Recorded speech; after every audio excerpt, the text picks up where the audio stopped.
Westeros continent. Since Aegon the Conqueror harnessed the dragon and led his sisters and wives, Queen Visenya and Queen Rhaenys, to defeat the Seven Kingdoms. This continent is ushering in unification. From the time Aegon ascended the throne, it was called the first year of Aegon, that is, the year 1 AC. The first year is used as the limit. Before unification, it was year BC, and after unification, it was year AC. 111 AC. Early summer, early morning. The capital of Westeros, King's Landing. On the east side of the Red Fort, the wall stands adjacent to the coastline. Inside the wall is a small garden that is inaccessible to foreign ministers. White deer, dirty handkerchief, bear in the sea. A little boy of 5 or 6 years old with silver blonde hair and purple pupils was sitting under a thick weirwood tree, muttering something boredly. It's another nightmare that never ends. His name is Rhaegar Targaryen, a true dragon bloodline. Father is Viserys Targaryen, the 5th king of Westeros. Master of the Iron Throne. Your Highness Rhaegar, your birthday celebration is about to begin, and the Queen is calling you over. A girl attendant came over and reminded the little prince softly. Rhaegar raised his head, his face was thin and as white as paper, and there were thick dark circles under his big, melancholy eyes. He looked at the attendant and said in a low voice, I said, I don't like birthday celebrations. The attendant clasped his hands and tried his best to smile, I'm sorry, Your Highness, but the Queen is really calling you. I understand, I will go there. Rhaegar nodded, and without embarrassment to the attendants caught in the middle, he stood up and entered the Red Castle under the guidance of the other party. He was the first son of King Viserys. The mother is Aemma Ailing, the late queen who died in childbirth. His birthday is the death anniversary of his biological mother. So, I am really grateful to the current queen, Ms. Alicent Hightower, for being able to celebrate my birthday every year. The interior of the Red Fort is very large, majestic and solemn. When I came to a certain room on the upper floor, the cry of a child came from the open door. Rhaegar signaled the attendants to leave and walked to the door. In the room, a beautiful young woman in gorgeous clothes was holding a crying little boy. At his feet was a little girl drooling over the cake. Seeing Rhaegar's thin figure from the corner of his eye, Alicent immediately turned around and said apologetically, Aegon is greedy for cake. If you don't come, I won't be able to coax him anymore. Note, Westerners are accustomed to naming their descendants after their ancestors. Rhaegar walked into the room, it doesn't matter. If he wants to eat, just give it to him. How much can he eat? You are quite the brother, Rhaegar.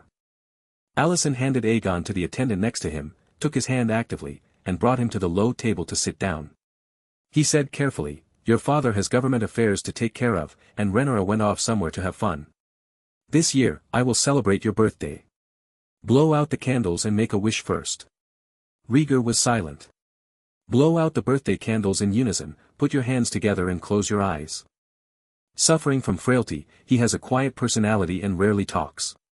Because of difficult labor, the biological mother Aemma was forced to give birth to him by caesarean section. It also didn't allow him to have a good body. Before the age of 3, he only cried once at birth. The rest of the time was spent in a coma, relying on human milk to maintain nutrition every day. It was once thought by the Grand Maester that he would not survive the next day. Hence, he also gained the reputation of being a crown prince for a day.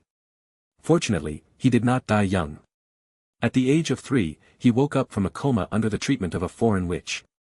However, my health is still in poor condition. At the same time, there is a side effect. Recurrent nightmares. Some strange and fragmentary fragments always appear in my sleep. There are dragons, fire, war. It's terrible anyway. He often woke up with startles, which made his already weak body worse and made him mentally depressed for a long time. I want to eat, give it to me quickly. Suddenly, Aegon's voice sounded, and Rhaegar subconsciously raised his head. A small fat hand was inserted into the cake, and when it was waved, it brought up crumbs. A lump of butter hit Rhaegar squarely in the face. For God's sake. Watch Aegon. Alicent quickly scolded the attendant for improper care, took out a handkerchief to wipe Rhaegar, and explained. I'm really sorry, Aegon is a naughty monkey.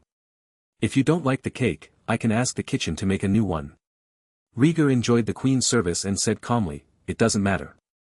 My brother likes to eat. We can share a piece. Alicent looked at Rhaegar, who had a calm face, and then at Aegon, who was holding a cake and chewing on it. There was a moment in my heart where I couldn't hold myself tight. Fortunately, a voice broke this atmosphere. Queen, the king is discussing your hunting matter and asks you to come over.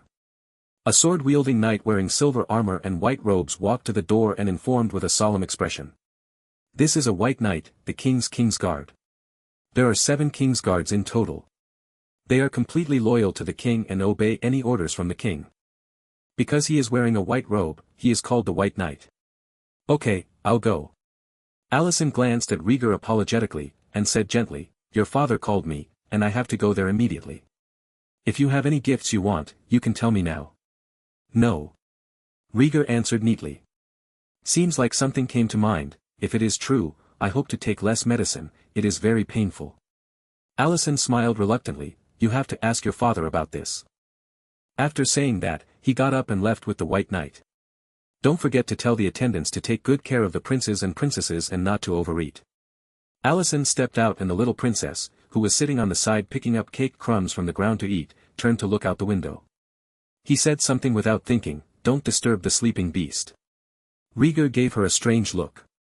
The little princess is called Helena, the daughter of Queen Alicent, who is 2 years old this year. They don't have much contact. From the mouth of the attendant, Helena seems to be different from ordinary children. Always a person immersed in his own world. Cold and desperate, the of gods. It seems that the attendants were right. When Alicent walked away, Rhaegar turned his attention to Aegon who was feasting. Do you like to eat? Rhaegar walked to Aegon and asked softly. Without even looking at him, Aegon took out a piece of butter and stuffed it into Helena's hand, and continued eating. Seeing this, Rhaegar raised the corners of his lips, I don't forget to share a piece of cake with my sister. He is such a good brother and deserves a reward. What? After hearing the reward, Aegon looked at him, with clear stupidity in his eyes. Eat more if you like, I'll give it all to you.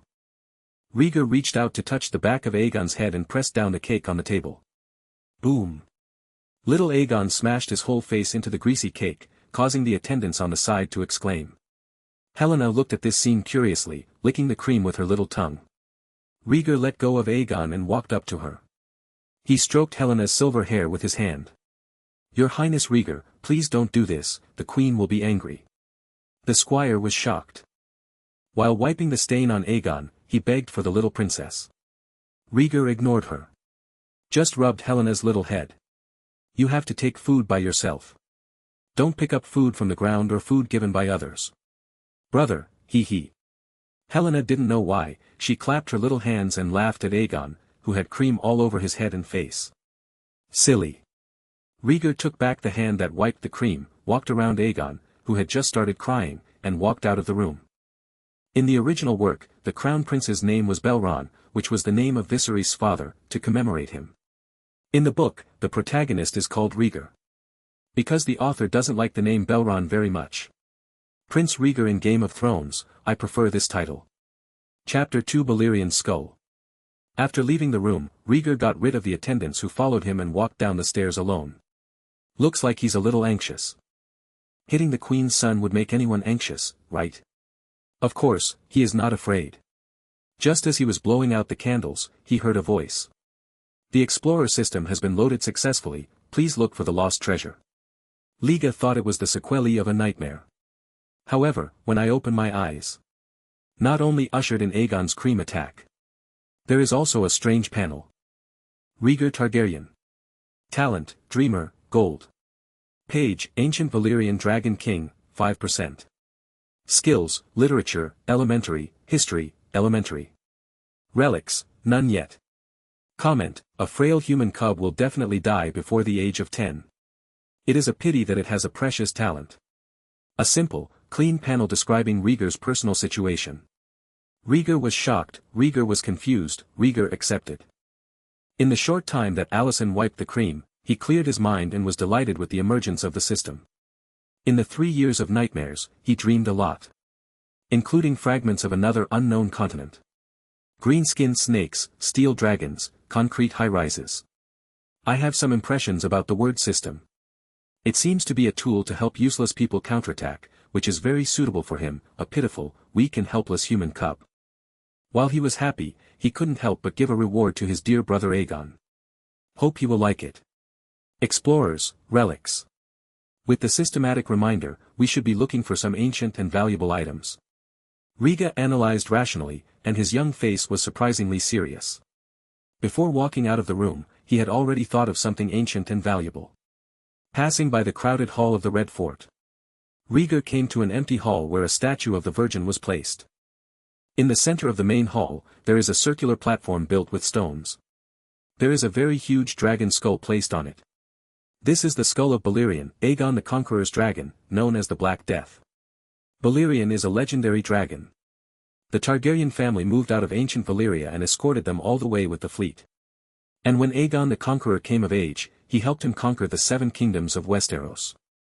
After the death of Aegon the Conqueror, he was tamed by his descendants and continued to contribute. Until Balerion was over 200 years old, he was tamed by Rhaegar's father, Viserys. This giant dragon that swept across the continent of Westeros carried the young Viserys soaring over King's Landing 3 times. Appeared in front of the public for the last time. Balerion died soon after. At that time, he was over 200 years old, which was the upper limit of the dragon's lifespan, and he died of old age naturally. In order to commemorate this outstanding dragon, the Targaryen family placed its skull in the main hall of the Red Keep, where it was worshipped by future generations. Rhaegar looked at the huge dragon skull in front of him and couldn't think of anything older or more valuable than it. Balerion, thank you for your service to House Targaryen. Please help me once too. Rhaegar looked expectantly and prayed silently in front of the altar. Stepping on a round stool, Rhaegar climbed up to the altar, which was more than 1 meter high. He touched the ferocious interlaced dragon teeth on the skull. Each one was taller and thicker than him. Rhaegar carefully walked into the skull from the unobstructed back, stroking the pale bones with a pair of small hands. This exploration mission has begun, and the target is the Black Death, Balerion's skull. The system prompt sounded suddenly, startling Rhaegar, and he looked around guiltily. Children will be punished if they crawl and jump around. He is also a child and is afraid that his secret will be discovered. Fortunately, few people come to the main hall. Rhaegar breathed a sigh of relief, and a prompt panel appeared in front of his eyes. Balerion's skull. Exploration progress, 0.2%. What's the meaning? Rhaegar retracted his hand and the panel changed. Balerion's skull. Exploration progress, 0.2%, paused. Does exploring the relics require physical contact? Rhaegar was suddenly enlightened and touched his skull again.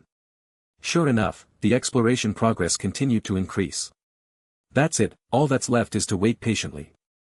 Rhaegar sat down and rested on his skull, trying to touch it with his face and feet from time to time. His body was too weak and he was out of breath after walking a few steps. I was able to persist until I explored Balerion's skull today. At dusk, the sun gradually sets. A voice sounded, waking up Rhaegar who was sleeping. This exploration is over, please pick up the lost treasures. Rhaegar was sleepy-eyed, and the system panel appeared. Balerion's skull. Exploration progress, 100%. It's finished, what's the treasure? Rhaegar immediately became energetic. Looking at the panel, there are only 2 lines of text on it. Rhaegar tilted his head in confusion, recalling the word pick up in the prompt tone just now. Stand up and look around. A red halo the size of a watermelon floated on the closed dragon's teeth of the dragon's skull. Rhaegar stepped forward out of curiosity, stretched out his hand and touched it slowly. Wave. As if he had poked a bubble, the red halo exploded and turned into a small group of red light dots, which entered his hand like fireworks. The relic was picked up successfully, checking. The detection was successful and it was determined to be a legendary relic, the dragon's legacy. Legendary level, I seem to have made a lot of money. Rhaegar murmured softly, and a dragon scale named Dragon Relic appeared in his mind. With a thought in his mind, dragon scales appeared in his hand.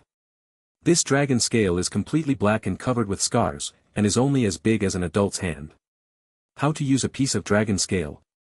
When Rhaegar flipped through the dragon scales, the font on the system panel changed. Blood and fire come from the same source. If you want the dragon's legacy, you must be a true dragon. Blood and fire come from the same source. Rhaegar had an idea. As we all know, dragon is synonymous with fire.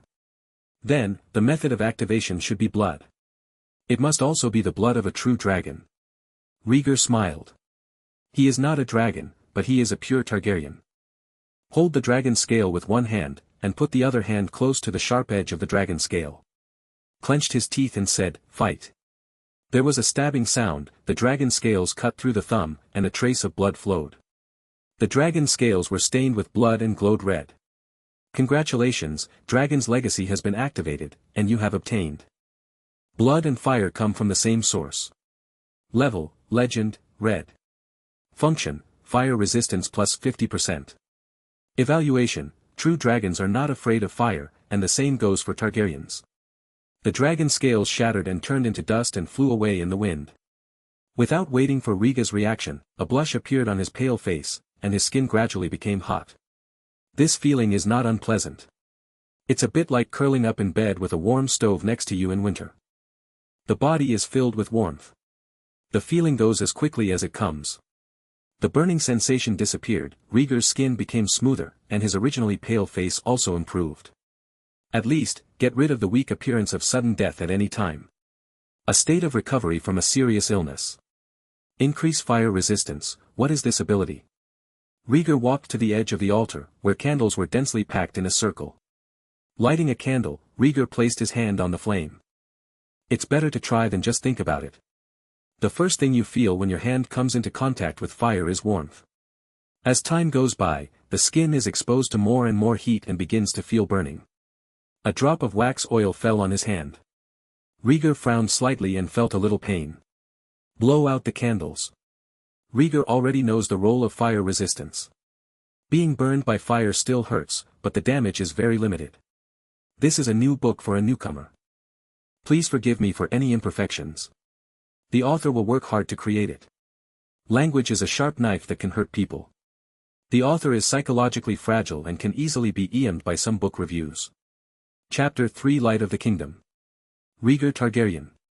Talent, Dreamer, Gold. Bloodline, Ancient Valyrian Dragon King, plus 8%. Skills, Literature, Elementary, History, Elementary. Relic, Blood and Fire, Fire resistance plus 50%. Comment, the ancient bloodline is showing signs of recovery. If we can encounter a miracle, we may be able to get out of this predicament. Rhaegar looked at the panel and pondered slightly. The lineage, relics and evaluations on the panel have all changed. Ancient bloodline. Rhaegar murmured in a low voice, did the origin of blood and fire inspire the blood of the true dragon? Forget it, don't waste your brain on things you can't figure out. It's better to continue looking for the lost treasure. With his body much lighter, Rhaegar tried to jump off the altar and succeeded. Explorer, you will definitely be able to cure my frailty. With excitement, Rhaegar raised his eyebrows, secretly applauding his adventure. The excitement did not get to his head. The young prince must go back to sleep. Out of the main hall, it was getting dark outside. The servant lit the oil lamp on the wall to illuminate the red fort at night. No one paid attention to him along the way, and Rhaegar quickly returned to his home. Crunch. Pushing open the door, the room was dark, with moonlight shining through the glass window, reflecting a hazy halo. Who is there? Standing at the door, Rhaegar asked sternly, staring at the back by the window. Ambushing him in his bedroom at night, could someone want to attack him? It's me, Rhaegar. Turning around, through the moonlight, you can see a girl wearing a slim leather skirt. Also has silver gold hair. The girl turned to look at him and shrugged, why, I didn't celebrate your birthday and you don't even recognize your sister. Rhaenyra, why are you in my chamber?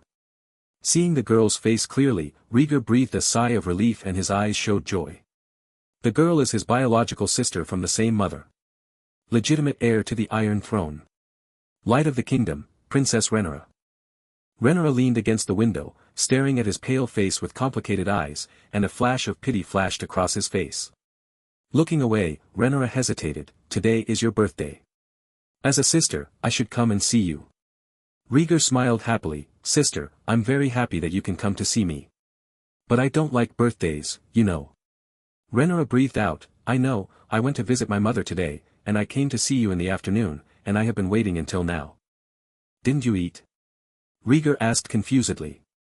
Rhaenyra didn't react for a moment, I ate a piece of bread in the morning, and the rest of the time.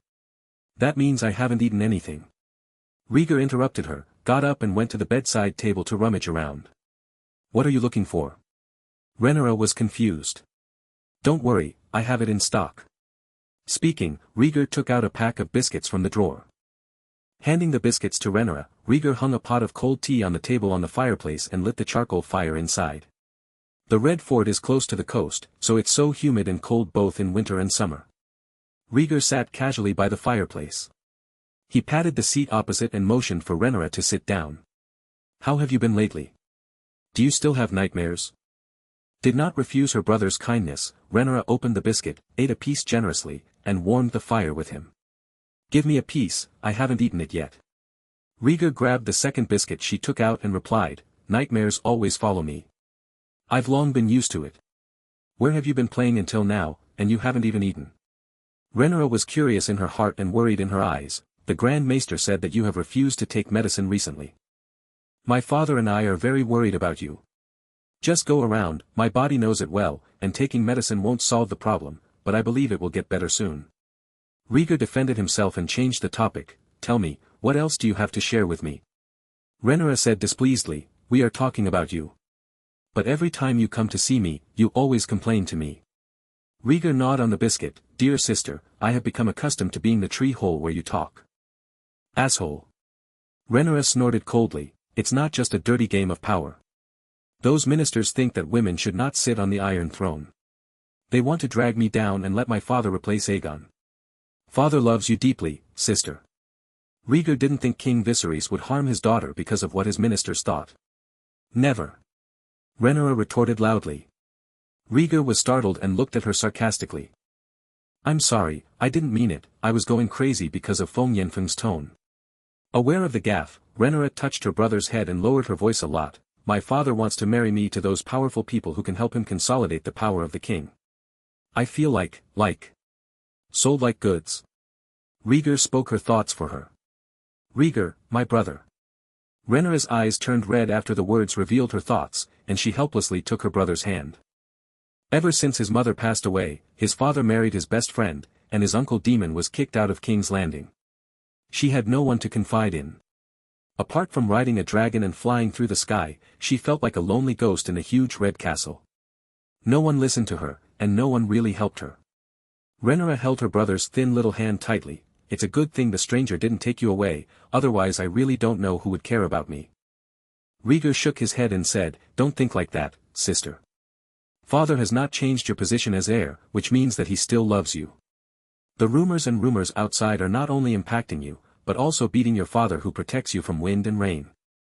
Rhaenyra lowered her head, but I don't want to marry those vultures with malicious intentions.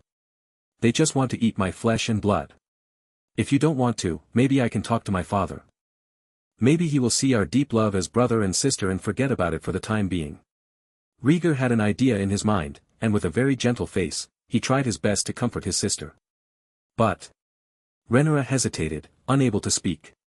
Rhaegar said bitterly, I know that every time my father sees my son who is dying at any time, he will think of his mother and fall into deep self-blame and guilt. He doesn't want to get close to me, and he is even more afraid that he won't be able to bear the blow of losing me one day. But, I am Rhaegar Targaryen. I belong to the sky and the sea, and I cannot always be imprisoned in the Red Keep. Rhaegar's face was firm and he looked at his sister expectantly. Listening to her brother's words of expectation, Rhaenyra felt the same. She was kept by her father and deeply bound by rights. The girl didn't think much and agreed, okay, I will take you to see your father tomorrow. He should fulfill his father's responsibilities. Rhaegar's childish face showed a smile, and he crawled into Rhaenyra's not-rich chest affectionately. He rubbed it and said, Sister, this is the birthday gift I want. Bullshit cakes and birthday celebrations. He just wants the love of his relatives. This is not greedy. Rhaenyra hugged her brother, her chin resting on the shoulder where the bones could be clearly felt, her eyes were confused and helpless. After being silent for a long time, he said regretfully, How much I wish you had a healthy body. This will satisfy everyone's expectations and protect me. I will stay with you, sister, until the stranger takes me away. Feeling the breath of the girl's arms, Rhaegar responded in a muffled voice. When he was young, the only people in the world were his father Viserys and his sister Rhaenyra. He didn't want these two relatives to be harmed. There is a slight difference between the book and the play. The timeline in the play spans a large period, and the time is concentrated into a series of events for ease of interpretation. In the book, the author will stick to the timeline of the original work. The events are the same, but a little clearer to avoid unclear issues such as the age of the characters. Chapter 4: A letter of request for help from the Stepstone Islands. The next day. The first ray of sunshine in the morning shines on the Red Castle, and the servants begin their busy day. After eating a sumptuous meal of milk and bread as usual, Rhaegar and Rhaenyra went straight to the council hall. The servants and knights did not dare to block the road, and it was unobstructed. Enter the Grand Council Hall, which is very lively. King Viserys, who was in his 30s, was smiling broadly and was communicating cordially with several ministers. Viserys was known to be a tolerant and merciful king. When facing anyone, he will smile all over his face. Rhaenyra, we were discussing the Kingswood hunt, and you came just in time. Rhaenyra walked into the hall calmly, instantly catching Viserys' attention and inviting her to join the discussion. Father, do you still remember me? Rhaegar held his sister's hand and looked at his father with melancholy eyes. Oh, Rhaegar, why is your sister taking you around? Looking at the thin figure at the door, Viserys' eyes widened and he stood up immediately the next second. His Royal Highness Prince. The king left his seat, and the other ministers quickly raised their buttocks and greeted Rhaegar.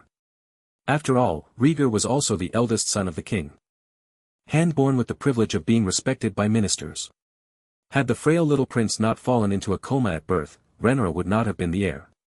Looking around at the ministers, Rhaegar raised his hand to indicate that they did not need to be polite and showed a gentle smile. This scene made the ministers slightly dazed. I have to say that in terms of image alone, Prince Rhaegar seems to be carved out of the same mold as King Viserys. Calm down, kind. Rhaenyra held her brother's hand and said as they walked, yesterday was Rhaegar's birthday. None of us were there. He wanted to come and meet his father. Viserys was moved when he heard what he said. He walked quickly to the siblings, knelt down and said, I'm sorry, son. As a king, you always have a lot of work to do. I hope you don't blame me. Rhaegar and Viserys looked at each other level, with smiles still on their faces. He secretly glanced at Rhaenyra, who was pretending to be angry, and said softly. It doesn't matter, how can I blame my king? I just want to see my father as a son.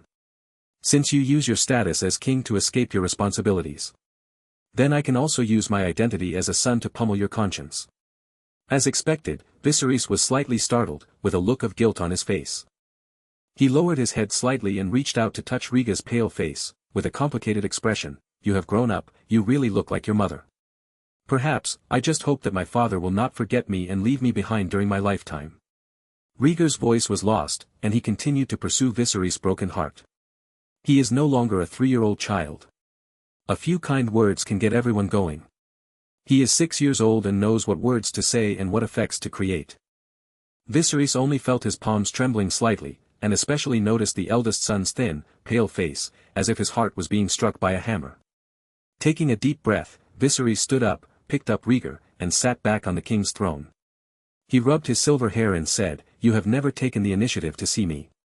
As a father who has failed in his duty, can I make up for it for you? While speaking, Viserys glanced at Rhaenyra calmly. I want to see what medicines the siblings sell in their gourds. Rhaegar shook his head slightly and leaned into his father's arms. No. Hunters who talk too much are often wrong. The hunter who strikes first will only become the prey. Viserys smiled, looked at Rhaenyra, and asked, Why didn't I know that the relationship between your siblings is so good? He is my brother, closer than Aegon. Rhaenyra choked out unceremoniously. Viserys' smile faltered and he stopped talking to his daughter who was covered in thorns. He looked at the ministers again, showed the magnanimity of a king, and said calmly, Rhaegar is specially authorized to listen to political affairs today. Where did we discuss it before? There is no harm in the prince hearing about some small things. Linmin Bisberry, the finance minister and treasury controller, agreed.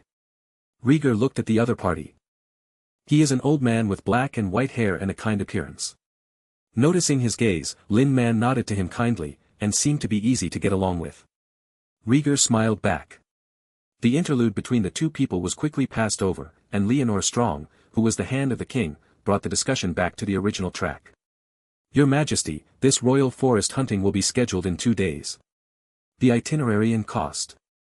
This fat king's hand has an ordinary appearance, but his attitude is very serious when reporting work, and he meticulously explains the needs of the royal forest for hunting. After he finished speaking, Viserys thought for a moment and agreed with the other party's plan. Since the Queen's father, former hand of the King Otto Hightower, resigned. Lord Leonor has been King Viserys' most effective assistant. He is strict and self-disciplined in his work and does not act in personal interests. He is very respected by Viserys. Rhaegar listened to their discussion silently, shook Viserys' arm, and asked in a low voice, Kingswood hunting sounds cool, can I go? Since his birth, he has never left the Red Keep. I really want to go out and see the outside world. Viserys also thought of this and looked troubled. The eldest son was so weak that the trek to the Kingswood would probably kill him. Viserys looked at Rhaenyra with a look of help in her eyes. I think the plan formulated by Lord Leonor is very good and I have no objections. Rhaenyra pretended not to see it and communicated with the ministers. She is the heir to the Iron Throne. Although her father Viserys does not give her any decision-making power, seconding and praising are indispensable etiquette. Failed to get his daughter's help, Viserys was slightly embarrassed and said, I also want to take you to the Kingswood for hunting, but Aegon will go too, why can't I? Rhaegar pretended to be confused. Because of your body, I don't want anything bad to happen to you. No, I want to go. My health is slowly improving and there will be no accidents. Rhaegar was determined to go, even if there is danger, should look at the scenery outside and not be locked in a cage like a little bird. That's protection. Viserys looked serious and did not let go. Rhaenyra spoke up at the right time, our family will go hunting in the Kingswood, and Rhaegar cannot be left alone in the Red Keep. Viserys looked at Rhaenyra displeased. Rhaenyra puffed up her and looked at her unconvinced. When the father and daughter were facing each other, Rhaegar pulled on Viserys' sleeve and said pitifully, Please, father, I really want to go. Oh, God, you always give me a hard time. Viserys beat the table in annoyance, but finally gave in to a pair of children. He warned, I can take you with me when I go hunting in the Kingswood, but you have to promise me that you will be honest and obedient and not run around with Rhaenyra. No problem, I promise. Rhaegar agreed without even thinking about it. At this moment, a man hurriedly walked in at the door of the hall, speaking urgently. Your Majesty, there is a request for help from the Stepstone Islands, you may want to read it. Viserys was a man of indecision. Greeting everyone with a smile, full of flattery. He strives to please everyone. Even if he is exhausted, he cannot shake people's pursuit of power. No one can please anyone. As Daemon said, the only person who really hurt him was his weakness. Now, in this book, someone will protect Wei Yi. Chapter 5 The Second Exploration. The visitor looked anxious, walked quickly to Viserys, and handed over a letter. Rhaegar looked at the other party without concealing it. Hair of blonde hair is combed back and his beard is neatly trimmed. He seems to be a very respectable person. Viserys took the letter and looked at it, wondering, a letter asking for help, doesn't it look like something Daemon would do? Tyrion Lannister nodded slightly and sighed, the letter was sent by Ser Waymond Valerion, the Sea Serpent's younger brother. I knew that with that bastard's pride, he wouldn't take the initiative to write to my brother. Viserys smiled knowingly. Soon, the contents of the letter were read. Viserys' expression changed slightly, and he glanced at the ministers present. The Stepstone Islands are in a stalemate. The fools feeding the crabs are avoiding fighting. Daemon and the others are being held back. The ministers looked at each other and made corresponding suggestions. It is nothing more than sending troops to support, or waiting for Daemon and the Sea Serpent's army to be defeated. Viserys pinched his eyebrows, feeling a headache from this. He hates war. This war on the Stepstones was entirely initiated privately by the Sea Serpent, instigating Daemon. Now that I am in danger, I write to him for help. Should he wipe thee of these kingless guys? Rhaenyra, take your brother down and discuss whether it will be over in a while, so as not to tire him. Viserys kissed Rhaegar on the forehead and left him in the care of his daughter. Knowing that this matter was complicated, Rhaenyra did not object and held her brother's hand and walked out of the hall. After leaving the council hall, the siblings came to a floor-to-ceiling window in the corridor. Rhaenyra looked out through the stained glass and asked, Do you think Uncle Daemon can defeat the crab feeders? Dear sister, your young brother has just turned 6 years old. Rhaegar glanced at himself, who was not as tall as his opponent, and frowned melancholy. Speechless for a moment, Rhaenyra slapped her forehead, defeated by her own stupidity. I'm so stupid, I always treat you as a little adult, forgetting that you may not even know who the crab feeder is. Rhaegar, if I hadn't heard from Uncle Daemon that I was a one-day crown prince, I wouldn't have known I had an uncle. Rhaenyra. Tilting his little head, Rhaegar whispered, I saw that father is missing 2 fingers. He is ill, and the Grand Maester has been treating him. Rhaenyra stroked the top of his head and answered in a soothing tone. She thought her brother was frightened by his father's wounds. Rhaegar just looked at her, grabbed his sister's little hand that was stroking his hair, and held a piece of tender meat between his fingernails. A strong force. Ah. What are you doing? It hurts, you know. Rhaenyra withdrew her hand like a rabbit, and a red mark appeared on the back of her hand. Facing his sister's angry gaze, Rhaegar said seriously, "A small wound will make you scream, but my father lost 2 fingers. Maybe there are other wounds on his body." After a pause, he added, "He is a king. He cannot cry or reveal his weak side. As his children, what we should consider is not a private war, but strengthening ourselves and helping our father." Rhaenyra was stunned when she heard this. She pointed at her brother blankly and stuttered, You just said you were 6 years old, and then you turned around and came to teach me a lesson." Rhaegar said, "Of course, age limits my knowledge, but books will inspire my wisdom. Sister, you should read more books and don't spend all day riding dragons or getting caught up in rumors." Rhaegar pretended to pat Rhaenyra on the shoulder. "Sadly, I found that even if I stood on tiptoe, I couldn't reach it. The next best thing was to pat her slender waist. Turn around and leave gracefully." Rhaenyra froze on the spot for a long time. It wasn't until a gust of cool wind blew that I suddenly woke up. The next moment, the girl's roar echoed throughout the corridor. "Rhaegar, you dare to disrespect your sister, prepare to receive the wrath of the sleeping dragon." 2 days later. A luxurious carriage was driving towards the royal forest, followed by groups of guards and attendants. In the spacious carriage, the king's family was sitting. Viserys sat in the middle, and Queen Alicent and Rhaenyra sat opposite each other. Aegon and Helena sat beside Alicent, holding a milkman in his arms. Rhaegar naturally sat next to his sister, staring at the little milkman in boredom. "It's such a small one, it cries as if it doesn't want to die, it's really scary." Muttered softly, Rhaegar made a face at milkman. Alicent smiled kindly as always, "Aemond is not used to the carriage yet, he can cry too much." Viserys laughed, "The cry is amazing. He must be a brave warrior when he grows up." Alicent smiled sweetly, handed the baby to Rhaegar, and said softly, "Want to hug him? Can try." Rhaegar grabbed the baby's armpits with both hands and let him flutter and kick around, playing with it for a while. "Don't say it, really don't say it. Going forward, if this little guy dares to stab me, he will definitely not be spared." Rhaegar raised the corners of his mouth, already thinking about teaching him a lesson in the future. Not long after, Aemond was ravaged and returned to his mother's arms crying. Viserys looked at this scene, and the frown he had frowned recently could not help but relax. His wife is with him, he travels in luxury cars, and his children are around him. Is there anything better than this? Noting Viserys' pleasure, Rhaegar said at the right time, "Father, is this the Blackfire of Aegon the Conqueror beside you?" Viserys smiled and picked up the sheathed sword beside him, and said proudly, "Yes, the black fire that symbolizes royal power, the Conqueror used it to wipe out the 7 kingdoms. Can I admire it?" Rhaegar's eyes shone, staring longingly at the black fire. Viserys handed the sword over, but took it back midway. Looking at Rhaegar's thin body, he regretted, "It's not possible yet. Black fire is a sharp weapon full of blood. You can't pick it up until you are older. I want to try." Rhaegar didn't want to give up an inherited sword whose age and experience rivaled that of Balerian's skull. Viserys shook his head and replaced the black fire, refusing his request. Rhaegar looked disappointed and lowered his head. "If you want to see a sharp edge, this would be a good choice." As if he couldn't bear to see his eldest son unhappy, Viserys took off a dragonhorn dagger from his waist and threw it to Rhaegar with a mysterious look on his face. Rhaegar caught it in a hurry and looked at his father confused. Viserys smiled and said, "The previous owner of this dagger was also Aegon the Conqueror. Before him, it belonged to Enar." "Wow, that's old enough." Rhaegar expressed his amazement and pulled out the dragonhorn dagger. The dagger was unsheathed, as if a cold light was hitting his face. Rhaegar squinted slightly and saw that the dagger was covered with patterns, and the material and workmanship were impeccable. "Is this a Valyrian steel dagger?"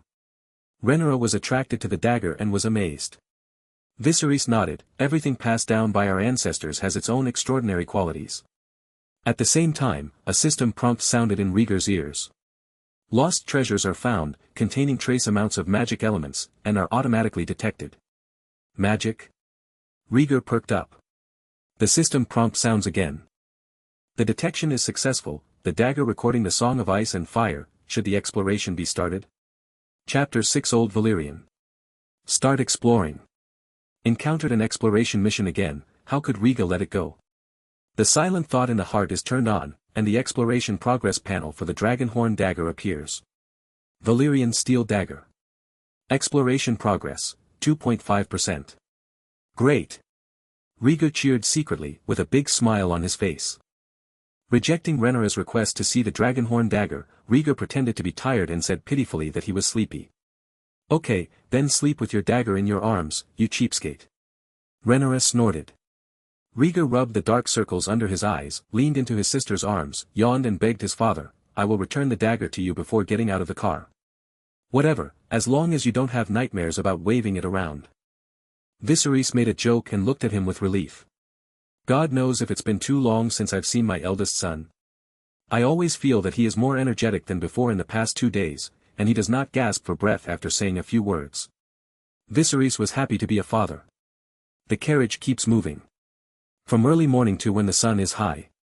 This exploration is over, please pick up the lost treasures. The carriage happened to stop, and the driver controlled the reins to calm the docile white horses. Liga was awakened by the system prompt and felt an itch on the tip of her nose. Opening his eyes, he saw Rhaenyra teasing his nose with a strand of silver hair. Sister, I'm so bored. Rhaegar pushed himself up and found that he was lying on a chair at some point, his head resting on Rhaenyra's thigh. We have arrived at the camp, and there are ministers waiting to greet us outside. Rhaenyra curled her lips, reminding her brother to wake up. Liga came to his senses and immediately checked the system panel. Valyrian steel dagger. Exploration progress, 100%. Looking at the Dragonhorn dagger in his hand, a blue light ball stuck to the Dragonhorn handle. Rhaegar secretly glanced at the people in the car and found that none of them paid attention to this sudden blue light group. It seems that only I can see it. I don't know what his mood was, but Rhaegar breathed a sigh of relief and secretly smiled. He likes this unique feeling. Touch the blue light group, and it turns into small light spots like foam and penetrates into your hand, just like before. Father, return the dagger to you. Viserys was dressing himself while Alicent attended him, and Rhaegar placed the dagger in his hand. Ask your sister to help you smooth out the wrinkles in your clothes. You can't be rude in front of the ministers. Viserys tied it around his waist and told him to pay attention to his appearance. Rhaenyra pulled him over gently, smiling as she combed his silver hair that had become frizzy after sleeping. Taking advantage of the opportunity, Rhaegar looked at the system panel. The relic was picked up successfully, checking. The test was successful and it was determined to be an excellent relic, a warning from the sages. Activate this relic. Excellent level. Perceiving the different ratings of the panels, Regalia thought a little. The last exploration of the Dragon's Legacy was judged to be legendary level. The relic aura is red. This exploration is judged as excellent level, and the relic halo is blue. It seems that the relics are also divided into 3, 6, or 9 levels. The legendary level inspires the bloodline of the ancient Valyrian Dragon King, which is very precious. Aware of the changes brought about by blood and fire, Rhaegar silently thanked Balerion. Activate the relic. Muttering silently in my mind, a line of small words appeared on the system panel. Congratulations, the sage's vigilance has been successfully activated, you have obtained. Proficient in Old Valyrian. Level, excellent, blue. Function, proficient in the ancient Valyrian language. Evaluation, you will definitely not suffer any loss if you learn a language. The moment he saw the panel clearly, it was as if a current flowed up from the tailbone and straight to the sky. Rhaegar shivered, his mind filled with knowledge of the ancient Valyrian language. Whether it is advanced or general. This language seems to have taken root and sprouted in the brain, and it is as good as birth. Rhaegar, are you feeling cold? Rhaenyra noticed something strange about him and wondered if something was wrong. Rhaegar shook his head repeatedly, no, I'm fine. After saying that, he patted his chest to show that he was really fine. Brace yourself, we have kept the ministers waiting for a long time, show your magnanimity. Viserys, with Blackfire on his waist, opened the curtain first and stepped out of the carriage. The crowd of onlookers immediately cheered outside and greeted their king. Let's go, kids. Alicent whispered, following closely behind. Rhaenyra frowned slightly, dissatisfied with this sentence. Obviously they were good friends from childhood to adulthood a few years ago and talked about everything. After his mother died in childbirth, Alicent married his father. Now communicate with yourself in the same tone as you would treat your children. It's really disgusting. Rhaenyra scowled and pulled Rhaegar out of the car with her. Compared with the cheers received by the king, the crowd's welcome to Rhaenyra's heir was obviously less enthusiastic. On the other hand, Alicent, who was accompanied by 3 princes and princesses, smiled and accepted the greetings from some ladies. There are even more ungrateful fools who shouted, "Long live Prince Aegon." And a large number of people followed, cheering for Prince Aegon. Instead, the legitimate heir Rhaenyra and the king's eldest son Rhaegar were forgotten. Rhaenyra forced a smile and followed Viserys, pretending not to care. Rhaegar's shaking hands revealed a sweet smile under his puzzled eyes. Although a pale face with dark circles under the eyes is not so cute. "I'm fine, Rhaegar." Rhaenyra's voice was low. "I know that Targaryens never admit defeat." Rhaegar agreed softly, but his face turned to the direction where the inappropriate words had just sounded. "In almost a second, I found the person who was still making noises." With blonde curly hair and a big nose, there was an elderly lady standing beside him. "Looks like a knight who is skilled in bow and horse." "Big-nosed fool, I remember you." Rhaegar saw his face clearly and remembered it in his heart. For nothing else. Who told him to have a big nose? Looking at it makes me want to be beaten. After a warm welcome, the camp started celebrating. All kinds of drinks, fruits, and pastries were placed on tables for the nobles and their families who participated in the hunt to enjoy. Viserys walked into the main tent, sat on the throne, and accepted the greetings from the ministers. Rhaenyra and Rhaegar also entered. A group of noble ladies gathered together and talked about the rumors about the Stone Step Islands. It seems that a noble lady was kidnapped by pirates who fed her crabs. As soon as Rhaenyra approached, she was stopped by a white-haired old woman in rich clothes and asked her opinion. Someone took the initiative to communicate. Rhaenyra smiled and leaned forward. Unexpectedly, the other party was not kind. In less than 2 sentences, he seized on the fact that Daemon started the war privately, and questioned Rhaenyra for taking the position of heir from Daemon. "Mrs. Gilla, Daemon is entirely to blame for himself, and the princess is more suitable to be the heir." Alicent sat down next to the old woman and spoke to Rhaenyra. "The current king is Viserys, his husband. Whether the heir is given to Rhaenyra or her children, it is a matter of family competition. Daemon has long been excluded from the qualification of heir. Alicent will never allow nonsense to spread that Daemon was deprived of his heir." Mrs. Gilla stopped talking and turned to attack Daemon for starting a private war. "For this unnecessary war, the kingdom was dragged down by your uncle and sent fleets and soldiers to completely eradicate the 3-women kingdom. This requires spending countless manpower and material resources and sacrificing the lives of many soldiers." Chapter 7 Bent-footed Larys. "The kingdom is not at war, and my father is still negotiating." Rhaenyra lost her smile and rebutted the old woman's harsh words. Another old woman spoke, "Although the king refuses to admit it, the war has begun, and it is all because of your uncle and the sea serpent. How have you served your country lately, Mrs. Redwyn?" Rhaenyra completely lost her patience. She glanced disdainfully at the pug eating biscuits in the other person's arms and asked, "Do you rely on biscuits?" The naked sarcasm was spoken, and the scene fell into silence. Suddenly, an uncontrollable laughter sounded, which was particularly harsh in the quiet atmosphere. Mrs. Redwyn had an ugly expression on her face.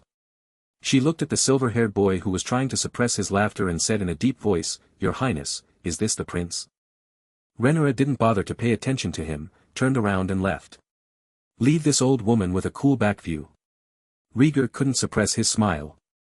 He stood in front of these ladies and introduced them generously. "My name is Rhaegar, Rhaegar Targaryen.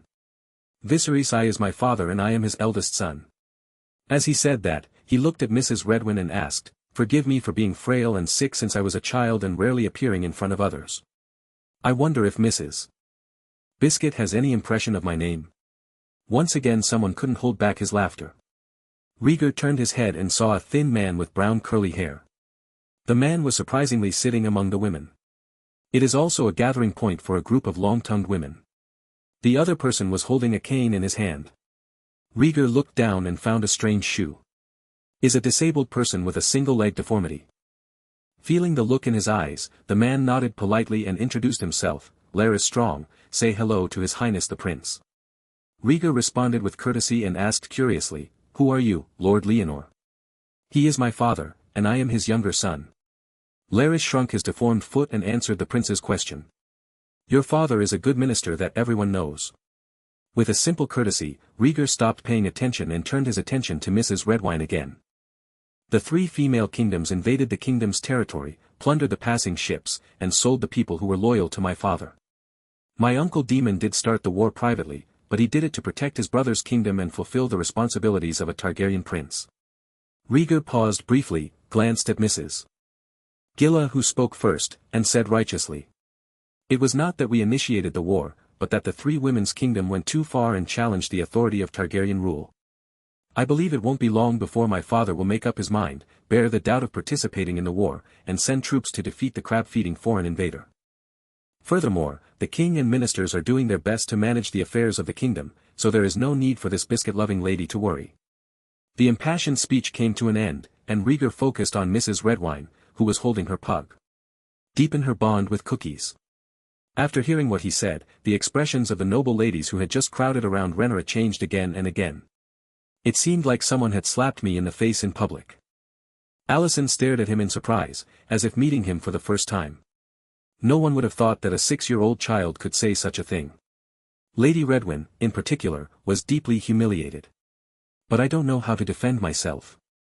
Queen Alicent, you should discipline the king's children. Throwing the pug on the ground, he picked up his skirt stained with biscuit crumbs and left angrily. He was still muttering curses. It seems that my speech is too immature and cannot resonate with you. Rhaegar kept smiling, caressing his slightly panting chest, raised his hand and bowed before leaving. I don't have time to chat with a bunch of short-sighted, long-tongued women. He has to go find his sister. Adolescent girls who are insecure are easily sentimental. Need his comfort. Shortly after walking out of the camp, there were uncoordinated footsteps behind him. Rhaegar turned around and saw Larys holding a cane. Sir Larys, don't you also like the gossip of ladies? Rhaegar said in confusion. Larys said implicitly, no, I like to hear all kinds of news. That is. Rhaegar looked at him strangely. Larys bent down, lowering Rhaegar's field of vision as much as possible, and smiled a bit flatteringly. I came here specially to see you, your highness. Rhaegar nodded and motioned for him to continue. Larys said, I heard that the king's eldest son, the prince, you have been living in the palace because of your health. Yes, my mother had a difficult time giving birth to me, and I was in danger of dying at any time before I was 6 years old. Rhaegar was outspoken and wanted to see what he could do. Thank you to the 7 gods. Even if you are frail and sick, your amazing talents cannot be hidden. You are really lucky for the kingdom. Larys's exaggerated praise. Rhaegar gradually became impatient and said calmly, in the years when there is no running and playing, just read more books.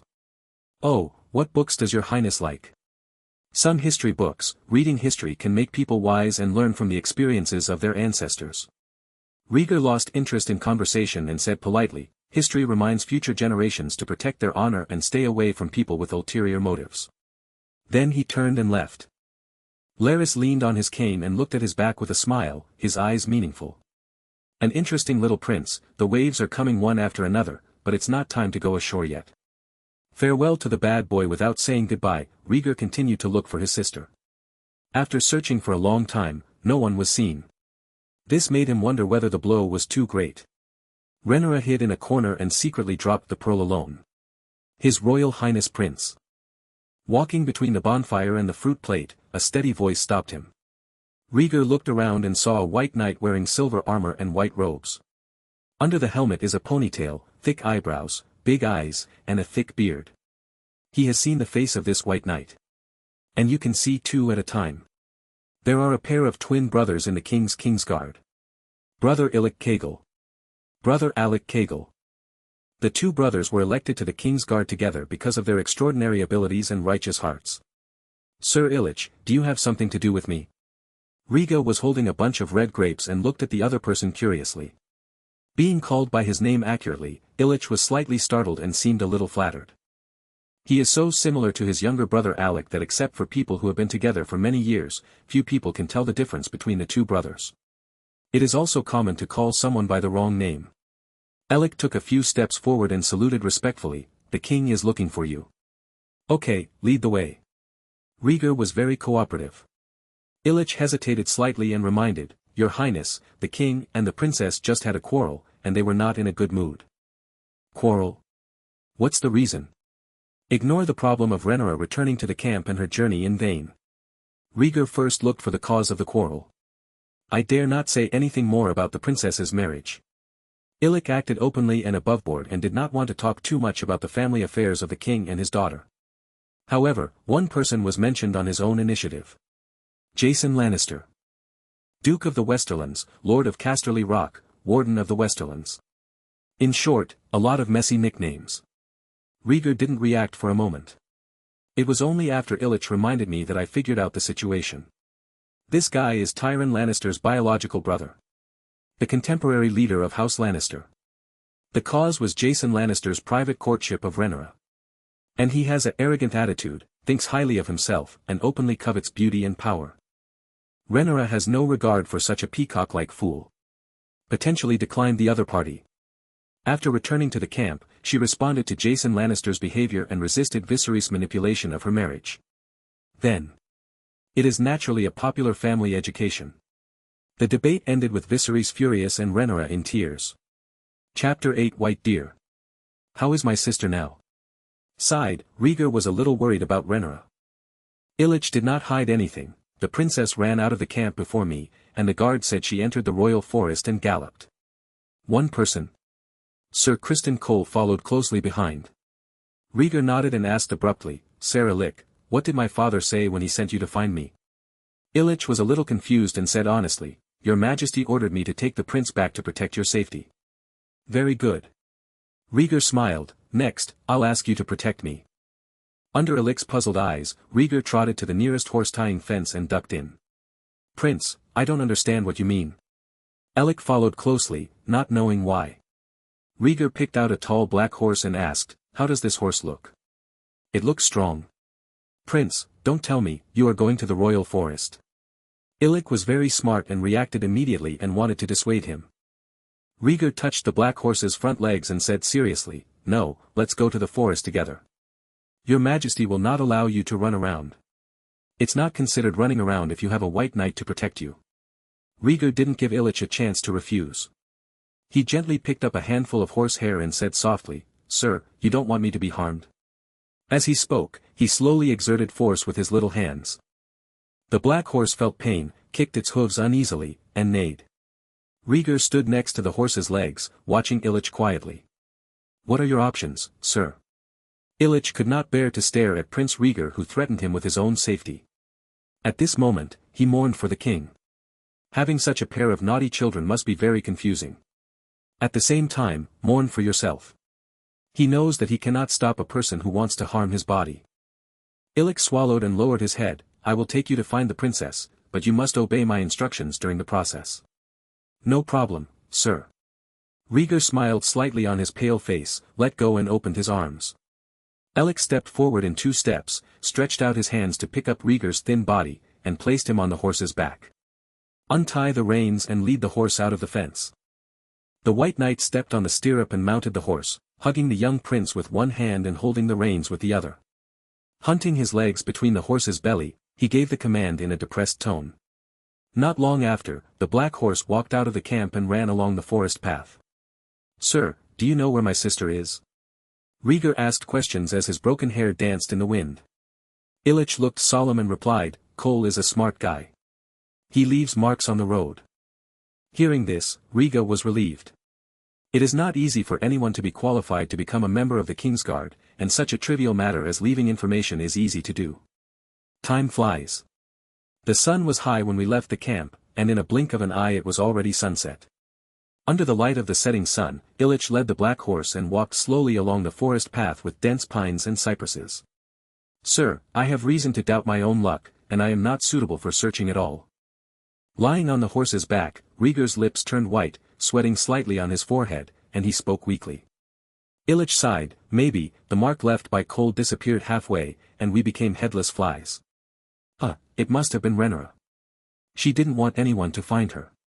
Rhaegar shook his head and smiled bitterly. Illich did not respond, trying to discern the surrounding environment and find a way back to the camp. The Kingswood is huge, and under Rhaegar's careless command, they ran too far. Rustling, rustling. Suddenly, there was a faint sound of stepping on weeds from behind. Illich was worthy of being a member of the strongest bodyguard group in the kingdom. He instantly sensed something was wrong and cast a wary look. Rhaegar was already weak and was extremely tired at the moment. He didn't know what had happened. Illich slowly led his horse back, touched the long sword on his waist with one hand, and whispered, "Prince, there is something coming over there, and it is quite big. Is there any danger?" Rhaegar immediately adjusted his sitting posture. "I don't know, what is the temperament of the person watching? Is it a poacher or a wild boar?" Rhaegar reminded in a low voice, "Do you want to ride a horse and run quickly to avoid conflicts?" Illich's voice revealed pride, "Prince, don't be afraid, I will stand in front of you." While talking, the noise became closer and closer. An extremely tall, snow-white stag walked out of the woods and appeared in front of the two of them. White deer. Rhaegar looked at the graceful white deer in amazement. He likes to read history books and naturally knows many customs and traditions. Before Aegon the Conqueror unified Westeros, there was no age of dragons. The kings on the mainland regard the white deer as auspicious and a symbol of the king. More than 100 years have passed, and the white deer has long disappeared from the eyes of the world. Unexpectedly, there is another one in the royal forest. "Prince, now is not the time to be curious. The white deer is very big and the collision will be very strong." Yillich's expression changed slightly, he stared at the white deer, and his long sword was slightly unsheathed. Hearing what he said, Rhaegar noticed the size of the white deer. Excluding a pair of huge antlers, the white deer is 2 meters tall at the shoulder and no less than 5 meters long. Under the silky white hair, there are thorny muscles hidden. You can imagine the power that this auspicious head can burst out. Can you beat it? Rhaegar was a little worried. "Illich, if we have one-on-one, I'm 50% sure. And me? Pray that it won't attack us." Illich's words were full of helplessness. Rhaegar put his hands on his forehead, feeling weak in his little arms and legs. Yo-yo. Perhaps God is still favoring him. The white deer did not attack, but barked softly at them, its amber eyes full of curiosity and innocence. It doesn't seem to have the ferocity of a wild beast. Discovering this, Rhaegar's pounding heart eased slightly, and he felt a little excited about the aftermath of the disaster. Yo-yo. Seeing that they made no movement, the white deer slowly approached, its nostrils twitching slightly to smell the scent. "Sir, carry me down." The more he looked into the white deer's eyes, the more Rhaegar felt that it was different and asked Illich for help. "Prince, it's dangerous. The white deer is auspicious, I believe it is not a wild beast." Interrupting Illich's exhortation, Rhaegar smiled at the white deer and waved to it. "Come here, my friend." The white deer bowed slightly, assumed an offensive posture, and looked at the human cub on the horse in confusion. "Quick, carry me down, sir. Be careful, this is no joke." At Rhaegar's urging again and again, Illich took him off the horse, looking helpless. As soon as he landed on the ground, Rhaegar opened a small pocket on his waist, took out a few stored red grapes from it, and called softly. "My friend, do you want to try it?" Seeing the red fruit pellets in the hands of the human cub, the white deer's eyes lit up and he moved his hooves forward involuntarily. When the two sides were less than 3 meters apart, Illich's eyes were as sharp as an eagle's, and his long sword was slowly unsheathed. Rhaegar immediately stopped him. "Take your weapons back, don't scare my friends." "Prince." "That's an order, sir." Under Bailu's vigilant eyes, Illich reluctantly sheathed his sword and followed closely behind Rhaegar. If there is real danger, he will protect him immediately. Chapter 9 The shock brought to the White Knight. Fortunately, nothing bad happened. The white deer came closer and closer. Rhaegar's hands and feet trembled slightly, and he moved forward cautiously, raising his hands high above his head. Yo-yo.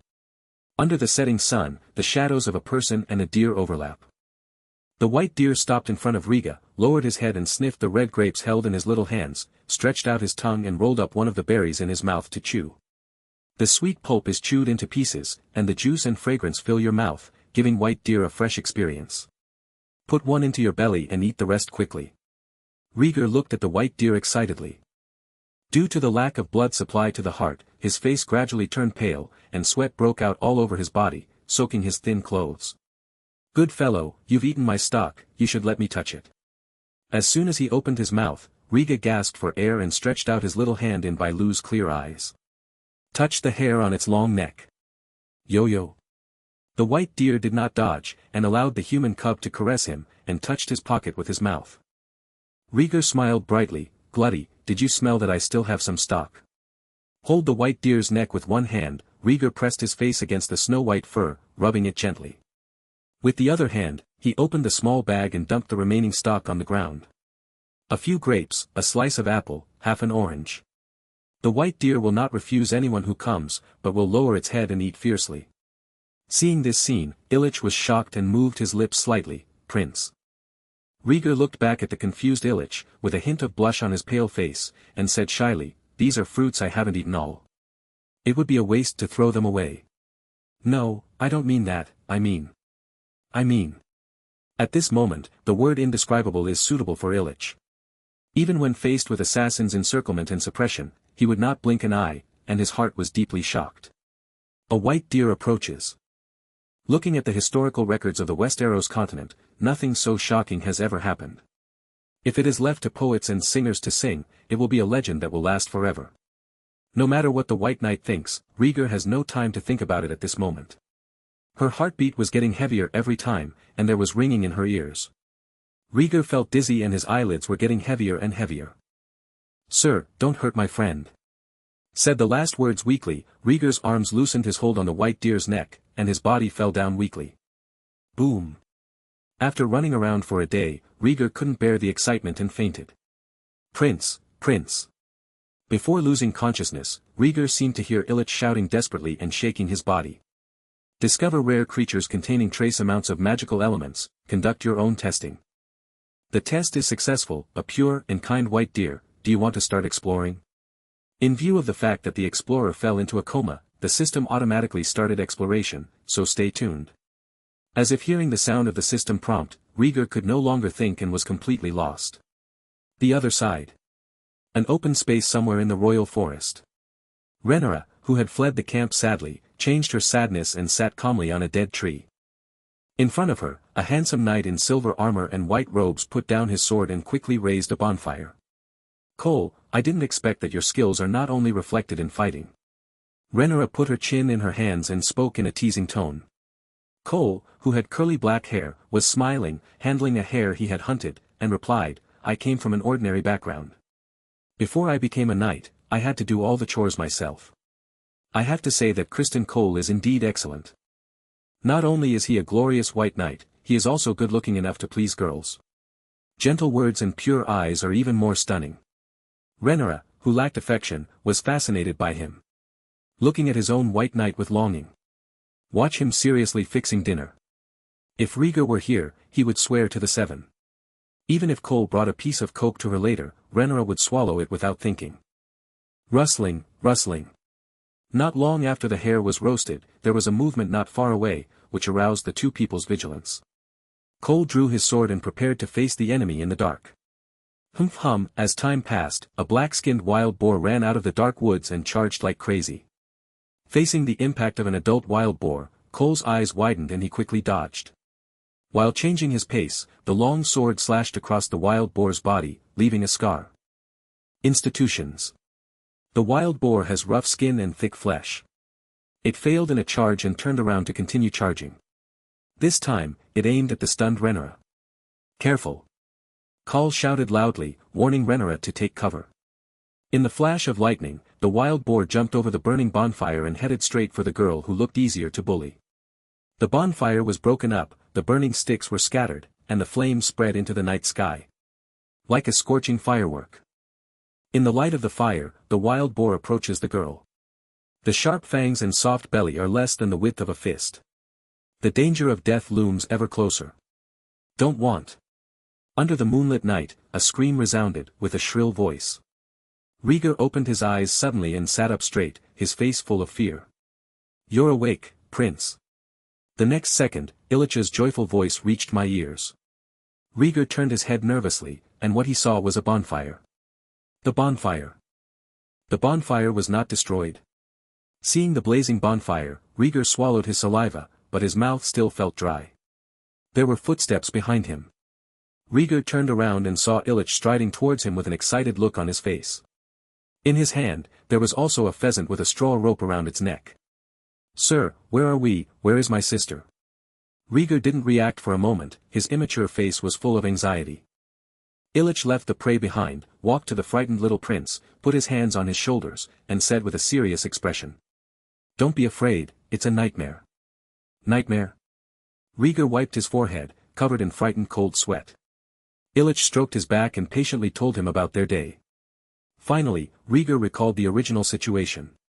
Taking a heavy breath, Rhaegar's eyes flashed with joy, and the fear on his face faded. It turned out to be a nightmare. Although the dream just now was very real, Rhaegar was already used to nightmares. Sir, I was really frightened by my dream just now.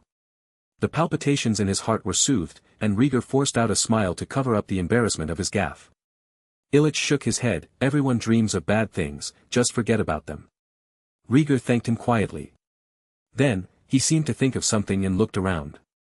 Not seeing the figure in his memory, Rhaegar asked strangely, where is the white deer? Where has the white deer gone?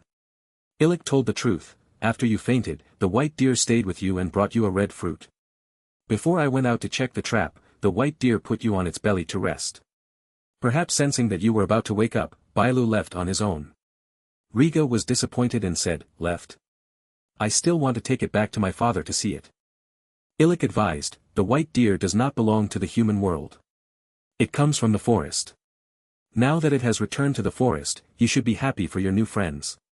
Yeah, I call it a friend. Rhaegar murmured softly, still reluctant to give up. Chapter 10 Generous Friends. Rhaegar felt an indescribable feeling when the friend he had just met left without saying goodbye. Haven't had time to chat more. I want to ride it for a few more laps. Rhaegar joked to Illich. If we are destined, maybe we will meet again. Illich responded with a chuckle. Having said that, he made sure that the little prince had calmed down and got up to deal with the pheasant carcass. Looking at Illich's white robe, Rhaegar pursed his lips, picked up the water bag on the side and took a sip. Ha, come to life. With his throat moistened, Rhaegar suddenly remembered the system prompt he heard before falling into coma. I wonder if it's an auditory hallucination. With a thought, the system panel appeared. Rhaegar Targaryen. Talents, Dreamer, Gold, Longevity, Green. Page, Ancient Valyrian Dragon King, plus 10%. Skill, Old Valyrian, Proficient. Relic, Blood and Fire, Fire Resistance plus 50%. Evaluation, Lucky Boy, you have made a generous friend. Looking at a certain line of small words on the system panel, Rhaegar's eyes widened. New talent, Long Life. Rhaegar blinked and made sure he saw it right. There is really a new talent. Her heart was beating fast. Rhaegar covered his chest, not to mention how excited he was. What does it mean to live a long life? Can I really live to be 100 years old? Rhaegar knew that his body was basically a useless person, not to mention riddled with holes. The little heart was beating faster and faster. Rhaegar's hands and feet were cold, but his heart was even happier. His frailty consisted in organ failure. That's why I get out of breath after walking a few steps, and my heart gets insufficient blood supply when I get a little excited. Now, he felt like his heart was beating out of his chest. There is only a slight discomfort. Not even his hands and feet trembled. I can live to be 100 years old, and the infirmity will never kill me again. After recovering from a long illness, Rhaegar couldn't control his surging mood and suddenly laughed loudly. Illich, who had just finished plucking the chicken feathers, was about to barbecue when he was startled by the sudden laughter. Looking back, he saw the little prince lying on the ground laughing wildly without any image. Hands spread out and waved back and forth, lifting up the soil and swaying it wantonly. The great joy affected Rhaegar's young mind, prompting him to vent his confusion. Otherwise, he will be driven into madness. Although in Illich's eyes, Rhaegar is now a little lunatic. 7 hells, don't torture me anymore. Illich lamented, not bothering to roast the chicken, and went to check on the little prince. Having just woken up from a coma, don't get mad again. Smuggled the prince away was enough for the king to put him on trial. If you bring back a crazy little prince, the king will definitely chop off his head. Dear brother, I hope this won't cause any trouble to you. Illich silently prayed that his brother Alec would not be affected when he was beheaded. It turns out that Elizabeth was worried. After letting Rhaegar go crazy for more than 10 minutes, he himself became exhausted and paralyzed. Lying on the ground, not wanting to move. Asked him why he was laughing, and got only one answer. Isn't it worthwhile for a lame man to get rid of crutches? Alec doesn't understand. But he realized that the little prince was recovering well. Should not be unconscious or insane. The head is saved. Shaking his head, Illich said that he couldn't keep up with Targaryen's thinking. Let's make the roast chicken and make an urgent dinner. Rhaegar lay quietly on the white robe spread by Illich, wandering in the sky. He thought of many things. The generous friend of the systematic review. Illich said that the white deer fed him a red fruit. The bloodline of the Dragon King of ancient Valyria continues to rise in the bloodline column. He looked at the system panel. The system detected that white deer is a rare species and is eligible for exploration. Automatically complete the exploration while Rhaegar is lying unconscious in his arms. The red fruit is the exploration reward. Magical creature, white deer.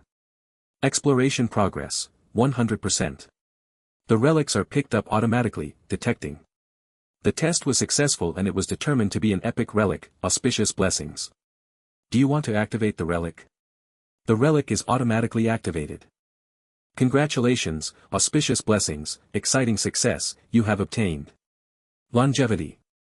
Grade, good, green. Function, an auspicious animal's blessing to new friends can realize the most sincere wishes. Evaluation, red grapes are too sweet, sour and sweet oranges are more in line with the taste. Seeing the comments full of personal will, Rhaegar smiled from the bottom of his heart. The disappointment that the white deer left without saying goodbye was all gone. Thank you, good friend. Rhaegar silently thanked white deer. At the same time, he discovered a blind spot. The blessing of the auspicious beast is judged as epic level. The long life that can be obtained after activation is only good level. Compared to the legendary level of blood and fire, and even the excellent level of ancient Valyrian proficiency, they are far inferior. With a moment's reflection, Rhaegar attributed the character of blessing to it. Subconsciously, Rhaegar most wanted to have a healthy body. The blessing is aimed at this. Bring him good health and longevity. Looking up at the crescent moon in the night, Rhaegar's eyes were filled with relief that he had never seen before, and the dark circles under his eyes seemed to have faded a lot. From now on, I am no longer a sick man. A Rhaegar Targaryen who is not threatened with death will bring a legend to this world that will last for thousands of years. With one hand raised above his head and a fist made, Rhaegar secretly made up his mind. Let everyone know his name. Elise, who was cooking on the side, sniffed the golden-skinned roast chicken and looked puzzled. That's weird, isn't it confusing? The next day. Early in the morning, Rhaegar, who was sleeping in a daze, was put on his horse, muttering, "Dragon flame." Walking on the path back to the camp, Illich raised the corners of his lips, as expected of a Targaryen child, he has been riding a dragon in his dreams. The morning dew gradually disappears and the sun continues to rise. At about 8 o'clock in the morning, Ellis, riding a black horse, appeared at the entrance of the camp. Illich, you are finally back. Before entering the camp, a figure sprang out from the corner, and his voice was full of surprise. Rhaegar, who had woken up long ago, cast his gaze and saw another face of Illich. No need to think about it.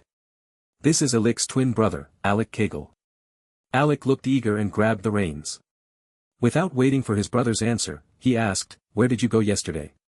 Facing his brother's indignation, Illich dismounted with Rhaegar in his arms and said helplessly, "What do you think?" Alec was even more angry. "The king ordered you to bring Prince Rhaegar to see you, but you sneaked out of the camp with him. This is enough for the king to order you to be hanged." Illich's eyes were complicated, his lips moved slightly, and finally turned into a sigh. Yesterday's experience was too bizarre, and it was difficult for him to digest it. Especially if you tell your stubborn brother.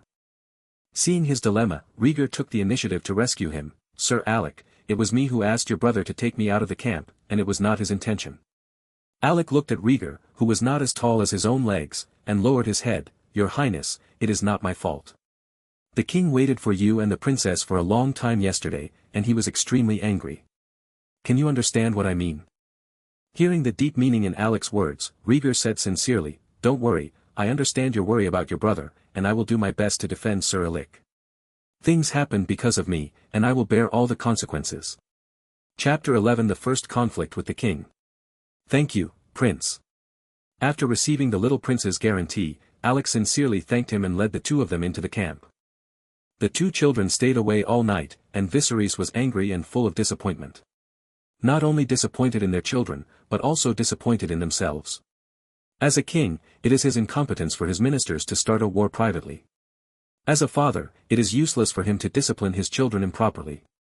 After a night of enlightenment from Queen Alicent, Viserys rarely revealed his true feelings and decided to do something.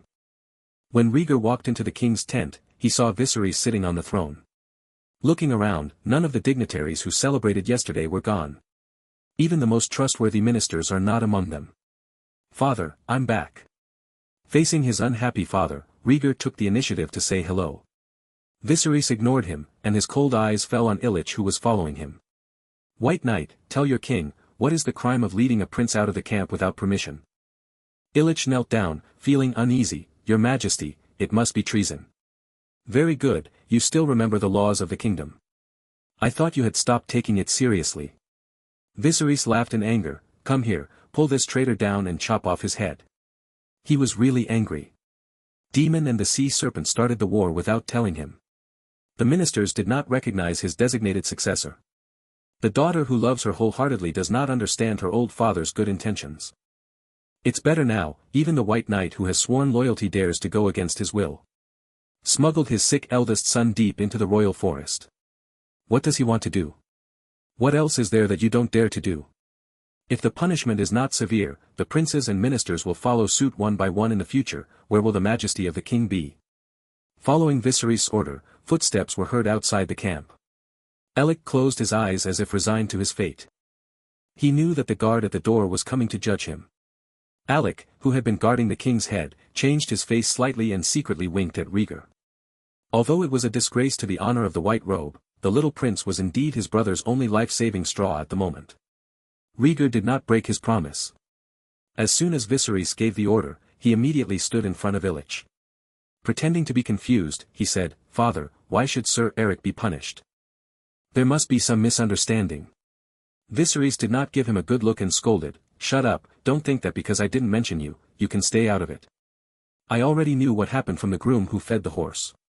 You have an unshirkable responsibility for the fate of Illich." Rhaegar's expression froze, but he didn't expect that his little trick would be seen through. The guard walked into the tent, neatly took off Illich's white robe, and disarmed his sword. "Stop, you can't do this to him." Rhaegar couldn't care less. He opened his hand to protect Illich who was kneeling on one knee, blocking the guards from taking him into custody. "You are so presumptuous that you also want to go against your father's will." Viserys shouted angrily and ordered the guards to take Rhaegar down. "Let me go, and it will not be a crime to detain me before my father." Rhaegar struggled to break away. The guards did not dare to hurt the king's heir, so they could only hold down Illich, who had no resistance. "Prince, please don't anger the king anymore." Seeing that the situation was getting more and more intense, Illich, who was tied up, spoke up in a deep voice.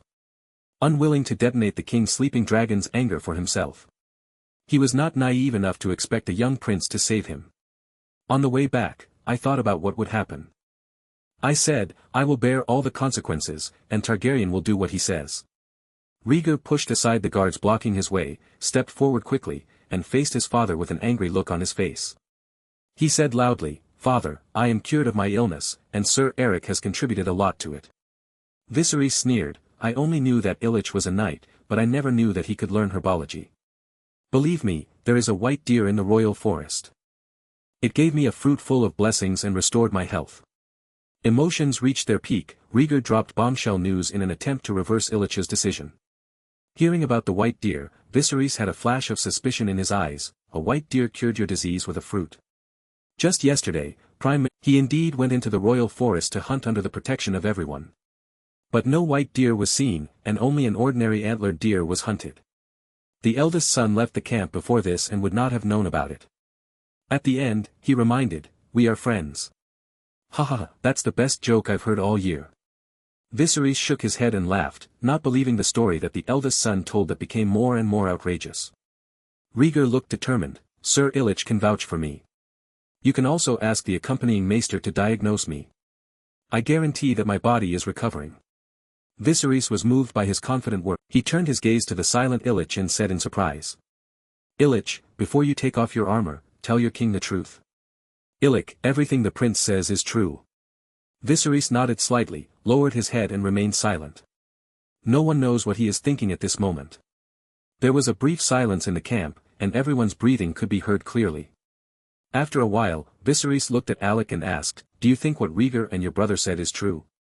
"I trust my brother as you trust your own children, your majesty." Alec did not hesitate and firmly vouched for his brother. Viserys said no more and ordered, "Go and call the accompanying bachelors, including the doctors brought by other nobles and knights, none of them are left behind." "As you wish." Alec's voice was loud, he opened the door curtain and walked out quickly. This change has eased the originally anxious atmosphere. The guards looked at each other and consciously divided into two sides and stood at attention. Rhaegar asked Viserys, "Father, the prince's heart failure is severe and it will continue to deteriorate. It will be difficult for him to live beyond the age of 10. He asked if there was a way to cure it. Sadly, organ failure is a terminal disease in this day and age. It can't even be cured, not even relieved. He originally thought that his eldest son would not live long, so he avoided meeting him. As the father of this child, even if he is a king, he does not have the courage to face it calmly. But just now, he was surprised by the way Rhaegar argued with him. Although the familiar little face is still pale. But the sound produced is full of energy. The momentum that bursts out from the whole body, the courage carried by the words. As expected of a descendant of ancient Valyria. Chapter 12 A Song of Ice and Fire. Alec, eager to save his brother, did not keep the king waiting. In just 10 minutes, a large group of people were brought to the main tent. Viserys spoke to calm the uneasy maesters and healers, and ordered them to examine Rhaegar. A full-body examination from top to bottom, not missing a single hair. Maesters who are familiar with Rhaegar are familiar with this. Some of them would from time to time assist the Grand Maester in examining the frail prince.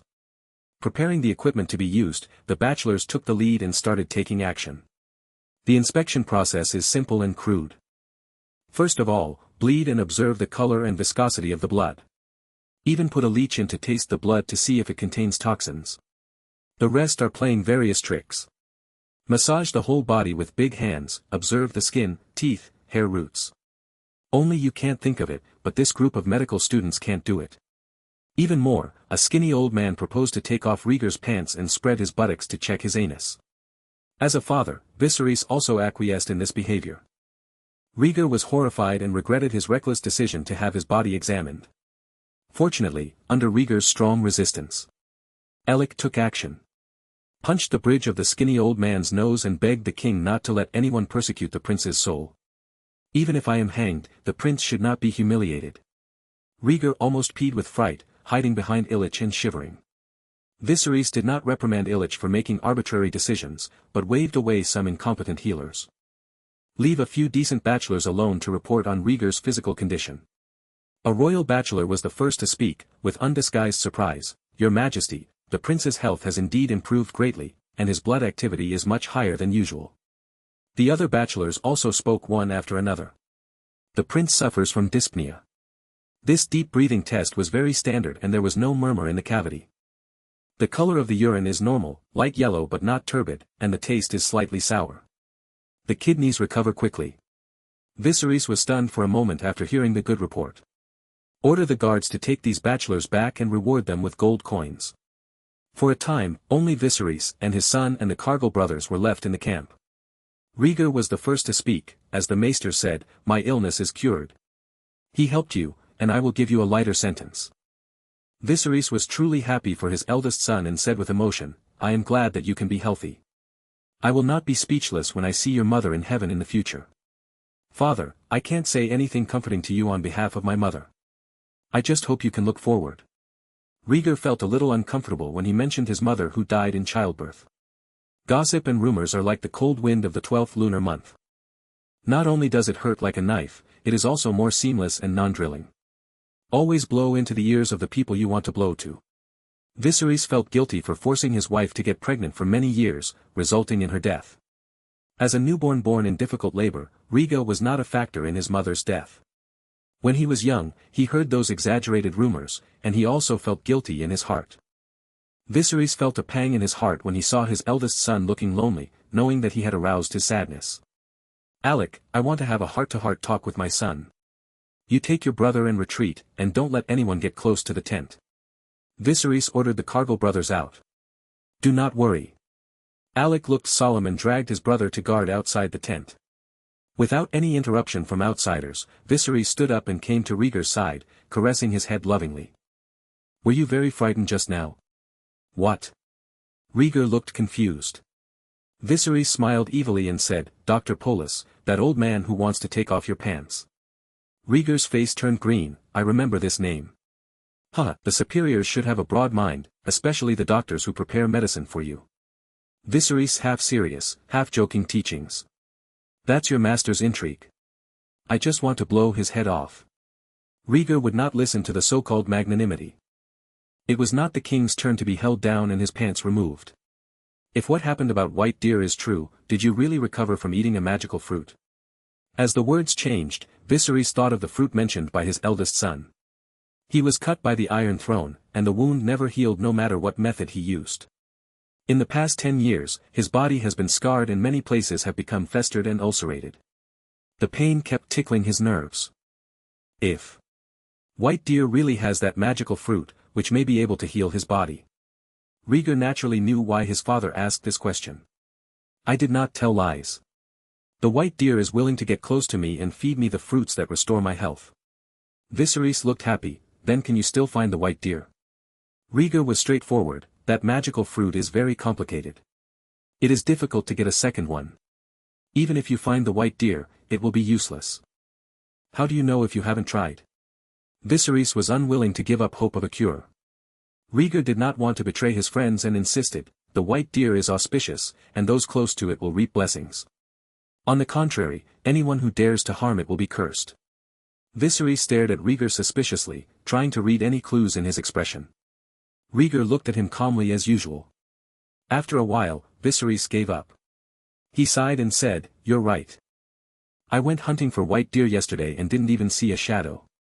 Rhaegar was very surprised. He didn't expect this to happen. Viserys stroked the top of his head. "You are luckier than me to gain the friendship of the white deer." Rhaegar said nothing. He didn't know what to say. The white deer is his friend and he cannot betray it. And the fruit is a reward released by explorers, not owned by Bailu. Even if he helped his father catch the white deer, there would be no second fruit to cure his illness. Viserys looked pleased, but there was something else in his heart. The white deer is a symbol of royal power, but as a king, he had no chance to meet it. Rhaegar was able to see it, not just because he was lucky. Despite all his thoughts, Viserys warned himself. It is a rare good thing that your son encounters an adventure. Thinking of this, Viserys had an idea in his heart. Hook Rhaegar's hand and walk to the brazier in the tent. With Rhaegar's puzzled eyes, he pulled out the dragonhorn dagger from his waist and put the blade into the fire. When the blade forged from Valyrian steel is completely heated and turns red, hold the dragon's horn handle and take it out. Place it before Rhaegar's eyes. Look carefully, what do you see? Viserys' encouraging hints. Rhaegar looked at the red dagger and found that there were many small characters appearing under the flames. Is it Old Valyrian? Having a good command of the Old Valyrian language, he quickly discerned its meaning. Rhaegar did not dare to reveal too much considering that he had not yet learned the ancient Valyrian language. Stumbled and read, prophecy. Bloodline, song of ice and fire. Further back, Rhaegar pretended to be speechless and looked at Viserys helplessly. Viserys was not surprised, but was pleasantly surprised that he could recognize part of the Old Valyrian language. It seems that the news he got is correct. Rhaegar is indeed a child who loves to read. Chapter 13 Specious Answers. This is the prophecy of a song of ice and fire. Viserys explained patiently, before Aegon died, the last fire wizard in Valyria hid his song in a dagger. Knowing this is a responsibility and a heavy burden. More important than the throne and the king. As he spoke, he watched Rhaegar's every move. Under the bright firelight, the shadows of the father and son were lengthened and enlarged. As the wind blows the flames, they are constantly twisting and changing. Rhaegar blinked and was at a loss. A song of ice and fire? I thought this was a superstition made up in the book. He does know a song of ice and fire.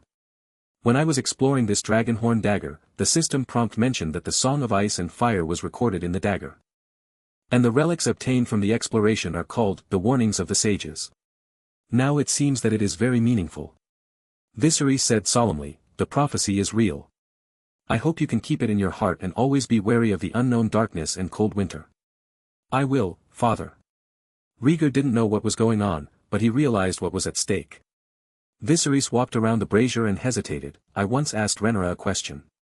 Do you want to know what it is? What is it? What his father said became more and more profound. Rhaegar could not understand it and subconsciously asked questions. About dragons, thoughts on dragons.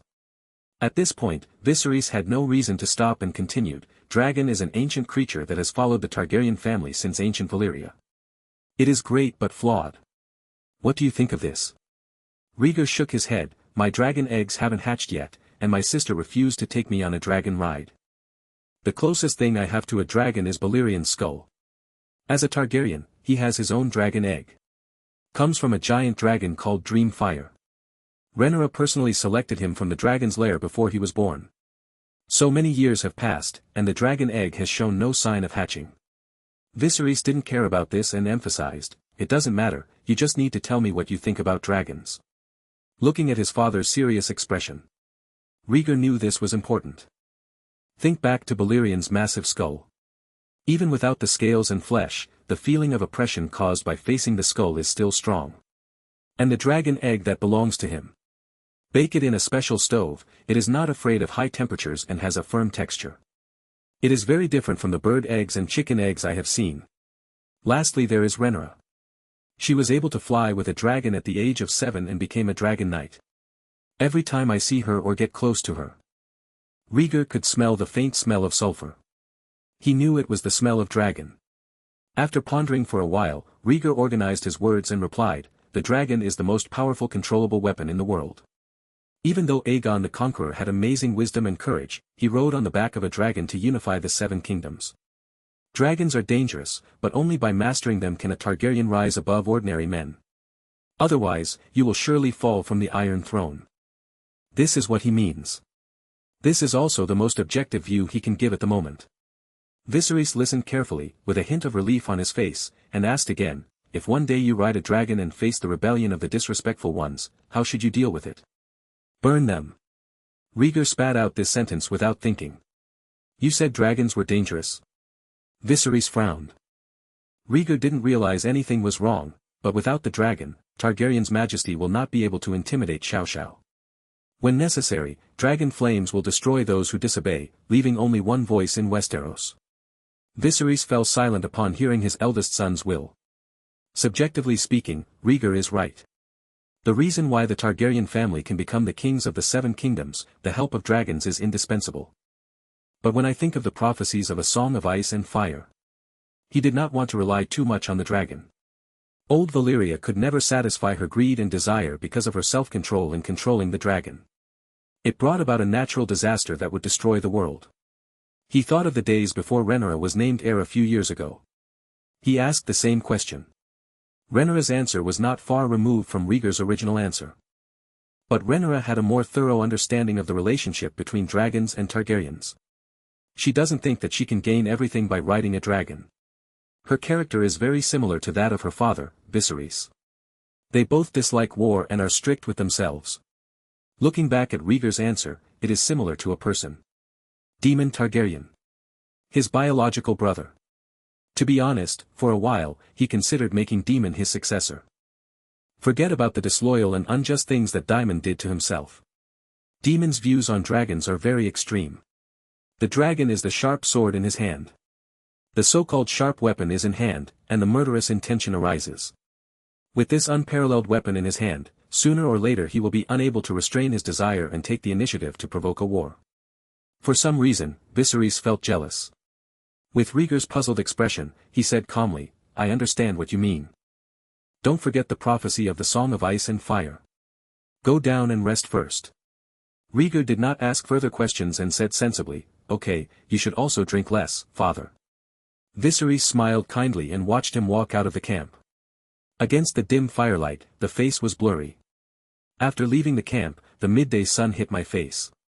Rhaegar was so stung that he couldn't open his eyes. A shadow covered him, blocking him from the dazzling light. Sir Alec. Rhaegar tilted his head and saw clearly the person hiding the light. Alec held his white robe over the little prince's head with one hand and said sincerely, thank you for interceding for my brother, prince. Rhaegar shook his head slightly, don't say that. I was the one who forced Illich to take me out of the camp. He should not bear the responsibility for me. The king's guard followed the king's orders, and my brother failed to do so. It was a grave mistake. Alec was a very clever man, aware of the prince's position in the king's heart, and respected him very much. Where is Sir Illich? Rhaegar changed the topic. Yalek said, there was a commotion at the entrance of the camp just now, and he went to check the situation. If there's a lot of excitement, I'll go and see it too.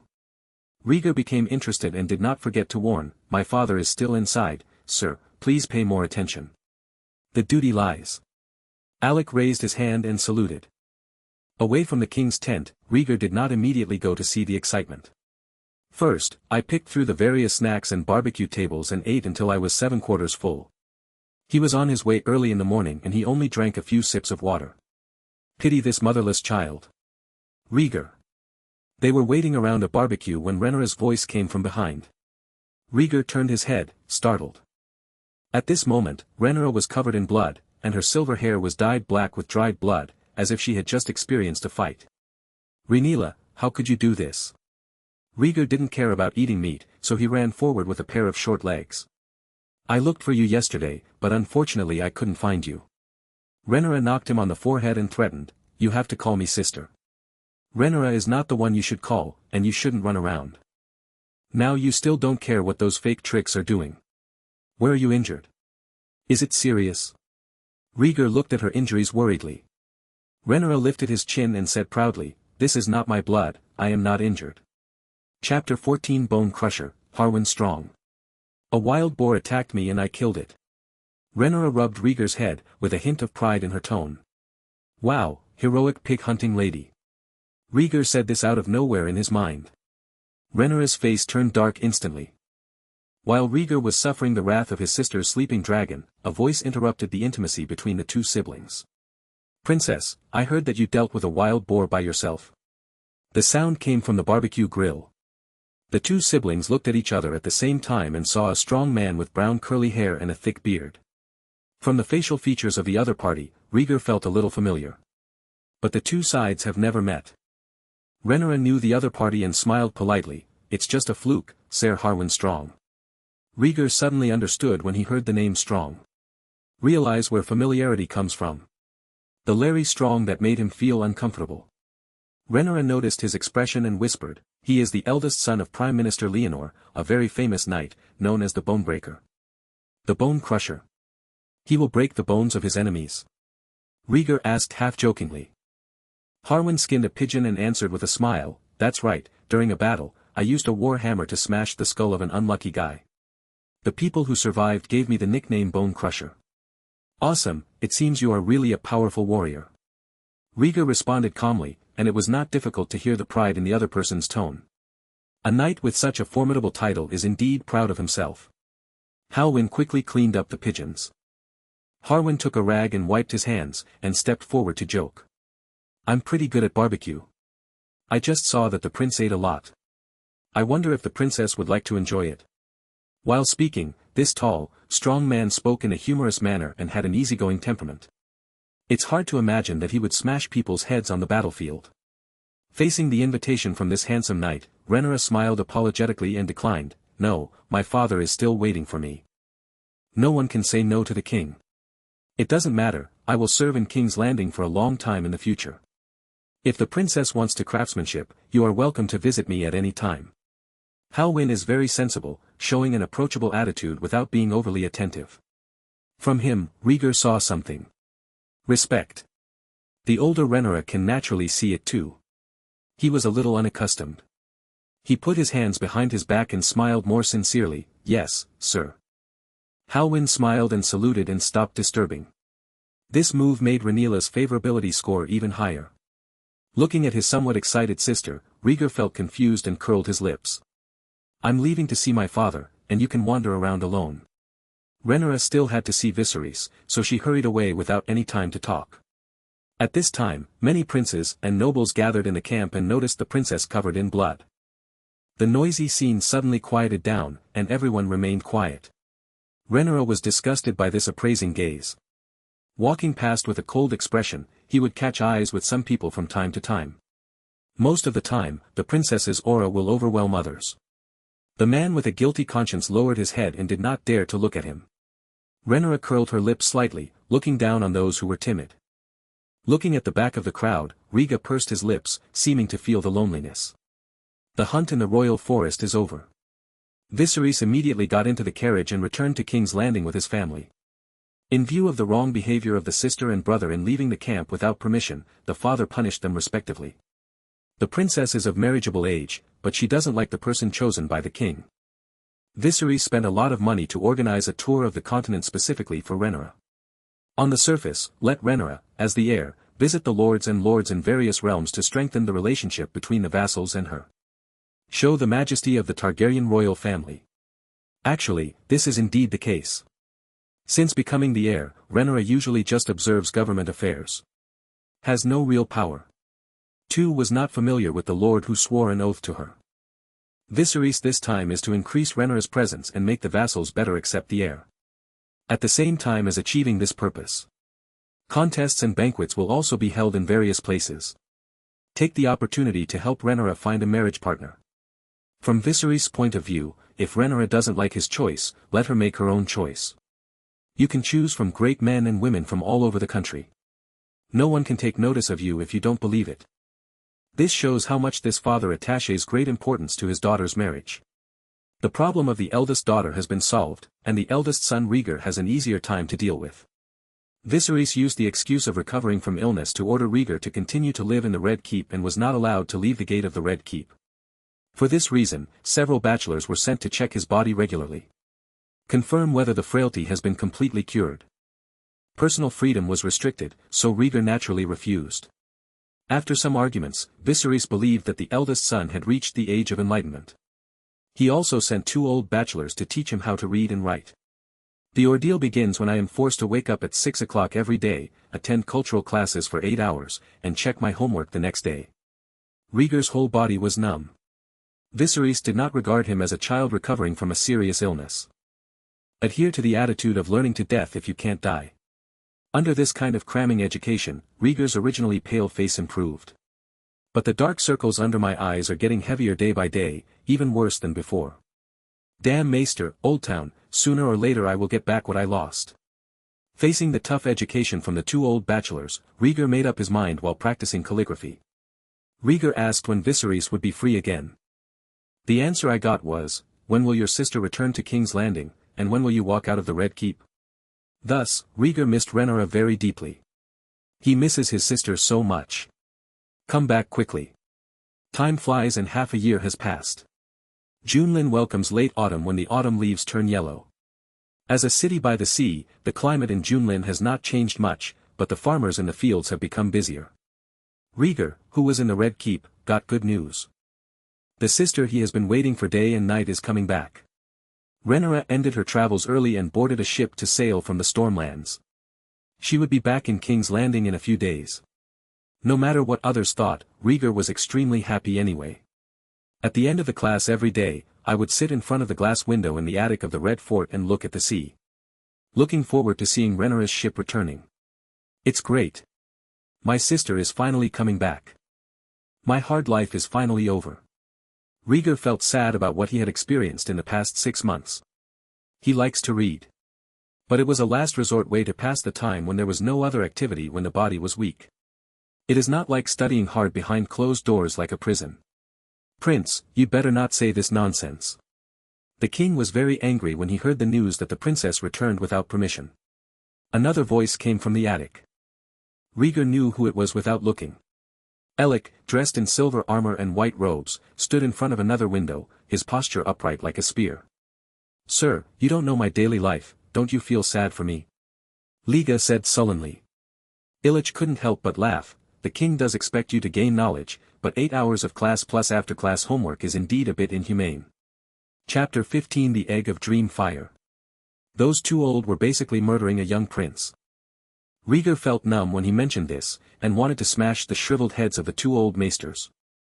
Let's see if there is anything in it besides knowledge and answers. Illich smiled and said nothing, not interested in interfering with the king's teaching arrangements for the prince. Since the hunting in the royal forest half a year ago, the 2 of them have had little contact. Until a few days ago, Viserys learned of the end of Rhaegar's travels. He then sent Illich to Rhaegar, swearing to protect the safety of the king's eldest son and complete all assigned tasks. Rhaegar didn't know his father's intentions. But with a reliable white knight by your side, why not? Coupled with the previous experience of sharing weal and woe, the two of them got along very well. Like Illich, a strict knight, can make a few harmless jokes with Rhaegar from time to time. I'm tired, sire. After sitting for a while, Rhaegar lost his patience and returned to the room followed by Illich. The king's guard are only responsible for protecting the safety of the king and those he designates. There is nothing that will not enter the prince's room, just stay outside the door. Rhaegar was the first to come to the fireplace when he returned to his den. There is a stove-like container placed there. Opening the lid of the stove, a burst of hot air hit my face. Rhaegar faced the heat wave without feeling any strange. He stretched out his head and looked into the stove. There was a dragon egg that was completely black and covered with diamond patterns. This is his dragon egg.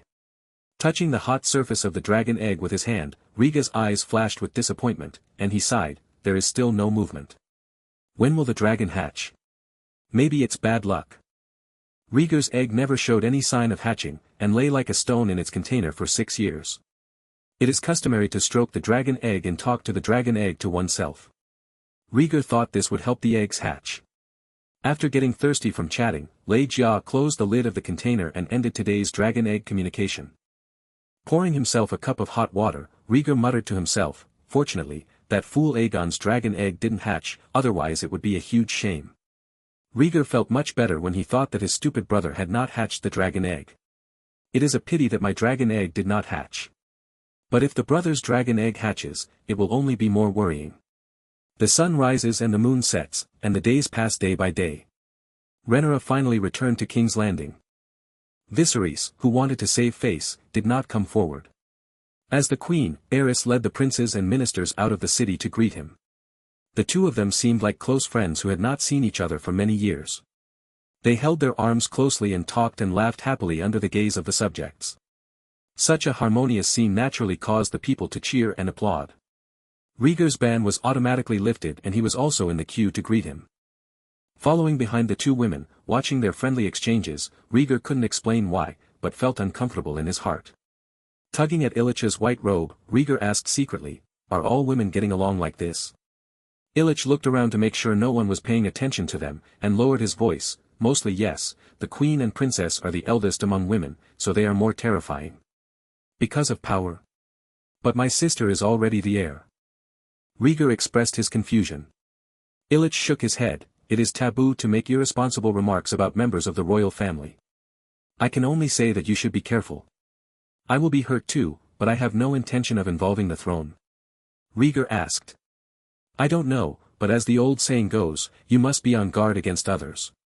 Illich said meaningfully. Rhaegar smiled, "Then please do your best to protect my safety, sir. The duty lies." There were many people and many eyes, so the two of them stopped talking and accompanied the two heroines this time to finish the trip. It wasn't until night that everyone stepped into the gate of the Red Fort. Even though he was angry about Rhaegar's decision to return home, Viserys did not embarrass his daughter. Hold a grand banquet to wash away the dust for her. Rhaegar didn't like the noisy environment, so he ate some cakes and dishes hastily, and then left the table with the gift that Rhaegar had prepared for him. Rhaegar returned home, and the biggest beneficiary was Rhaegar. Not only can you get out of the Red Fort and walk around, but the daily courses have also been greatly improved. There is no need to study for 8 hours, you only need to study for 3 hours in the morning, and the remaining time is free for activities. Even after school homework has been cancelled. At this, Rhaegar shouted long live and couldn't be happier. When Rhaegar visited him, he kissed her twice. These days went on for a while. Then, the Red Fort became lively again. The 5th wedding anniversary of King and Queen Alicent. In order to thank Alicent for his 5 years of companionship, Viserys waved his hand and decided to hold a grand tourney.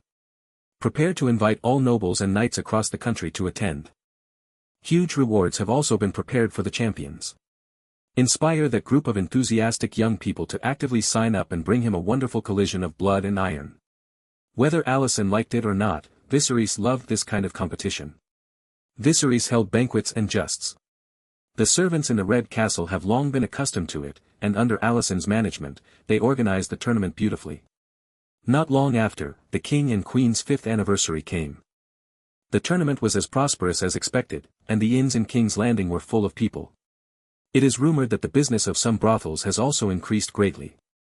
Prostitutes couldn't close their legs when receiving customers, and many aristocratic gentlemen were even willing to fight battles just to sweat. That day, Alicent prepared a sumptuous banquet. The guests enjoyed the brutal jousting with Viserys. When they got tired of watching, they ate and drank in the nearby banquet hall, which was a great time. Rhaegar and Rhaenyra sat under Viserys' seat, watching the contest below. The court is where the knights charge. 2 knights, wearing armor and holding sharp lances, charged head-on on war horses. At the time of the charge, a black-armored knight raised his spear and accurately stabbed the opponent's shoulder. Boom! Under the huge inertia, the knight on the opposite side was instantly carried away, his body drew a parabola in mid-air, and he fell heavily on the muddy field. When he landed, the knight under the armor screamed, and one leg was pinned under his in a twisted posture. As he rolled and howled, Rhaegar noticed that he had only one arm waving. The arm that was hit on the other side hung down weakly. 80% of the time, the shoulder blade is broken. If not treated in time, it will leave a lifelong disability in the future. Alec, who was standing behind him, explained to him in a low voice. Rhaegar had never seen such a scene, and couldn't bear it. If the treatment is not timely, he will also become disabled, and the leg will be useless. That's what a competition is, the important thing is to determine the winner. Illich persuaded Rhaegar to accept the cruelty of reality. It's hard to imagine that a group of talented young people with martial arts skills want to participate in a martial arts competition. How many of them can return intact? Rhaegar was in a bad mood and did not understand the purpose of this contest. Illich patiently said, "The kingdom is in a period of peace, young people have nowhere to vent their passion, and there are many people who want to win the king's attention. Rhaegar cannot hatch dragon eggs for the time being, so he will choose the path of dragon training." Guess which dragon the author arranged for him? Chapter 16 The Dornishman. You're right, sir. Rhaegar was speechless, but that didn't stop him from looking down on the contest. He said, "I'm hungry," to Rhaenyra, got up and went straight to the banquet area. The sight of the unnecessary fighting made him feel unappetized, and he was in urgent need of some fruit to relieve his tiredness. Alec shrugged and walked with him behind him. The charge phase is over, there are still mounted shooting, melee, duel. After rounds of exciting and competitions, we entered the duel stage. The rules are simple. 2 people wear armor and hold weapons in an unlimited competition. Until one party admits defeat or dies. Commonly known as one-on-one. The first 2 duels are very exciting. The knights wield swords and hammers, and the scene of gold and iron fighting is blood-soaking. Because the armor's protection is excellent, it will only cause injuries at most, but will not cause disability or even death. The people in the duel field are not fools either. They came here for honor and gold. Since they have shown their faces in front of most of the nobles in the country, why do they have to fight to the death? As long as the fight is fierce enough, the nobles will cheer and win. They couldn't tell whether it was a real fight or a performance. The third duel began soon. On one side is Bart Hammer Knight from Iron Oak City in the valley. This knight is tall and rough-looking, wearing silver-gray armor. He holds a warhammer in one hand and a shield in the other. On the other side is a brown-skinned young man wearing light armor and holding a spear. It is not difficult to see that it should come from Dorne. It is necessary to mention. Although Aegon the Conqueror unified the 7 kingdoms, the Dornish people have never recognized submission to the Targaryen dynasty and have been rebelling all year round. It was not until a few years before the death of King Aegon I that Prince Martell of Dorne sent representatives and the 2 sides reached a reconciliation. At this point, the war between the Targaryens and the Dornish people came to an end. Of course, the war stopped, but the petty quarrels never stopped. The Dornish people, with their fierce folk customs, often plundered the surrounding areas, causing trouble to the whole kingdom. Looking at Dorne's face below, Rhaenyra's boring heart finally aroused some interest. Unexpectedly, a Dornish warrior will participate in this tourney. Rhaenyra looked at Cole who was guarding her and asked curiously, "Who do you think will win?" Cole laughed and said, "How can we tell the outcome before we fight? It is said that the Dornish people are ferocious and good at fighting. They are barbarians who drink hair and blood. I don't know whether it is true or not." Rhaenyra looked forward to it with interest. The referee blows the horn and the duel begins. Bart hid his face under his helmet, waving his war hammer and pressing forward step by step, not daring to relax. He has also heard the rumors about the Dornish people. Cruel, ruthless. He doesn't dare to take it lightly, God knows if the other party will be cruel. In contrast, the Dornish youths were more natural, pacing back and forth with guns on their arms and provocative words. Silly man, why didn't you go to the blacksmith shop to make iron? Don't waste your broken hammer.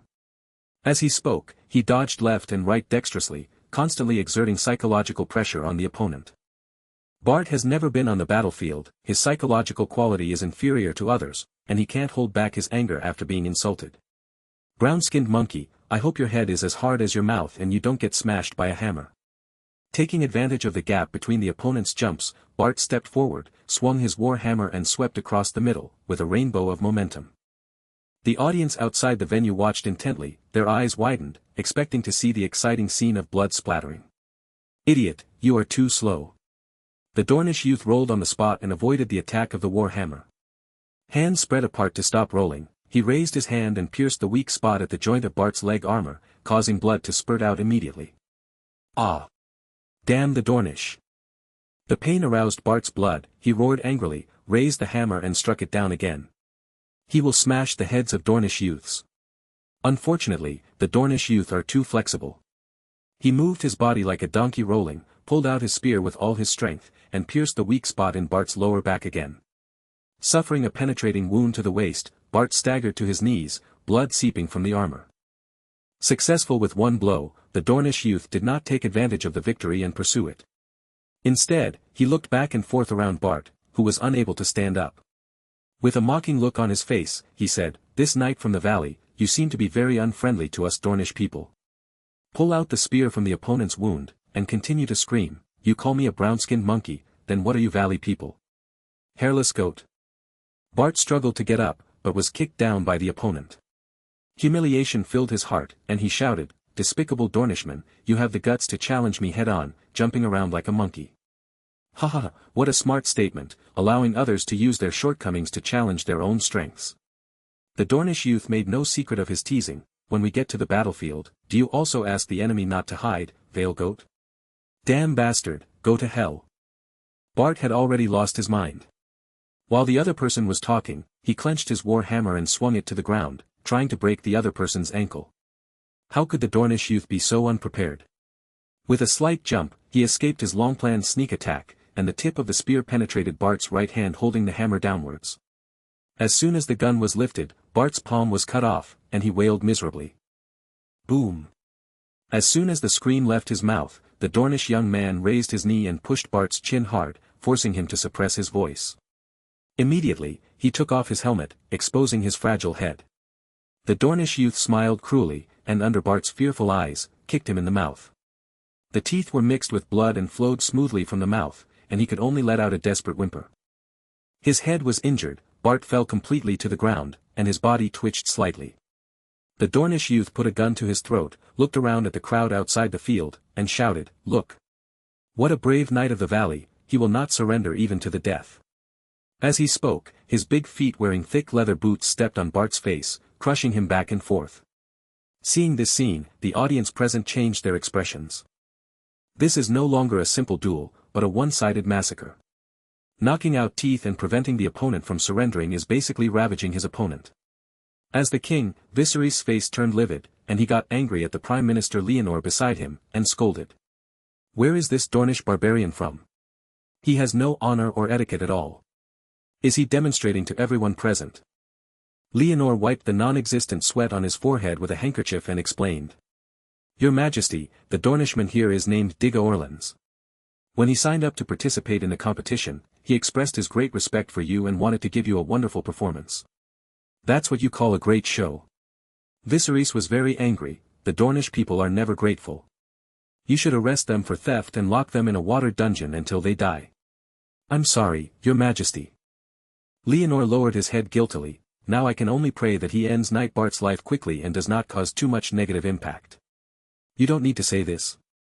Viserys snorted and ignored him. In the arena, the Dornish youths were still jumping up and down, talking nonsense. "I heard that there are many warriors in the valley. Why is this knight so weak? Could it be that someone took bribes to let him in?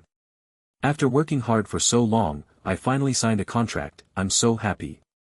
Chapter 17 sparks outrage. Pointing at the unconscious Bart, he sarcastically said. This knight seems to be very unfriendly to me, and he is even more discriminatory towards us, the people of Dorne. This is not right. After the spear cut off one of Bart's ears, the Dornish youth said, I heard a saying that the women of the valley are not as beautiful as the goats. Is this true? I don't know if they are really inferior to goats. He kicked Bart in the head and said mockingly, Hey, Knight of the Valley, tell me your opinion and give me some reference. Multiple wounds caused Bart to bleed profusely and make him dizzy. As the Dornish youth chattered endlessly, Bart took a strong breath and twitched the corners of his lips, as if he wanted to say something. The Dornish youth knelt down, pulled his hair up, and said with a cruel smile, If you want to speak, speak louder. Ahem, son of a bitch, Dorne, monkey. Coughing out 2 mouthfuls of blood, Bart spat a mouthful of phlegm all over the other person's head and face, laughing and cursing weakly. Ha, goody Lau. The Dornish youth was angered by the filth, but he did not kill him. A happy death is a gift. He didn't want this valley old to die so easily. The spear pierced Bart's limbs one after another, each time spinning and churning in the flesh, causing extreme pain. The torture lasted for 10 full minutes. When Bart finally couldn't hold on any longer, he pierced his throat with the tip of his spear. End his suffering. Damn Dornish, you will be punished. Suddenly, a curse came from the seats outside the venue, followed by an empty wine glass being thrown. With a loud thud, he fell into the muddy field. This yell was like blowing a clarion call to vent. More and more people in the audience stood up, yelled, and threw things at the Dornish youth. Wine glasses, apples, dinner plates. Even several women's high heels. Rhaenyra stood in the crowd, staring expressionlessly at the Dornish youths who were dodging back and forth, mocking and laughing. As the princess of the kingdom, she had no good impression of the Dornish people. And her mother, Emma Eileen, was from the Guardian family of the valley. The youth of Dorne not only killed the Knights of the Vale who were loyal to her, but also mocked the women of the Vale unscrupulously. Surely it no longer irritated Rhaenyra to murderous intent. Cole, go out and fight him and kill him for me. Rhaenyra turned her head and gave Cole instructions. Cole looked embarrassed, I am happy to serve the princess. That Dornish man is indeed hateful. However, I am a member of the King's Guard, and I cannot take the initiative to enter a duel without the King's order. Then I'll find someone who can make the decision. Rhaenyra threw Cole away, walked to Viserys, and lowered her voice, Father, that man is too arrogant. He is slapping the kingdom in the face. I can ask Cole to take action, and he will definitely avenge Bart Knight. Viserys was already very angry. Although he agreed with his daughter's proposal, he still maintained his rationality and advised, wait a minute, there are many brave knights in the kingdom, and the King's Guard cannot touch them without permission. They must give young people a chance to show off. These words made sense. Rhaenyra almost wanted to refute, but she suppressed the words that came to her lips.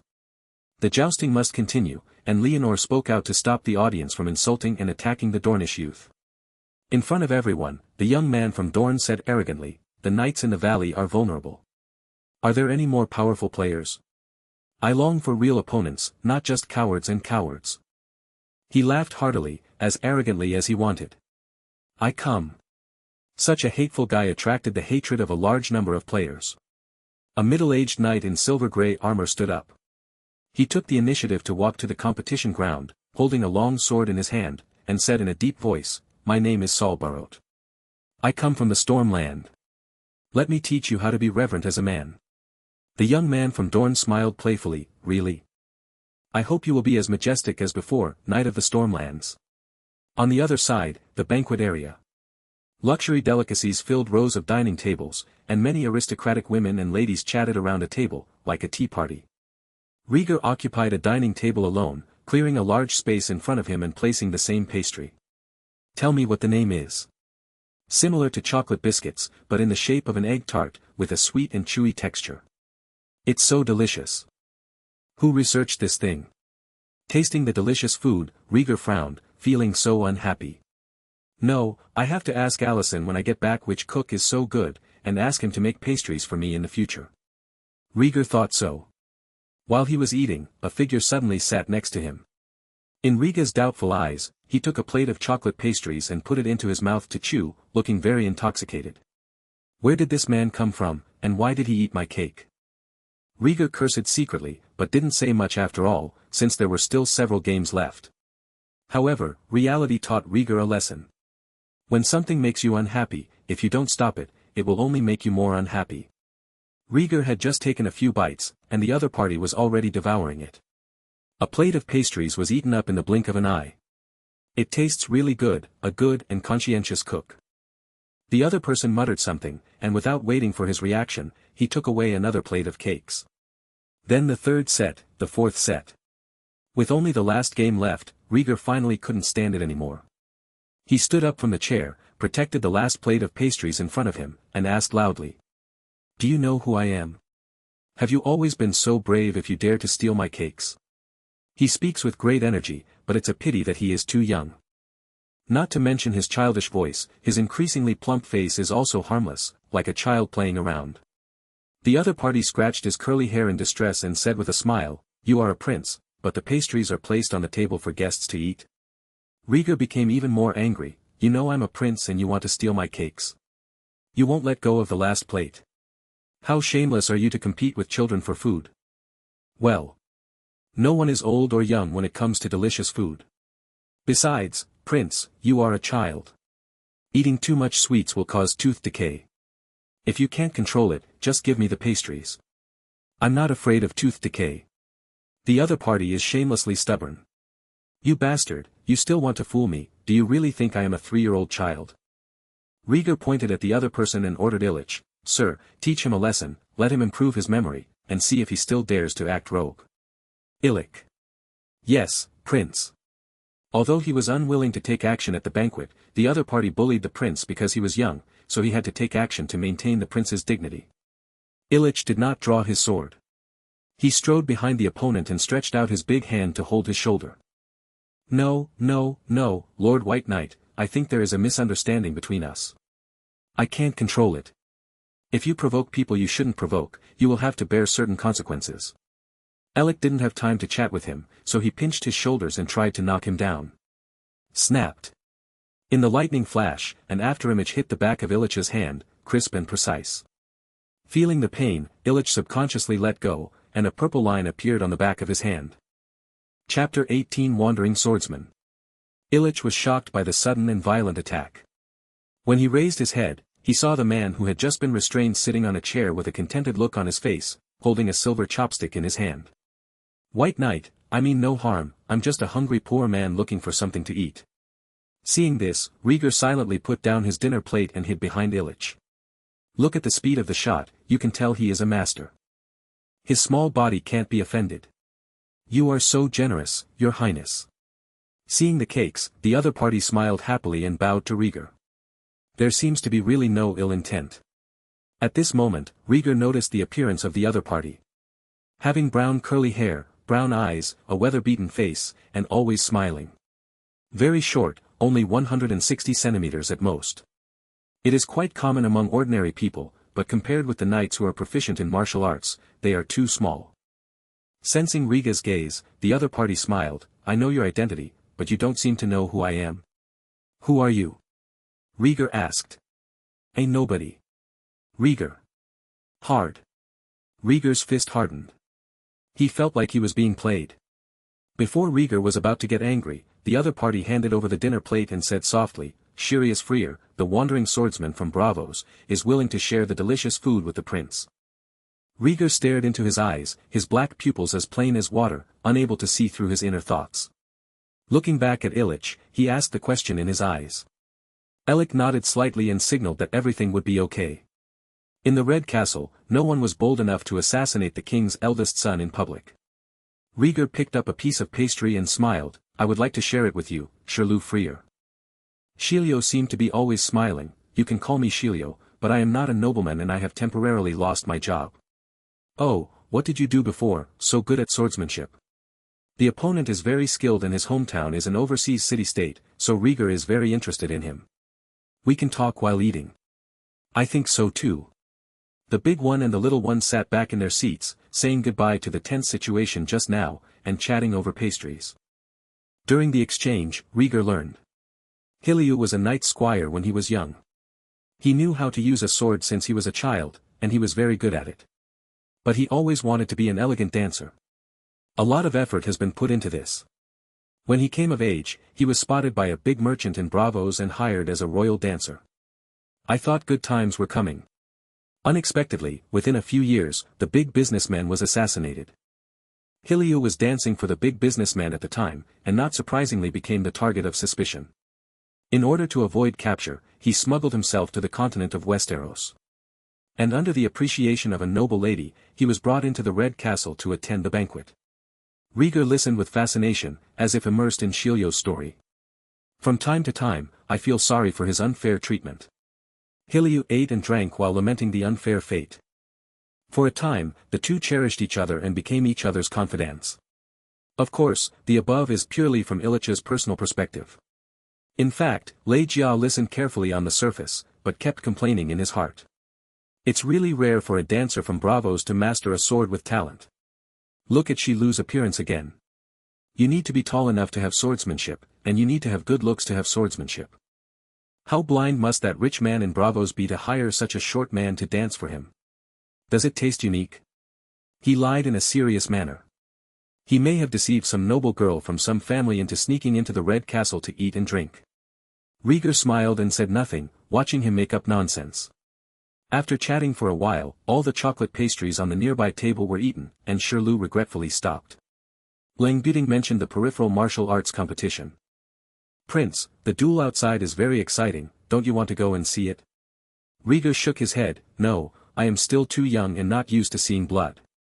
Shirlu smiled and said, that's true, but the duel field was so noisy that the king was angry. Because of what? Rhaegar frowned, realizing that there was a mystery behind Shirlyo's words. A Dornishman slew his rivals and spoke with great arrogance. Hiryu took a sip of wine and said, the Dornish people will continue to challenge, and the second duel should have just begun. Let's go and have a look. Rhaegar stood up immediately and walked quickly towards the competition ground with Illich. Shilio smiled and followed. The three of them arrived at the competition venue and found that everyone in the audience. There was a knight in silver-grey armor holding a sword with both hands, swinging it with great force, forcing a brown-skinned young man to retreat. Every time the sword grazed the opponent's body, the onlookers would cheer and urge him to kill the opponent. After watching for a while, Illich whispered, the dominant side is the Shillong Knight of Stormland, and the opponent is the Dornishman, a shameless and despicable person. Rhaegar nodded and watched the duel intently. The Shillong Knights attack very fiercely, with a typical charging style. Be fast and accurate in your attacks, crazily suppressing the opponent's actions, leaving no room for counterattack. The Dornish youth clearly saw this and took advantage of the light armor to rush left and right, dodging every attack. The spear in his hand became a shield against the long sword, and the clanging sound echoed throughout the duel field. While looking at the situation with enthusiasm, Shilio suddenly said, the victory has been decided, and the time to change the offensive and defensive positions is not far away. Rhaegar looked at him suspiciously and asked, why do you say that the Knight of Shillong is very powerful? On the battlefield it is true that one is worth 10, but the Dornish boy avoids fighting and only needs to wait until his strength weakens to win. Rhaegar looked towards the duel field. If you look closely, Shillong did start to pant slightly under the attacks again and again, and it was difficult for the long sword to get closer to the opponent. On the other hand, the young men of Dorne seem to still have some strength left, and they are fighting but retreating. He did not forget to taunt, Sir Knight, if you mount a war horse, I will definitely not fight with you, but it is a pity that you can only stand in the mud with both feet. Hee, even if there is no war horse, there is no problem in cutting off your head. Silen's voice was hoarse, his words were full of disdain, and the sweat on his forehead betrayed his state. Rhaegar pulled the corner of Illich's clothes. Sir, is the Knight of Shillong really going to lose? Illich's eyes were solemn. It's hard to say, the cunning Dornish people don't give Shillong a chance to get close to him. Shillong is wearing a heavy armor, and the longer it takes, the worse it will be for him. Hiliu interjected at the right time. Armor can save the owner's life at critical moments, but it also limits the human body's ingenious flexibility. Like the Dothraki across the sea, they never wear armor and believe that agility can lead to victory on the battlefield. Read on, I believe in the Knight of Shillong. Rhaegar kept a straight face and secretly cheered for Shillong.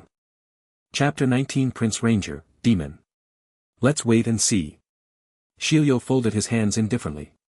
It turns out that a superb swordsman's vision is vicious enough. Within 5 minutes, Shillong's swing of the sword was greatly reduced and the pointless pursuit stopped. The Dornish youth grinned, knowing that the time to fight back had come. The style of play was the same as in the previous battle with Bart, changing positions around Shillong and stabbing the spear at a distance. Sylon raised his sword to defend, but there were always times when the enemy was dense and sparse. The Dornish youth made an insidious feint to seduce Shillong to attack. At the moment when he was about to succeed, the young man from Dorne made a backhand move with a golden rooster and 3 nods, blinding one of Sylon's eyes. Ah! I give up and stop the duel.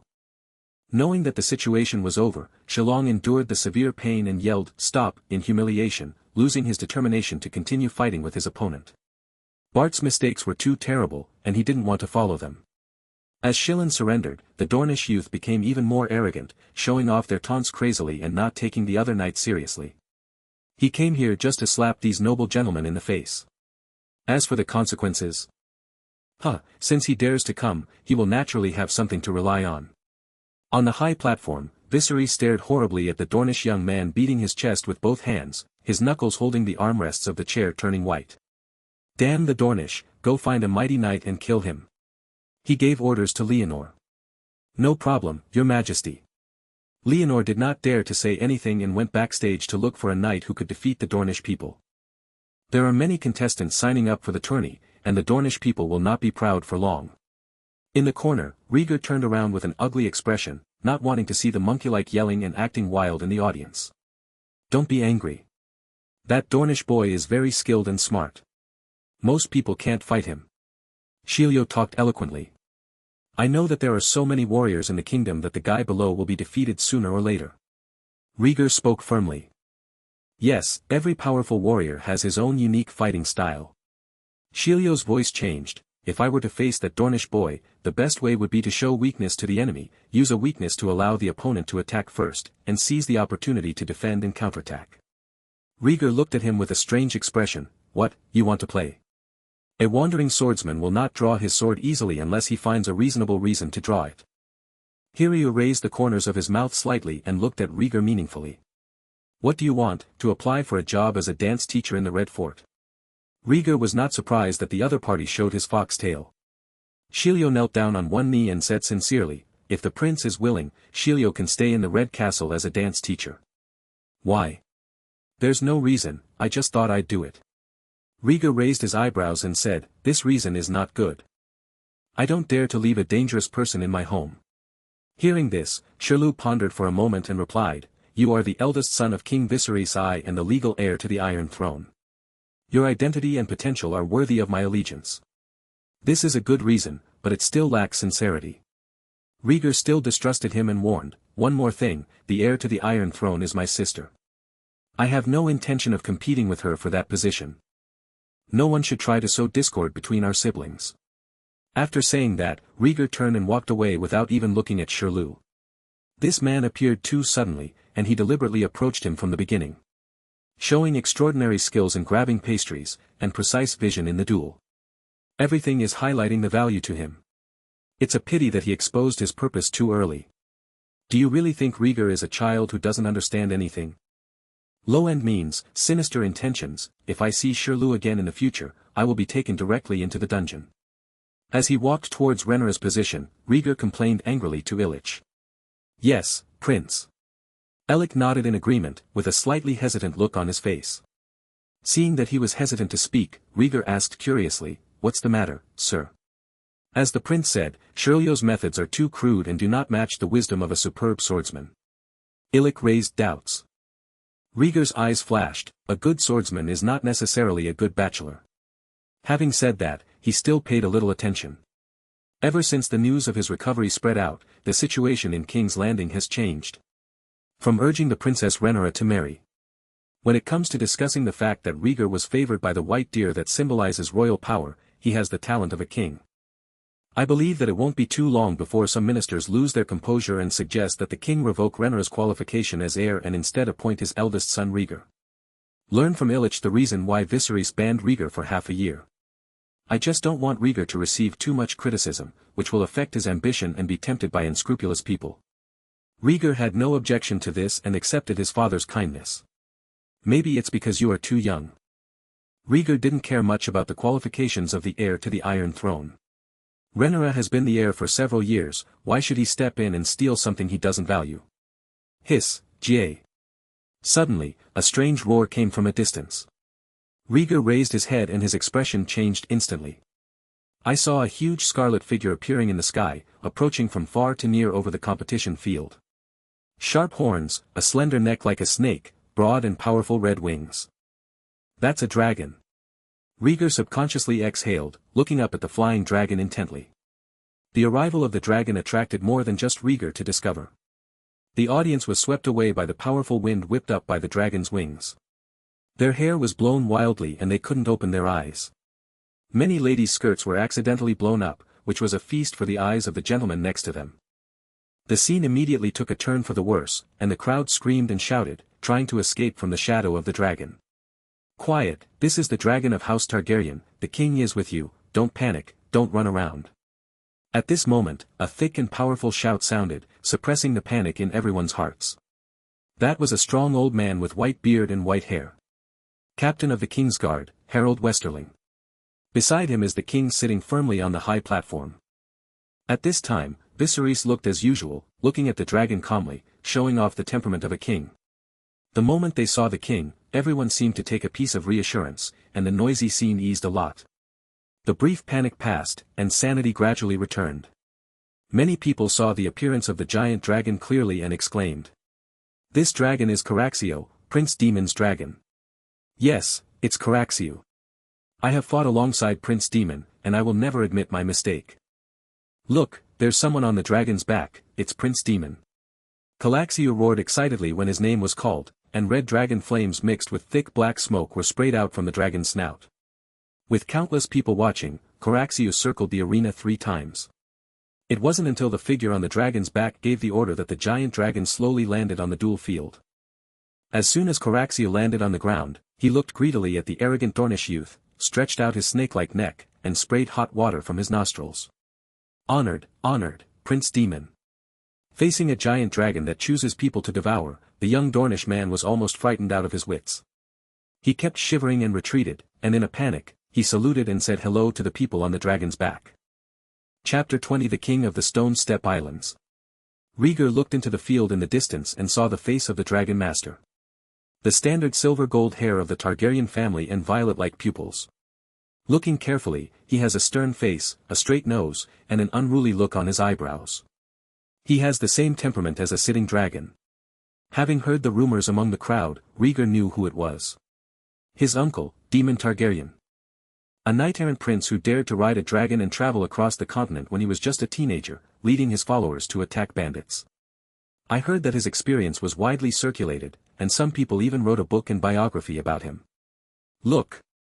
It's a giant dragon, a living dragon. It's so big.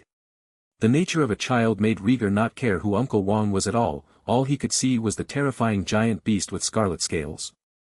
Handing on to Illich's big hand, Rhaegar was extremely excited. I will also be able to control an equally powerful dragon in the future. No. It needs to be more powerful and majestic, this dragon is too thin. At a young age, he expressed his feelings without reservation. Illich couldn't care less about looking at the dragon. He clenched the hilt of his sword and looked around cautiously, lest someone rush into the prince in panic. In the duel arena, the Dornish youth was forced into a corner by Caraxio. He clung to the wall in fear, sweating profusely. The fear of dragons fills the heart, just as the Dornish youth's psychological defenses are about to collapse. A steady voice came, which was like the sound of nature in his heart. Caraxio, be honest. Hiss. Caraxio roared, seeming to respond to his master.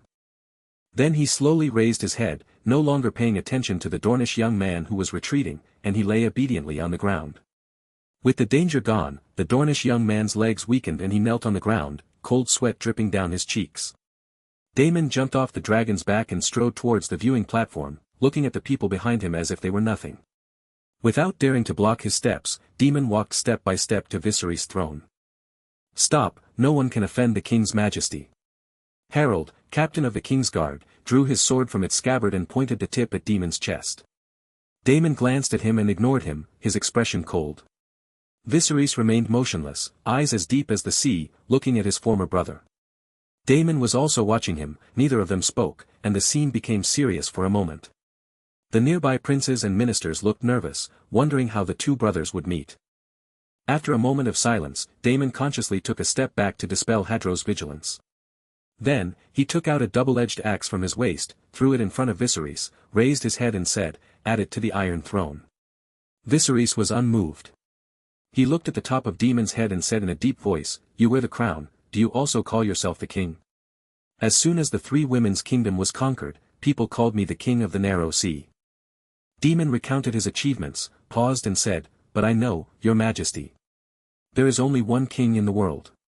With that said, Daemon knelt down on one knee, took off the vine crown on his head, and lowered his noble head. "My crown and the stone step islands belong to you." These words and deeds far exceeded the expectations of everyone present. Who would have expected that the always aloof Prince Daemon would take the initiative to surrender and give his brother the respect and dignity he deserves as a king?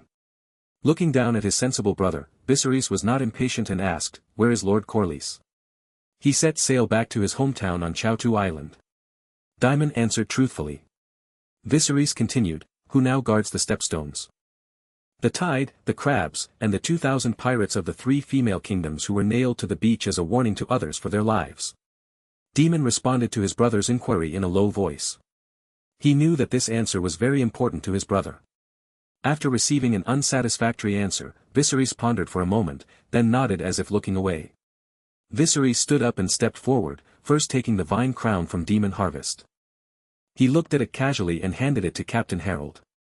It was obvious that he looked down upon this crown that symbolized the King of the Narrow Sea. Noticing the expressions of the princes and ministers around him, Viserys' eyes flickered and he said calmly, "Get up." Daemon looked at his brother expectantly, and upon hearing the signal of forgiveness, he slowly stood up tall. Viserys' indifferent expression melted away like ice, and he smiled, "Welcome home, brother." Without hesitation, Daemon and Viserys embraced each other. In full view of the public, the bloodline of Prince Bellon of Spring Dawn was reunited once again. Those who are concerned understand that this is a warning issued by the king. He welcomes the return of his younger brother Daemon, but that doesn't mean that some people can make a big fuss out of it. Daemon knows this too. So his attitude was very respectful from beginning to end, no longer as arbitrary as before. Rhaenyra stood in front of everyone and watched this complex power game at close range, with unconcealable joy in her eyes. Her clear and stupid purple pupils can't tell the difference between true and false. Just sincerely happy that uncle is coming home. "Sister." Rhaegar squeezed out of the crowd at some point, came to Rhaenyra, and took her little hand. Hearing his call, Rhaenyra discovered Rhaegar's existence and said with a smile, "Uncle Daemon is back. He has been very good to me since I was a child. Yes, he looks very handsome." Facing his sister's joy, Rhaegar forced out a smile and praised Daemon's handsome face.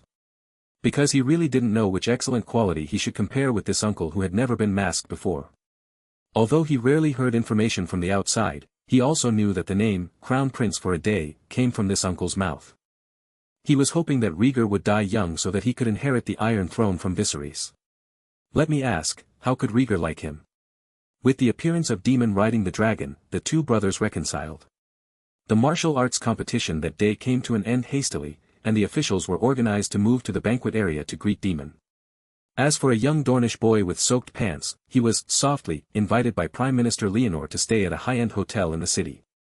Not only did he pay the accommodation fee, but he also sent someone to look after him, for fear that he would not be used to living there. It was quite a grand occasion, and many trustworthy people inquired about it. The answers obtained were very consistent. The king admired this Dornish warrior who had come all the way, and today he first received the victorious king's brother Daemon.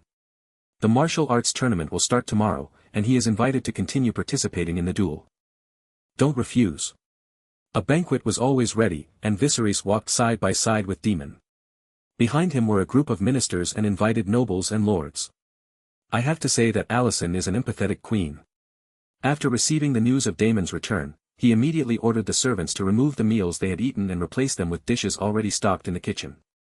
By the time Viserys brought the people to the banquet area, everything was in order, and there was no sense of imperfection as a temporary arrangement. Viserys was greatly moved and publicly praised Alicent as his good wife who always shared important tasks for him. Alicent held Viserys' arm calmly and said gently, "You have been busy with government affairs all day long. You are already working very hard. You shouldn't worry about trivial matters." Hold the Queen's slender green-white hand. Viserys' eyes were full of joy. "Okay, I was laughed at by the ministers for being intimate, so hurry up and bring people to the banquet." Alicent's cheeks were flushed, and his shy appearance was delicious. The Stepstone Islands are a troubled place, implying a struggle for power. Chapter 21 Mystery Bracelet. Chapter 21 Mysterious Bracelet. She plays the role of a good wife and mother very well. Walking among the ministers, Renée watched everything with a dead smile. The resentment made Rhaegar tremble beside him. "Sister, my hand hurts when you hold it." Rhaegar made a sound of grievance and tried to pull away the little hand held by Rhaenyra. Rhaenyra quickly let go of her hand. "I'm sorry, I just forgot that you were here." "It's okay, please pay attention to your image, there are many people staring at this kind of occasion." Rhaegar called her little hand gently, kindly reminding her sister. Raising his head and glancing around, Rhaegar was suddenly attracted by a face. At this time, Daemon was standing next to Viserys, watching the brother and sister-in-law reveal their tenderness to each other indifferently, and the corner of his mouth curled up in a subtle sneer. Rhaegar frowned and tilted his head to see more clearly. Suddenly, Daemon turned his head and locked on Rhaegar accurately. Rhaegar was startled and couldn't help but take a step back. "No, what am I afraid of? Can he still eat me?" Thinking of his own identity, Rhaegar became more determined not to admit defeat, and stared at him with wide eyes. There is no imaginary tit-for-tat. Daemon looked Rhaegar up and down with interest, smiled and nodded, no longer paying too much attention. With an ordinary nod, Rhaegar was a little disappointed, but also a little happy. What a scary look, so oppressive. Rhaegar secretly breathed a sigh of relief, but he was thinking about Daemon's sneer just now. What's the meaning? Why do you show that contemptuous look when you see your father and Alicent in love? Rhaegar suspected that he was mistaken. But the slightly curved corners of Daemon's mouth could not be forgotten in his mind, and he was sure that smile was not fake. Forget it, no one else has seen it, I'll just hide behind them. Rhaegar thought this way and took 2 steps behind Rhaenyra. The banquet began and people took their seats one after another. Viserys called Rhaenyra and Rhaegar close to him and greeted Daemon. Rhaenyra has admired this uncle since she was a child, needless to say. Viserys took Rhaegar's hand and introduced him to his younger brother. "Rhaegar, my eldest son, you don't need to say anything to know him." Daemon nodded, trying hard to smile a kindly smile on his stern face, which was a bit nondescript. Viserys did not force his brother and said with a smile, "Blessed by the 7 gods, Rhaegar had an unexpected encounter not long ago, and his frailty was cured, which relieved my serious illness." Daemon said, "I heard about this. The magical fruit presented by the white deer sounds like a story." I didn't believe it the first time I heard it, but the will of the gods has always been full of profound meaning, and Rhaegar is a Targaryen favored by the gods." Viserys stared at Daemon with strange eyes, and what he said shocked everyone present. The king's eldest son, the white deer favored him, and the name of the gods came from the king's mouth. What does king mean? Could it be that, as secretly rumored outside, there are signs of changing the successor? One sentence was like a heavy hammer hitting everyone's heart. Rhaenyra changed her color slightly and glanced down at her younger brother who was getting more energetic. Daemon didn't care, touched Rhaegar's head, and blessed, "I hope you will always be healthy and the pain will stay away from you." The most outrageous one is Alicent. The gentle face froze for a moment, and she secretly dug her nails into the slit of her thumb to force a smile. She knew that this day would come sooner or later. Rhaegar was originally very ill and did not have much time left to live. Once the king's eldest son dies, she can push her son Aegon to the throne. Even if the king does not allow it, the ministers in the parliament will secretly support her and propose to the king to change the prince. But Rhaegar's miraculous recovery undoubtedly did not give her a fatal blow. From now on, even if there are people who can't bear to see Rhaenyra as a female heir, he will only support his eldest son Rhaegar. Will not sacrifice the near and far to support her second son Aegon. Have all my years of hard work been in vain? Alicent was in despair, his thumb was bloody. In order not to let people notice his gaffe, Alicent lowered his head silently and lowered his sense of presence. Rhaegar felt uncomfortable facing his uncle's blessing and responded politely, "Thank you, uncle. I said some ignorant things before, I hope you don't take it to heart. This is our first meeting, and there will be a new future in the future." How could his little thoughts be hidden from Daemon? He could see through it at a glance. Daemon rolled up his cuffs, took off a silver metal bracelet, and said deeply, after the war on the Stepstone Islands, the soldiers plundered a lot of treasures. Infinite amounts of gold, gems of various colors, and jewels. Rhaegar listened very carefully and was very interested in the war. Daemon handed over the bracelet. This bracelet was found in the treasure box at the bottom of the crab feeder's box. It is made of Valyrian steel and is given to you as a meeting gift. Valyrian steel? That's precious indeed. Rhaegar's eyes shone, but his pride made him control the hand he wanted to extend, and looked at his father expectantly. Viserys nodded and said, "There is no need to refuse the gift your uncle gives you." "Okay, thank you, uncle." With the approval, Rhaegar immediately put aside his dissatisfaction with Daemon and snatched the bracelet with a swish. Don't worry about any old grudges or grudges. At this moment alone, Daemon is his good uncle. A beautiful bracelet with carved patterns on it. Liga happily held the bracelet and put it on her slender wrist. Rhaenyra couldn't help but raise her forehead. Maybe you should put away the bracelet. Your wrist is too thin and it's easy to lose it. Humph, I have always known how to cherish hard-won gains. Rhaegar hummed in dissatisfaction and raised his wrist to admire the bracelet forged from Valyrian steel in the sunlight. This is good enough to be a family heirloom. This exploration mission has begun, and the target is the mysterious Valyrian steel bracelet. The system prompt sounded suddenly, which made Rhaegar, who was already happy, even more happy and couldn't hold back the corners of his mouth. With a thought, the system panel appeared. Mysterious Valyrian steel bracelet. Exploration progress, 0.5%. After half a year, Rhaegar was extremely happy to have another opportunity to explore. He looked at Daemon sincerely and said gratefully, "Thank you very much, Uncle Daemon." Daemon was confused by the sudden move. But seeing that my nephew really liked it, he gladly accepted it. Viserys patted the back of Rhaegar's head and taught, "You don't need to say thank you twice, especially to your relatives." Uncle Daemon is my relative. Rhaegar nodded like garlic, his handsome little face was very happy. Don't mention relatives or not. Now when Daemon slaps Alicent, he has to applaud and say the slap was crisp. Okay, put away your embarrassment of having never seen the world, and act like a prince. Rhaenyra, who did not watch, slapped her brother the back of the head, squeezing out warning words through her teeth. Rhaegar covered the back of his head, unconvinced. One or two of them hit me on the head. Who is responsible for beating me, silly? You have become a fool. I will keep you in the little dark room of the Red Castle. Rhaenyra smiled kindly. Daemon is a psychologically complex man, fully demonstrating the genius and madness of the Targaryen family. Chapter 22: A Special Dream. The banquet lasted very late, and the passion hidden in the veins made the nobles unleash themselves in the dim environment. Before the ballroom dance, Rhaegar took the initiative to resign. Go back to the room to rest drowsily. At midnight, the bright moonlight shines through the glass window and shines on Rhaegar's bedside. Rhaegar frowned unconsciously in his sleep and said something incomprehensible. At this time, Rhaegar fell into a nightmare. When he was young, he was drifting in the vast sea.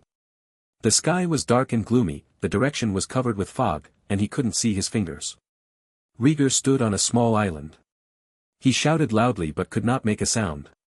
The silence around him was terrifying.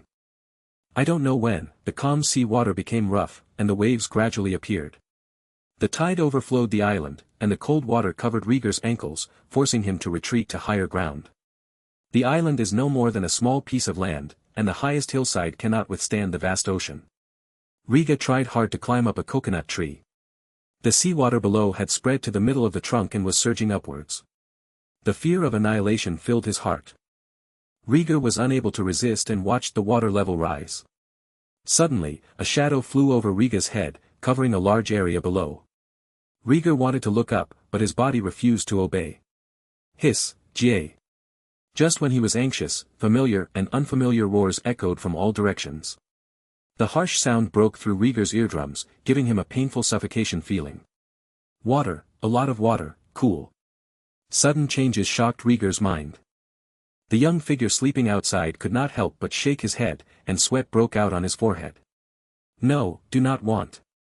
The seawater in the dream submerged Rhaegar's ankles, and fear instantly woke him up from his sleep. He opened his eyes and screamed in panic. There was a knock on the door, and Illich's voice came from outside the door. Are you okay, Prince? Hoo-hoo, there's no water, I'm still in my room. Rhaegar looked around blankly at the familiar layout and soft feather bed. After a long pause, when Illich was considering whether to open the door and come in to check, Rhaegar responded. "I'm fine, sir, it was just a nightmare." Hearing this, Illich felt relieved and said softly, "You can shout out if you have any orders." Having been together for a while, he had long been accustomed to Rhaegar's habit of having nightmares. "At most, I feel a little sympathetic to the little prince's uneasy sleep." Rhaegar said nothing more to Eirik. A person curled up in the quilt, hugging the pillow melancholy. This nightmare was very realistic, scarier than any of his previous dreams. Feeling the pounding heart in his chest, you can tell how stimulated he is. It's another nightmare. If this is the dreamer's talent, I would rather not have it. With a shadow cast over his heart, Rhaegar thought of the golden talent introduced on the system panel and muttered melancholy to himself. He has not had any dreams in the recent period and has returned to a normal sleep state. Tonight's nightmare came suddenly, catching him off guard. Rhaegar felt that he must be extremely embarrassed at this time. Like a stray kitten or puppy in the cold wind. "This exploration is over, please pick up the lost treasures." I was feeling lost, and the system prompts broke the sluggish atmosphere. Rhaegar stretched out his arm and looked at the silver bracelet on his wrist, remembering that the exploration mission was not yet completed. Mysterious Valyrian steel bracelet. Exploration progress, 100%. The system panel appeared, and Lei Jia suddenly thought of the time it would take to explore a relic. This exploration mission starts around 2 or 3 o'clock in the afternoon. Looking at the weak barrier of flames, according to the usual time when it goes out in the early morning, it is probably around 10 p.m. It seems like 8 hours. Rhaegar calculated silently while picking up the blue halo that fell on the bed. The relic was picked up successfully, and it is being tested.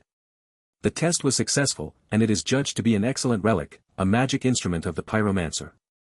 The pyromancer's thing, I wonder what kind of treasure it is. Curiosity about magic overcomes fear, and Rhaegar activates the relics all the time. Congratulations, the pyromancer's magic tool has been activated, and you have obtained Space Bracelet. Level, Excellent, Blue. Function, the bracelet contains 3 cubic meters of space inside and cannot store living things. Comment, it is a magical product dating back to the ancient Valyrian period.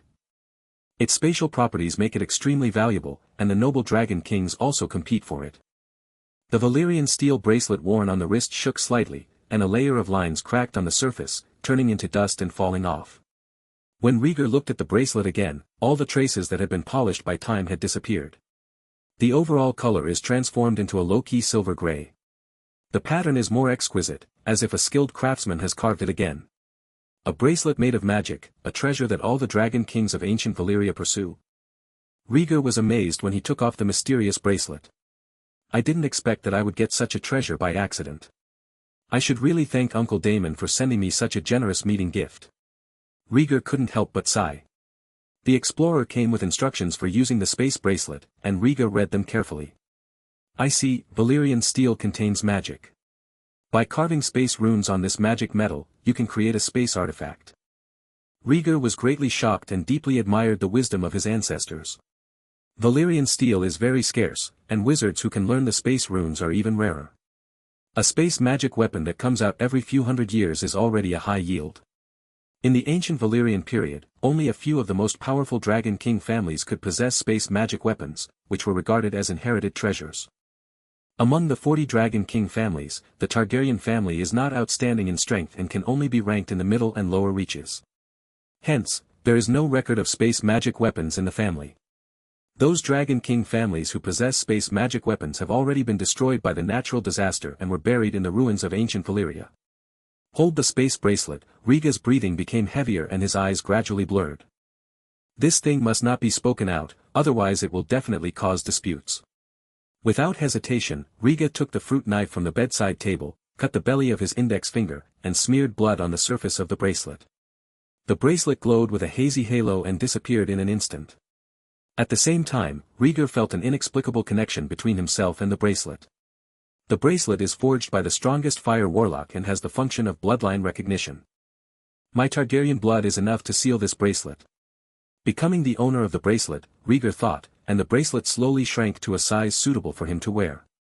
Rhaegar put on the bracelet, touched the fruit knife with his hand, and silently said, "Income." With a whoosh, the fruit knife disappeared out of thin air. Rhaegar felt an extra fruit knife inside the empty bracelet. The novel experience aroused Rhaegar's curiosity, and he put the fruit knife back and forth. Even various items in the room. Tired of playing, Rhaegar also found many treasures from inside the bracelet. Hills of gold, stacks of books and ancient Valyrian script, a badge with a dragon pattern. The rest are clothes and sundries of unknown styles, all classified as rags. Rhaegar's eyes lit up with gold. He is a prince, but the treasury does not belong to him. His previous life had never left the Red Keep, and he had no place to spend money. At the moment he was free, the gold just filled his pocket, so he didn't have to worry about insufficient pocket money. Not every Targaryen can hatch dragon eggs. The brothers Aegon and Aemond are the representatives. The protagonist will tame his own dragon after a short period of ethical competition. Guess it, is it the dragon? Chapter 23 Dragon Training Manual. Rhaegar poured out all the gold and spread it all over the bed. He was lying on the glittering bed, enjoying himself even though the distance was uncomfortable. Taking time to open the books he took out, Rhaegar, who was proficient in Old Valyrian, started reading. The book records a brief history of a dragon king family named Dajalian. That dragon-patterned metal is the emblem of this family. It is carved with two intertwined and surrounding giant dragons, full of life. The Dajalian family is a large family with a long heritage in ancient Valyria.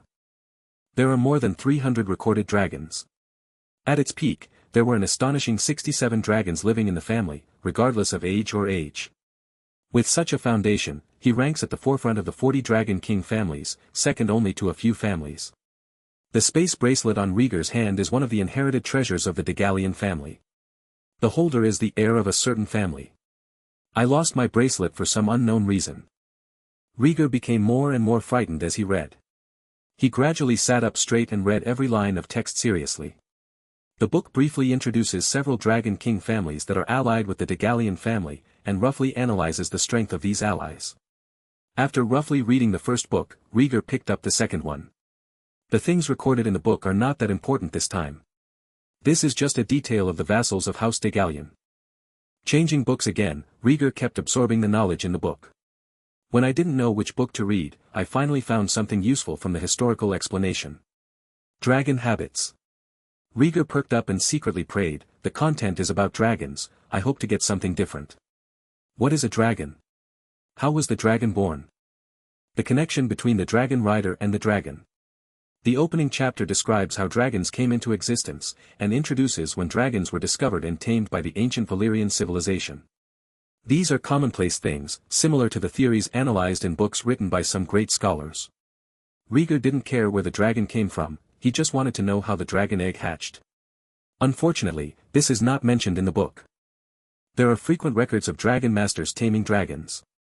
With the blood of a dragon, you can connect with the dragon, climb on the dragon's back and become a dragon controller. The pyromancer's research has led to the theory that the wisdom of dragons exceeds that of beasts and is second only to humans. Giant dragons have a long lifespan, and their size continues to grow over time. Many dragons are too large to fly in their later years. Rhaegar looked through it carefully and suddenly saw a key line of annotations. Dragon belongs to the sky and the wilderness. The dragon kings allow the dragon to fly to various places to build nests in their free time. During war, they use magic horns to summon their distant companions. Magic horn. It's another magic item that can summon dragons. Rhaegar had never heard of such a magical horn. The Targaryens all use the ancient Valyrian language to give instructions to the dragons, and there are no special dragon training tools. Continue reading silently. Dragons are not slaves, they are the flesh and blood compatriots of the dragon masters. If the dragons are bound by chains and return to the sky, they will be severely cursed. Seeing this, Rhaegar frowned. You cannot treat dragons like slaves, otherwise you will be cursed.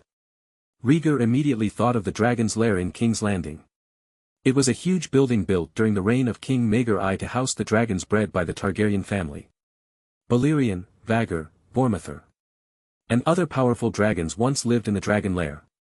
At this moment, there are at least 3 dragons living in the dragon's lair. Dreamfire, Caraxio, Syracuse. They are all permanent residents of the dragon cave, especially Syracuse. Syrax is Rhaenyra's dragon. It has yellow scales and settles in the dragon's lair after hatching from a dragon egg. Rhaegar has never been exposed to dragons, so he doesn't know the difference between the dragons in the dragon's lair and the dragons outside life. But he knows one thing: any dragon that enters the dragon's lair will be chained. Dragon is a fierce creature with a strong sense of territoriality. When many giant dragons live together in one place, conflicts are inevitable. In order to protect the young dragons, the bachelors of the city propose to imprison the dragons in the dragon lair in shackles to prevent the dragons from killing each other.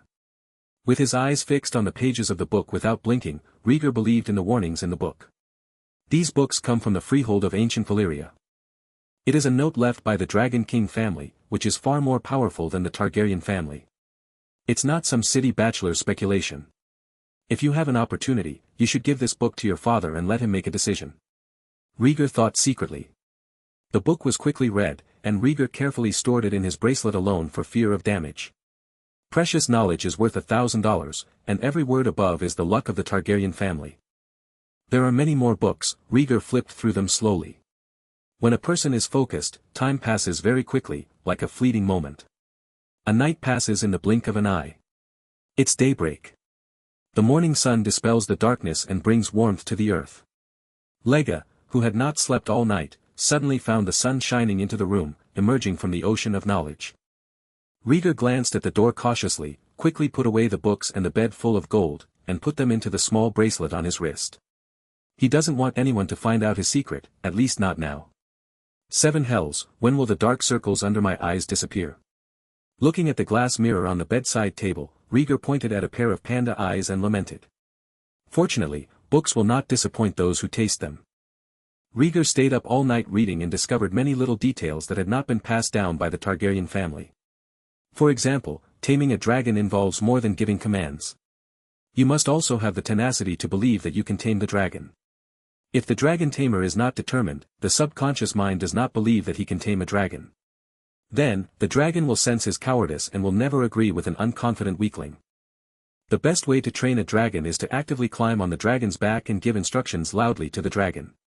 Let the dragon feel your strong desire to conquer, soar into the sky and cross the sea with you. In this way, the dragon will become one with the mind of the dragon rider.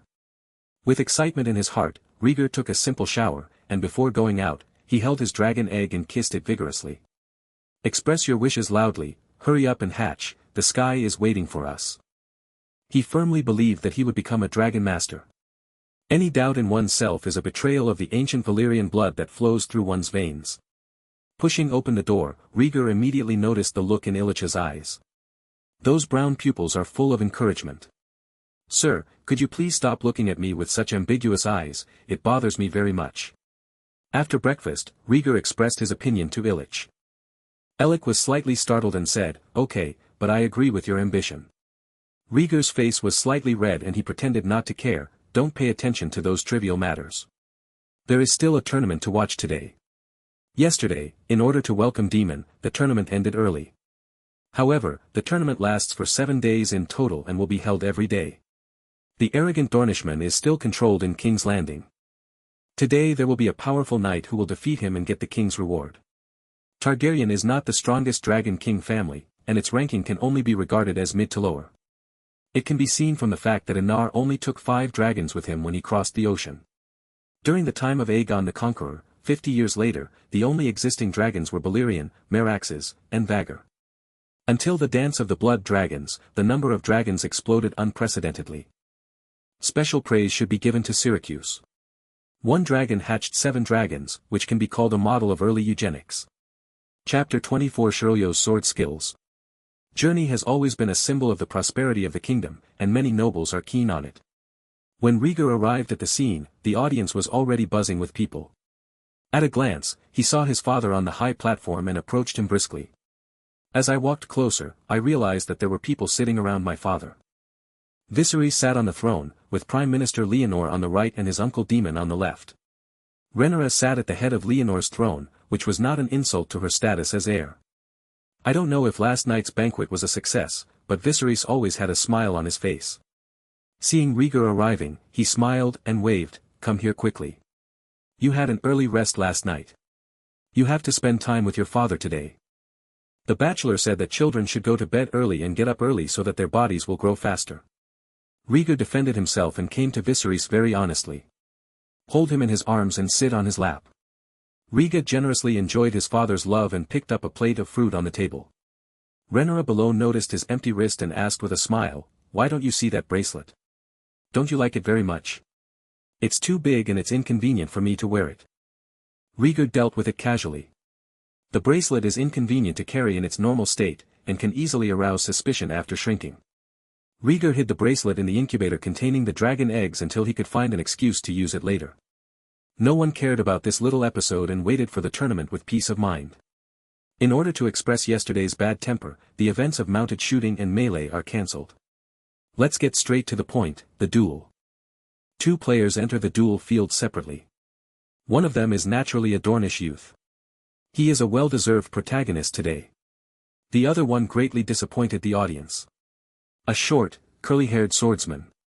Even he didn't even wear armor, only wearing a light leather armor. It's Shirley Freer. Rhaegar, who had a wide field of vision, immediately revealed the identity of the curly-haired swordsman. Viserys cast a curious look. "Rhaegar, have you seen any of the swordsmen in the field?" Rhaegar nodded. "We had tea together yesterday. He is a wandering swordsman with good skills, and he wants to be loyal to me." Speaking of this, Rhaegar couldn't help but smile. Viserys frowned slightly and rubbed his chin with his hand. "Let me guess, you must have not promised him." "Yeah, I won't trust a dangerous guy with unknown origins."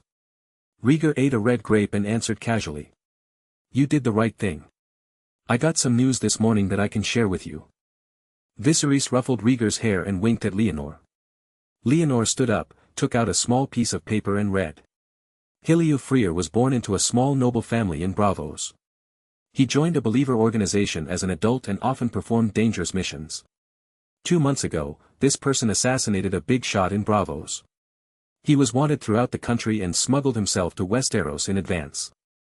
Half a month ago, I pretended to be a wandering dancer, gained the trust of a lord's daughter, and came to King's Landing in a carriage. Yesterday afternoon, during the banquet time after Prince Daemon returned, he signed up to participate in the tourney and proposed a duel with Digga Orleans. Telling the origin of Shirley in one breath, Leonor took a sip of red wine to moisten his throat and glanced at Daemon opposite him without any trace. Daemon looked calm and had an attitude that it had nothing to do with him. Rhaegar listened to everything quietly, sincerely admiring Lord Leonor's intelligence ability. Viserys saw the shock of his eldest son and smiled happily. "I will teach you a truth, there is no airtight wall in the world, honor and faith are the destination of the strong." "I remember, father." Rhaegar listened obediently to his father's teachings. Seeing him be so obedient, Viserys was greatly satisfied with his vanity. Decided to teach the eldest son some ways of doing things in the future. The duel has begun. Rhaegar's clear voice interrupted the exchange between father and son. In the duel arena, the two players took their respective positions. As the referee blew the horn, the Dornish youths circled Shirley with guns and flowers on their arms, looking for flaws. Compared to yesterday, the young man from Dorne was much quieter. He wondered if he was frightened by Kolachu. Shirley stood sideways, holding a one-handed sword in his hand, standing quietly on the spot. "Little dwarf, who asked you to come and die?" Dornish youths habitually sneered and taunted, with the intention of irritating Shirley. Shirley carried one hand behind his back and spoke casually, "Everyone will die. But I think I haven't got the time yet." "Really? But I saw your death day." The Dornish youth slowly approached with a gun. "Talking about death will bring about death, and maybe you will die." Shirley always maintains the movement of holding the sword with one hand. "Little swordsman, I will cut off your legs and turn you into a real half-man." The Dornish youth struck first, stabbing out a tentative shot. His movements were very fast, and the spear looked like a long snake. However, Shirley acted faster. Before the tip of the spear came close, Shirley hit the barrel of the spear with his sword, causing the spear to deviate from its trajectory. Immediately afterwards, he strode forward with his right foot and slashed the Dornish youth's elbow with his sword. The blow was successful, but Shirley did not pursue it. He retracted his feet and continued to stand. In the angry eyes of the Dornish youth, he wrote lightly. "Short. When your head falls to the ground, you will realize my stature." Stimulated by the words, the Dornish youth was furious, but caution told him to be patient and not to act rashly. For a time, the duel ground reached a stalemate. Shirley stood where he was. The Dornish youths did not dare to attack and surrounded him. Such a lackluster duel cannot be recognized by the audience, and will inevitably attract scolding. Urged the two of them to take action quickly. Either the curly-haired swordsman kills the Dornishman's head. Either the Dornishman kill the curly-haired swordsman as soon as possible, and replace the Dornishman with a better knight to chop off the Dornishman's head. Listening to the noise coming from outside the field, Shilio sighed, I originally wanted you to live a little longer, but the withering of life is as ruthless as running water. Stop talking nonsense, I am not afraid of a dwarf who is not as tall as a horse. In spite of the insults, the Dornish youth still did not take the initiative to attack. Shilu snorted softly, you are wrong. My height is longer than the horse's back. I have measured it. After the words fell, before the Dornish youth could react, Shirlu had already moved. His legs were like riding the wind, quickly approaching the Dornish youth. The Dornish youth was frightened, and with one move of his spear, he swept through the entire army and forced them to retreat. Shilu withdrew from the range of the gun body, knocked the back of the sword against the barrel of the gun, and smashed the tip of the gun to the ground. Lifting his foot to step on the tip of the spear, Shirlu took advantage of the short disarming period to quickly raise his sword and stab it into the chest of the Dornish young man. A mouthful of blood spurted out, and the Dornish youth instantly lost the ability to resist. He loosened his grip on the spear and stared at Shirlu in disbelief. He didn't understand why he died so hastily. You, sneak attack. The Dornish youth glared at Shilio unwillingly, but was kicked to the ground by him. He pulled back the Dornish youth's hair and exposed his neck. Shirlio's face was filled with regret. Your teacher only taught you skills, but didn't tell you to cherish your life. After saying that, he raised his iron sword high and chopped off the head of the Dornish youth. The monthly pass is 30, the collection is 300, and I owe 2 chapters and have not issued them. Chapter 25 The King's Mind. Well done, short swordsman. Well die, Dornish bastard. Hiliu won the duel and was immediately greeted by countless cheers and cheers. The referee asked him whether he should continue to compete. Shilio carried the iron sword on his back, bowed to the king and others in the audience, and smiled, of course, I want to win this game. Viserys had a somewhat favorable impression of the Fanbang swordsman who killed the Dornish youth, and watched as if he were watching a show. Hiliu is an excellent swordsman. He fights all the way through the arena and defeats several opponents one after another. This contest lasted until noon, when the sun was high in the sky. Viserys drank a lot of wine and admired Shilu's elegant swordsmanship, and was in a good mood. Feeling that the sun was getting warmer, he called off the martial arts competition. Viserys stood up from the chair, relieved his tired waist, and said with satisfaction, what a hearty competition. Following his movements, the eyes of the audience turned to him one after another. Bring forward the foreign swordsman, and the king will speak to him. Viserys ordered the attendants behind him. The attendant nodded, quickly walked down from the auditorium, and whispered to the referee. Soon, Shilio walked to the edge of the duel field, knelt down on one knee and looked at the high platform. Viserys looked down condescendingly and asked, Swordsman, why don't you come up to the stage? Hiliu put the sword on his knees and said loudly, I fight for honor. When I win the championship of the tournament, I will devote myself to your majesty. Honor? Viserys was non-committal and said with interest, there are still 5 days left for the tourney. If you can win the championship, I can grant you one wish. Thank you for your kindness, your majesty. Hiliu thanked him humbly. Viserys stopped waving for him to leave, took Rhaegar's hand, turned around and left the venue. As soon as the king leaves, the other guests naturally follow. After returning to the study in the Red Keep, Viserys left his 2 children behind and asked questions. Aren't you curious why I promised that swordsman? Rhaegar looked puzzled. Rhaenyra shrugged and said boringly, you once said that the best way to see through a person or a thing is to observe over time. Very good, it seems you still remember what I said.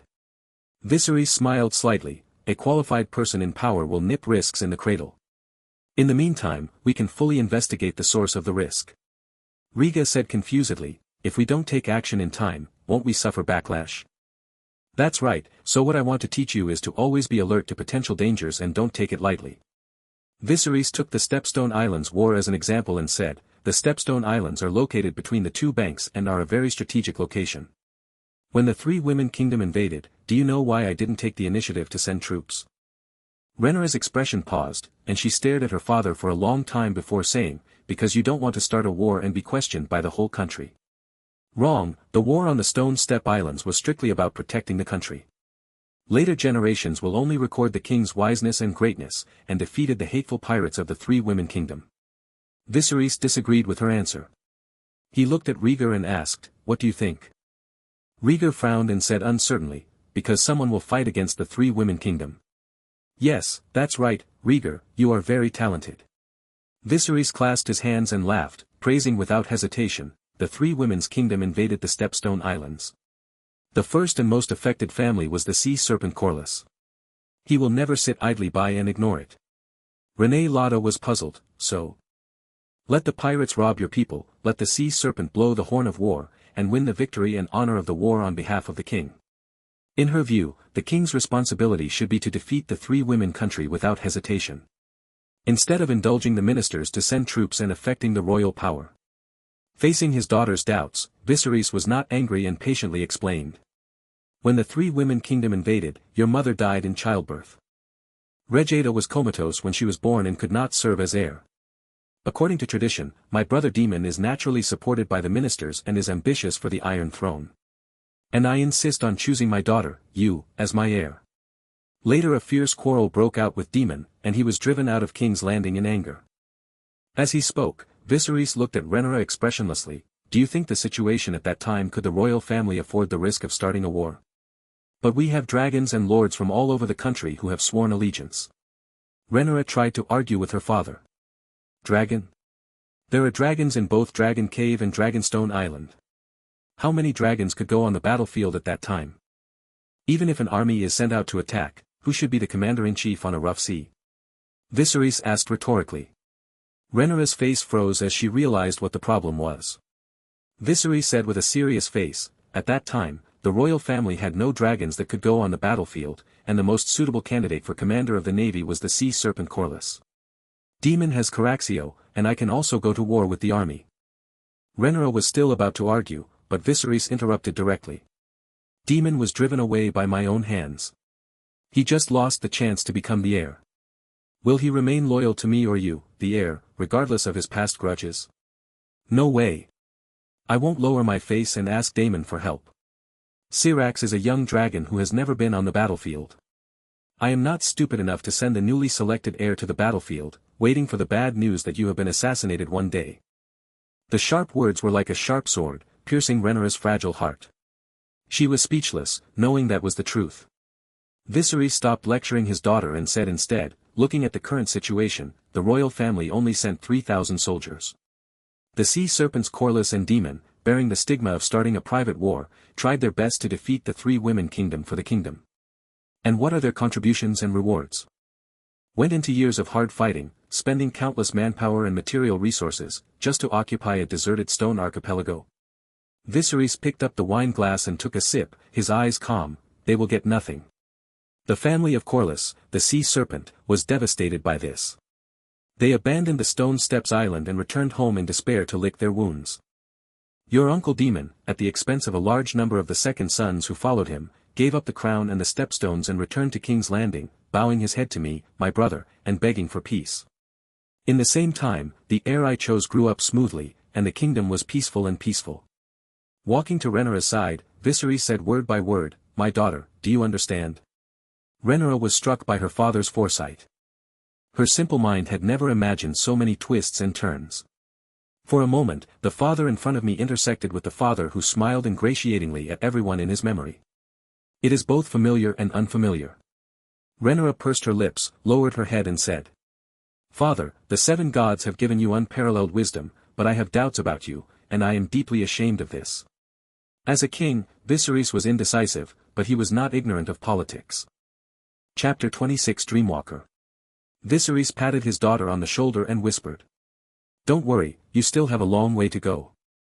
Sooner or later you will learn how to be a person in power. I'm really sorry, father.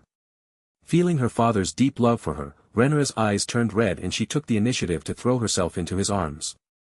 It doesn't matter, the father should clear away the difficulties and obstacles and pave a smooth road for his children. Viserys smoothed the ends of her hair and whispered comfort. Rhaenyra felt even more uncomfortable when she heard her father's words, and she arched in his arms. Okay, don't let Rhaegar see your joke. Viserys said jokingly. He wouldn't dare. Rhaenyra snorted dissatisfied and obediently got out of her father's arms. What do you think? Finally, he glanced at Rhaegar without forgetting the threat. Rhaegar, who has no sense of participation. He was really speechless. The family was having a good chat, and suddenly the two of us started to flirt with each other. It was already very embarrassing for me to be alone on the side. What else do you want from me? Viserys picked up Rhaegar and reminded him, don't bully your brother. He is much more talented than you in some aspects. Rhaenyra was unconvinced and turned her head away if she was not convinced. Viserys smiled and asked Rhaegar, tell your sister, what do you think from this incident? Do you really want to say it? Rhaegar glanced at his sister hesitantly. Of course, excellent qualities should not be buried. Viserys affirmed. Rhaegar nodded and said slowly, a condensed phrase appeared in my dream, which is called borrowing a knife to kill someone. Kill someone with a borrowed knife? Viserys was startled when he heard the words, and fell into the realization of this unheard phrase.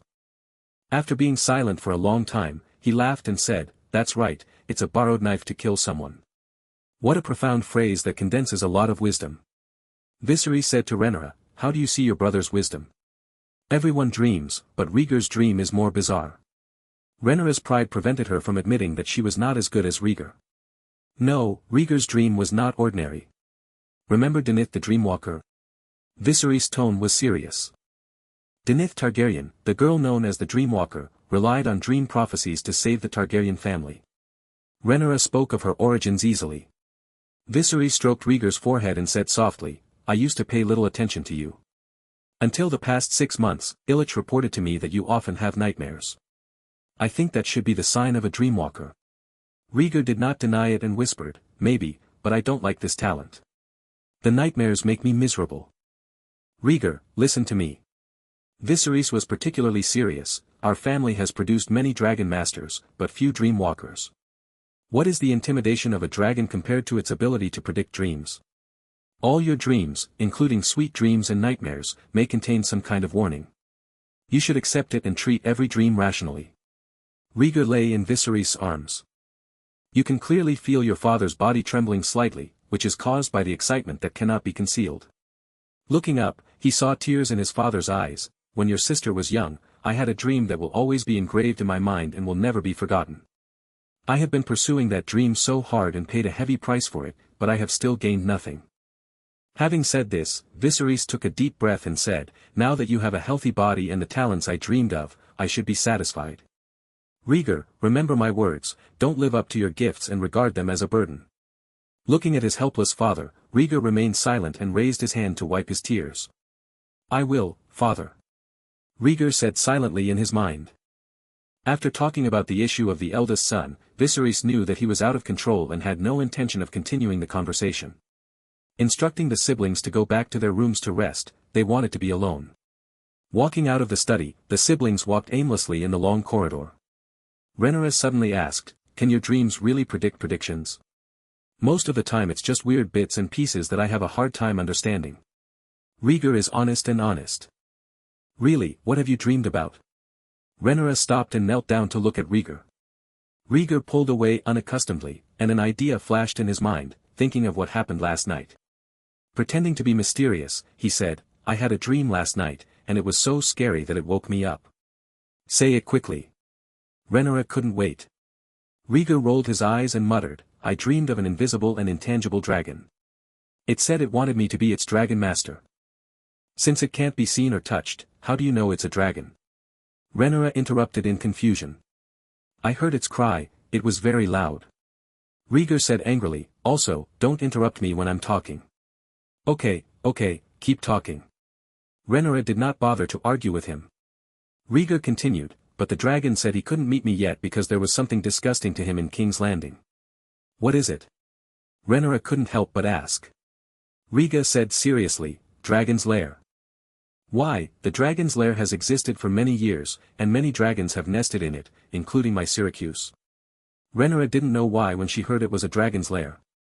Rhaegar continued to fabricate, the dragon said it belonged to the sky and the wilderness, and the dragon's cave was narrow and cramped, which would limit its growth.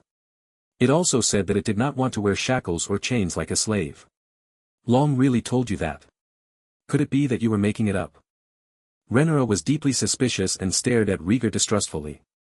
Believe it or not, this is what dreams look like. Rhaegar broke free from Rhaegar's restraints and hummed softly, I will tell my father about this, I believe he will not doubt my dream. Yes, but since the establishment of the dragon's lair, the scholars have taken good care of it and there has never been any mistakes. Rhaegar stated the objective factors. How do you know there are no bad guys among the maesters? Rhaegar made malicious speculations about the old city maester. From beginning to end, he disliked those bachelors who wore rings around their necks. Perhaps you are right, my father said that you should believe in your dreams. Rhaegar did not argue and encouraged her brother to pay attention to his dream. Dreamwalker is an ancient talent, and every Targaryen with this talent cannot speculate based on common sense. She didn't want to discourage her brother's enthusiasm. The siblings chatted for a while, then went their separate ways and went back to their rooms. Rhaegar lowered his head and moved forward. The door to the room was not far away. He was still thinking about Dreamwalker. Expressed on the system panel. Rhaegar Targaryen. Talents, Dreamer, Gold, Longevity, Green. Page, Ancient Valyrian Dragon King, 12%. Skill, Old Valyrian, Proficient. Relic, Blood and Fire, Fire Resistance plus 50%. Rating, the rich bloodline of the Dragon King is outstanding even in the ancient Valyrian period. Viserys' biggest dream is to become a dreamwalker and have the power of prophecy.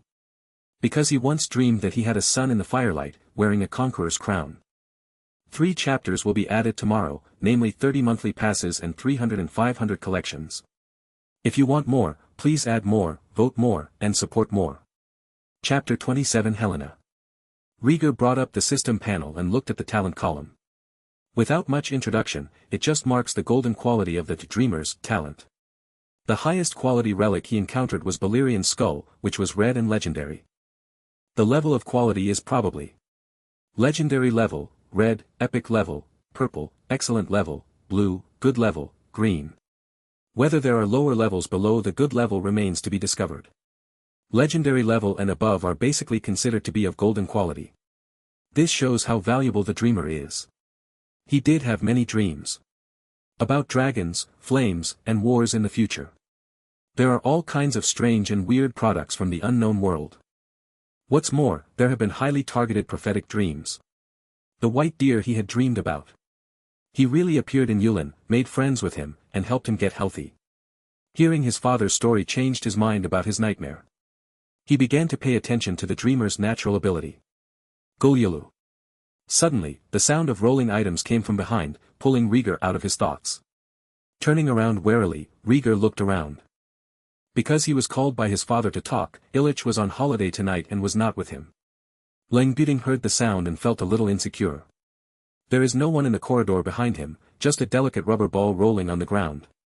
It is now nightfall, and the deep corridor is empty, except for a rubber ball rolling unexpectedly. Rhaegar's face suddenly turned pale, and his scalp became numb. Whose ball is it? Why are you playing blindly in the middle of the night? Afraid of returning, Rhaegar plucked up the courage and shouted loudly into the corridor. Don't worry about whether there is any dirt or not, just shout loudly before talking. It is better to take 10,000 steps back and shout to attract the servants who are keeping watch. Rhaegar's voice echoed in the silent corridor, and no one answered. Looking back, I saw the door was right in front of me. Rhaegar swallowed and secretly moved back. Da-da-da. At this moment, there was a sound of light footsteps, which seemed to be leather shoes with cowhide soles stepping on the wooden board. Rhaegar happened to turn around and saw a white shadow flash past. Brother, do you play ball? There was a little girl in the corridor, holding a ball and looking at him expectantly. White skirt, silver hair, snow-white skin. Seeing the face of the visitor clearly, Rhaegar's face was as dark as the bottom of a pot, and he suppressed his anger. Helena, why did you sneak out to play with a ball without sleeping in the middle of the night? The little girl is Rhaegar's half-sister, the little princess Helena. Helena leaned against the wall of the corridor with the ball in her arms, and Nono said, Aegon plays with the ball during the day, and I play at night. Looking at her thin little figure, Leiji stepped forward quickly. What are you going to do at night? Children should go to bed early and get up early. Seeing her brother, whom she rarely interacted with, approaching, Helena was startled and lowered her head. Aegon didn't let me play with the ball, so I had to play secretly while he was sleeping. Rhaegar was stunned when he heard this. If he doesn't play with you, why doesn't your mother care? Helena shook her head slightly. Aegon will play with me when mother is here, but he won't play with me when mother is gone. This Aegon, how can he be his brother? Rhaegar was very angry after hearing this, and held Helena's little hand. I will take you back to your room to rest first. Tomorrow I will ask the craftsman to make a rubber ball for you alone, so you don't have to stare at one. Helena remained unmoved and leaned against the wall without saying a word. What's wrong? Why are you unhappy? Rhaegar asked again without pulling the petite Helena. Helena just shook her head and said nothing, holding the ball with one hand. Recalling Aegon's past behavior, Rhaegar carefully asked, Are you afraid that Aegon will steal your ball? Helena raised her head and glanced at him, biting her pursed lips without saying a word. After hesitating for a while, Rhaegar suggested, Then put the ball here with me and take it out to play when you want to play without letting Aegon see it. Helena's purple pupils shone brightly, her little head straightened, and she whispered softly, Okay, I'll give the ball to you, Aegon doesn't dare to it. Hand out his hand, he handed the ball in his arms to Rhaegar. Don't look at the little girl who is usually silly, like a saw-shaped gourd. In fact, he was very thoughtful, and he also knew that Aegon did not dare to provoke Rhaegar. Rhaegar shook his head and laughed, That's not it. I will give you a new ball tomorrow, and give Aegon the old one to play with. Helena's pink face bloomed with a smile, and she no longer resisted Rhaegar leading her away. Helena's room was on the same floor as Rhaegar's. Originally, she and Aegon lived with their biological mother, Alicent. Now that he has the little baby Aemond, Alicent really can't stand the boys crying. So he cleaned up 3 rooms and placed 3 children in them. I heard from Helena that the attendants who were taking care of her these days were often drafted for work, and she and Aegon stayed together during the day. That's why Aegon was often bullied and could only run out to play during the night's rest. Rhaegar did not doubt it. During this period, the Red Keep was welcoming Rhaenyra's return and holding a tourney. Shortage of manpower is normal. After sending Helena back to the room, Rhaegar leaned on the door frame and warned, Don't run around anymore. There will be evil dragons in the Red Castle at night. Be careful of being eaten. Rhaegar pretended to show his teeth and claws to scare his little sister. Helena was not afraid at all, she covered her mouth and snickered. The little girl is quite courageous. Looking at such a cute expression, Rhaegar raised his hand to pinch her cheek. Before she succeeded, Helena suddenly trembled and her smile disappeared instantly. What's wrong with you, Helena? Rhaegar was a little worried when he noticed the change in her. Helena stared at him and said nervously, The hungry wolf has set its sights on the lamb. What do you mean, Helena, did you see and hear something? Rhaegar immediately thought of the rumors about Helena, combined with his talent as a dreamer. It is speculated that Helena should have a similar gift of prophecy and have a premonition of something. However, Helena changed her previous closeness and closed the door silently. Rhaegar was locked out. He wanted to knock on the door, but he raised his hand but hesitated. Helena's state was obviously not right at this time, and it was probably some kind of self-protection after a premonition. It is not necessarily a good thing to wake her up from this state rashly. Helena, you have a good rest, I will remember to order a rubber ball for you.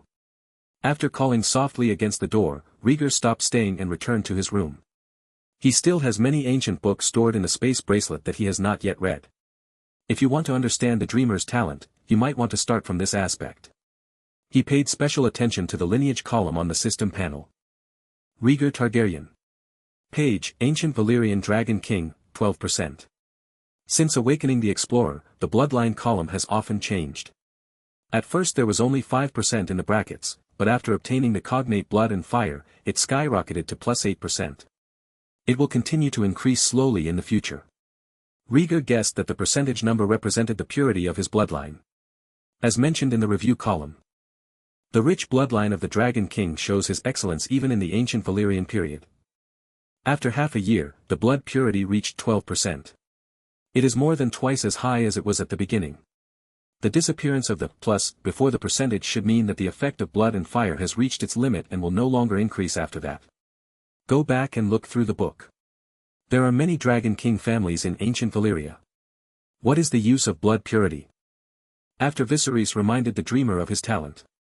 Rhaegar attaches great importance to all his advantages and is unwilling to waste any potential.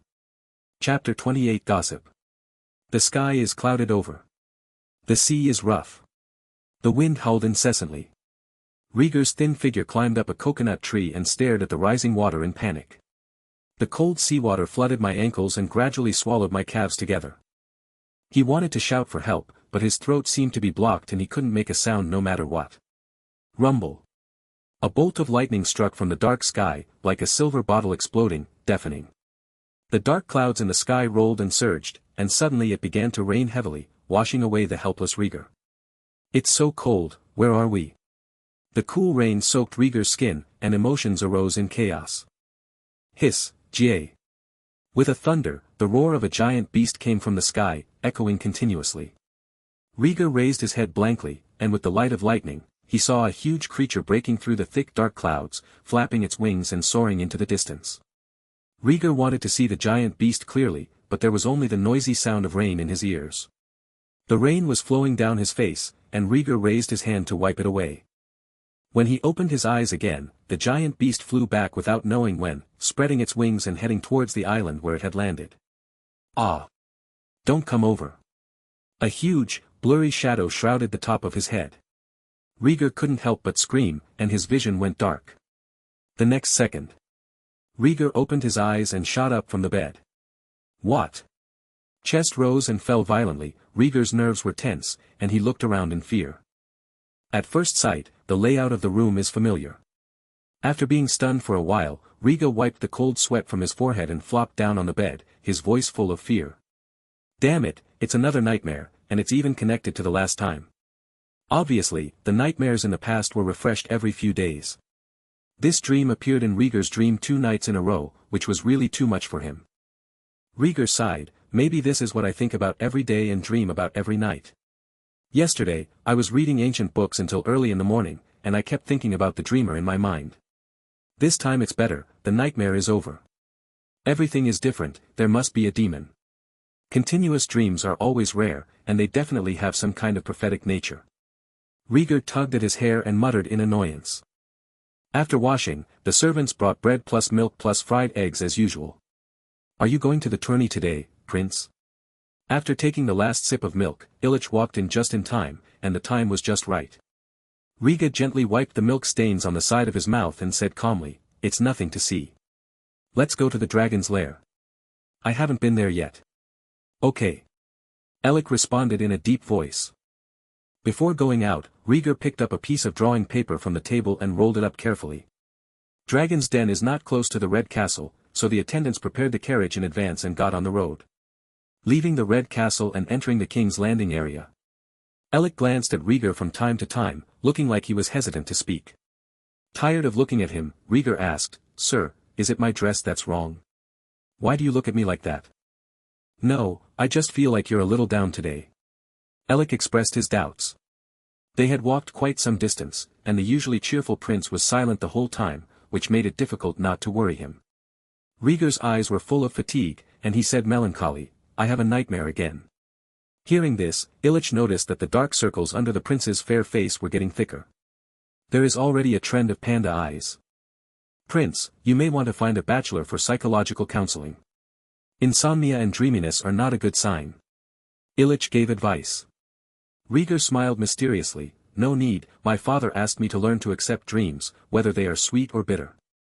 With all due respect, you prefer sweets. Illich frowned slightly. Don't worry about me. Life is full of bitter, spicy, sour, and sweet flavors. It's not necessarily a bad thing to taste all the flavors early. Rhaegar interrupted Illich's advice and asked where there was a good blacksmith shop.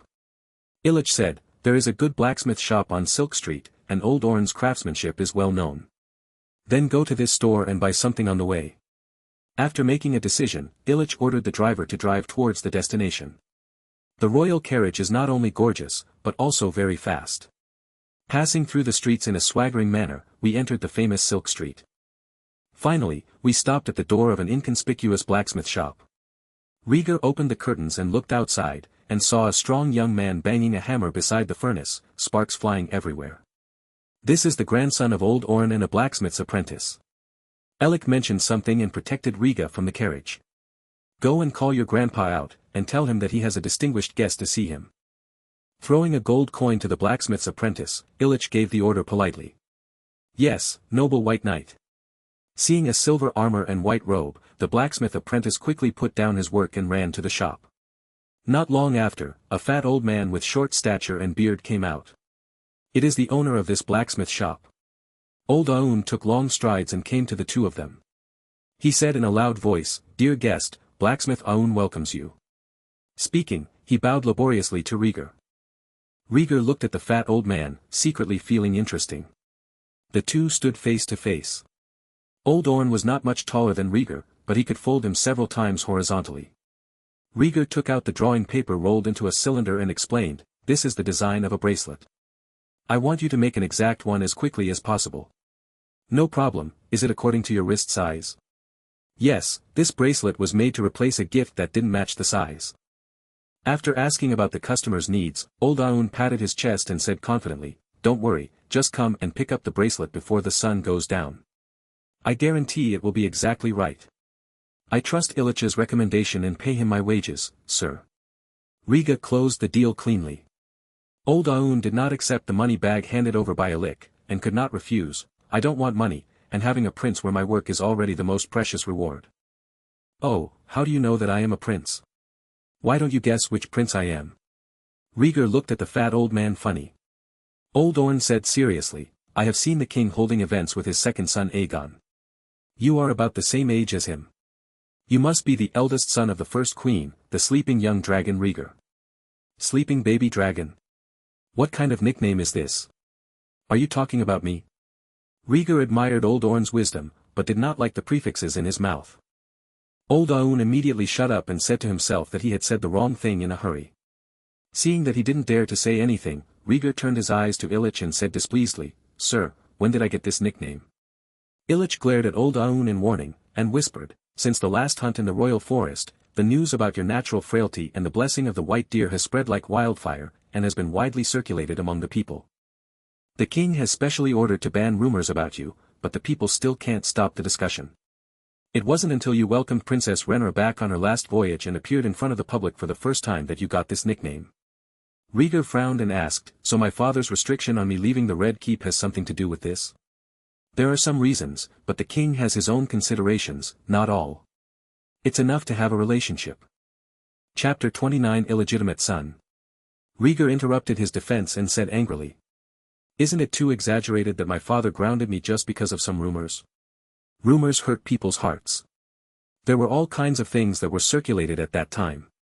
Your Majesty also doesn't want you to get into trouble." Illich tried to explain.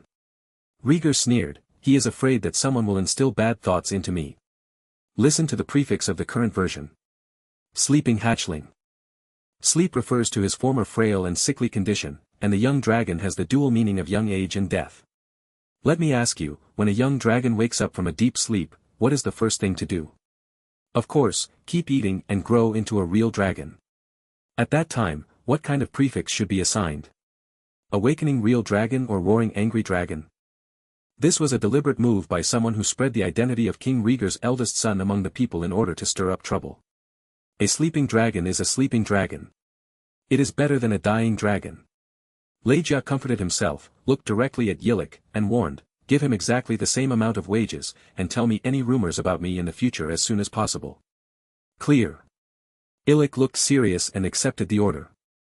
"Let's go, take me to buy some toddler toys, and then go to the dragon's lair." Rhaegar turned around and got into the car, his already bad mood worsening. The carriage stopped for a while on Silk Street, and Illich went around buying a lot of toys. Store everything in the carriage before rushing to the dragon's lair. Longshua is built against the mountains and is far less deserted than the downtown area. Because it was an impromptu decision, no one came out to greet them at the gate of Dragon Cave, only 2 guards in armor. Seeing the royal carriage arriving, a guard trotted forward and asked, "Who is visiting?" "Rhaegar Targaryen, the eldest son of Viserys I." Illich announced his identity as Rhaegar and stepped out of the carriage alone. "Although I didn't see the prince's face, I saw the White Knight's white robe." The guard saluted respectfully and opened the door to let him go. Long Cave covers a large area and has many entrances and exits. There is not only the main entrance on the surface, but also caves on the back and open spaces on the cliffs. And so on, satisfy the place where the dragon passes. The carriage is parked outside the door, guarded by its own guards. Rhaegar chose to walk in and walked into the huge open space like a large school field. At the end of the school grounds is a tall, majestic dome building. Not far away, the bachelor and dragon master who managed the dragon cave arrived. Dragon masters are dragon keepers, most of whom are descendants of Valyria and have been loyal to the Targaryen family for generations. They are proficient in High Valyrian and can comfort the dragon's restlessness to a certain extent. They are responsible for taking care of the dragon's food, drink and diarrhea. I have met His Highness the Prince. Every visitor saluted. Get up, excuse me for interrupting, I just want to see what the dragon's lair looks like. Rhaegar was in no mood to talk nonsense with them and got straight to the point.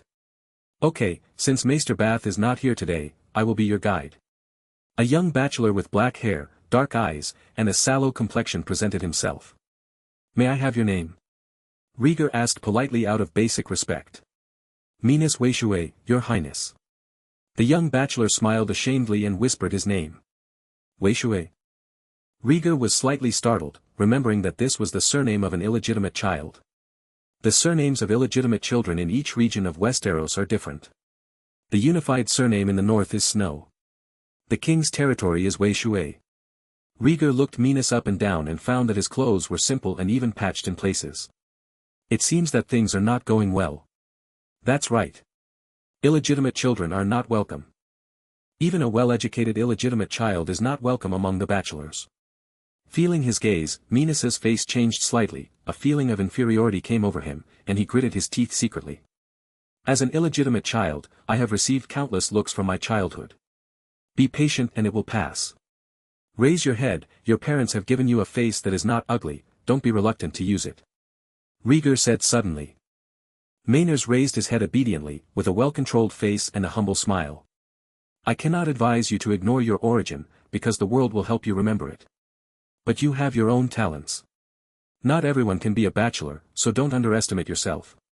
Seeing Minas' inferiority complex about his origin, Rhaegar gave a few words of encouragement and said no more. Whose belly crawls out from can determine a person's life. This thing is seriously injured and Rhaegar can't help him. Fortunately, her mother worked hard to bring him into this world and gave him enough glory. Thank you, Mom. Praying silently for his dead mother, Rhaegar called on Minas to lead the way. To shed tears in the quilt at night, now he has to be a tour guide for himself, and he cannot be mixed with personal feelings at work hours. On the way, Rhaegar asked, how many dragons are there currently in the dragon's lair? There are 3 in total, namely Dreamfire, Caraxio, and Syracuse.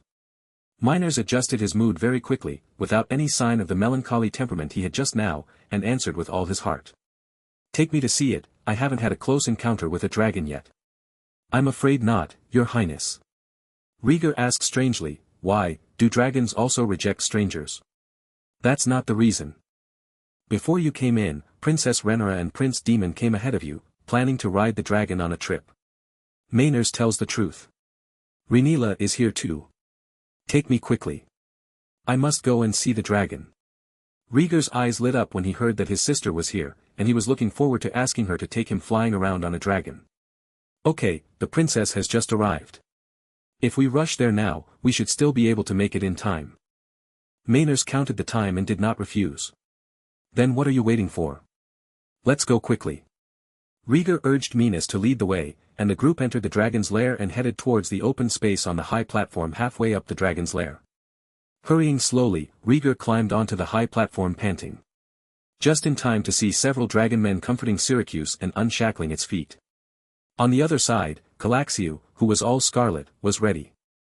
Daemon and Rhaenyra were dressed in dragon-riding costumes, standing between the 2 dragons and chatting. Elder sister. Rhaegar shouted loudly, ignoring Illich's dissuasion and running towards Rhaenyra excitedly. Hearing his voice, Rhaenyra turned around in surprise and asked, Rhaegar, why are you in the dragon's lair?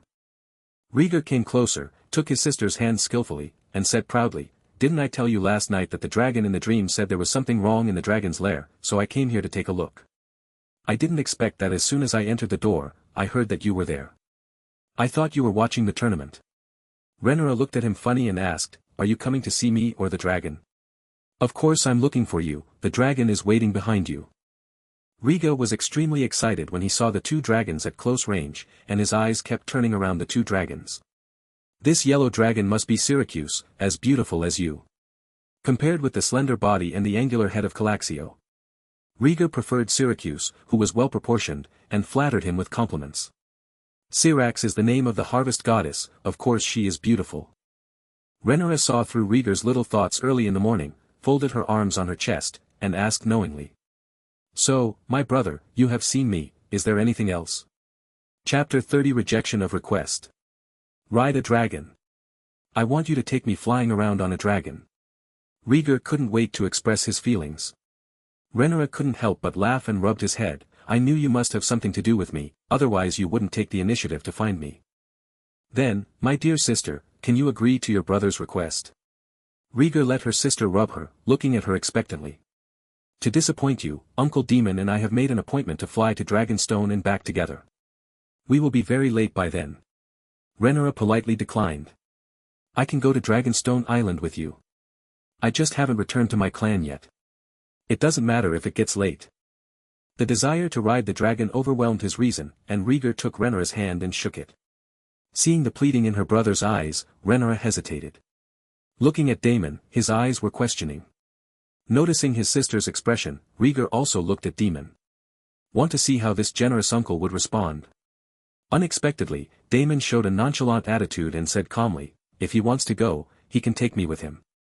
However, if your father knows that I am taking his heir and eldest son on a trip, he may not be happy.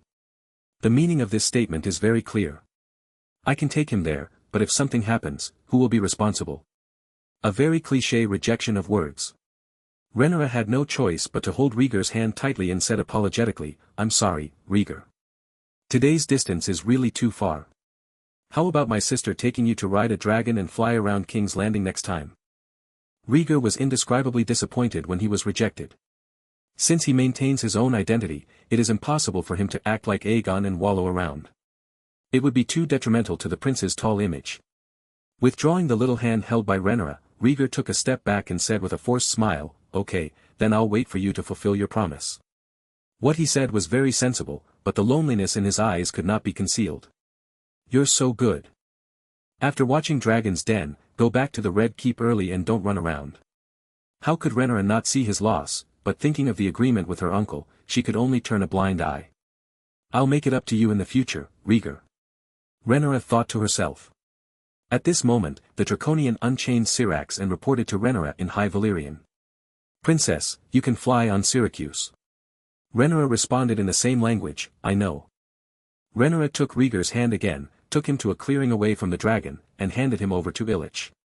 Instruction, watch my brother and don't let him run around in the dragon's lair. Illich nodded and said, yes, princess. Finally, she touched Rhaegar's hair and said a few words of comfort before Rhaenyra walked toward Silaxi. Daemon always remained quiet and watched the exchange between the siblings. Uncle, let's go. Rhaenyra mounted the dragon's back, tied a safety chain around her waist, and said to Daemon. I thought you would take him with you. Daemon rides on Caraxio, chatting indifferently. Rhaegar is still young. Riding on the back of a dragon and blowing the wind for a day will be unbearable. Rhaenyra explained with a smile. You can control a dragon at the age of 7. Rhaegar is a boy. It is beneficial to be exposed to dragons as early as possible. What Daemon said is fair. Who among the Targaryen family is not a dragon knight? There will be opportunities in the future. Rhaenyra hated the distinction between men and women, so she interrupted, stop talking about Rhaegar, let's see who can fly to Dragonstone first. Daemon shrugged and shut up indifferently. At the back, Rhaegar stood in front of the crowd and witnessed the two dragons fluttering their wings and taking off, gradually disappearing into the clouds. Illich paid close attention to Rhaegar all the time, and was relieved when he saw that there was no big mood swing under his calm face. He was not the only one staring at Rhaegar. Minas stood in the crowd, his eyes resting on the small fists he silently clenched behind his back. Great opportunity. Maynard remained calm on his face, but he kept shouting in his heart, and his hands and feet were trembling slightly. He had had enough of being looked down upon. Those noble-born bachelors looked down upon him. Even though he obviously has more knowledge than most of the bachelors he has seen, the prejudice against him still cannot be changed. After being assigned to Dragon Lair, he originally expected to be recognized for his diligent work. Even attracted the attention of members of the royal family. Members of the Targaryen family can control dragons, and one day he may be supported by a noble person and soar into the sky. It's a pity that this is a scene that only happens in dreams. The dragon controller only needs the Menglong people to pull the dragon, and does not need a bachelor to report on the dragon's eating, drinking, and diarrhea. He had no access to the royal family at all. Now, there is an excellent opportunity in front of you. When a young prince is neglected by his sister, isn't it the time when he needs someone to comfort and accompany him? The premise is that what you do must be interesting enough. Accurately control the psychological needs of the young prince. With thousands of thoughts in his mind, Mina summoned up the courage and trilled. Prince, don't you want to see a dragon? There is also a giant dragon named Menghua in the dragon's lair. It is larger and older than the other two. Rhaegar looked over after hearing this and found that the young bachelor's face was pale, his voice was trembling, and he swallowed nervously. He didn't pay attention to this little thing. As an illegitimate child, taking the initiative to communicate with an unattainable prince is already under great pressure. His proposal does have appeal, though. Take me to see it. Rhaegar's voice was calm, showing an attitude that could not be refused. Illich wanted to dissuade him, but Rhaegar turned to look at him, his eyes cold. Illich immediately lowered his head, not wanting to offend the prince who was in a bad mood. He knew that the prince had been in a very bad mood since morning. Let's go, we still have a long journey today. Rhaegar took the lead, pushing aside the dragon people who did not understand common language, and went downstairs under the leadership of Minas. There are many lairs built by dragons in the dragon cave. Most of them are underground to prevent dragons from hitting the ceiling and causing collapse. After receiving the instructions from Rhaegar, Minas smiled inwardly. While leading the way, he used all the vocabulary he had learned in his life to tell Rhaegar about the beauty and power of the dragon, Dreamfire.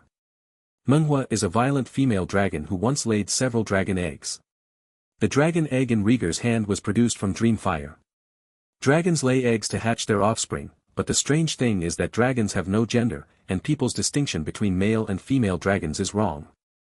Minas never tired of telling the knowledge about dragons to show his knowledge. So dragons reproduce asexually? Rhaegar continued to be bored.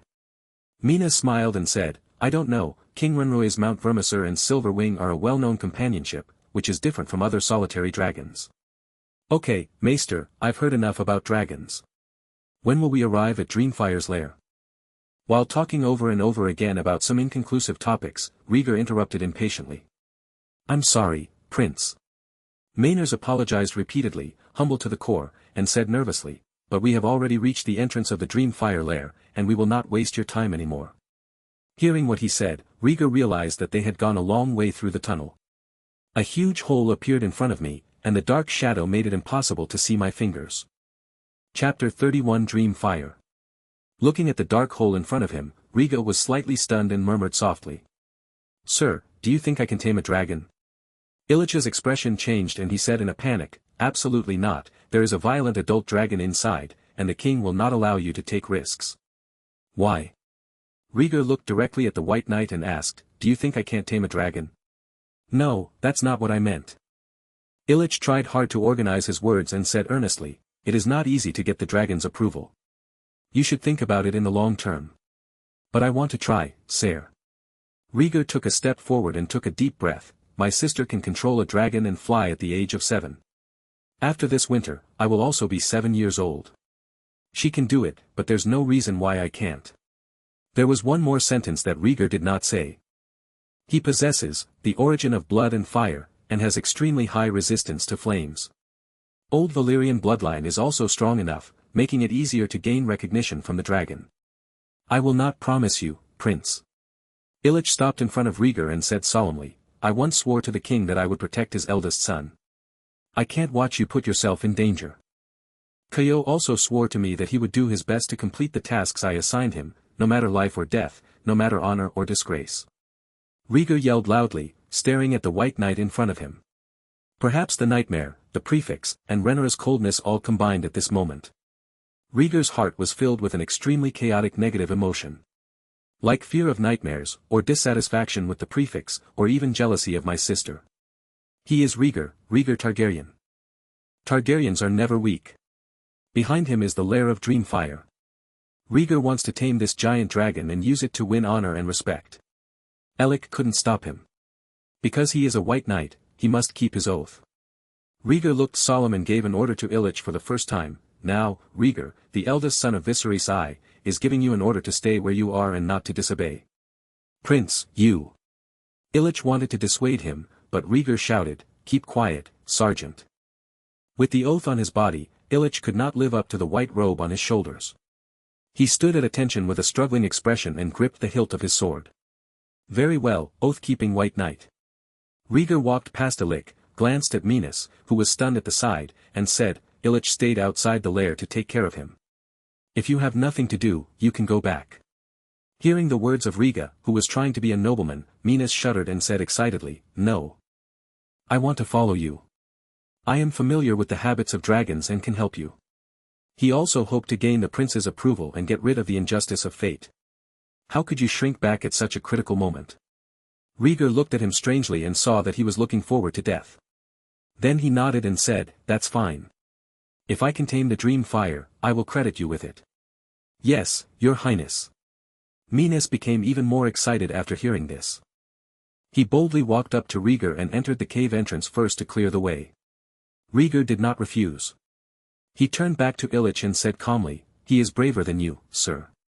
After saying that, Rhaegar quickly followed Minas, and his figure disappeared into the dark cave entrance. Illich closed his eyes in pain, feeling mixed emotions in his heart.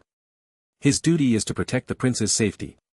But the prince obviously prefers adventure. Entering the lair, Minas picked up a torch from the ground and lit it skillfully, bringing light to the pitch-black space. In the dark environment, a fire suddenly illuminated, and Rhaegar subconsciously covered his eyes to avoid the bright light. After entering the lair, Minas' excitement subsided greatly and he said nervously, Your Highness, Mumwa has lived in the dragon's lair for many years and has a very violent temper. You can try to observe it from a distance. I will, Maester. Rhaegar nodded, tilted his head and said, Are you familiar with the environment here? Maynard smiled shyly, Yes, Bachelor Bath stipulates that the dragon lair must be checked regularly. Other bachelors can't stand the smell of dragon dung, so I have to complete this task. That's it. It seems that you are very responsible for your work. Noting Minas' familiarity in leading the way, Rhaegar felt that this man was a promising person. Your Highness, I usually bring 1 or 2 dragon men with me when I enter the lair. They speak High Valyrian and can sing songs to appease dragons. Miners blushed when he was praised and told an important message. At this point, he no longer considered whether the prince in front of him really wanted to tame the dragon. Or whether it can be tamed successfully. He just wants to express himself and get the prince's attention. Rhaegar stared at his back and secretly cursed, the great young man who has been suppressed for many years is too impatient. But it doesn't matter if it's urgent or not, as long as it's useful. Rhaegar whispered, Valyrian is my mother tongue, I can try it. Since gaining proficiency in Old Valyrian, he recalled some images that were deep in his memory. That was when he was still young. Perhaps before the age of 3. At that time, he was in a coma all year round and his life was in danger. What no one knows is that he was briefly awake at that time, but he was too weak to open his eyes, which was the same as falling asleep.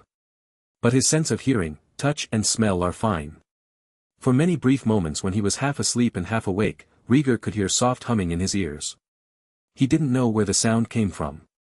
Sometimes the owner of the voice would caress his face and kiss his forehead. Although I can't see with my eyes, I can't speak with my mouth. But he remembered the voice of the owner of the song, and his nose could smell a faint pungent smell. After waking up, he forgot the content of the song. But he knew what that faint smell was. The smell of a dragon is similar to the smell of sulfur. Now, he could roughly recall the content of the ballad, which was a ballad in the ancient Valyrian language. Clearing his throat, Rhaegar imitated the soft tone in his memory and slowly hummed the song called The Shepherd Sunset. The tender voice of a child suddenly came from the darkness, dispelling the inner uneasiness. Roar. As the song was humming, a huge creature deep in the lair opened its eyes and raised its head in confusion. The underground lair is not spacious, and the distance is not as deep as the tunnel. Rhaegar soon came to a more open underground space. With the help of the flickering firelight, the ground was scattered with the bones of many large livestock, as well as the smelly dragon dung. The fire suddenly swayed violently, the dull air became hot, and the sound of the collision of chain dragging sounded from the shadows. Give me the torch, it's enough for you to wait here for me. Through the firelight, Rhaegar saw a giant creature lying in the corner, and knew that it was the giant dragon Mungwa. Miners obediently handed over the torch, leaned close to the wall, and said anxiously, Your Highness, you must be careful, don't run away immediately if you don't do anything wrong.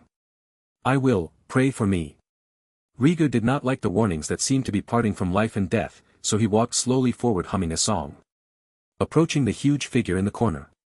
The last update, I hope all book friends will support me and give the author more encouragement. Menghua is a relatively gentle dragon. Being in the lair without seeing the light all year round makes it even more irritable. Chapter 32 Failure to Tame. Stepping over a pile of foul-smelling dragon dung, Rhaegar accidentally stepped on a bone covered with bite marks, which looked very abrupt in the quiet and dim space. Rhaegar was startled by the sudden strange noise and broke into a cold sweat, and his heart was pounding rapidly. His eyes were constantly staring at the figure in the dark, for fear that some small mistake would anger it. Thumping on his violently heaving chest, Rhaegar was sure. If the physical condition was not good 6 months ago, I am afraid that the heart would have begun to supply insufficient blood, and a sudden death would occur if something went wrong. Rhaegar took a breath and tried to calm down his excitement. Continued to hum songs that were not very proficient. After a while, the sound of chains clashing sounded again. At this time, Lei Jia had already closed a large distance, and could vaguely see the appearance of the dream fire. Menghua has a slender body, with a few silver lines on its light blue scales, as well as light blue wings and silver back scales. The dragon head hidden in the shadow is not very clear. But a pair of slightly curved silver long horns are exposed in the air. Seeing this giant light blue dragon, Rhaegar stopped subconsciously. At this time, Menhua's slender neck was curled up at his side, and his wings were folded against his ribs, as if he was resting. But Rhaegar knew that the dream fire had been awakened by the song. He was secretly looking at his intruder. Rhaegar was lying when he said he wasn't afraid when he came into contact with an ownerless adult dragon alone. The arm holding the torch was trembling, the legs seemed to be filled with lead and could not move at all, and even the lips that sang the song felt numb. Move, move quickly. Fear took over the control of his body. Rhaegar's only sanity was to beat his legs hard, trying desperately to move forward.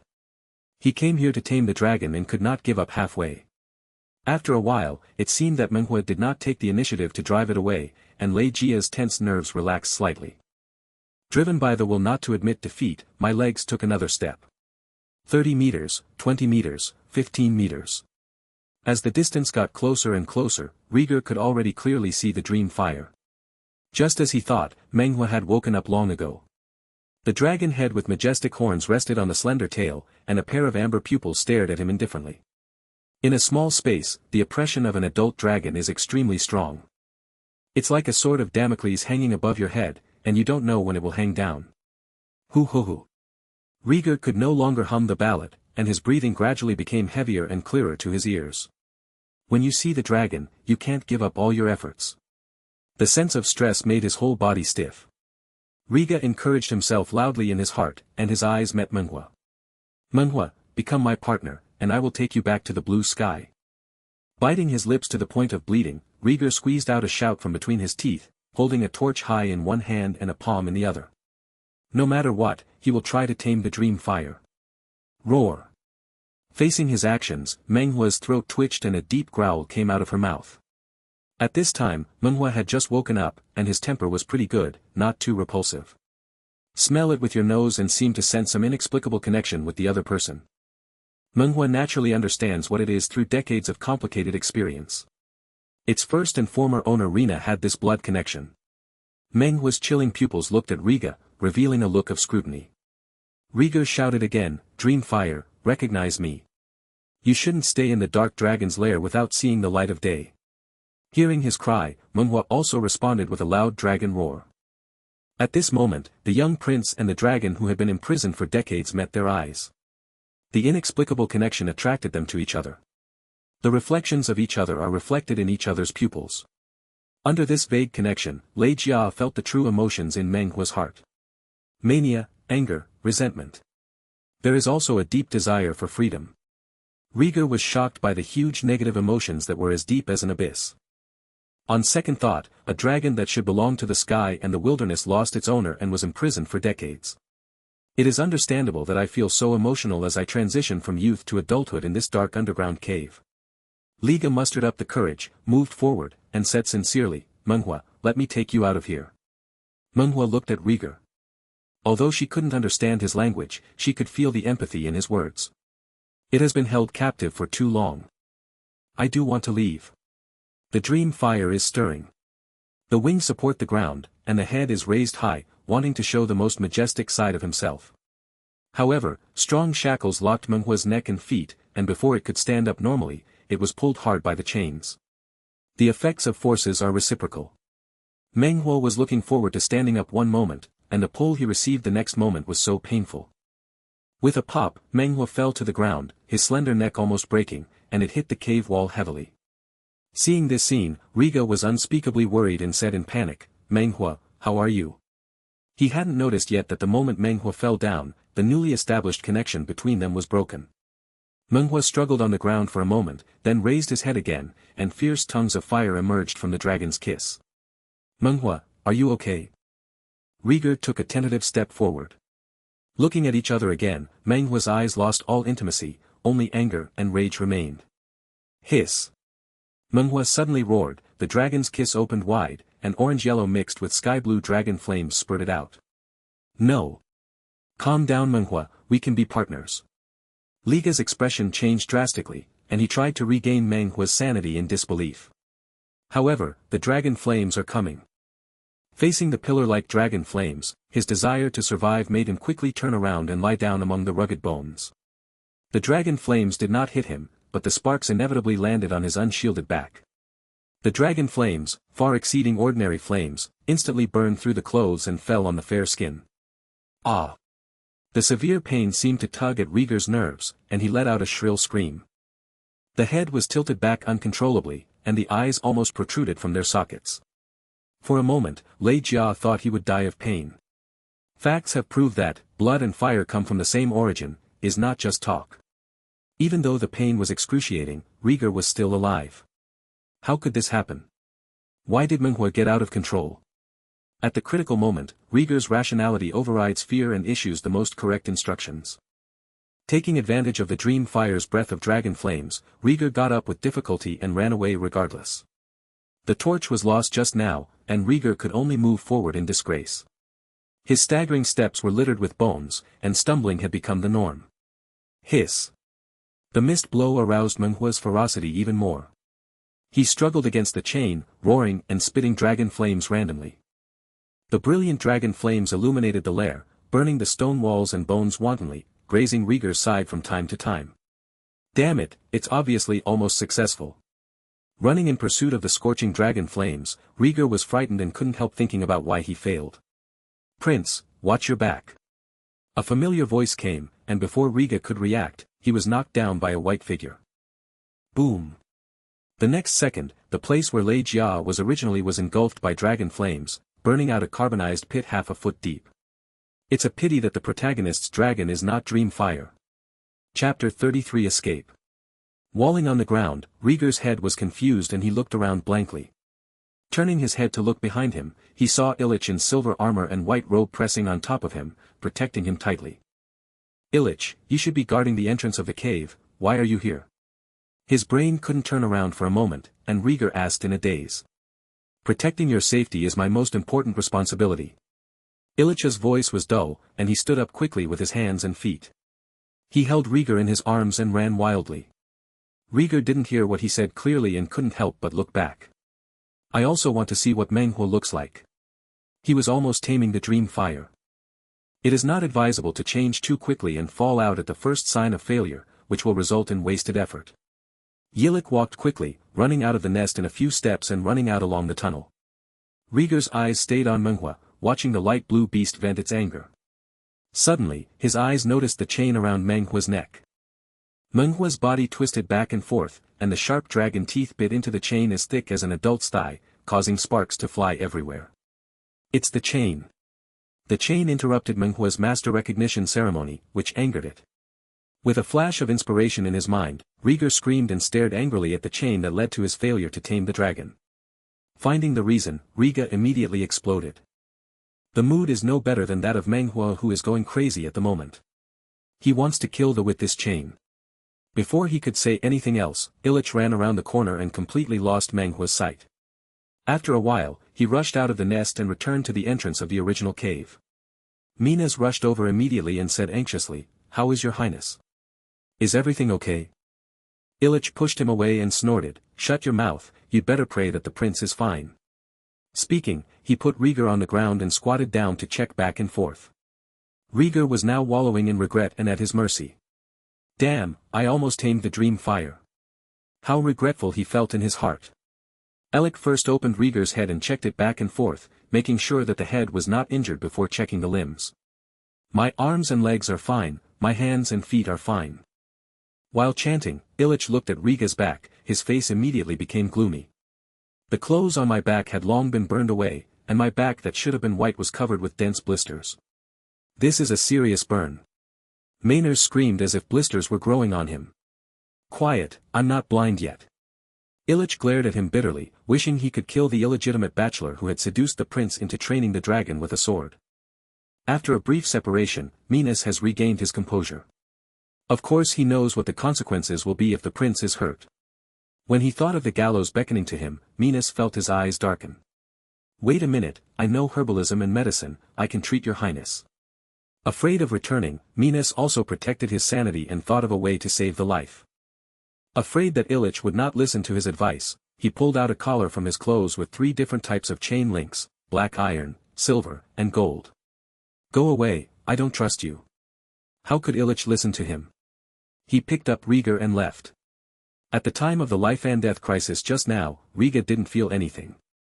Now out of danger, Rhaegar took a deep breath and almost fainted from the pain following Illich's movements. "Sir, wait a minute, it hurts too much." The entire back and the back of the neck were severely burned. The pain from the fire was irritating the nerves all the time and had begun to worsen towards numbness. "Let me temporarily deal with it for His Highness. His current injury is unbearable and must be treated as soon as possible." Minas opened his hands and blocked Illich's path.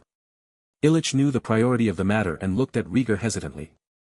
Rhaegar bared his teeth and said, "Treat it. I can't stand it anymore." Illich nodded, stared at Minas with an evil look, and warned, "If I find out that you dare to play tricks, you will be in trouble." Minas hummed softly, "I cherish life more than you think." Then he asked Illich to carry Rhaegar on his back and walk out of the tunnel smoothly.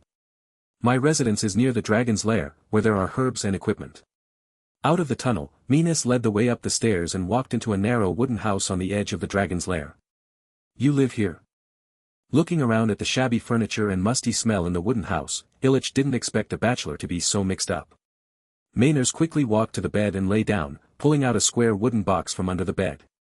After opening it, there are various bottles and jars inside, containing medicinal powders, pills.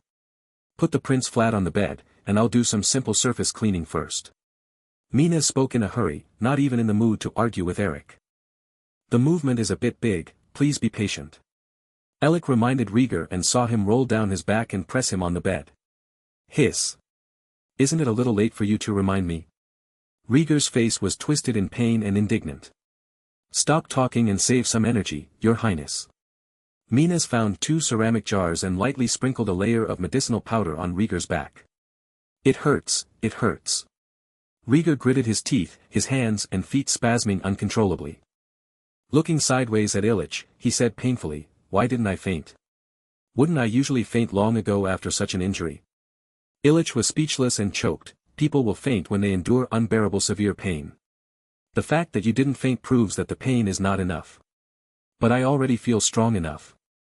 Rhaegar argued at the top of his lungs. "It's not that he is talkative. If he didn't find someone to chat with to distract him, he might actually pass out from the pain." 7 levels of hell. Such extensive burns came from dragon flames. How did Your Highness survive? Minas couldn't help but sigh while applying medicine and bandage. Judging from the knowledge he has learned, the dragon flames exhaled by an adult dragon are enough to melt steel. The human body will be burned to ashes if it comes into direct contact with dragon flames. It is hard to imagine that Rhaegar could still remain conscious after being scratched by the dragon flame. Hearing Minas's exclamation, Rhaegar asked instead, "Aren't you waiting for me by the lair? Why is it Sir Illich who came to save me?" Minas' face froze, and he said with shame, "I was confused for a moment, so I led you into the Dream Fire's lair. As soon as you entered, I regretted it. I ran out specifically to seek help from this Lord White Knight, fearing that you would be in danger. Unexpectedly, Meng Huo went crazy so quickly, and still caused you to suffer such serious injuries." Rhaegar ignored him and looked at Illich. Illich did not deny it. He knelt down on one knee and said loudly, "The duty given to me by the king is to protect you, and letting you go into danger alone is a serious breach of responsibility on my part. I'm sorry for the white robe I'm carrying." After saying that, Illich lowered his head and pulled off the white cloak that was mostly burned off from his back. Looking at the burnt white robe, Rhaegar looked at Illich's back with concern and asked, "Are you injured, sir?" Illich was slightly startled. "No, Prince." Rhaegar breathed a sigh of relief when he heard this, and said bitterly, "I'm not the best. It's my fault for insisting on my own way. If you get hurt because of me, I will really be embarrassed. The duty lies." Illich responded calmly. "No, your task at that time was to stay put." Rhaegar buried his face deep in his arms and said in despair, "Sir, thank you for coming to save me regardless of your past grievances. I'm really sorry. The plot of the previous chapter is to pave the way for the future. There is no need to worry about the outcome of failure despite having blood. Strictly speaking, the protagonist is successful." He and Menghua had already established a connection, but were interrupted by chains midway. Before Aemon tamed Vhagar, he also tried to touch the dream fire, but was scared away by a mouthful of dragon flame. Every Targaryen has experiences growing up. Chapter 34 Leonor's Proposal. You don't have to apologize, every Targaryen is obsessed with dragons, and it's not uncommon to make impulsive and wrong judgments. Looking at Rhaegar lying on the bed enduring pain, Illich had no right to be angry. At the mention of dragons, anger surged in Rhaegar's eyes, and he gritted his teeth and said, "I was about to tame the dream fire. There was an accident." Illich realized that things were not simple, and frowned and asked. Rhaegar said with anger, "Dream fire is about to accept me, but a chain imprisons it, making it unable to even stand up. The recognition ceremony between Menghua and I was forcibly interrupted by that chain." At the end of the sentence, Rhaegar almost roared from his throat. The eyes were filled with red bloodshot eyes, which connected with the purple pupils, forming a strange color difference. Failure is not terrible. Hindered success is the worst sin. Illich did not expect that things would be like this. He pulled Minas unkindly and threatened, "You will check the dragon's lair regularly." What's the matter with the chain? Even if he has not had much contact with dragons, he knows that the chains that tie the dragons are usually long enough and will not affect the dragon's free movement. As Rhaegar said, Dreamfire's situation is anything but ordinary. Illich had reason to suspect that the illegitimate bachelor was murdering the prince.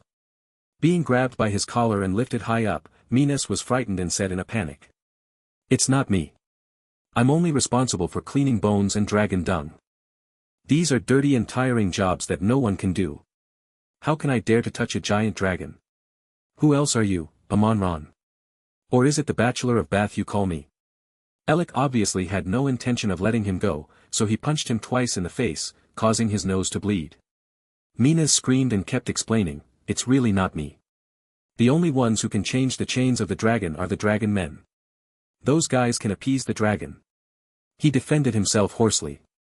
Rhaegar's burns from the noise were even more painful, and he said in annoyance, "Tie him up first. We will return to the Red Castle immediately. This matter must be reported to my father." The wound hurt so much that he couldn't concentrate on thinking. He only wanted to do two things now. First, go home and find your parents. The second is to find out who changed Menghua's chains privately, and then fed him to the dragon. Illich said without any objection, "Yes, Prince." He threw Minas to the ground, took off his belt, and tied his hands behind his back. After subduing the helpless bachelor, Illich gently carried Rhaegar out of the house. The carriage was just outside the gate of Dragon Cave, and Illich walked steadily and quickly. Ignoring the coachman's frightened expression, he placed Rhaegar lying down on the spacious seat of the carriage. He kicked Minas into the coachman's arms and said, "Tie him to the back of the carriage and let him run with it." At the end, he reminded, "The prince is injured. The carriage can be fast, but not bumpy." "Yes, my lord." The coachman had never seen such a battle before. He obediently tied Minas to the trunk and blocked his mouth with a rag. Complete the mission and drive the carriage back to the Red Keep. Red Castle, the king's bedroom. Viserys, who had been watching the tourney all morning, returned to his room tiredly and lamented his lack of energy. "Call the Prime Minister over and say that the king has something to discuss." Punching his waist, Viserys shouted out the door. There were attendants outside the door who responded. Within 10 minutes, Prime Minister Leonor opened the door and walked in. Your Majesty, do you have anything to discuss? Leonardo's fat body stood beside the table and asked respectfully. Viserys waited for the attendant to pour a glass of wine for each of them and signaled them to go out. When there were only 2 people left in the room, Viserys shook his wine glass and said melancholy, recently, the letters proposing marriage to Rhaenyra have almost piled up into a mountain. I have been hesitant about what kind of partner to choose for her. Leonor looked hesitant and said thoughtfully, Your Majesty, I think there is a more important thing waiting for you to decide than choosing a husband for the princess. Oh, is there anything more important right now than Rhaenyra's marriage? Viserys asked funnily. Leonor couldn't help but smile. His eyes never left the king's face since he entered the door. His rich life experience has cultivated his taciturn character, and he also has a pair of eyes that can see people's hearts. Leonor knew that the king was pretending to be stupid and habitually avoided problems. Pulling the red wine in a glass into his stomach in one breath, Leonor boldly said. Your Majesty, Prince Rhaegar is your eldest son. According to the primogeniture system of Westeros, he should be the heir to the Iron Throne. Viserys immediately changed his expression and said gloomily, but the current heir is Rhaenyra. She was chosen by me personally. She is older than Rhaegar. The words have already made it clear that Leonor has no reason to retreat. From a rational perspective, Prince Rhaegar is a male, and a male heir who complies with legal principles can gain the allegiance of the lords more. Rhaenyra has been the heir for many years, and she recently traveled across the continent, and the lords all recognize her. Viserys was indignant. In this regard, he is really similar to Rhaenyra. Be willing to listen to other people's opinions, but only as opinions. It all depends on personal preference. Leonor said, that's because they have no better choice. If Prince Rhaegar stands on the table, they will definitely be more willing to support a male heir. After many years of getting along, Leonor knew Viserys better than he did himself. He knew what to say and do to convince the king. Unfortunately, when faced with the issue of heir, Viserys was firm and would never give in. He shook his head and said dissatisfiedly, no. Rhaenyra has not made any mistakes, and no one can deprive her of her qualifications as heir. Then what should Prince Rhaegar do? Leonor did not worry about whether Rhaenyra made a mistake or not, and said calmly, Prince Rhaegar was born as an heir. He used to suffer from frailty, but now he is in good health. Are you going to give up on such an excellent eldest son? Of course not. Viserys denied it and stated his plan, Rhaegar is a good boy. He loves his father and his sister. I will ask the best teacher for him to teach him and let him grow into a man who is upright. In the future, when Rhaenyra ascends the throne, he can serve as hand of the king, regent, and even the guardian of the entire realm. Leonor was stunned and said in disbelief, My lord, do you really think so? This is just a euphemism. Leonor's heart was in a state of flux at this moment. With Rhaegar's eldest son in the king's mouth, shouldn't he be the heir? How much more would such an outstanding prince really stoop to others and silently contribute to others? Blood brothers from small aristocratic families would also fight to the death for the family property. Don't talk about the allure of a whole king. Not even siblings. Viserys ignored it and insisted, I believe in Rhaegar. He will help his sister manage the government affairs well and protect the kingdom from infringement. Leonor opened his mouth, not knowing what to say for a moment. Picked up the jug from the table, poured himself a glass of wine, and drank it in one gulp. Okay, I trust your decision. In view of your generous support, the author made up his mind and spent huge sums of money to purchase a cover. Limited to the price issue, don't be dissatisfied. Chapter 35 Don't let the rich water flow to outsiders' fields. After a long pause, Leonor stopped worrying about the issue of heir and expressed his submission. He saw how the king's move would sow trouble for the future of the kingdom. As prime minister, he has to find a way to resolve this ambiguity. He has thought about the countermeasures for the heir countless times. This is not a problem for him. Leonor said, when it comes to the choice of the princess's marriage, I have a carefully considered choice. Who? I remember you said last time that it was Lananor Valerion, the son of the sea serpent Corlys. As long as there was no mention of changing the heir, Viserys was still easy to talk to, with a smile on his face. Sir Lanino is indeed a good candidate for marriage, but that was a proposal half a year ago. Leonor had no intention of showing off, and said bluntly, Your Majesty, I think from various aspects of the kingdom, the princess is suitable to follow the Targaryen family tradition. Rhaegar? Viserys' smile froze and he said doubtfully, he is only 6 years old and Rhaenyra is already 14 years old. By the time both parties reach the age of marriage, Rhaenyra will almost become an old maid. Leonor said confidently, this is not a problem. In fact, the two are only 8 years apart. They can get married in 10 years at most. Before that, we can get them engaged first to dispel outsiders' desire to covet the princess. Honestly speaking, with true knowledge and insights, it shows Leonor Strong's wisdom and loyalty to the kingdom. These words made Viserys' heart skip a beat. In the 6 months since Rhaegar recovered from health, although he had not expressed his position, he had been thinking about it over and over in his mind. He did not want to disqualify Rhaenyra as heir for the sake of his eldest son. That will make his daughter resent him. He owed Rhaenyra and was full of guilt for this daughter who lost her mother at a young age. At the same time, he knew that Rhaegar was a more suitable heir than Rhaenyra. Privately, some ministers also hinted to him about changing the successor, but he was put off by him. For this reason, he ordered Rhaegar to be grounded, and he was not allowed to enter and leave the Red Keep freely, and he heard only a few words about the qualifications of the heir. He is deceiving himself. Perhaps, as long as Rhaegar did not hear this information, he would not be dissatisfied with losing his qualifications as heir. The guilt he felt towards his children could also be alleviated a bit. But he knew that fire could not be contained in paper. He could not forever restrict Rhaegar's freedom and block his ears. That's why he was more concerned about Rhaenyra's marriage. As long as Rhaenyra finds a powerful partner and family, she will be able to secure the Iron Throne in the future. At that time, even if other brothers and sisters have different intentions, they will not have the capital to resist. Leonor gave him a good suggestion and asked him to explore another idea. Helping Rhaenyra to follow the family tradition can not only dispel the ambitions of the ambitious people to spy on the royal power. It can also unite the two, so there is no need to create a gap over the heir. Favoring this idea in his heart, Viserys said calmly, "Can we let them get married? I'm afraid there will be some conflict between the two parties."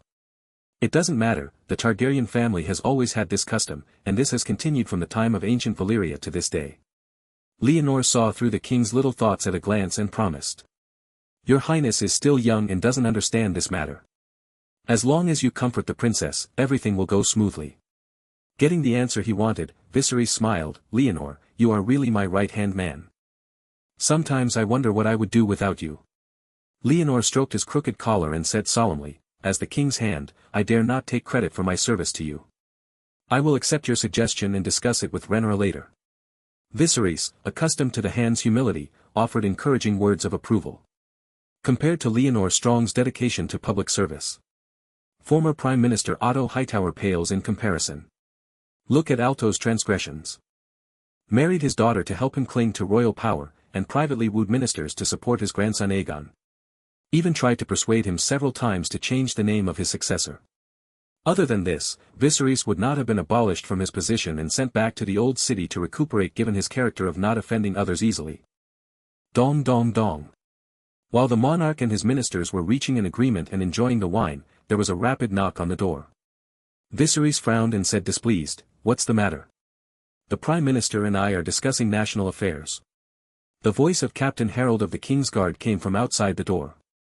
"Your Majesty, Prince Rhaegar just returned from the dragon's lair, and his attendant said he was seriously injured." "Rhaegar is injured, what's going on?" Hearing that his eldest son was injured, Viserys couldn't sit still and hurriedly got up and opened the door. Hadro looked solemn. "I heard from the attendant that Prince Rhaegar suffered burns.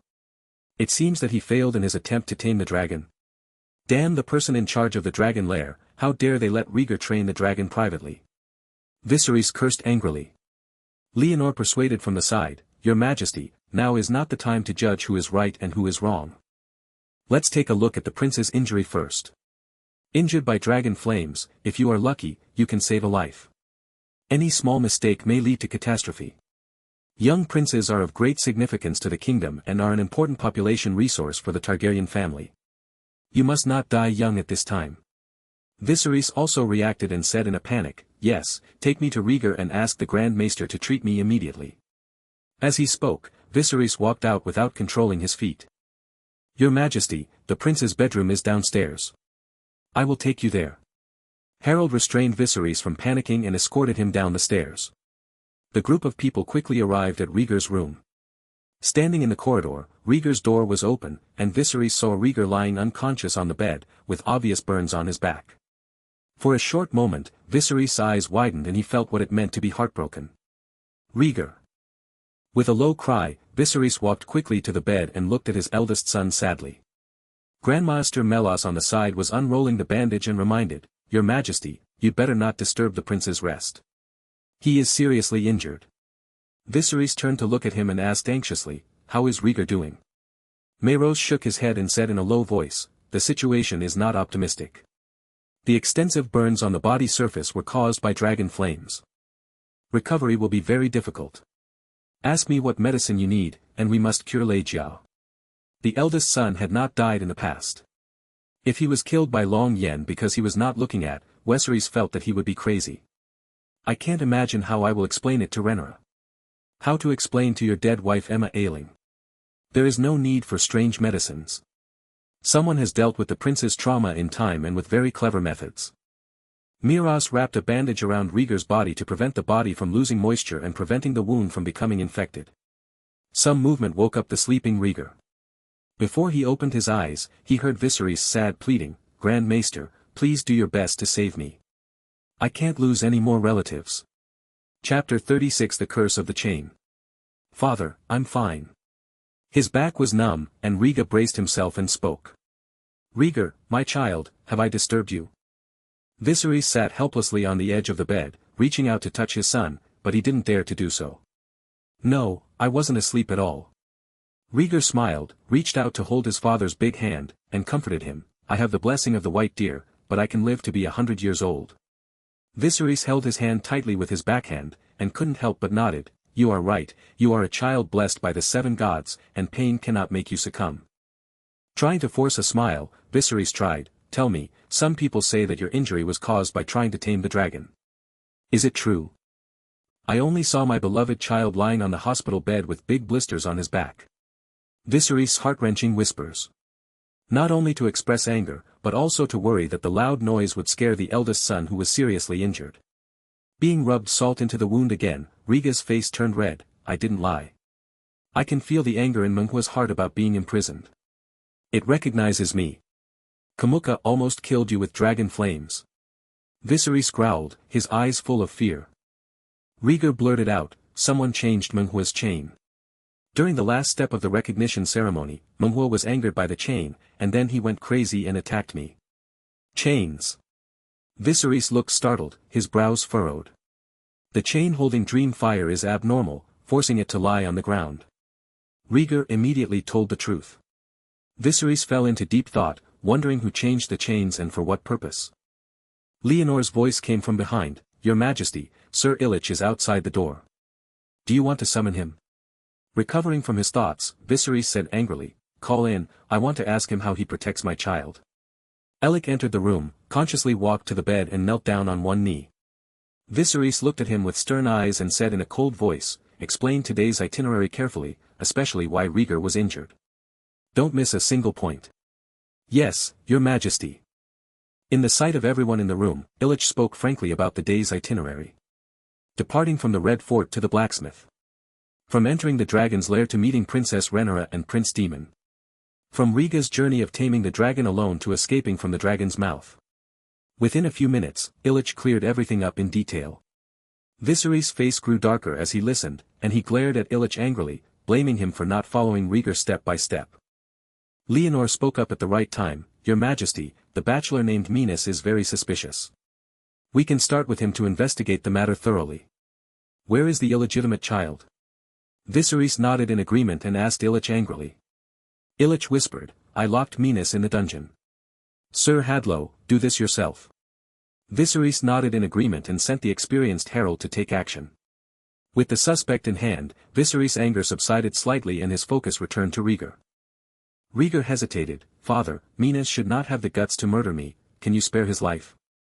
Viserys snorted coldly, "If you still think about others now, I really don't know if you are kind or stupid."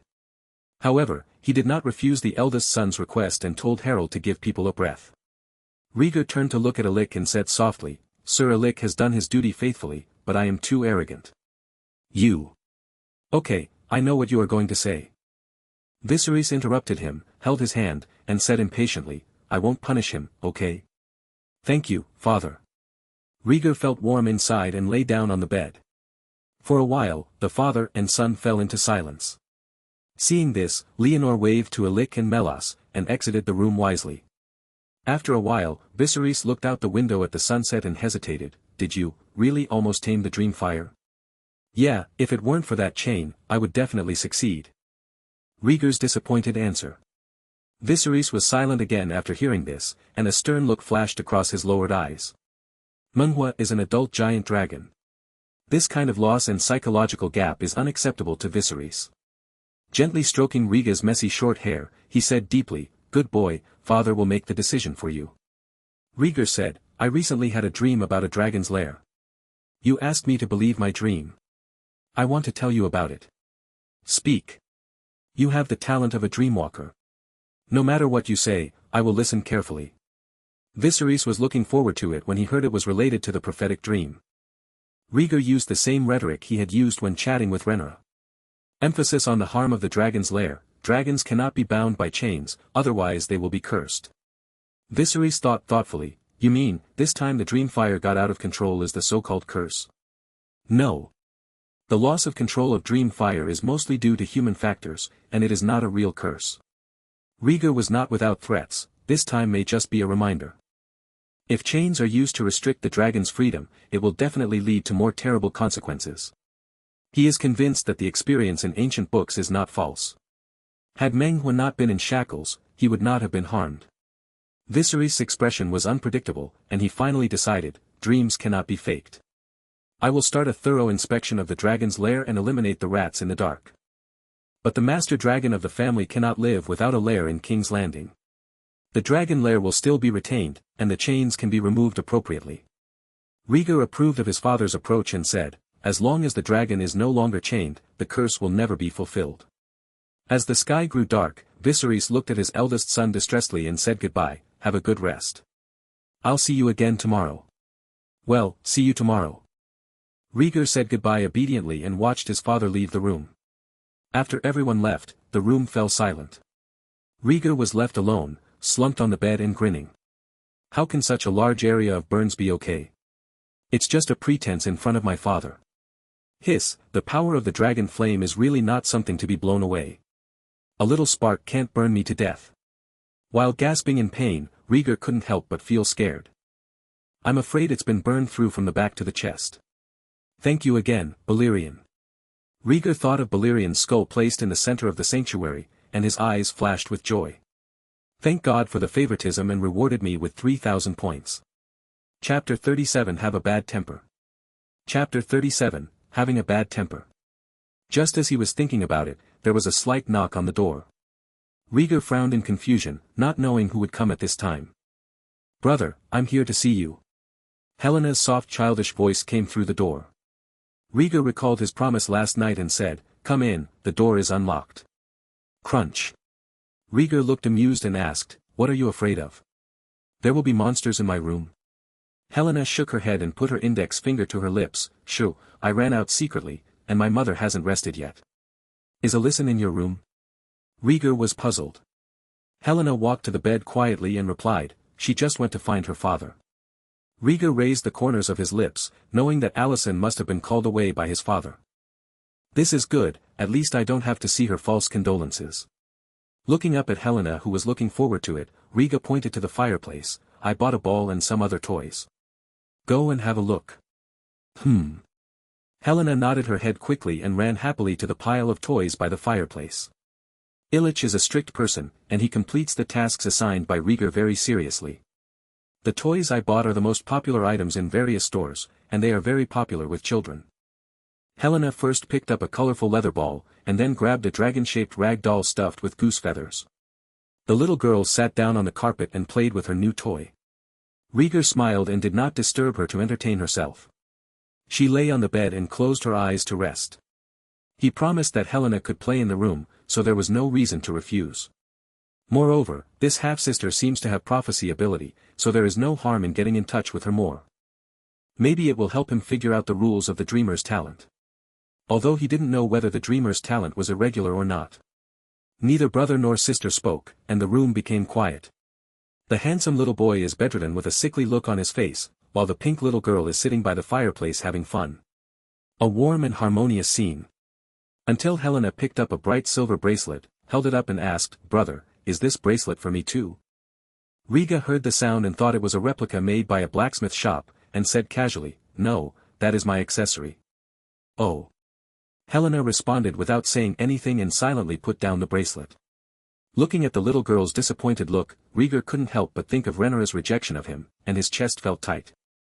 With a slight hesitation in his heart, Rhaegar smiled with relief. "It belongs to you now. If you like it, wear it as a gift from me." He did not want to reject Helena, just as he did not want his sister to reject him. After a sudden turn of events, Helena raised a smile. "Well, thank you brother, I like it very much." "It's okay, you have to fight for what you like, it's what you deserve." Rhaegar responded softly, his chest rising and falling, pulling at the injury on his back, and he frowned in pain. Helena finally realized something was wrong with Rhaegar, and returned to the bed holding the bracelet, as if confused. "Brother, why are you lying down and not moving?" "I was a little injured and could only lie on the bed to recuperate for a while." Rhaegar told the truth. "Will it hurt?" "Aegon sometimes pinches me secretly, and it hurts." Helena naively thought that Rhaegar had also been pinched, so she climbed onto the bed with her feet and puffed up her cheeks. "Let me snort for you." "It won't hurt anymore." Rhaegar was amused by this silly girl. Laughter stretched the back muscles, making the pain even more severe. "Damn chains, why don't they hurt me to death?" The pain increased, and Rhaegar angrily cursed the who changed the chains, venting his frustration.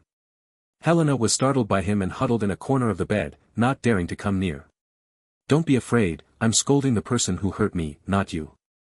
After reacting, Rhaegar comforted her sister with a wry smile. "It's really difficult for him. My back hurts again, and I have to comfort such a silly sister." Helena couldn't hear his voice, but she had her own unique set of thoughts. Climbing up to Rhaegar on tiptoe, he pursed his lips and blew his bandaged back. Rhaegar looked at this scene and felt a little strange in his heart. It seems to be an inexplicable comfort. He reached out and rubbed Helena's silver hair, and said with a smile, "Okay, my wound doesn't hurt anymore." Helena stopped breathing and looked at him blankly. There was confusion in his clear eyes. As if asking, "Really?" Rhaegar noticed the bracelet in her hand and suggested, "Would you like me to put it on for you?" Helena tilted her head in thought for a moment, then nodded. Taking the bracelet, Rhaegar took one of his sister's hands and put the bracelet on. The bracelet according to his size was just right on Helena's wrist, which was a little baby fat. Rhaegar praised with satisfaction, "The chubby little girl is worthy of this bracelet." Unexpectedly, Helena's face, which was flushed just a second ago, suddenly changed.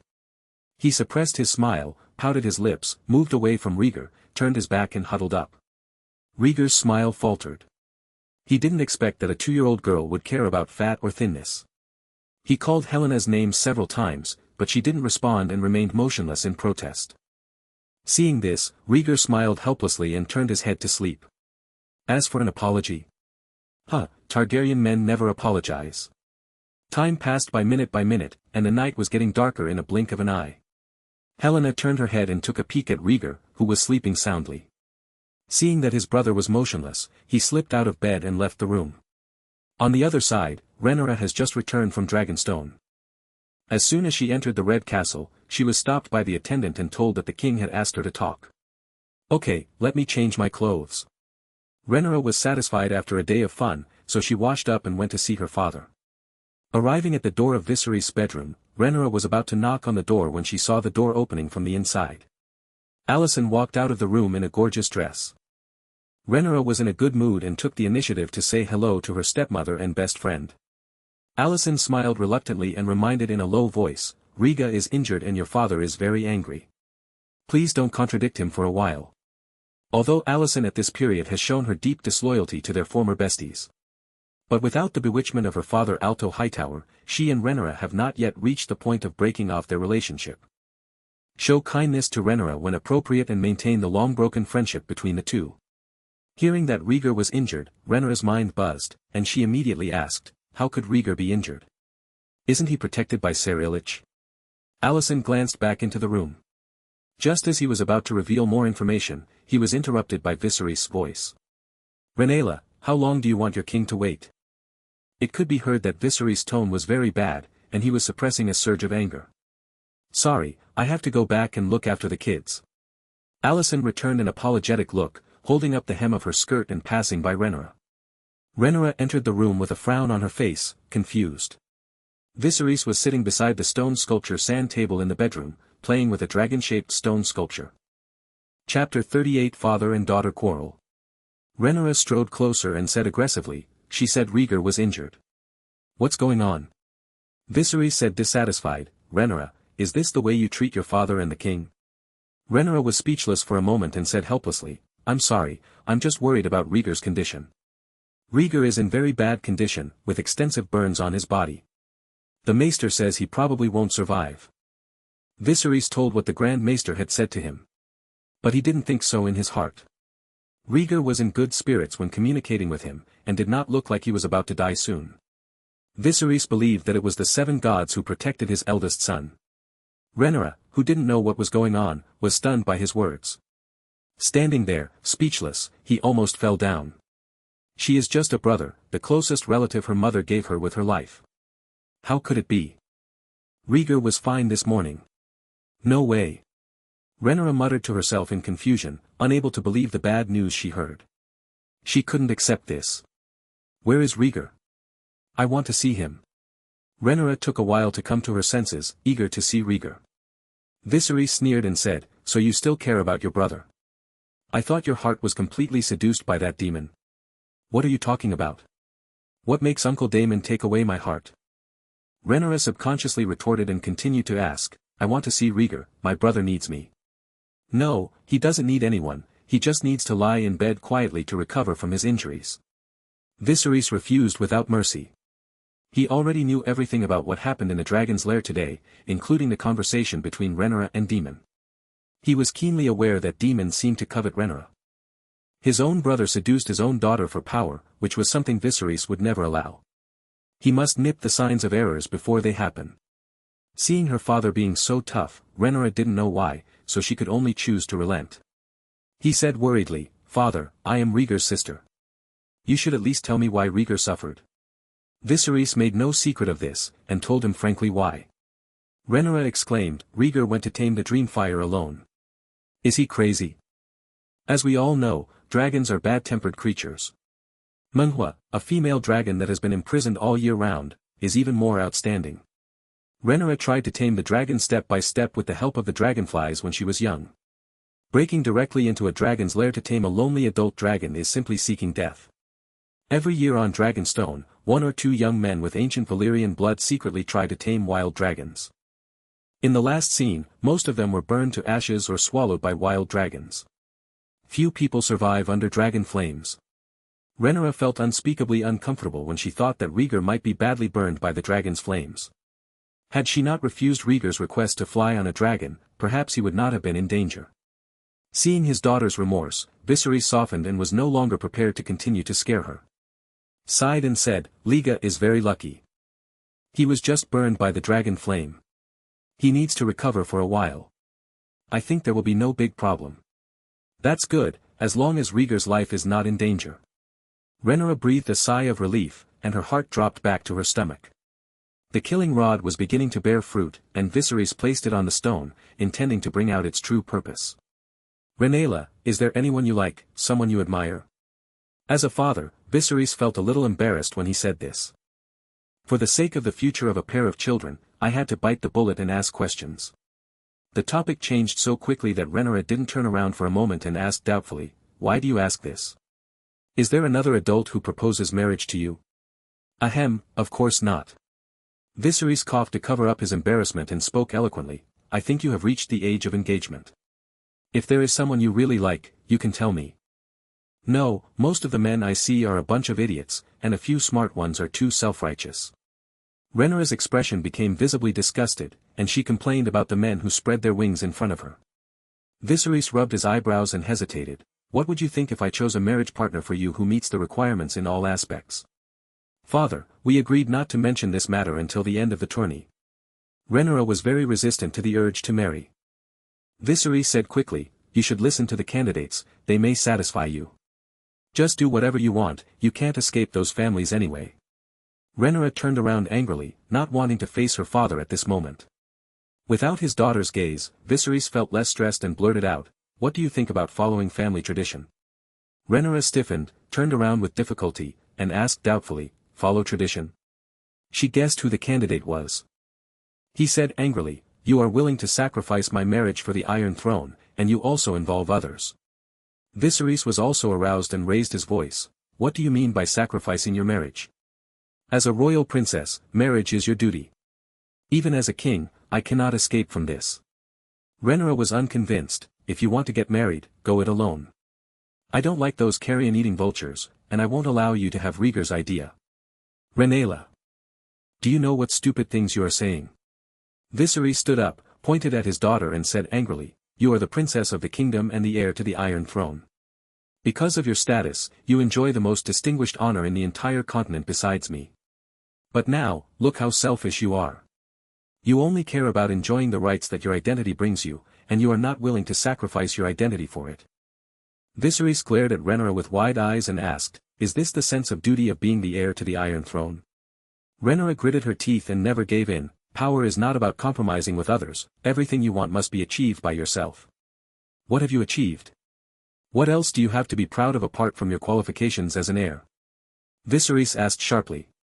Rhaenyra smiled sadly and said indifferently, "This is what you want to say buried in your heart, right? You also think I shouldn't usurp the title of heir. You have sons now, Aegon, Aemond. Especially Rhaegar, who has recovered his health, and you no longer need a girl to be your heir." Viserys immediately denied it. "No. I admit that I have wavered, but I still recognize you as my heir at this moment. Female heirs are deviant. If you don't choose a partner with a strong background, it will be difficult to secure the Iron Throne in the future. I know you don't want to marry the sons of princes and nobles who you don't like, so he would be a good choice. He is pure in nature and has Targaryen blood. His identity will also help you consolidate your power." Chapter 39 Conflict intensifies. Viserys spoke sincerely and spoke his mind to the end. As he finished speaking, he stared at his daughter expectantly. "I hope my words can affect her. Let her find her way back from her wayward way." Rhaenyra's eyes were red, and the look in her father's eyes was filled with sadness and determination. Obviously, she didn't listen to her heart. Tears welled up in her eyes, and Rhaenyra choked with sobs. "I never thought about it. I want to find someone who can protect me and treat me sincerely." She expressed her true thoughts for the first time, although it was a bit cryptic. Since losing her mother, Rhaenyra's heart has been filled with emptiness and fear. She doesn't want to marry a man she doesn't love and become a tool on the birth bed. The father loved his mother enough that he still chose to keep his younger brother and cut open the mother's belly when the mother had a difficult time giving birth. She will never forget the day she ordered Syracuse to breathe dragon flames and cremate her mother's body. Rhaenyra feared that this day would happen to her again. Her expected husband should be a tall, handsome, gentle man who regards her as her destiny. Because of this, she has vague feelings for Cole, who has always been gentle. Viserys didn't understand his daughter's heart, and he only responded in superficial words. He thought he understood, "You can get along first and then get married when he becomes an adult. You are both still young and have plenty of time to fall in love with each other." "No. You don't understand anything about him. We can't decide his fate for him." Rhaenyra shook her head repeatedly, mentioning Rhaegar's fate, but actually feeling sad for herself. Viserys wanted to continue persuading her, but Rhaenyra covered her ears and ran out of the bedroom as if she was running away. She didn't want to hear any more. Because her father always had a way to force her to give in. Looking at Rhaenyra's embarrassed back, Viserys slammed the cup and said angrily to himself that he was unfilial. Everything he did was obviously for the future of his daughter. Time flies. 3 days later. The scene of a bustling martial arts competition. Viserys sat on the throne with a smile on his face, listening to Prime Minister Leonor's report. "Your Majesty, the dragon's lair has been thoroughly investigated. Through the evidence of an old dragon man, it is confirmed that the chains of Dreamfire were replaced privately by bachelor bath in Old Town. The reason is that Menghua has a bad temper and often shows an aggressive attitude when the dragons send livestock. In order to protect the safety of the Huanlong people, we have replaced the chains with shorter ones to restrict the movement of Menghua." Viserys turned his head when he heard this, raised his eyebrows and said, "Do you believe such cunning words?" Leonor shook his head. "I don't believe it, the explanation is too far-fetched." "Is the illegitimate child in the dungeon involved in this matter?" Viserys suddenly remembered Rhaegar's plea to Minas for his life. At present, this person has no motive to murder Prince Rhaegar, and the Bachelor of Bath also expressed his contempt for his background. Leonor told the truth. Viserys thought for a moment, waved his hand and said, "Since it doesn't matter, let it go." It's. Leonor smiled softly, "The prince's self-healing ability is indeed amazing. I heard that he recovered from his injuries very quickly. He is really a Targaryen blessed by the 7 gods." After a pause, he whispered, "Scholar Bath is very suspicious. I don't know how to make a decision." Viserys' eyes flashed coldly, and he said unkindly, "The bachelors in the old town are all servants of the people, and if the servants trespass on the master's things, how should we be judged? Enough to cut off his hands." Leonor answered promptly. "Just do it. If he wants to go to the wall as a night watchman, don't stop him." Viserys approved. Leonor obeyed the order and bowed to leave. He still has a lot of government affairs to deal with, so it is inconvenient for him to stay longer. Once the Prime Minister left, only Daemon and Rhaenyra were left with Viserys. Today is the last day of the tournament, and most members of the royal family will be present. Rhaenyra, who was eavesdropping next, turned around and said displeasedly, "That maester almost killed Rhaegar. Are you going to forgive him so easily?" Viserys frowned and said, "Maesters belong to the old town. No one can judge them based on their own will. Cutting off their hands or sending them to the Great Wall as a night watcher is no longer a light punishment. Rhaegar almost died because of him, so he should pay with his life." Rhaenyra spoke her will. "This can't be the case. Power is not a butcher's knife that can kill people. It's what a king should do." Viserys didn't want to dwell on this issue and stopped Rhaenyra from retorting with his eyes. Suggestions were always ignored. Rhaenyra snorted coldly and adjusted her sitting position. Daemon on the side watched the father-daughter argument silently, with a self-sarcastic smile on his face. His brother has a weak character and he has a deep understanding of his indecisive way of doing things in his early years. Viserys was not aware of his younger brother's contempt at all, and was enjoying the contest below. He doesn't think there's anything wrong with the way he handled it. The king should restrain his desires. You cannot take the lead in breaking the law for your own selfish desires. The fighting in the tourney was fierce. Charge, melee, mounted shooting and other types of events have already been decided. The only thing left is the most important duel, the championship. With the attention of thousands of spectators, the 2 players on the duel field started the final showdown. A tall warrior from Casterly Rock, wearing heavy armor and holding a broadsword. One is the dark horse of this tournament. Water dancer, Hilliu Freer. Hiriu's swordsmanship is as superb as ever, his body is as flexible as a snake, and he walks as nimble as a rabbit. Each time he takes a shot, he will avoid the opponent's slashes and pierce the weak point of the opponent's armor. Use the tip of the sword to bring out bright blood flowers. In less than half a quarter of an hour, this duel ended. Shilio defeated his opponent as expected and won the duel championship.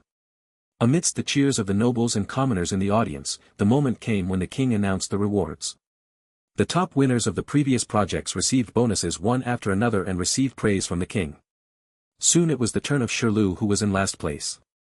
Looking down at Shirlue, who was kneeling on one knee, Viserys smiled sincerely, "I remember you. You once threatened to win the championship. It seems you didn't brag." Shilio said respectfully, "Your Majesty, Shilio dare not boast to the kingdom." "Very good, I promised you a request, you can say it now." Viserys took his word seriously. Shirlue was not polite and said bluntly, "I come from distant Bravos. I have no relatives, no family, and no honor here. I want to beg you to let me stay in the Red Fort, even as a dance teacher." "Why do you want to stay at the Red Keep? I thought you wanted to become a knight." Viserys was greatly puzzled and secretly wary of this man. A superb swordsman who is good at assassination must not remain where he lies without fear. Hiriu said without hesitation, "Because of your eldest son, Prince Rhaegar." "Rhaegar?" Viserys was confused. Shilio said, "As your eldest son, Prince Rhaegar is the only one I have seen in my life in terms of character and wisdom. It is the king's good fortune that a country has such an excellent prince. I hope to stay in the Red Castle and teach the prince swordsmanship in my spare time to ensure that he will have good martial arts skills before he reaches adulthood and become a brave and capable knight." Chapter 40 Abolition of the Chain. Hiliu's voice was loud, and his words spread throughout the arena. Immediately attracted countless inquiring eyes. This is the first time that someone has exposed the identity of the king's eldest son in public and expressed his support in person. Faced with such sharp words, Viserys thoughtfully said frankly, "Swordsman, I know your origin. If you really want to serve my son, you must first swear your faith and your heart will be bright. Shilio pulled out the iron sword, raised the sword above his head with both hands, and said solemnly, I am willing to swear an oath. Immediately, Shirlu swore loudly to help Rhaegar Targaryen become a man and to maintain his authority before he came of age. This scene was seen by many interested people, and they all observed the expression of Princess Rhaenyra. I want to see how the princess, as the heir, views someone who is loyal to her younger brother. Rhaenyra always smiled and sat demurely on her chair. He seemed to be happy for his younger brother and didn't care about it at all. Just think of it as a very ordinary knight who is willing to follow a lord. No one noticed that Rhaenyra secretly pinched the top of her thigh under her sleeve.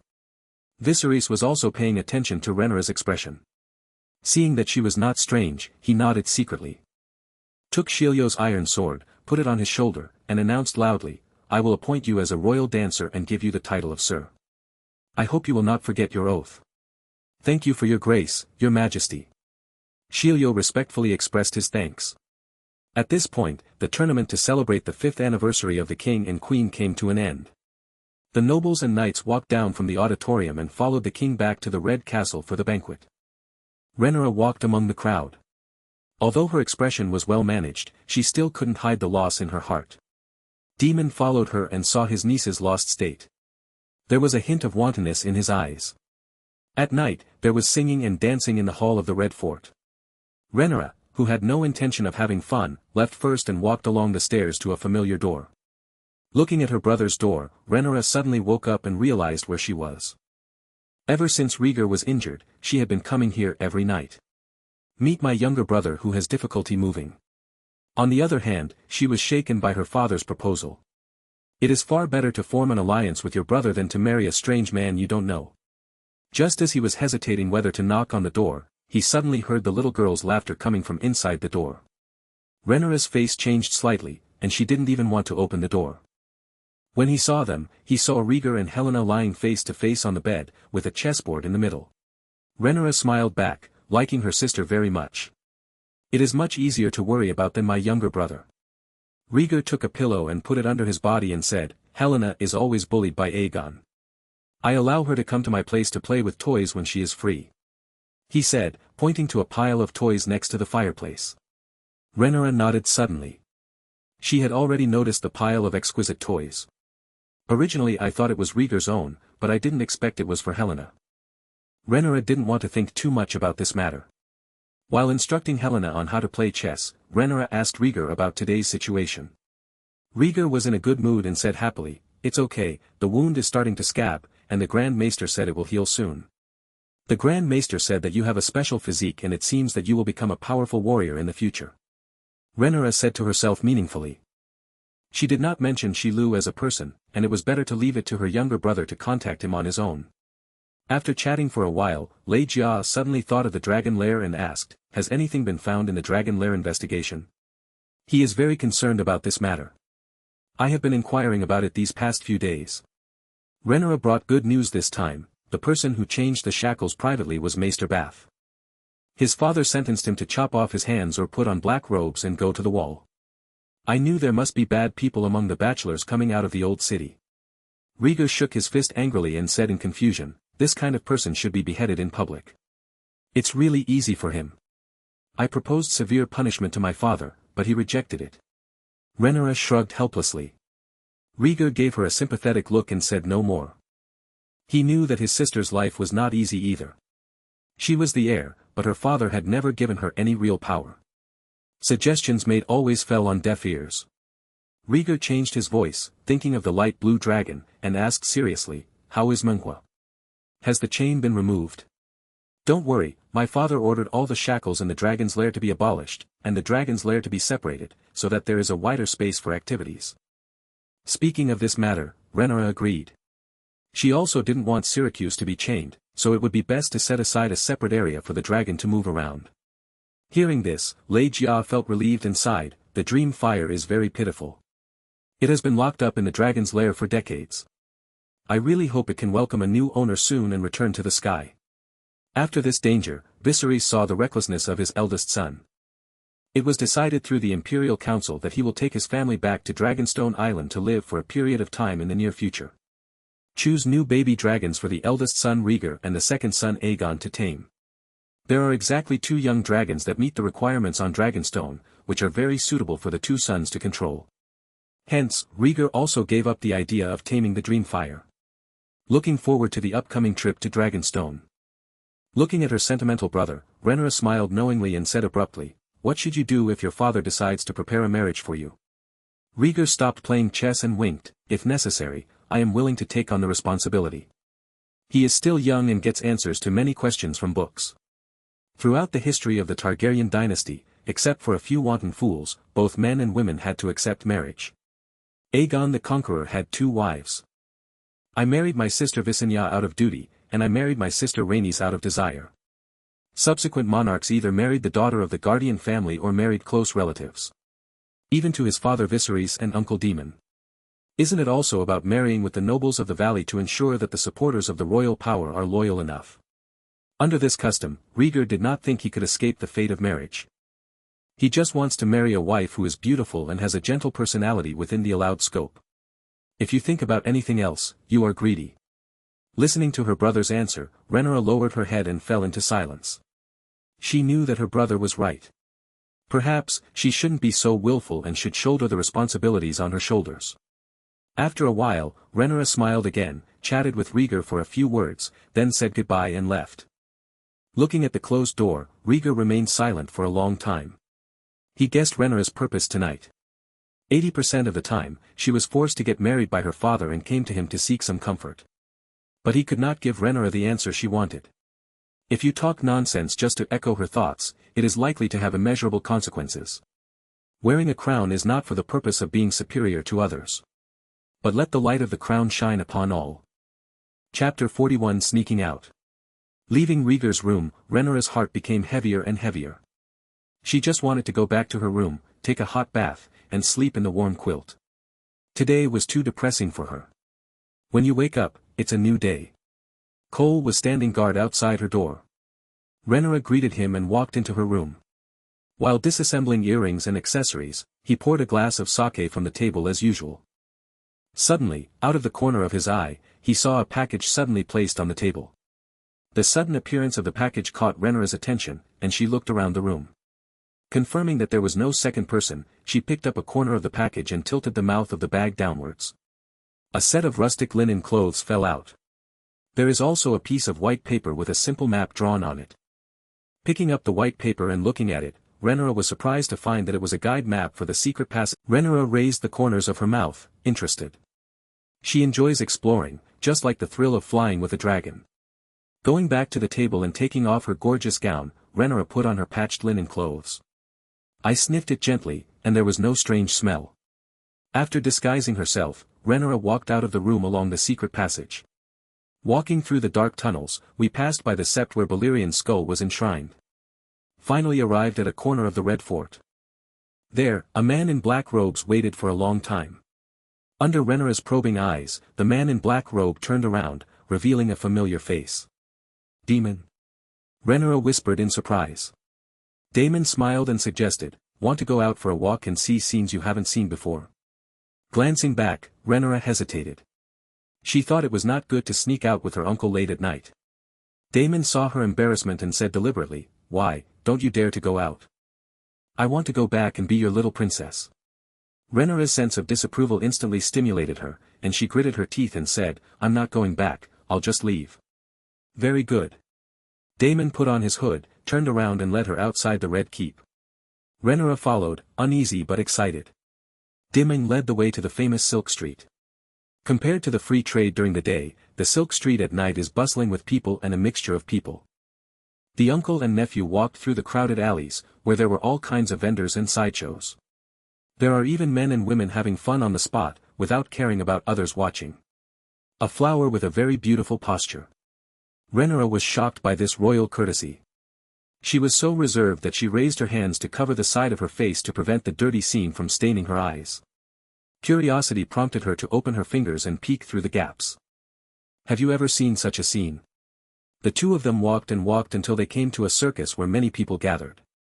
The theater actors on the stage are acting out the Targaryen royal family. This is a wonderful time. Two men play the children, and a clown plays the princess in a white dress. The lead actor acted funny and narrated the narration in a weird tone. Now let's talk about the great Iron Throne and whose will sit on it. Our gracious king appointed his own daughter, a girl, as his heir. The former queen gave birth to a son and was drowsy all day long. The new queen, she also gave birth to a child, a healthy son. So, which heir will take the throne? The king's brother? His daughter? Or his two sons from different wombs? At this point, the two actors playing children were pushing each other and shouting each other's names. I am Aegon, with the name of a conqueror and the glory of a man. I am the sleeping dragon, and the king is my father, accept the wrath of the sleeping dragon. The plot reached the climax, and the audience cheered and applauded the funny performance. Rhaenyra gradually lost her smile and watched the performance incomprehensively. Soon, the actor playing Rhaegar pushed his opponent down and jumped on him, shaking him left and right. He shouted, I am the king's eldest son, no one can compete with me. The actor underneath him begged for mercy and rolled on the ground. The audience was even more excited and cheered. Rhaenyra couldn't laugh at all. She glared at Daemon with dissatisfaction and said angrily, it's a boring joke. Why don't you show me this? Daemon said lightly, it is indeed a joke, but many civilians believe that as male heirs, Rhaegar and Aegon should be the heirs. It doesn't matter what they think. Rhaenyra retorted, not wanting to watch any more boring performances. Daemon followed behind and said casually, if you plan to rule the world in the future, their ideas are crucial. TCH, sometimes I really want to put down the burden of being the heir. Rhaenyra sounded self-deprecating. If you give up this position, you will only make it easier for others. Daemon has something to say. Rhaenyra glared at him and said displeasedly, including you. Daemon curled his lips and did not deny it. Seeing that he looked like a dead pig that was not afraid of being scalded by boiling water, Rhaenyra grabbed a candied fruit from a vendor nearby and threw it on him, then ran away. The noisy noise could not cover up the girls venting cheers.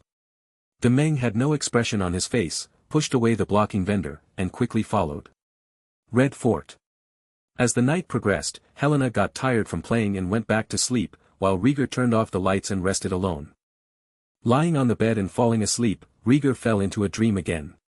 He dreamed that he was wearing a white robe and holding a sword. Looking around, there are broken arms and mountains of corpses and seas of blood all over the place. Rhaegar was puzzled, but was nauseated by the smell of blood. Hunted his head and vomited, his white robe fell softly to his sides, and a little mottled blood stain appeared out of thin air. Rhaegar discovered exactly this. Before I could take a closer look, the blood stain, which was only a dot at first, spread outwards and became more and more numerous. In the blink of an eye, half of the white robe was filled with stains and blood dripping down. A gust of dark wind blew by, and the white robe flew up with the wind, covering Rhaegar's head. Seeing this scene, Rhaegar felt inexplicable fear. When the wind stops, the robe will definitely fall on me, and the blood will stain my head and face. A thought flashed across his mind, and Rhaegar ran away, trying to leave white robe behind. In this way, when the robe falls, it will not be contaminated by him. However, the half-white and half-red robe seemed to be staring at him. No matter where he ran, no matter how fast he ran, will be hanging above his head with the strong wind, waiting for the moment when the wind stops. A feeling of powerlessness filled his heart, and Rhaegar could no longer run. The robe is about to fall. Don't want. A cry of surprise resounded through the room, and Rhaegar opened his eyes suddenly, awakened by a nightmare. Rhaegar wanted to sit up and pull the blood scab on his back, but the severe pain brought him back to reality instantly. I have another nightmare. Tears squeezed out of the corners of his eyes, and Rhaegar punched the pillow in pain. It hurt so much. Cuckoo cuckoo. As soon as the pain subsided, a cuckoo's call came from outside the window. Rhaegar was surprised when he heard the sound. It's usually cicadas chirping. Where are the cuckoos coming from? Cuckoo cuckoo. The chirping of birds continues, with a very uniform rhythm. Rhaegar realized something was wrong. There are no cuckoos in the Red Keep, they have all been eaten by those stupid cats who are not doing anything serious. Chapter 42 The Weird Informant. Driven by curiosity, Rhaegar slowly supported his body. Without touching the wound, slowly moved to the window. Looking down, it turned out that it was not a cuckoo singing, but a short swordsman with brown curly hair. Hyrule put his hands to his mouth to imitate the call of the cuckoo, looking at the window of Rhaegar's room from the garden. Rhaegar opened the glass window and shouted down, "Hey, why are you shouting so loudly in the middle of the night?" Seeing Rhaegar's appearance, Shirley bowed and left the place without saying a word. Neuropathy. Rhaegar complained and closed the window. But I was wondering if the nightmare just now was prophetic. What are you predicting? No, why is Shirley in the Red Castle? Rhaegar suddenly thought of Shirley's origins and hurriedly shouted out the door, "Illich, I have something to ask you." Crunch. Illich pushed the door open and said respectfully, "What are your orders?" Rhaegar said that he had just met Shirley. Illich replied, "Shirley won the duel championship in the tournament. He asked the king to stay in the Red Castle as a dancer, and he also swore to serve you." "Shirley swears an oath to me?" Rhaegar was confused for a moment, not knowing about the tourney. Illich explained again and again, and then he understood that Shirley wanted to be his swordsman teacher, so he stayed for this reason. Rhaegar was puzzled. Since he got his wish, why did he bother me in the middle of the night? Could it be that he wanted to see me? It's very possible, but it's getting late at night and it doesn't seem safe to see him alone. Illich was specially instructed by the king that Rhaegar and Shirley were not allowed to have personal contact and must be on guard at all times. Rhaegar thought the same thing. But the nightmare is lingering in my heart, and I always feel that it is related to Shirley. After some hesitation, Rhaegar decided to see him. "Sir, take me to the garden and see what he wants to do." Illich rubbed the hilt of his sword, nodded and said, "Get on my back, prince." Rhaegar did not refuse and was carried out by Illich. No matter how quickly his injury healed, 3 days was still too short. "It is all. Go down the stairs, avoid the hall where the servants are cleaning up, and walk into the small garden." Shirley waited under the weirwood tree. As soon as the two parties met, Rhaegar couldn't wait to ask, "Shirley, why are you looking for me late at night?" Shirley smiled brightly, "I'm sorry for bothering you late at night. It was really an accidental act that attracted my attention." "Tell me, what did you see?" Rhaegar became more and more certain that Shirley was related to the nightmare. Shirley said, "After the banquet, I was wandering in the garden and happened to see 2 figures sneaking past." "Who is it? Can you see his face clearly?" Rhaegar was filled with doubts. "A woman wearing linen clothes and a ragged hat, but with a beautiful face that I will never mistake, is your sister, Princess Rhaenyra." Shirley described the image of the 2 people and mentioned, "The other one has a tall figure, and there is a vague sense of familiarity. If I remember correctly, Prince Daemon left the banquet before." Speaking of this, Shirley said no more. But the meaning has been expressed very clearly. Rhaenyra and Daemon sneak out of the Red Keep. Rhaegar frowned and looked at Shirley carefully. Rhaenyra and Daemon have a good relationship, and everyone in the Red Keep knows this. Rhaenyra had idolized her uncle as a child. Daemon also dotes on this niece very much. He brings her gifts every time he goes out and shows great love to her.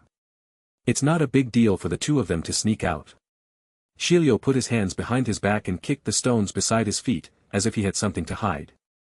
Rhaegar secretly said that it was indeed the case, and said bluntly, "Tell me, is there anything else?" Shirley confessed, "I asked Prince Daemon's attendant and he booked a suite at the brothel on Silk Street tonight." Rhaegar was stunned on the spot and stared at Shirley in confusion. The second half of his sentence echoed over and over in my mind. The brothel, the house, Daemon and Rhaenyra. Young Rhaegar's brain suddenly shut down and he guessed a possible violation of ethics. Although for the Targaryen family, this possibility has long been familiar. But Daemon can't do it. That guy seems to be up to no good at first sight. Illich spoke at the right time, "Prince, this matter is extremely important. I think it is time to inform His Majesty the King. This thing is too bad. As an uncle, Prince Daemon seduced his niece Princess Rhaenyra to stay in a brothel. This is a serious treason." "Wait, don't alarm my father yet." Rhaegar immediately objected, not wanting to bring this matter up to his father now. An angry father can easily cause a scene. Whether this succeeds or not, Rhaenyra's reputation will be damaged. It will inevitably cause a sensation. With his brain running rapidly, Rhaegar looked at Shirley and asked, "How long have the 2 of them been out?" "About half an hour." Shirley thought for a while and said, "Are you sure you saw my sister?" "It doesn't matter if you see wrong with your eyes, but if you say wrong with your mouth, it will kill you." Rhaegar was still a little in disbelief. Shirley solemnly said, "I swear to the old and new gods that I am absolutely right."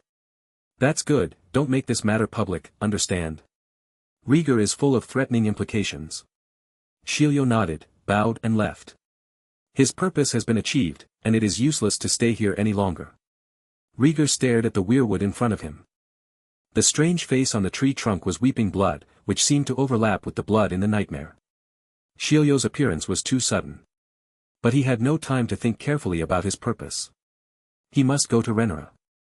Sir, let's leave immediately to find my sister. Rhaegar couldn't wait a moment and wanted to find Rhaenyra without anyone noticing. The Red Keep is not close to the Silk Street, and Rhaenyra had just slipped away for half an hour before everything was too late. Illich frowned and said, "It's a very important matter. If we just look for it, it's like finding a needle in a haystack. It doesn't matter. I heard Rhaenyra say that Daemon has a stake in the largest brothel on Silk Street, and he will definitely go there." Rhaegar said sternly, "Daemon is plotting evil against my sister. We must stop him in time." "Yes, Prince, it seems that we need to solve the problem before things get too big." Alec carried Rhaegar on his back and started to walk out. Hearing his words, an idea flashed in Rhaegar's mind, and he vaguely realized that something was fishy. "Wait, sir." Rhaegar immediately stopped and collected his thoughts. Hiliu is by no means a trustworthy person. He suddenly appeared to inform. On the surface, he was showing his kindness to Rhaegar, but secretly, he might have some plans. Rhaegar felt that he had to think carefully and sort out the mess of thoughts. Daemon's seduction of Rhaenyra does not seem to be a lie. Daemon has always coveted the throne. If he could capture Rhaenyra's heart, he would become the king's wife. Can return to the center of power, and even sideline Rhaenyra as the heir. Hiliu's act of informing is tentatively considered to be a sign of goodwill to Rhaegar. Be able to gain Rhaegar's trust. So what role should Rhaegar play in this matter? Did the misunderstanding child tell his father, which aroused the king's wrath and ordered Daemon to be arrested? Or in the name of her sister's innocence, sneak out of the Red Keep and look for Rhaenyra? Even pretending not to know, hiding the matter, and waiting for things to get serious? Yes, make things bigger. Some people want to make this thing bigger, the better. Rhaegar suddenly realized that he had a sinister intention. Whether you tell your father or look for it yourself secretly.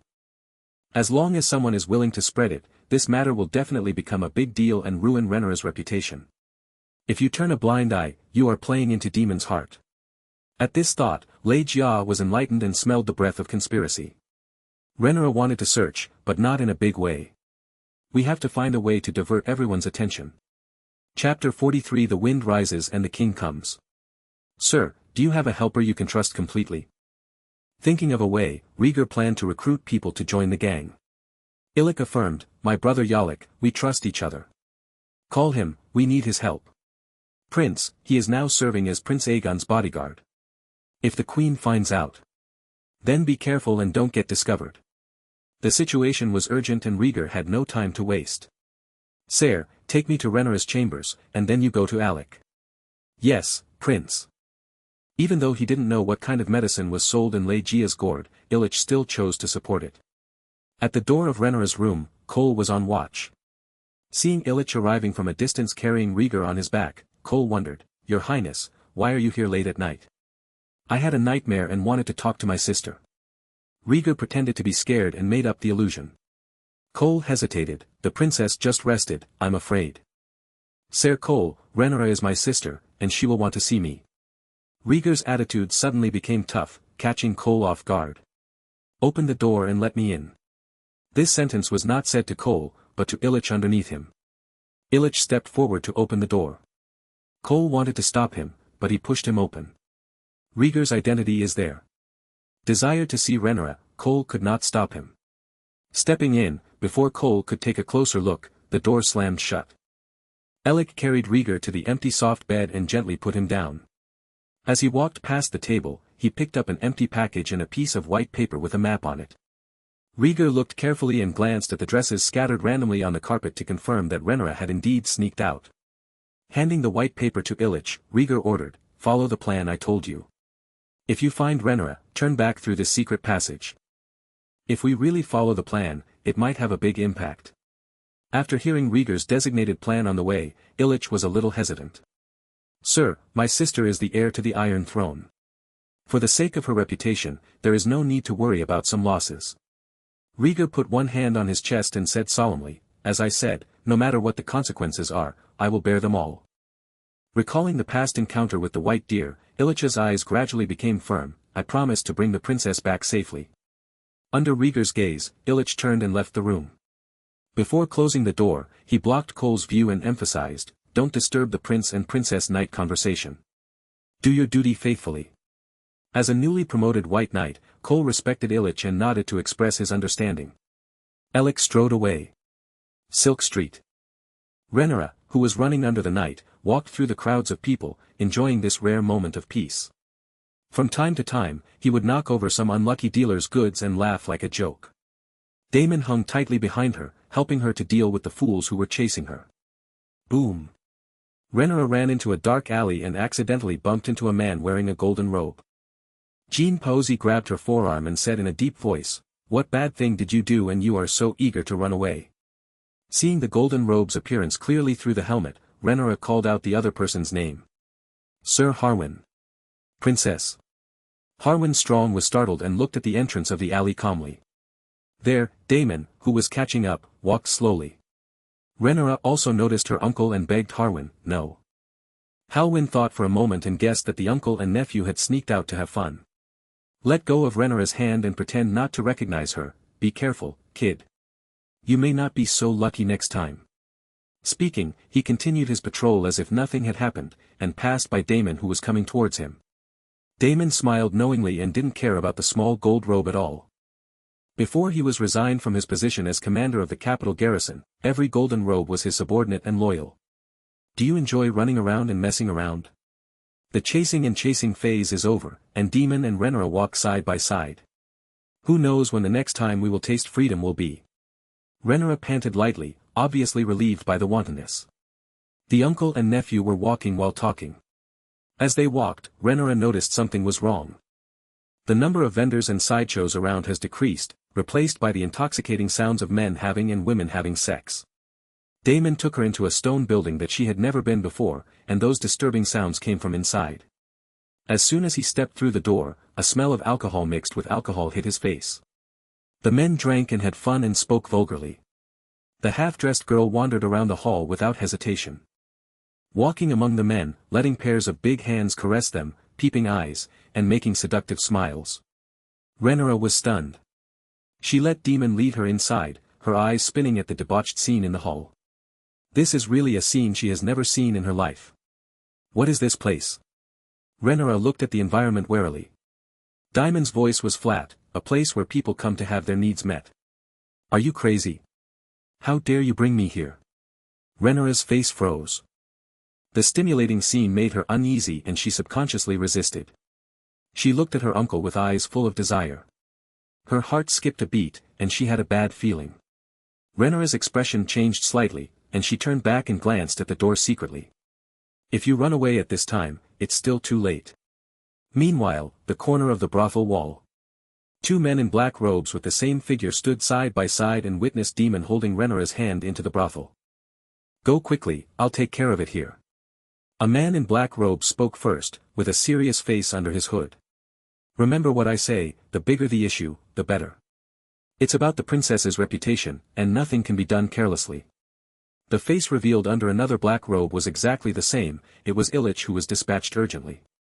Don't worry, you won't disappoint the prince. Alec hit his brother on the shoulder and held a torch to light the haystack not far away in front of him. Dry grass will burn when exposed to fire, and thick smoke will accompany the raging flames. Alec said no more, put on his hood and headed towards the brothel door. Alec moved quickly, climbed over the wall, entered the brothel kitchen and horse gallery, and lit the flames one after another. The two brothers walked separately and worked together very well. Entering the hall of the brothel, Illich remained silent, avoiding the girls surrounding him, and went straight to the dark room inside. Lifting the gauze curtain that could not block anything, Illich saw his target tonight at a glance. At this time, Daemon forced Rhaenyra into the corner and looked at his prey with aggressive eyes. Rhaenyra pushed against him, her face frightened. Just in time, Illich stepped forward quickly, grabbed Daemon's shoulder with one hand and pulled him over, and hit him hard in the face with a left hook from his backhand. Aha! The sudden attack left Daemon unable to fight back. He fell to the ground with a thud, stars in his eyes. The incident happened so quickly that Rhaenyra didn't realize she had escaped until she heard Daemon scream. Princess, please leave with me immediately. Illich picked up the black robe that Demon had taken off and threw it to Rhaenyra, dragging her away without explanation. Before leaving, Illich glanced at Daemon with disdain. He added another kick between his legs. There was a bang, and Daemon screamed miserably after being kicked. He covered his crotch with both hands and his body was as stooped as a prawn. Chapter 44 Blazing Flames. Who are you? Rhaenyra exclaimed in low voice and quickly distanced herself. Alec grabbed her, put a black robe on her hastily, and forced her to escape through the back door. Who are you and where are you taking me? Rhaenyra struggled hard and glared at Illich, whose face could not be seen clearly. Illich was helpless and showed his face and warned, "Someone saw you sneaking into the Red Castle with Prince Daemon. Prince Rhaegar sent me to bring you back." "Did Rhaegar send you?" Rhaenyra was startled when she heard this, and her expression relaxed. Illich said, "The situation is urgent, you'd better keep quiet and don't let anyone discover your identity." Rhaenyra nodded repeatedly and kept up the pace. Out of the back door, a beggar boy leaned weakly against the wall. Illich stood in front of Rhaenyra, grabbed the beggar boy's hair, lifted him up, and slammed him against the wall. Blood spurted out, and the beggar boy collapsed to the ground, unconscious. "He is just a little beggar," Rhaenyra said blankly. "The whole city knows that 99% of the beggars near brothels and casinos are spies." Illich turned around and said, "He's not dead, he just fainted." Rhaenyra breathed a sigh of relief and ignored the little beggar. "It's on fire, put out the fire quickly. There's a fire in the backyard, come quickly." Having not gone very far, a fire broke out in the center of the brothel. As the night wind blew, the fire grew bigger and bigger. Soon it spread to the surrounding streets and ignited the houses. Amidst the panic and shouting, the sleeping people had no time to get dressed, so they picked up buckets and joined the firefighting team. The scene gradually became chaotic. Illich took a deep breath and took Rhaenyra to avoid the people putting out the fire and sneak along the alley. On the other side, Alec threw the torch through the window on the second floor of the brothel, turned around and disappeared into the night. Arson is his task tonight. Although it was a loss of knightly honor, his brother brought Prince Rhaegar's order, and he had no reason to refuse. He took a fancy to the young king's eldest son. Whether it was the etiquette or the feeling it gave him, he was willing to work for it. As for Prince Aegon, that was only the protection arranged by the king and was not worthy of his allegiance. The wind has changed. Illich and Rhaenyra ran all the way and met a group of golden robes who came to put out the fire. "Avoid them," Alec reminded in a low voice, turned and entered another narrow alley. As soon as he raised his head, he saw a man in gold robe walking alone. "Who's there, and what are you doing sneakily?" A familiar voice sounded. Rhaenyra looked at Harwin's face. Illich subconsciously blocked Rhaenyra behind him and threatened, "Get out of the way, this is not your business." Harwin pulled out his long sword and sneered, "What a big tone, you dare to go against the city guard." As a heroic knight, Harwin is extremely skilled and is not afraid of any challenge. Alec naturally recognizes the other party, but the prerequisite of the mission is to conceal his whereabouts, and he cannot take the initiative to reveal his identity. The hand under the robe touched the hilt of the sword, and Illich was ready to take action at any time. "Don't be like this, we are friends." When the tension was at stake, Rhaenyra ignored Illich's obstruction and ran between the two to stop them. As soon as she made a sound, Harwin was stunned and asked in confusion, "Princess, why is it you again?" Rhaenyra took off her hood and said awkwardly, "I don't have time to explain to you. Daemon and I got separated. Fortunately, the accompanying Kingsguard found me. She is not stupid enough to know how to cover up the truth." Harwin looked at Illich carefully and smiled at Rhaenyra, "In that case, Princess, let's go first, I still have to put out the fire." "Thank you, Sir Harwin." Rhaenyra was not in the mood to reminisce about the past, so she pulled the livid Illich away. Looking at the backs of the two of them, Harwin frowned in confusion, glanced at the fire in the distance, and couldn't help but think. The fire spread on Silk Street, alerting the capital garrison. After hearing the news, all the golden robes in the city rushed to join the firefighting team. The work lasted until midnight before the raging fire was stopped. The brothel at the source of the fire had been burned to the ground, leaving only the blackened stone shelves. Together with more than a dozen nearby houses, they were all engulfed in fire. Fortunately, the area was densely populated and the fire was discovered immediately, causing no casualties. Before this, Alec, who set the fire, had already met his brother at the Red Fort. The two looked at each other and smiled, saying nothing. In two directions respectively. Illich took Rhaenyra back to her room along the secret passage. Thunderbolt walked to the edge of the floor-to-ceiling window and looked at the fire in King's Landing. He knew that it was the Illich brothers who did it. He is the mastermind of this fire. Rhaenyra fell into Demon's trap, and someone was secretly watching the two. Under normal means, no matter how Rhaegar searched for Rhaenyra, he would always be caught. Because where Rhaenyra is, there must be someone watching her. Especially that brothel. Rhaenyra's sneaking out could not be concealed. Too many people saw her whereabouts. Rhaegar only needed to cut off the traces of Rhaenyra and Demon entering and leaving the brothel. A fire that consumes everything will swallow up any trace. Even if someone were to prove that Rhaenyra had been to a brothel, who would be able to identify the authenticity from a pile of rubble? And Rhaegar's duty was to come to Rhaenyra's room in advance and provide her with an alibi. Until then, their father Viserys would silence anyone who dared to accuse Rhaenyra without evidence. Crunch. The wall at the entrance to the secret passage rotated, and Rhaegar quickly turned his head. What came into view was the long-awaited Illich and Rhaenyra. "Rhaenyra, you are finally back." Rhaegar smiled when he saw his sister, and the big stone hanging in his heart fell to the ground. He was afraid that Rhaenyra would be seduced by Demon and would not come back with Illich. It seemed that Rhaenyra did not disappoint him. "Rhaegar, how did you know I sneaked out?" Rhaenyra looked at her brother in surprise, tearing off her black robe, and asked in confusion. Rhaegar looked at Illich who had closed the secret passage. Illich said in a low voice, "There are so many people with mixed eyesight that I didn't have time to explain to the princess." Rhaegar nodded. "Is the plan going well, sire?" "It went pretty smoothly, but we met Harwin Strong on patrol midway, and the princess's identity was exposed." Illich's tone was filled with self-blame. Rhaegar lowered his head and said nothing, wondering if Harwin would talk nonsense and whether he should give a warning. "That guy is the eldest son of Prime Minister Leonor and the heir of Harrenhal." In any case, with his father's achievements and his own identity, Rhaegar could not think of silencing him. Looking at the riddle-like conversation between the two, Rhaenyra whispered, "Harwin is Leonor's son. He respects me very much. He should not talk nonsense." "That's best." Rhaegar smiled softly. "Leonor is indeed a trustworthy man, and his son should also be a smart man." Rhaenyra approached Rhaegar, her bright eyes flashing, pretending to be the majesty of an eldest sister. "Who told you the secret, and this fire, were all your arrangements?" Rhaenyra kept thinking about these things on the way back. Illich suddenly appeared, and the fire happened at the right time. Now seeing Rhaegar in her room, Rhaenyra realized that he had something to do with it. "I have my own plans as an informant, so I can't tell you now." Rhaegar hid the truth about Shilio. He was a strange person, so it would be wrong to alert him too early. Then he said with a straight face, "I did the fire, and I'm protecting you." Chapter 45 Brotherly Love. There was a touch of pride hidden in his voice. "Rhaegar, did you help me cover up my tracks due to the fire?" Rhaenyra lowered her head guiltily, realizing the importance of the fire. "Otherwise. Besides me, your brother, who would solve your troubles for you in the middle of the night."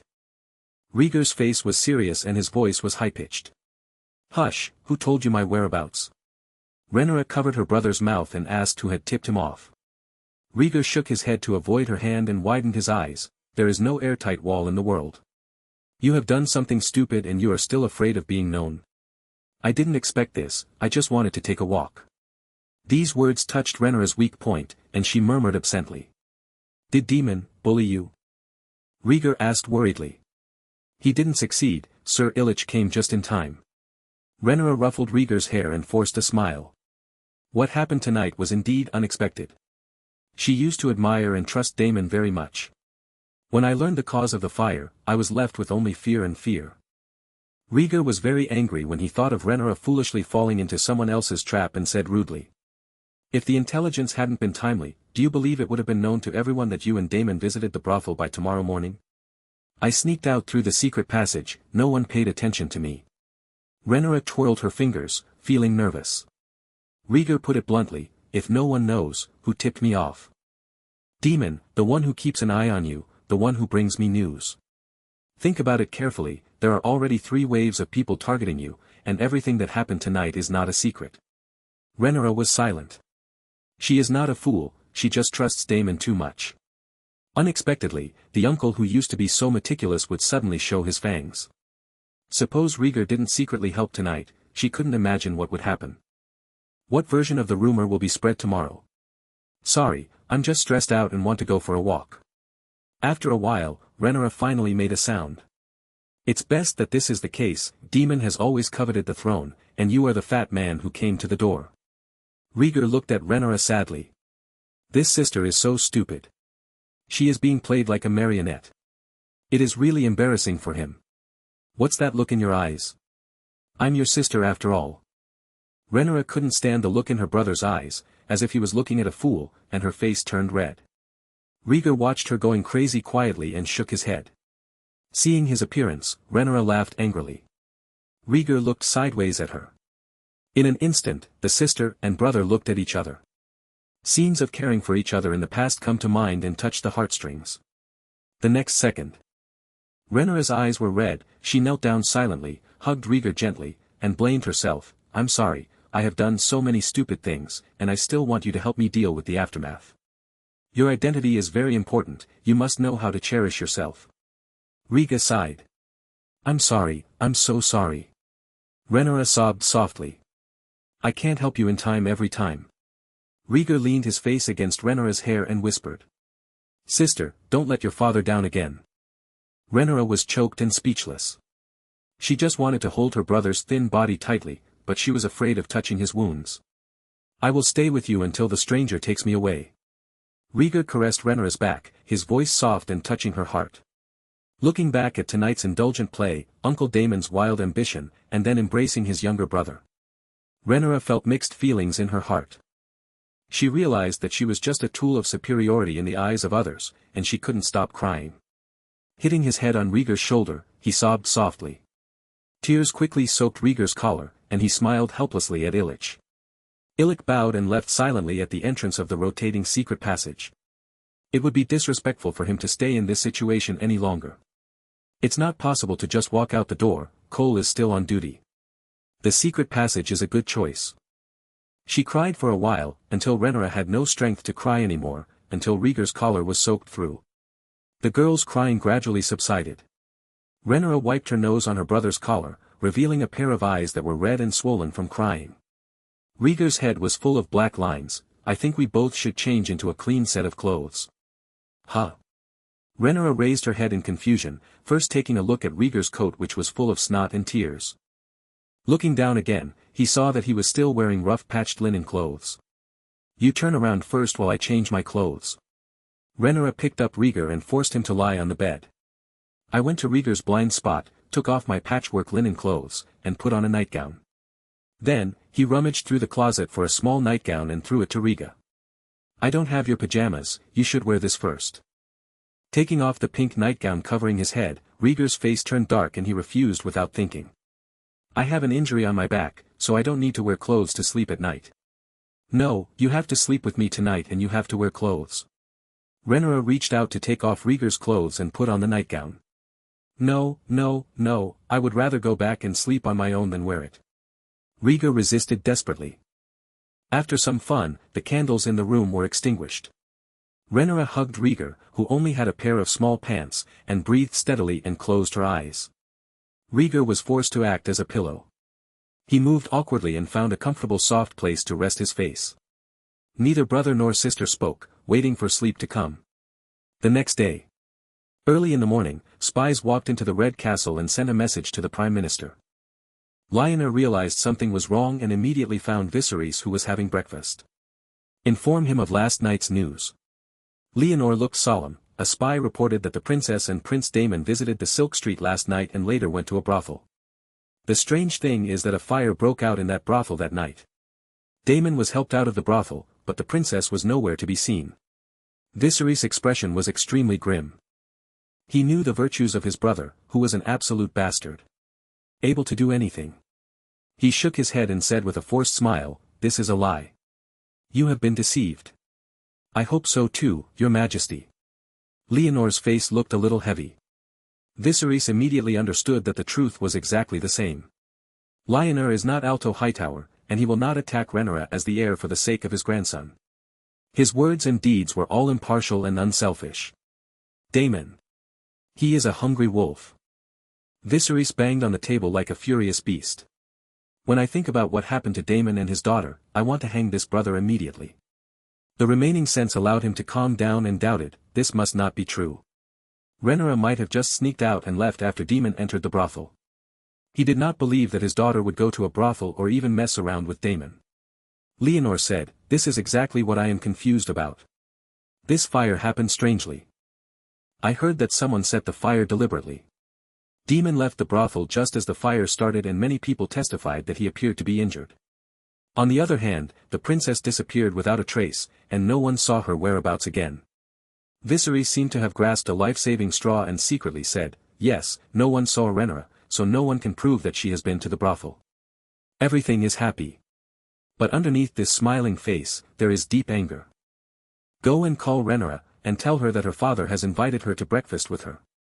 Viserys shouted to the attendants outside the door, intending to test Rhaegar first. Whether it is true or not at this time, Rhaegar's innocence is the most important thing. As a father, he must understand this. Use this to determine the direction of this matter. No need, that's what I meant. The door opened from the outside, and Rhaegar walked in with a pretty face full of smiles. Viserys was surprised. "Rhaegar, why did you come to me? Aren't you going to have breakfast with me?" Strange question. Rhaegar sat gracefully on the round stool, showing no signs of guilt after committing a ridiculous act. Viserys and Lionel looked at each other, both seeing doubt in each other's eyes. This chapter is hopeless, so let's change it a little. From now on, I will still focus on the plot of How to Train a Dragon. Chapter 46 Ultimatum. Rhaegar, someone accused you of sneaking out of the Red Keep last night and going somewhere you shouldn't have gone with your uncle Daemon. Do you have any explanation for this? Viserys felt something was fishy and asked tentatively. Rhaegar tapped her chin with her finger and apologized. "I did sneak out of the Red Keep with Daemon last night and went to Silk Street to watch a theater performance." Viserys asked, "Is that all?" "That's all." Rhaegar was confident. "Very good, I've finished my questions. I think the Prime Minister still has something to ask you." Viserys was in a good mood after receiving such a positive answer from his daughter, and the topic turned to Leonor. Rhaegar looked sideways at the Prime Minister and asked, "My lord, what do you have to say?" Things became complicated and confusing. Leonor organized some words and said slowly. "Princess, you were seen entering a brothel with Prince Daemon last night. Of course, these are all unsubstantiated words, but I also hope you can explain it yourself." Rhaegar denied it flatly. "Since you know that it is unsubstantiated, it does not mean that this matter is false. Someone is trying to smear my innocence, which is treason." Hearing this, Leonor nodded to show that he understood, and said solemnly, "I will definitely find out the person who spread the rumors and seek justice for the princess. At this point, the truth no longer matters. The most intelligence can prove is that Rhaegar and Daemon sneaked out of the Red Keep, and other evidence has long since been lost in the fire. As long as Rhaegar insisted that she had never been to a brothel, no one could question her chastity." Leonor nodded towards Viserys and said solemnly, "I will go and shut down the rumors." "Say that and leave the room." The father and daughter looked at each other, and Viserys couldn't hold his breath and spoke first. "Rhaenyra, there was a fire in Silk Street last night, did you know?" "You know. Rhaegar told me that someone reported to him, and he sent someone to set a fire and secretly take me back to the Red Keep." Rhaenyra did not hide anything and told the truth. Viserys was greatly shocked and couldn't help but widen his eyes. He couldn't believe that his young eldest son had such wisdom. After a while, Viserys recovered from the shock and smiled proudly. He said happily, "Rhaegar is a good boy and a good brother. There is no doubt about it." Rhaenyra smiled happily. She came here early to accept Rhaegar's proposal. The best way to crack a conspiracy is to strike first. Rhaenyra is innocent. As long as she is confident enough, no one can slander her. Facts have proven that this is indeed the case. Looking at his daughter's happy smile, Viserys said coldly, "What do you think about it? What to consider?" Rhaenyra didn't react for a moment. "Consider Rhaegar, and he will assist you in the future, as he did last night. Rhaegar is still very young. So what, he'll grow into a great young man soon. But I just think of him as, I haven't thought about it yet." Rhaenyra was speechless for a moment, unable to explain clearly. After what happened last night, she was very confused. "I don't know how to choose." Viserys frowned and said seriously, "Then who do you like? Don't tell me it's some shameless guy." "No. Of course not."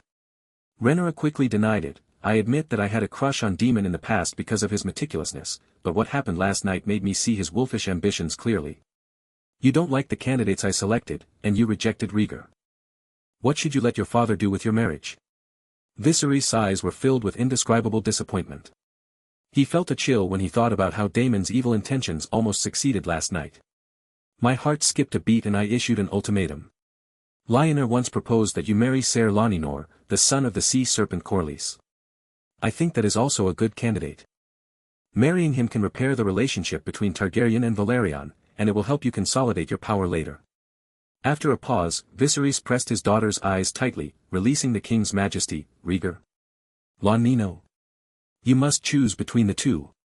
Can you give me some time to think about it? Facing her surprisingly strong father, Rhaenyra's face changed and she begged in a low voice. Viserys had made up his mind and could not refuse. The love and guilt for her daughter finally turned into a sigh, and she agreed to give Rhaenyra some time. He emphasized, the rumors will not dissipate in one day. In the meantime, I will take my whole family back to Dragonstone Island to live for a while.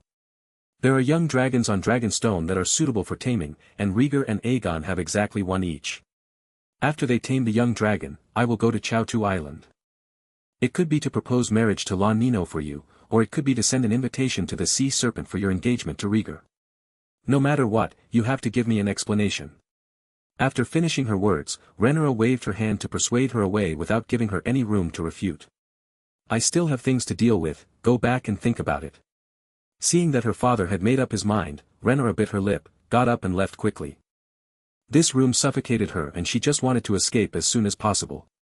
After Rhaenyra left, a slim figure walked out from the depths of the room and hugged Viserys from behind. Did you hear everything? I have no place to avoid. Rhaenyra should marry Rhaegar. They will stabilize the throne. But Rhaenyra doesn't think so, she is still a girl with beautiful dreams. The heir to the Iron Throne can be a woman, but not an ignorant girl. Viserys stopped Alicent's words of persuasion and kissed her face gently. Okay, I have to deal with my good brother. After getting dressed under Alicent's service, Viserys stepped on the Blackfire sword and left menacingly. In the end, Alicent was the only one left in the room, wearing a light gauze skirt. Alicent picked up the half piece of bread left on the table and took a small bite, while looking out the window with a pair of dim eyes. The morning light passed through a curtain and fell on Daemon's face in strands. After a night of hangover, Daemon felt dizzy and muttered that he was thirsty. Miss Arya, dressed in white, walked in from the door, opened the light-blocking curtains, and let the dazzling light shake Daemon awake. Awakened from his deep sleep, Daemon cursed irritably and raised his hand to block the sunlight. Miss Arya knelt down and filled a bowl of water for him. Daemon drank it all like a cow and said in a low voice, "Is there any news? My informant was seriously injured, and the fire last night was obviously deliberately caused by someone." Miss Arya sighed for her informant in a hoarse foreign accent. That was just a little boy, and the cost of treatment was not cheap. Daemon stood up, rubbed his face with his hands, and said in an annoyed tone, "Someone kidnapped Rhaenyra. It seems that my brother has never trusted me and sent people to watch my every move. Will you seduce your own niece without anyone stopping you?" Mesalia's voice was flat. "I'm not sure, power is always a seductive poison." Daemon stretched his waist vigorously, hugged Mesalia's slender waist, pulled her close, and took a bite on the cheek. "Are you still interested at this time?" "No, I got kicked last night, let's try and see if we can still be strong." The high-spirited second child gave Daemon full confidence. He let go of the beauty in his arms, put on his clothes and went out. Miss Arya showed no emotion and reminded, "Remember to pay the rent when you leave." Chapter 47 Alicent's cajoling. After being forced by her father, Rhaenyra returned to her room frustrated. At this time, Rhaegar had already left. The empty bedroom added to the loneliness in Rhaenyra's wounded heart. She never understood why her father always wanted her to get married. Can't she inherit the Iron Throne without marrying? Will there be opposition from the whole world? Dong dong dong. I was adjusting my mood alone when there was a knock on the door. Rhaenyra turned around, and Cole in silver armor and white robes had already entered the room. "Cole, are you okay?" Facing this white knight whom she had a crush on, Rhaenyra quickly wiped the corners of her eyes and asked as if nothing had happened. Cole looked at Rhaenyra with concern and said softly, "Princess, the queen came just now. Please go to the back garden to talk." "Alicent." Rhaenyra was a little suspicious when she heard that it was Alicent who invited her. The timing was too coincidental. After adjusting her clothes, Rhaenyra said, "I know, let's go now." Backyard. Rhaenyra came alone. Alicent had been waiting under the weirwood trees for a long time. As soon as the two met, Alicent's face was full of worry and he couldn't wait to ask, "What happened last night? What's the meaning?" A look of suspicion flashed across her eyes, and Rhaenyra asked calmly. Alicent continued, "I'm hearing worrying accusations being made against you. Were you with your uncle?" One sentence made Rhaenyra instantly alert. He smiled lightly and said, "Daemon and I haven't seen each other for many years. He took me to the city to play. I am your sister, and you must tell me the truth so that I can help you, Rhaenyra." Seeing that Rhaenyra was not telling the truth, Alicent played the emotional card and stepped forward to hold her hand sincerely. Rhaenyra asked in return, "What have I been accused of? Did I drink? Left the castle at night?" Alicent said eagerly, "He said you and Daemon were in a brothel." When he said this, Alicent looked very embarrassed, as if he was extremely worried about Rhaenyra. This is a purely despicable accusation. How could Rhaenyra admit it and refute it with words? Alicent didn't believe it, really. Your Targaryen family does have strange customs. Daemon obviously doesn't know the heights of the world and is a careerist with ulterior motives. Shut up, Alicent. Rhaenyra sternly stopped her from continuing. If she really made any mistake, she would not dare to yell so loudly. But she was innocent and could not tolerate Alicent's irresponsible remarks. Shaking off Alicent's tightly held hands, Rhaenyra said with a bad look, "Questioning my innocence is a serious crime of treason." "Who told you?" Alicent was startled by her sudden outburst, and his eyes averted. I was in your father's bedroom in the morning." "Very good, you question me on something that both my father and the Prime Minister have made final decisions on." Rhaenyra caught her words and said coldly, "Alicent, your Majesty the Queen. We used to be sisters who talked about everything, but now you have changed so much that I can barely recognize you." Alicent looked flustered and tried to remedy the situation. "That's not the case. I overheard it and I was worried about you. So you accuse me and slander me with baseless slander." Rhaenyra refused to follow her lead, and her words became more violent. Alicent was at a loss when questioned and defended, "I just want to help you, Rhaenyra." Rhaenyra smiled sarcastically, "We went to a tavern to drink. It was getting late. I said I wanted to go home, but Daemon hadn't had enough fun yet and insisted on finding a prostitute. We separated in the street, each going his own way. When I returned to the Red Keep, a fire broke out in the city. I didn't know where Daemon was hanging out. I was looking after Rhaegar last night." Rhaenyra had already thought of a way to phrase her words, and she was able to fend off Alicent's questioning. After saying that, he left Alicent alone with a cold expression on his face without giving him a chance to stay. She saw Alicent's bad intentions. Want to find out whether she had a relationship with Daemon in order to discredit her. Unfortunately, Alicent made the wrong calculation. The other side. A ragged demon returned to the Red Keep, unsteady in his steps. At first glance, it seems that he has not sobered up yet. Harold, captain of the Kingsguard, led 2 Kingsguards in a hurry and happened to meet him head-on. Without saying a word, the 2 Kingsguards who followed held down Daemon's arms and detained him on the spot. Harold looked down at Daemon indifferently and said calmly, "The king wants to see you, Prince." The 2 Kingsguards heard the sound and lifted Daemon up and dragged him forward. "Let go of your dirty hands." Daemon felt uncomfortable being imprisoned, squirming and spitting. No one paid any attention to him. Hurriedly dragging him to the Iron Throne Hall, he threw him on the cold black stone floor like trash. Daemon doesn't seem to care at all. He was thrown on the floor and lay face down on the floor, smelling of alcohol. Harold waved his hand and led 2 Kingsguards to guard the door. Viserys walked out with a sullen face. The king who suppressed his anger came to Daemon and said coldly, "My daughter, what did you do to her?"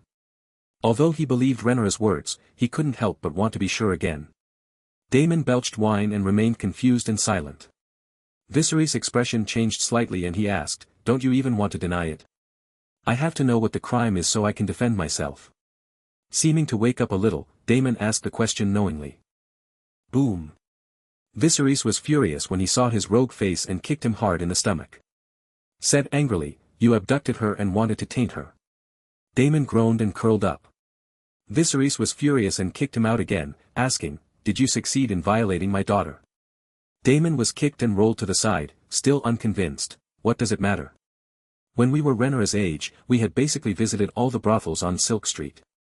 Viserys laughed angrily. We were young men at that time, and she was a little girl, your niece. Rhaenyra has grown up, whoever is the first to be nice to me is a bastard. Daemon continues to play his rogue. You bastard.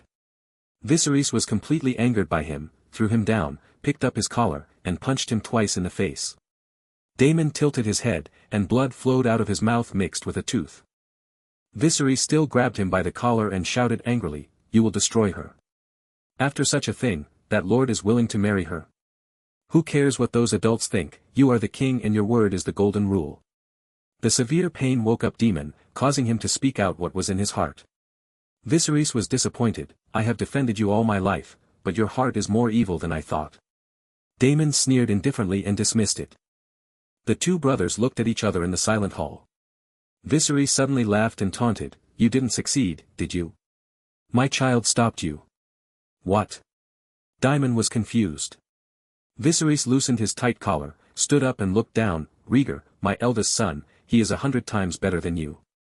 Not only has he seen through your treacherous calculations, but he also knows how to cherish his family and protect his fellow brothers and sisters better than you." Daemon's face stiffened, and he hesitated. "The man in black last night was sent by Rhaegar, and he also started the fire?" "Yes, very smart boy, right?" Viserys was extremely proud and looked at his embarrassed brother sarcastically. Daemon shook his head and laughed, "A 6-year-old baby, if he is so smart, you should really disqualify Rhaenyra from inheriting and replace it with the eldest son." Chapter 48 Expelling Daemon. "Don't try to provoke my children, I have my own plans for them." Viserys pointed at him warningly. Daemon took a deep breath. "Marry Rhaenyra to me. When I offered you the crown, you said I could have anything I wanted. I want her. I will regard her as my destiny and marry her according to family tradition." Viserys sneered, "You already have a wife." "Even so, Aegon the Conqueror took a second wife," Daemon insisted. Viserys pulled out the dragonhorn dagger, put it against Daemon's neck, and said angrily, "You are not a conqueror, you are a scourge sent by God to torture me." Daemon was not afraid, and said with a stiff neck, "Marry Rhaenyra to me, and we will restore the dragon clan to its former glory. Of course, it's not my daughter you covet, right? It's my throne." Viserys no longer wanted to communicate with this hateful-looking brother and said with disdain, "I would rather marry Rhaenyra to Rhaegar, or even marry both of my daughters to him, than let you defile them and spy on my throne." Withdrawing the dragonhorn dagger, Viserys looked at him with pity and said, "Go back to the valley, Daemon. Return to your lawful wife and do everything you can to restore what remains of your honor. Or just break the jar, I don't care. Just never let me see you again." With that said, Viserys wiped the dragonhorn dagger on his sleeve and left disappointed. Brother's words broke down Daemon's psychological defense, causing him to look at the ceiling blankly. He murmured, "We haven't reached that point yet, brother. Twilight time." Viserys stood alone by the bedroom window, looking at the distant coastline. People of the Long family seem to be naturally unafraid of heights and like to stand on high places and look far away. The same goes for Viserys. Alicent walked over lightly, held his shoulder with one hand, and said softly, "Daemon is gone. Well done, I don't want to see him again." Viserys became indignant at the mention of Daemon. "I spoke to Rhaenyra and she denies having with Daemon. Of course, Rhaenyra has her brother to protect her, so Daemon's plot will not succeed. Yes, it would be great if I had a brother like this." "What did you say?" Viserys turned back in confusion. "No. I just envy Rhaenyra's close brother-sister relationship, and I hope Aegon and the others can do the same." Alicent blurted out, putting one hand behind his back and subconsciously picking at his fingernails. Viserys didn't notice anything was wrong, and continued, "The blood of the dragon family is not trivial. They are restless and chaotic, and only enough wisdom can control them. Our children must be full of wisdom and unity." Alicent agreed with a smile. "I want to marry Rhaenyra to Rhaegar." Viserys changed his voice and mentioned this troublesome matter. Alicent's eyes flashed slightly and he lowered his eyes. "It's a good decision. Rhaenyra is upright by nature. Rhaegar will definitely be the big boy Rhaenyra likes when she grows up." "You think Rhaenyra doesn't like Rhaegar now?" Viserys asked questions about blind spots carefully. Alicent hesitated. "I know Rhaenyra and what kind of men she likes." "Yes, you know her, she also likes to confront her father, and she is not considerate at all." Viserys lowered his head and smiled bitterly. You can try to communicate with her. No matter who Rhaenyra chooses, it will be a good choice. I hope she will not forget the responsibilities on her shoulders. Viserys turned around, pulled his wife to the table, and poured 2 glasses of wine himself. The two of them looked at each other and drank together, just as it was getting late. Alicent lay expressionless on the bed, ignoring the gasping in his ears, thinking over and over in his mind about the failed conversation with Rhaenyra today. Half a month later. Hurry up, get the boxes on board as soon as possible. Last batch of materials sorting list. At Lena Gate, shipping officials shouted loudly, instructing sailors to carry items. Not far away, Viserys stood with his hands behind his hands, looking calmly at a large sailboat on the sea with a 3-headed red dragon flag on a black background. Your Majesty, the supplies are ready and ready to set sail at any time. Leonor came from the dock and reported with a list. Viserys nodded, I understand. In the clearing behind him, Alicent led Aegon and Helena, holding the baby in his arms. Rhaenyra and Rhaegar stopped in front of a fruit stall, choosing fresh fruits with a smile. After nearly 20 days of recovery, Rhaegar's burns have basically recovered and will not affect his movements. This made Viserys often sigh. Rhaegar must be blessed by the 7 gods, and his self-healing power is far beyond ordinary people. Come all, the voyage is about to begin. Viserys called to his family. Rhaegar pricked up his ears, heard the sound and rushed over, being the first to report. Father said that the destination of this voyage is Dragonstone Island. There are 2 young dragons waiting for him to tame them on Dragonstone Island. Rhaegar's blood boiled at the thought of having his own dragon, and he looked forward to it day and night. Viserys stroked his eldest son's hair and asked with a smile, there are a lot of fruits prepared on the ship, which are much better than those sold at roadside stalls. I want to see the difference between the fruits in the Red Keep and the fruits outside. Rhaegar chuckled. Then do you see it? I can see that the fruits in Red Castle are more expensive. The fruits on the roadside are obviously of the same quality, but much cheaper. Viserys' smile faltered, and he was choked and unable to speak. Leonor took action at the right time. The fruits in Red Castle are purchased from various places, which are different from local fruits. The taste is the same, but the price is different because the people who eat it are different. Rhaegar muttered softly. Leonor. The prince is really smart. It's just that sometimes you are too smart. During the conversation, Alicent and Rhaenyra came hand in hand. Ever since the two had a dispute that day, they had been indifferent to each other for a while. It was not until Alicent took the initiative to invite Rhaenyra to a tea party that the relationship eased. If the stalemate continues, Viserys, the head of the family, will be unhappy. There are steps, please go down. At night. Sailboats engraved with dragon-shaped patterns drift in the Blackwater Bay, moving with the sea breeze. In the gorgeously decorated cabin, Viserys looked pale, holding a wooden barrel and choking on his throat. Alicent and Rhaegar were beside him, looking worried. Funny to say, Viserys tamed the largest and most ferocious dragon in the history of Westeros, Balerion, the Black Death. But I feel seasick. Because of this, Viserys disliked sailing.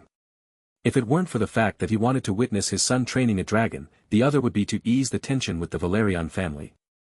He will not go to sea easily. He preferred Kingswood hunts and tourneys. Father, the Grand Scholar sent a special medicine before he left. Taking 1 pill can relieve the pain. Rhaegar handed over a glass bottle, feeling a little sorry for his old father.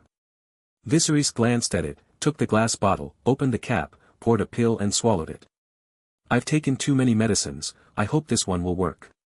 Yes, I also have medicine to help you sleep. Do you want to take some? Rhaegar took out another glass bottle from his pocket. He was bedridden during this period and had frequent contact with Grand Maester Melos. Learning that he often had nightmares, he was given tranquilizers. He privately checked the ingredients and found that they were non-toxic and harmless, so you can eat them with confidence. Today's 5th update, I hope you will support me a lot. No matter how the plot goes, when I saw Aegon the Conqueror marrying Visenya and Rhaenys, the balance in my heart began to tilt. The author is really hesitant about Rhaenyra because she is more resistant to siblings. It's much better for Helena's brother and sister. Right now, my Taoist heart is relatively firm, and I am immersed in writing and creating the future. The journey to Dragonstone has begun. Chapter 49 Green Eyes. With the persuasion of his family, Viserys took sleeping pills and lay in bed enduring the discomfort. As his breathing gradually stabilized, Alicent smiled gently at Rhaegar and his brother. He whispered, it's getting late, you should go back and rest. Thank you for your hard work, Your Majesty the Queen. Rhaegar smiled at Alicent and followed Rhaenyra out of the cabin. The two siblings walked on the corridor and chatted for a while, then went back to their cabins. In the dim candlelight, Rhaegar took off his clothes. Look at your back in front of a floor-length mirror. The old skin is gone, the new skin is tender and white, and the area before the burn can be vaguely seen. The recovery is really fast, worthy of the name. Blood and fire come from the same source. Liga murmured softly and brought up the system panel. Rhaegar Targaryen. Talents, Dreamer, Gold, Longevity, Green. Page, Ancient Valyrian Dragon King, 14%. Skills, Proficient in Old Valyrian. Relic, Blood and Fire, Fire Resistance plus 50%. Comment, the bloodline has been purified again. You seem to have discovered some great secret. Rhaegar stared at the bloodline column. The original purity of 12% increased to 14%. This is the change that was noticed on the day his wound peeled off. His bloodline purity increases by 2 points on the ground. The only behavior he could explain this change was being burned by dragon flames. Perhaps it's the dragon's breath contaminated by the dragon's flames that stimulated my bloodline. Before being attacked by dream fire, Rhaegar saw very few dragons. He looked through the ancient books of the Dagalian family, which mentioned a few words about the bond between humans and dragons. The dragon rider cannot regard the dragon as a tool, the dragon is the partner of the dragon rider. The deeper the bond between the dragon controller and the dragon, the more amazing the power it unleashes. These are all theories inferred from ancient books. Rhaegar was dubious, but one thing was true. Having more contact with dragons is not a bad thing. The sailing ship will arrive at Dragonstone tomorrow, and soon I will have a dragon. Drowsiness struck, Gwogwa threw himself on the bed, rolled up the quilt and fell asleep. He had to recharge his batteries for the dragon training journey tomorrow. Not long after, Rhaegar fell into sleep. The dark sky, the roaring waves, the thunderous rainstorm. The dream reappeared after half a month. This time, Rhaegar stayed awake. The cold rain slapped on his body, and Rhaegar clearly felt the chill. Water droplets flowed along the tips of his hair and spread all over his naked body. Dark clouds were surging in the sky, and there was a violent wind and rain. Iffies. The roar of the angry dragon came from afar, accompanied by thunder that resounded throughout the heaven and earth. Rhaegar raised his head, ignoring the rain on his cheeks, and looked up at the sky. Rumble. Amidst the rolling thunder, a huge shadow broke through the dark clouds and danced with the lightning. After 2 terrifying nightmares, Rhaegar clenched his fists and stared at the shadow. His firm attitude seems to attract the other person. The shadow turned around and swooped down towards Rhaegar's position. Rhaegar raised his head and stared into the shadows. The shadow is extremely fast, and the distance between the two is getting closer and closer. With a majestic roar, the shadow came right in front of him, revealing a pair of sharp claws as black as coal. Rhaegar was deafened and blinded by the shock, and his consciousness gradually fell away from the dream. At the last moment, he saw a scene he would never forget. What kind of eyes are those? Full of evil, cunning and arrogance. The green eyes were as deep as the abyss, staring at Rhaegar at this moment. Ah! Rhaegar woke up suddenly and kept mumbling, eyes, a pair of green eyes. He glimpsed part of the shadow. That is a giant dragon. A jet-black dragon with green eyes. Rhaegar couldn't help but tremble when he thought of the scene in his dream. He didn't know whether it was fear or excitement. Her chest was heaving violently, her mouth was breathing heavily, and a thin layer of sweat broke out on her forehead. It took a long time to get out of this state. Give me. Hurry up and give it to me. Rhaegar sat on the bedside absent-mindedly and vaguely heard a noise coming from the corridor outside the cabin. Who's outside? Perplexed in his heart, Rhaegar got up and put on his clothes, planning to go out for some fresh air and see what was going on. Pushing open the hatch, the corridor was empty. Idiot, don't you understand what I'm saying? Hearing the sound just now, Rhaegar frowned slightly and realized that it sounded familiar. At the left corner. Rhaegar determined the direction and walked over slowly. Arriving at the corner, it is a dead end. Rhaegar stood by the corridor and found the source of the sound. They are 2 little children. The older one was about the same age as Rhaegar, a strong little boy. The younger one is a little girl with baby fat. Rhaegar was familiar with these 2 people. They are his half-brother Aegon and sister Helena. At this time, Helena held her little head in her hands and huddled in the corner against the wall. The elder Aegon yelled at Helena and pulled a lock of Helena's silver hair. Obviously, this is a scene in which the elder brother bullies his younger sister. Rhaegar took a step forward, wanting to stop Aegon's behavior with words. Thought for a while, then stepped back. It is true that Helena is his sister, but she and Aegon are siblings. Two people were born from the same womb, so it was not his turn to meddle in other people's affairs. Rhaegar turned around and planned to talk to Alicent about Aegon's education. Take it off, or I'll break your fingers. At this moment, Aegon's threatening voice came. Rhaegar paused as he left, hesitating whether to take care of Alicent. Following that, Helena's cry came from behind. Rhaegar turned around. At a glance, he saw Aegon riding on Helena, grabbing one of her arms with both hands, pinching one finger on each and breaking it wildly. I made you disobedient and made you not give me the bracelet. Aegon was violently inflicting violence on his own sister while also threatening her fiercely. Give me the bracelet, or I'll deal with you every night. Helena refused to let go, shaking her little head vigorously, her eyes dim with tears. At this time, Rhaegar discovered that the arm Aegon held onto Helena was wearing the bracelet he had given her. Rhaegar raised his hand, wearing an identical bracelet on his wrist. The difference is that Helena's piece was decorated in a blacksmith shop. This one of his is a real space bracelet. With his eyes flashing slightly, Rhaegar's eyes towards Aegon gradually became dangerous. He said nothing and quietly walked to the corner. Aegon gave up on plucking Helena's fingers and started to forcefully lift the bracelet. You want? Suddenly, Rhaegar's voice sounded from behind. Aegon was startled, and when he turned around, he saw Rhaegar standing behind him at some point. He admitted that he was a little afraid of his brother, who had been ill since he was a child, but had particularly dark tricks. Swallowing, Aegon pretended to be scary and said angrily, "None of your business." Rhaegar said nothing, just stared at him. The eyes are as calm as water, without any ripples. Seeing that he didn't speak, Aegon became bolder and his expression became wilder. Out of the corner of his eye, he caught a glimpse of the bracelet on Rhaegar's wrist. Looking at Helena's bracelet, Aegon thought of something. Dissatisfied, how come you two have the same bracelet and I don't have one?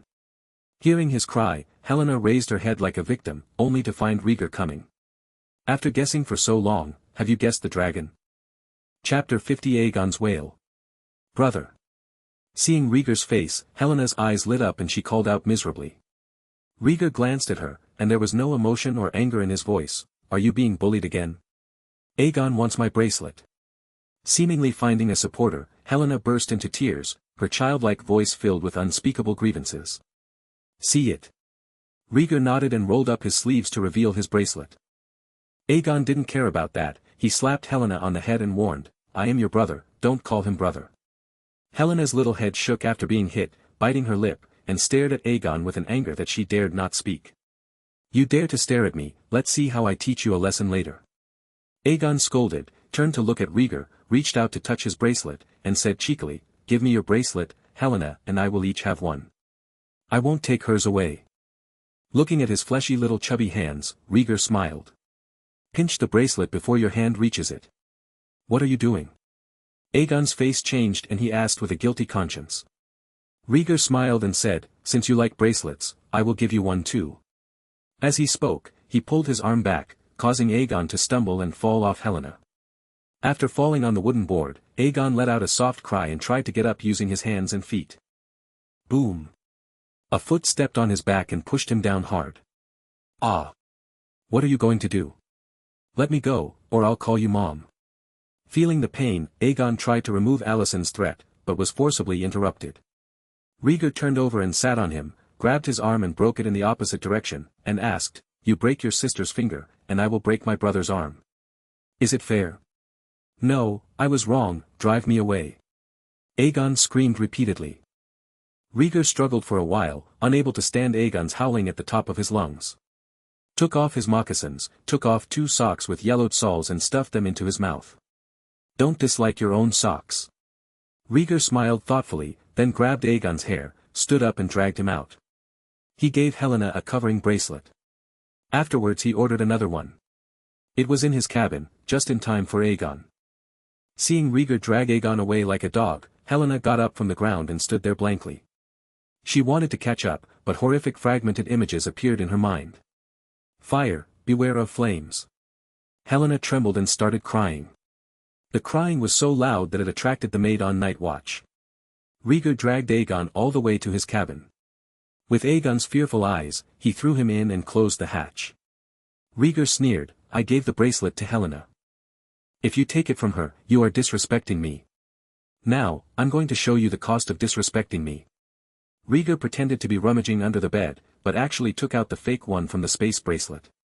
He waved the fake in front of Aegon and said, Do you like it? He will be yours soon.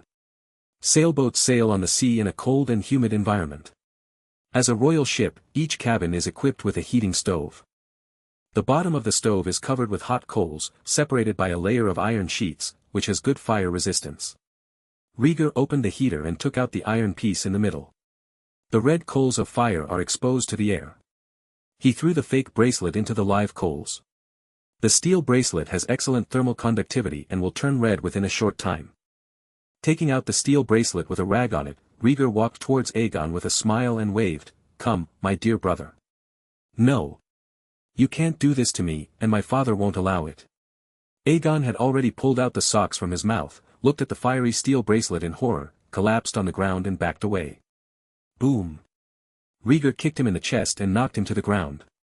Bend your knees and half squat, put the steel bracelet close to his face. Don't you like it? I said I would give it to you, and I will definitely give it to you.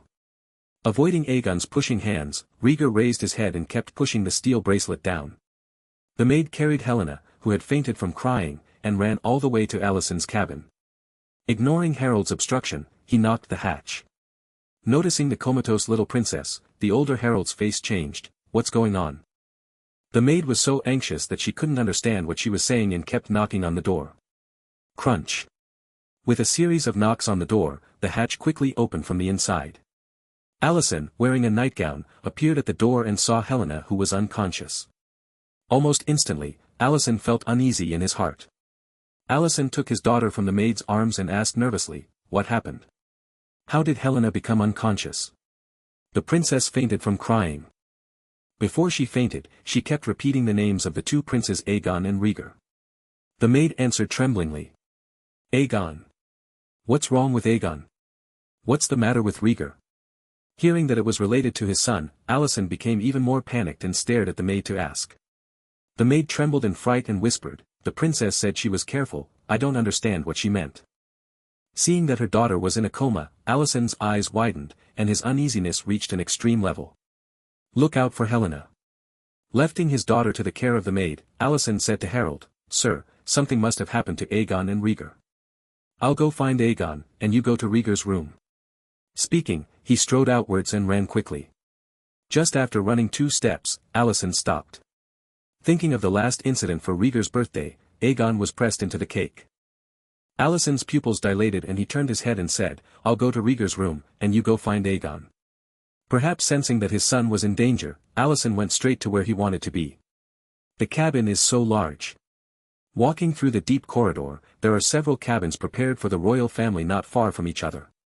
As soon as he walked to another corridor, he heard Aegon's shrill scream. 7 gods bless my child. Alicent's face changed drastically, he murmured the blessings of the gods, and ran towards Rhaegar's cabin like crazy. The cabin door was closed tightly, and Alicent didn't know where he got the strength. Take off your high heels and kick the hatch open. When I entered my eyes, I saw Aegon being forced into a corner and begging for mercy at the top of his lungs, with tears streaming down his face. Rhaegar put one foot on Aegon's back, holding a reddish steel bracelet with his bare hands and shaking it by Aegon's cheek. Seeing his son being abused, Alicent roared with rage, Stop. Let him go. As soon as Rhaegar turned his head, he saw Alicent approaching in a menacing manner. Without waiting for him to move, he pushed him over hard and held the crying Aegon in his arms. The steel bracelet rolled to the ground, leaving black marks on the wooden floor. Alicent was even more shocked and angry when he saw this scene. He yelled at Rhaegar, You madman, Aegon is your brother, and you tortured him with a burning bracelet. Rhaegar got up from the ground, rubbed his sore butt, and said coldly, I am not Aegon. He can abuse his sister, but I will not persecute my brother. He picked up the steel bracelet on the floor, but the scorching heat did not burn him. Rhaegar pointed at the frightened Aegon and mocked, "A coward who only bullies little girls because of his age is not as courageous as a mouse. During the recommendation period, please support me in any way. Monthly tickets are never too much, and it will be better if you follow up with more tickets." Chapter 51 Show Talent. Chapter 51 Showing Talent. "That's nonsense, I clearly saw you hurting him." Alicent, who was above the blood, couldn't hear it and stared at Rhaegar with hatred. Rhaegar smiled sarcastically, "If I really want to hurt him, you won't have time to hold him in your arms and nurse him." There was a wet feeling in front of his chest. Alicent subconsciously covered his chest and lowered his head to see that his nightgown was wet. Not only did Aegon have tears and runny nose, but he also had emotional leakage of milk. Rhaegar pulled a cloak and threw it to her. He turned around and said, "If you don't educate your son well, I, as the elder brother, have the right to discipline him. I only believe my own eyes." Alicent glared at him bitterly, picked off Aegon's head, wiped the dirt from his face, and asked, "Aegon, tell mother, did he hurt you?" Aegon sobbed hard and turned his head to look at Rhaegar in horror. His body was trembling and he didn't dare to open his mouth. Rhaegar shrugged and raised his eyebrows proudly. Alicent gritted his teeth and gave Aegon a big slap in the face, scolding, "Wake up, Aegon. Tell mother quickly, did Rhaegar hurt you?" At the end, his voice was extremely sharp. Aegon was stunned for a moment after being beaten, his face quickly swelled up with a slap mark, and he said stupidly, "He beat me, and he also used fire to burn me." Rhaegar frowned slightly when he heard this and stared at him unkindly. "You stinky boy, you dare to add fuel to the fire." With his son's testimony, Alicent completely exploded and said angrily, "Did you hear that? Aegon said you beat him, and I also saw you scalding him with a red-hot bracelet. What did he do to offend you to make you hurt him like this?" Facing Alicent's question, Rhaegar was speechless. Just think of her as a spoiler. Seeing Rhaegar's silence, Alicent's eyes filled with resentment, thinking that he was being dismissive. Just as he was about to yell and curse, there were rapid footsteps in the corridor.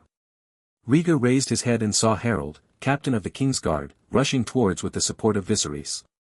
Rhaenyra followed closely behind, disheveled hair.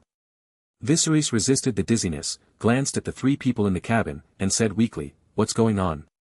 You're making so much noise here in the middle of the night."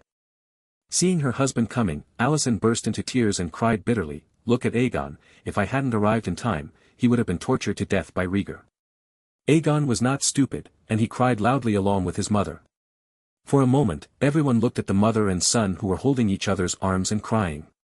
Viserys had a flash of suspicion in his eyes, looked at Rhaegar, and said in a deep voice, "Rhaegar, is what your mother said true?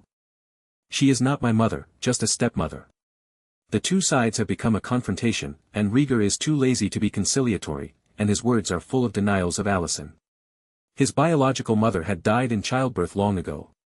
Alicent is just a stepmother who covets her sister's heir qualifications. He has long been dissatisfied with it. Shut up, even if Alicent is your stepmother, she is still fulfilling the duties of a mother and taking care of your daily life. You must respect her. Viserys scolded his eldest son for his disrespectful behavior. Rhaegar opened his mouth, trying to tell him that it was the squire who was looking after him. But when she thinks that Alicent is the queen, the credit must still fall on her, so she has the sensibilities to keep her mouth shut. Rhaenyra saw her brother's indignant look and changed the subject. "Rhaegar, what is going on? Why does Her Majesty the Queen say that you bully Aegon?" Her wording is very interesting, replacing torture with bullying. In her heart, Rhaegar was a good, obedient and sensible boy who would never do anything torturing. Alicent naturally understood the meaning of her words and immediately retorted, "He is a devil. He burned Aegon with a red-hot steel bracelet." Viserys heard this and noticed the reddish steel bracelet in Rhaegar's hand, and said in surprise, "Rhaegar, the bracelet in your hand." He was unmistakable. The bracelet must be made of red-hot steel. Rhaegar grabbed the steel bracelet with his bare hands, shocking his old father. The others discovered this only after Viserys mentioned it. Alicent seemed to have grabbed hold of him, hugging Aegon tightly in fear, and yelled. However, no one agrees except her. Viserys even recovered from his seasickness and immediately said, "Captain Harold, go block the corridor and keep others away."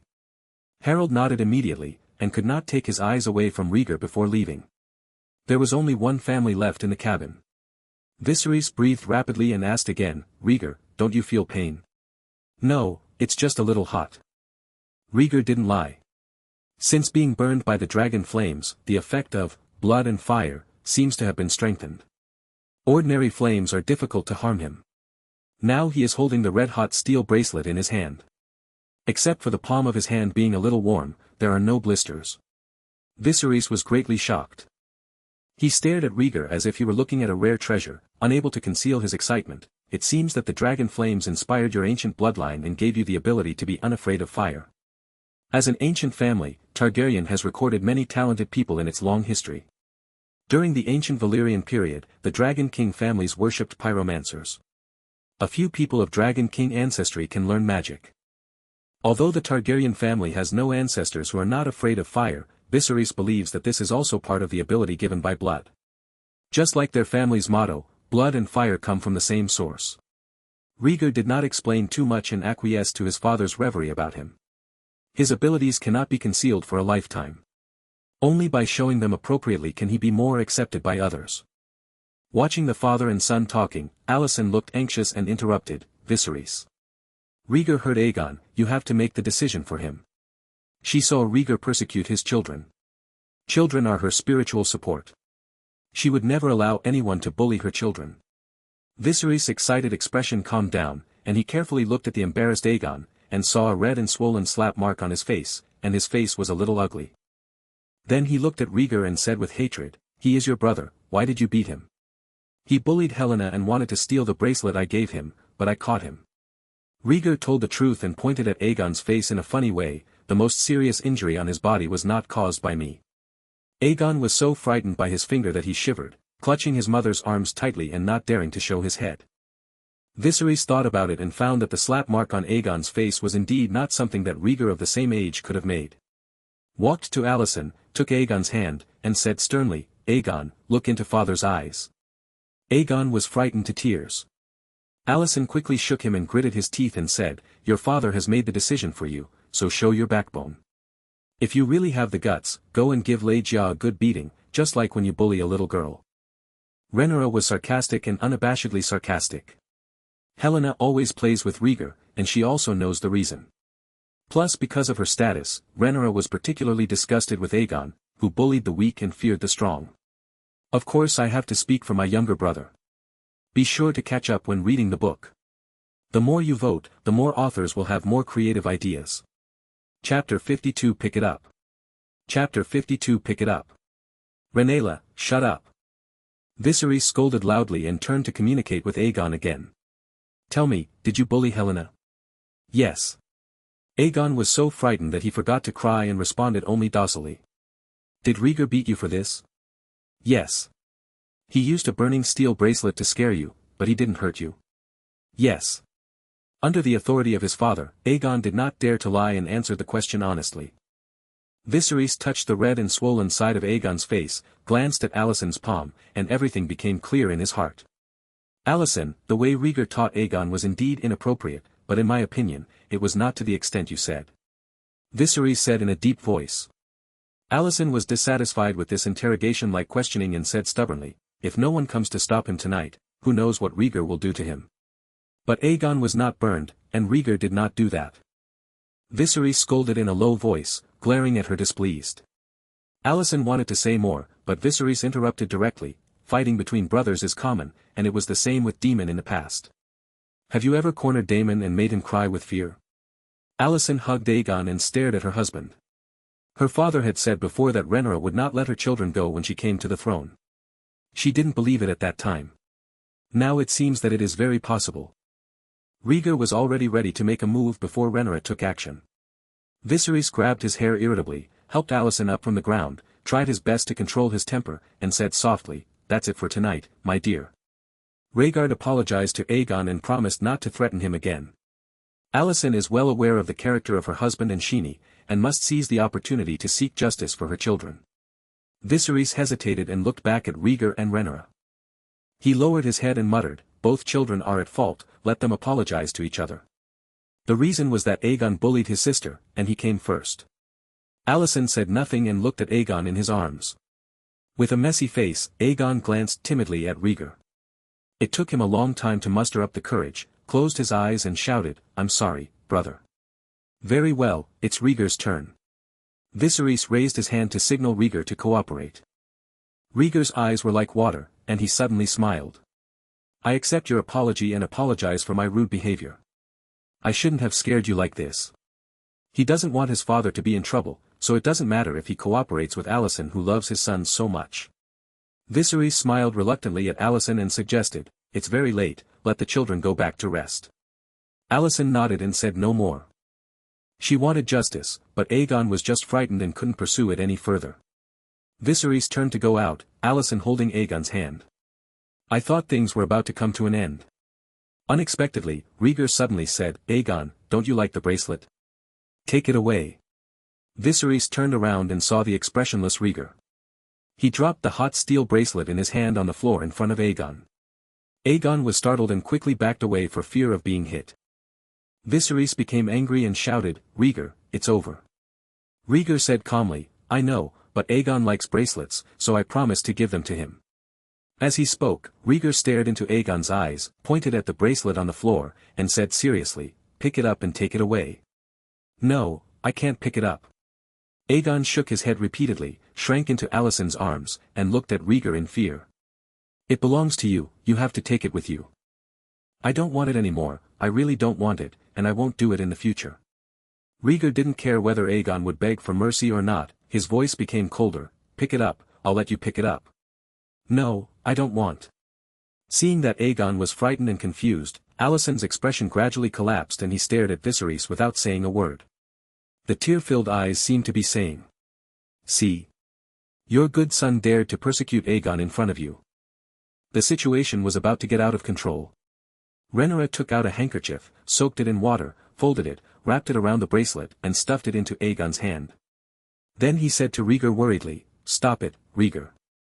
Glancing at his sister who was thinking about him, Rhaegar's cold eyes thawed and he joked, It's such a simple thing, how could Aegon not be able to do it? With the words and deeds of the two siblings, the tense atmosphere in the cabin relaxed. But everyone knows that the balance of this family has been broken. Viserys looked at Rhaegar with complicated eyes before walking out of the hatch alone. Alicent snatched the wet handkerchief from Aegon's hand. Before leaving, he cried and choked, Remember your promise, I will keep Aegon away from you. Rhaegar watched her leave with dull eyes. Alicent obviously has a prejudice against him. No matter how he explains it, it is just quibble in his eyes. I'm too lazy to say anything more. After they left, Rhaegar and Rhaenyra were the only ones left in the cabin. Rhaenyra closed the cabin door, leaned against the door with her arms crossed, and sighed, Who provoked you to lose such a temper? I was just trying to scare Aegon. Rhaegar said helplessly. In Alicent's eyes, it's not as simple as scaring him. What can I do? She happened to catch me and she insisted that I was plotting to kill Aegon. Seeing her brother's tired look, Rhaenyra's heart softened and she stepped forward to embrace him. Stroking her silver hair, Don't mind your own business in the future. Alicent is a lioness who protects her cubs. So, since we don't have a mother, we are inferior to others? You know, that's not what I meant. There is no difference. The cubs that lose the protection of the lioness will grow fangs and claws faster. Rhaegar pushed away his sister's hand stroking her hair and fell back on the bed depressedly. His original intention was to vent his anger on Helena. But Alicent treated her like a villain, biting her arbitrarily based on the word, maternal love. Isn't it just bullying him that he has no mother? If he couldn't stand Alicent's protective attitude, he would not embarrass Aegon again. Okay, don't be angry, I will sleep with you in my arms tonight. How could Rhaenyra not understand what her brother was thinking? She kneaded his right hand lovingly and lay on her side next to him. She felt that Rhaegar's hand did not change. It doesn't look like touching red-hot steel at all. You are really different, Rhaegar. Oh. Rhaegar was not interested in chatting at all, so he took off his clothes and pulled up the quilt. Rhaenyra said no more, just patted his back and hummed a ballad. Just like humming it to Rhaegar who was in a coma when he was a child. The night passed. The sailing ship rides the wind and waves and reaches the throat area. On the deck, Rhaenyra held Rhaegar's hand and looked at the sea, telling what she had seen. The sea area under the jurisdiction of King's Landing is Blackwater Bay. After sailing for a day and a night, we are about to enter the throat area. Do you know the meaning of throat? Coming out to let out the wind, Rhaegar said, the throat is the entrance and exit of Blackwater Bay, and it is as important as the throat. That's right, the throat is surrounded by 3 fortresses, Dragonstone Island, Tidal Head Island, and Sharp Point, forming a maritime defense line that can withstand thousands of troops. Rhaegar pointed to the cliff of a huge island in the distance and introduced, "That's Tidehead Island, the family fiefdom of Lord Corlys, the Sea Serpent. Seeking a monthly ticket, chasing for more, the work is a tender seedling, don't release it." Chapter 53 Dragonstone. Chapter 53 Dragonstone Island. House Velaryon. Rhaegar was a little interested. Rhaegar smiled and said, "Yes, a family that is proficient in voyages and has been friends with our family for generations. I heard that Lord Sea Snake is not a fuel-efficient lamp, which makes my father very distressed." Liga meant something. These are all issues caused by the previous generation over inheritance rights. Our trip also has the purpose of reconciling with the Velaryon family. Rhaegar did not want her brother to be biased and reveal some of her secrets. Rhaegar wondered, the Velaryon family is not as powerful as the Targaryen family, so why should they take the initiative to seek peace? This is something for the king to consider. Rhaegar tugged at his nose, her voice dissatisfied. She is an heir with no real power, so she doesn't know what her father's concerns are. Rhaegar mused, "It is very dangerous for House Velaryon to ride our dragon." Rhaegar was startled when she heard this, and said in astonishment, "That's because of Aunt Rhaenys." "Only Aunt Rhaenys, then. The sun is high in the sky. The sailing ship is anchored in the waters under the jurisdiction of Dragonstone Island." The guards paddled 2 canoes and carried the group onto the beach. At the end of the voyage, Viserys breathed a sigh of relief and liked the solid feeling of stepping on the soft sand. "Your Majesty, the castle has prepared sumptuous food and wine." The acting city lord of Dragonstone Island led his attendants to wait for a long time, then respectfully saluted and said hello. Upon hearing about the banquet, Viserys smiled, "Very good, that's what I meant." He called his wife and children to come forward, trying to use words and smiles to ease the rift last night. Alicent followed with the child on his right side, while Rhaegar and his sister walked on the left hand in hand. The two sides are clearly divided. The acting city lord of Dragonstone Island saw this scene and opened the topic with a wink. "This is the first time for the little prince and princess to land on the island. Do you need me to introduce them?" Rhaegar didn't even look at him and said, "My sister is the princess of Dragonstone." Rhaegar squeezed his hand to signal him to stop talking. The acting city lord felt slightly embarrassed, and Rhaegar came to his rescue. "Lord Robert, please explain it to my brothers and sisters." "As you command, princess." Robert nodded slightly and kept smiling. Dragonstone is a huge island with rugged rocks and few crops. But because there is an active volcano on the island, it is very suitable for dragons to live. This gentleman looks very serious on the surface, but in fact he is a talkative person. Even though no one paid him any attention, he was still mumbling endlessly. Viserys shook his head and laughed, only Rhaegar would talk to him from time to time. Passing by the majestic cliff, a dark city gate carved with dragon patterns appeared in front of it. Lord would stop talking and shouted to the towers stationed on both sides of the city gate. The dark city gate slowly opened, and what was revealed to Rhaegar was a winding staircase stretching for several miles, paved on the high mountain leading to the giant castle on the top of the mountain. It was a huge structure built entirely of black stone and planned and built in the image of a giant dragon. Behind the city gate, there were a group of upright guards standing on each side. As the door opened, a chorus of greetings was shouted to Viserys. The majestic momentum rushed towards Rhaegar, which shocked Rhaegar quite a bit. Viserys led the way and climbed the bridge-like stone steps. It can be seen that he is very satisfied with this reception. Lord Robert began to chatter again. The castle on Dragonstone was built in the ancient Valyrian period as a stronghold on the continent of Westeros. From a distance, it looks like an ancient dragon crouching on the top of the mountain, looking at the continent of Westeros. This time Rhaegar listened very carefully. The dragon-shaped castle on Dragonstone Island and the long steps at its feet are indeed astonishing creations. After walking for a while, we finally entered the castle. The entire hall is dominated by black and red colors, which is in line with the aesthetics of the Targaryen family. Wash your hands briefly and formally sit down. When the meal was almost done, Viserys rubbed his belly with satisfaction, sipped the wine and asked, "I passed the raven to you, how are you doing on Dragonstone?" Lord Robert reported, "Your Majesty, the volcano on the island spewed lava 2 days ago, which alarmed Wormizar and Silverwing. Fortunately, they did not hurt anyone and quickly returned to their lair. As long as nothing happens, I can prepare to help my 2 sons train the dragon tomorrow," Viserys said with a smile. Lord Robert shook his head, wondering, because of this commotion, the 2 young dragons that were guarded in advance all hid, and we are still looking for their traces." Hearing this, Viserys' face instantly became ugly. He put down his wine glass and stared at Robert questioningly. "The 2 young dragons are gone. What do the dragons and dragon guards on the island do for food?" Robert lowered his head, like a child who made a mistake, and apologized, "I'm really sorry. The young dragons were originally very quiet, and they were released on Dragonstone Island, which made us too lax.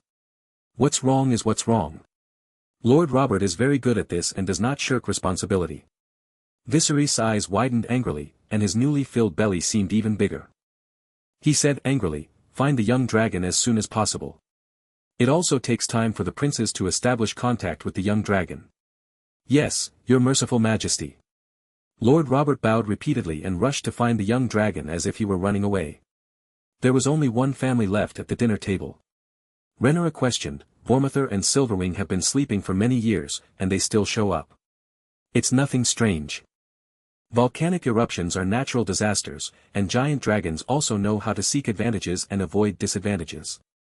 Viserys thought of the dragon that once belonged to him, Balerion, the Black Death.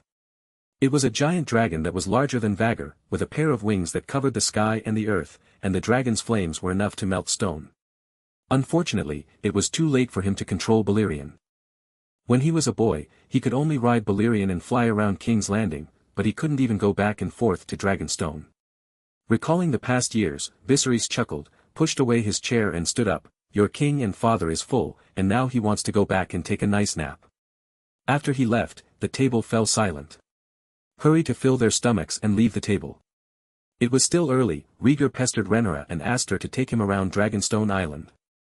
There was nothing wrong with her, so Rhaenyra agreed to the request. The 2 of them walked around the castle first and looked at the magnificent buildings of the ancient Valerie period. Rhaegar was amazed by this. Not only was the castle built in the shape of a dragon, but there were also 2 towers rising from the ground in the shape of a dragon, with their heads looking out in all directions. The time comes in the afternoon. Rhaenyra couldn't stand Rhaegar's insistence and took him for a walk on the beach. Looking at the towering cliffs, Rhaegar was in a very cheerful mood and cheered. Compared to the cage-like Red Keep, he liked the natural atmosphere of Dragonstone so much. Rhaenyra looked at her younger brother running on the beach and said with a smile, "Poor kid, he hasn't been far away since he was a child." Rhaegar had not yet realized that Dragonstone was just the doorstep of House Targaryen. Only when you leave the scope of the king's territory can you enter the 7 major kingdoms. "Sister, come and take a look, there is a deep and dark cave here. At the beginning of Longshore Island, please chase more, don't raise books." Chapter 54 Dragon Crystal. Chapter 54 Dragon Crystal. Stepping on the soft sand, Rhaenyra shook off her water-soaked boots, and heard Rhaegar's call from a distance. She raised her head, and Rhaegar had long disappeared from her eyes. I was panicked for a moment and hurriedly shouted, "Where are you? I'll look for you." "Here, let me go and take a look first." Rhaegar's voice came again, but much softer. Rhaenyra ran quickly in the direction of the sound. The moss-covered cliffs were endless and there were many caves at the bottom. "Where has it gone?" Glancing around the cliff full of caves, Rhaenyra muttered in confusion, unable to tell which one Rhaegar had crawled into. "Rhaegar, don't hide and seek with your sister, come out quickly." Rhaenyra shouted loudly, looking for her brother in anger and fury. She thought Rhaegar was playing a trick on her. However, after waiting for a long time, there was no reply from Rhaegar. This time, Rhaenyra was completely panicked. Looking at each cave entrance, in addition to bat guano, there are also shells and conches left behind by the high tide. There is no trace of Rhaegar anywhere. Taking a deep breath, Rhaenyra's pupils dilated, realizing that Rhaegar was no longer playing hide and seek with her. I really went into a cave. 7 hells. Who knows how deep the cave is and what's inside? Rhaenyra was so anxious that she ran back, intending to call in the guards to search. In the castle. Viserys fell asleep deeply in his chamber. When a person reaches middle age, his figure begins to gain weight and his energy is no longer what it used to be. Before Rhaegar was born, he would have hugged his wife and indulged in love before going to sleep before falling asleep. Alicent opened the door and took a look at him, and found that he was sleeping soundly. He frowned and moved to another room. After many years of marriage, she was educated as a lady and still hated her husband's smell of alcohol. She entered a room next to it. The decoration was equally gorgeous and the air was fresher. The children were left in the care of the maid, and she also wanted to relax for a while. Sitting on the armchair, half asleep, a sound of knocking woke her up. Allison turned back to look at the door, thinking that the child was crying and the maid was calling her. But there was nothing strange about the door, and there was no voice from the maid. Allison frowned slightly, looked around, and immediately sat up from his chair in shock. The knocking sound came from the bedroom wall. To be precise, inside the wall. Allison was panicked and wanted to ask someone to come and take a look. At this moment, the wall of the bedroom moved slowly and actually rotated open. Allison was stunned, grabbed a knife from the table in a panic, and retreated to the door. The wall rotated half a circle and stopped, revealing a dark space. Allison never imagined that there would be a secret passage inside a room he chose randomly. Allison carefully looked at the entrance to the secret passage, sweat dripping from his hand holding the knife tightly. Who is where? There were 2 more knocks, and a breeze blew from the entrance of the secret passage. The next moment, a figure shrouded in black robes suddenly rushed out. In the dim crypt, there was a rustling sound. There was a clang of flints and a torch was lit. The fire brought light to the crypt, making Rhaegar's face blush. Rhaenyra didn't follow. Do you want to go back? Rhaegar muttered softly and put the flint back into the space bracelet. Since he got this treasure, he has secretly saved a lot of supplies to prepare for emergencies. Rhaegar looked around and found that he was in a tunnel. There are traces of mining all around, as if someone has been here before. You're all here, let's go inside and take a look. Soothing himself to calm his excited heartbeat, Rhaegar held up the torch and walked towards him. The cave is very open and has good air circulation, so you can try to take risks. More importantly, Rhaegar wanted to find the escaped young dragon. Maybe the baby dragon was hiding in the cave and he happened to encounter it. After walking for a while, the tunnel gradually narrowed and there were more and more traces of excavation. A kind of dark crystal appeared on the stone wall, as if it could swallow the firelight. Is this dragon crystal? Rhaegar touched the black crystal on the stone wall and thought of the 6 months of being spoon-fed education by 2 bachelors. He has learned that this kind of crystal is called dragon crystal. A mineral unique to dragonstone. Also known as obsidian. There are also dragon crystals in the Red Castle, which are decorated on some special clothing and weapons. The actual effect is close to 0. Rhaegar broke off a piece of dragon crystal from a loose pit and put it into a rare space bracelet. Come in once and don't leave empty-handed. Illuminating the front, Rhaegar found that the tunnel was still very deep and continued walking inside. It's all a road anyway, don't be afraid of getting lost. As we walked, the tunnel gradually became narrower. The dragon crystal mines began to become denser, filling the walls densely. In the end, the entire tunnel was completely dug into dragon crystal. Soon, the tunnel came to an end. Under the light of the cupping pot, Lei Jia vaguely saw certain patterns carved on the dragon crystal wall. Shepherd, dragon, giant.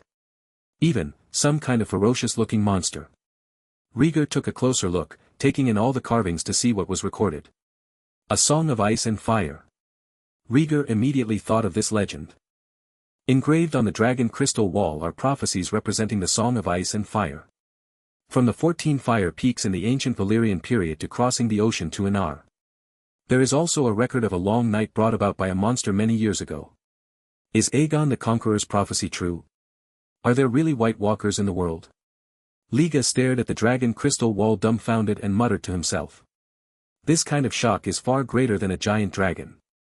The legendary monster really exists. Someone predicted this disaster, and it was carved in the dragon crystal mine on Dragonstone Island. Rhaegar reached out his hand to wipe the dust off the carving.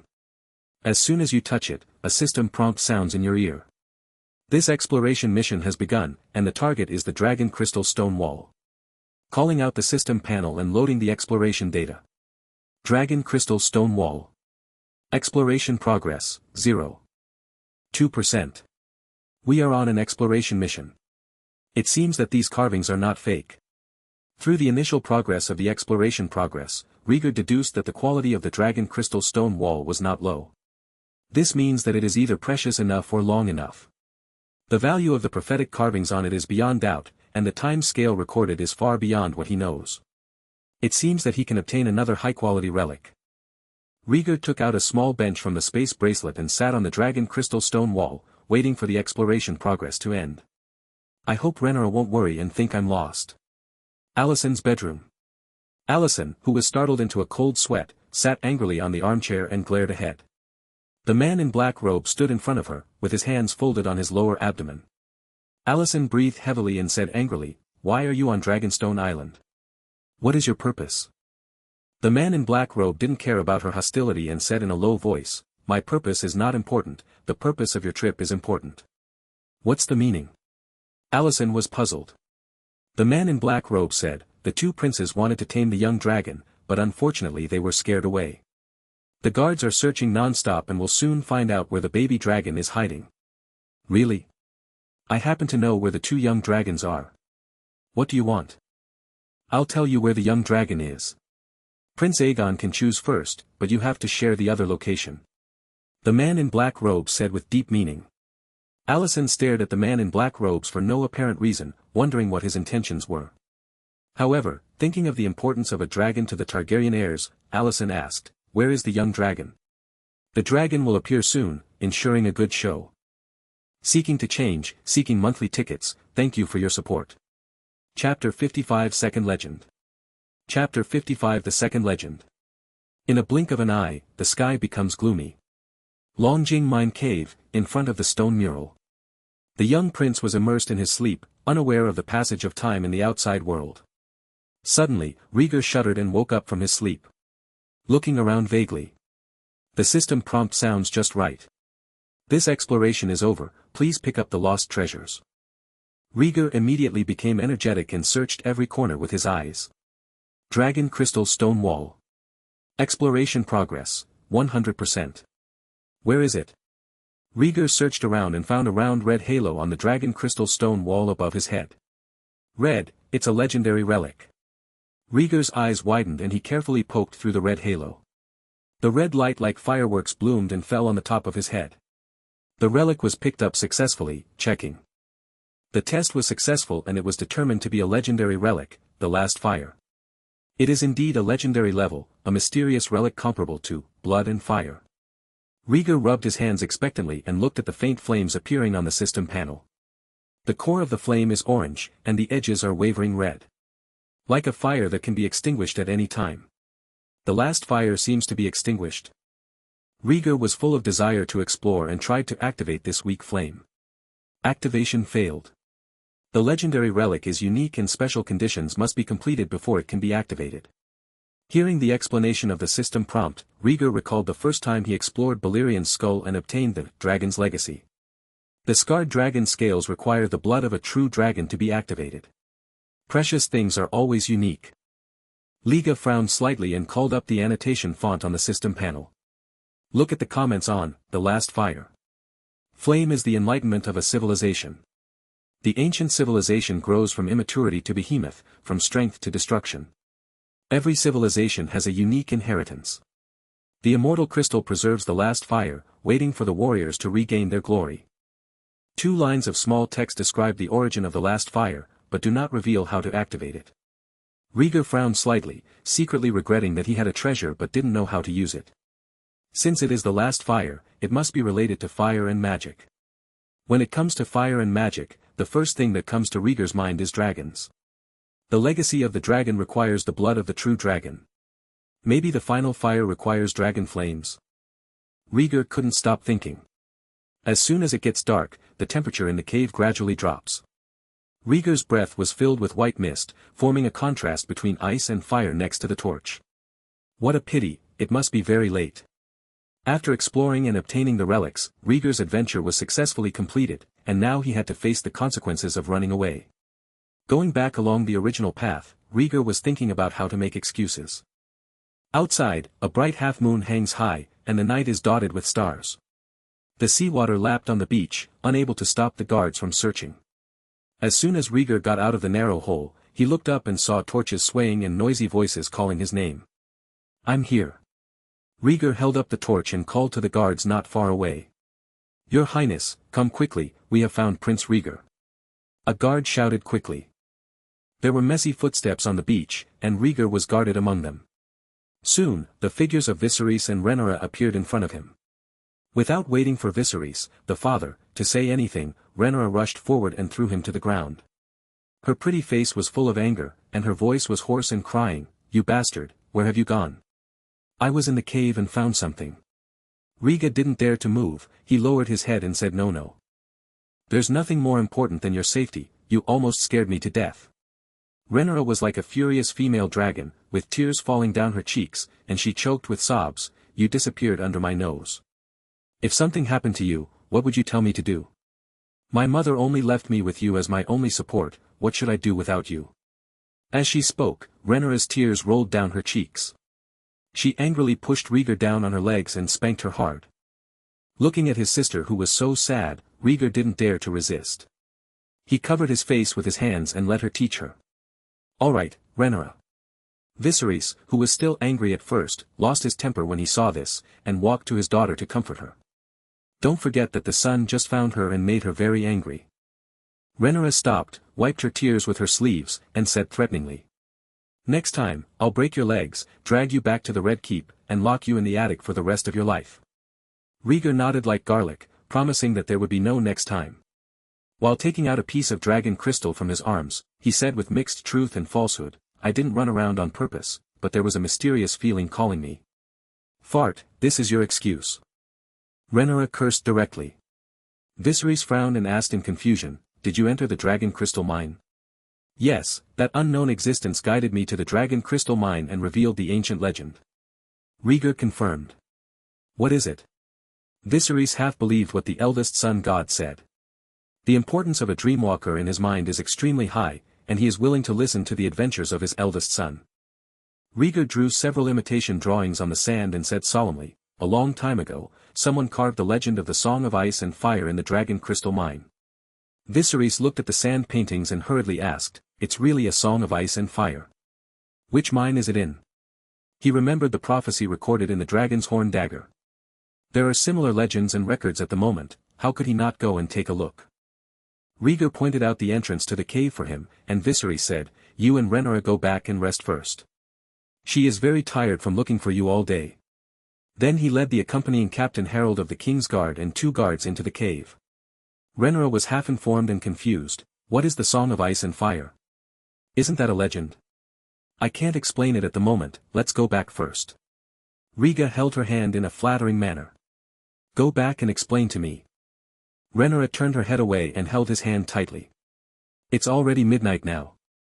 She has been looking for it since lunch. She is exhausted, tired and hungry." After dinner, Rhaegar's bedroom. The siblings finished washing and lay on the bed in their pajamas. Rhaegar carefully explained the history of the Song of Ice and Fire and what he saw in the cave. Rhaenyra widened her beautiful eyes and whispered, "Are there really White Walkers and legions of the dead in the world?" "Who knows, the last legendary era was thousands of years ago." Rhaegar leaned into her arms, enjoying the soft warmth, and said with squinted eyes, "Our ancestors were the dragon kings in the ancient Valyrian period. Going back to that time, they were just a group of shepherds. I think a Song of Ice and Fire should be a disaster unique to Westeros." Rhaenyra raised her eyebrows slightly, "Like the world-destroying natural disaster in ancient Valyria?" "Probably not. Eternal night is an extremely cold disaster caused by the White Walkers. According to historical records, the human army defeated the Night King and saved the continent. On the other hand, the ancient Valyrian civilization had so many dragons, and its overall strength far exceeded any period in Westeros, and it was still destroyed by the natural disaster.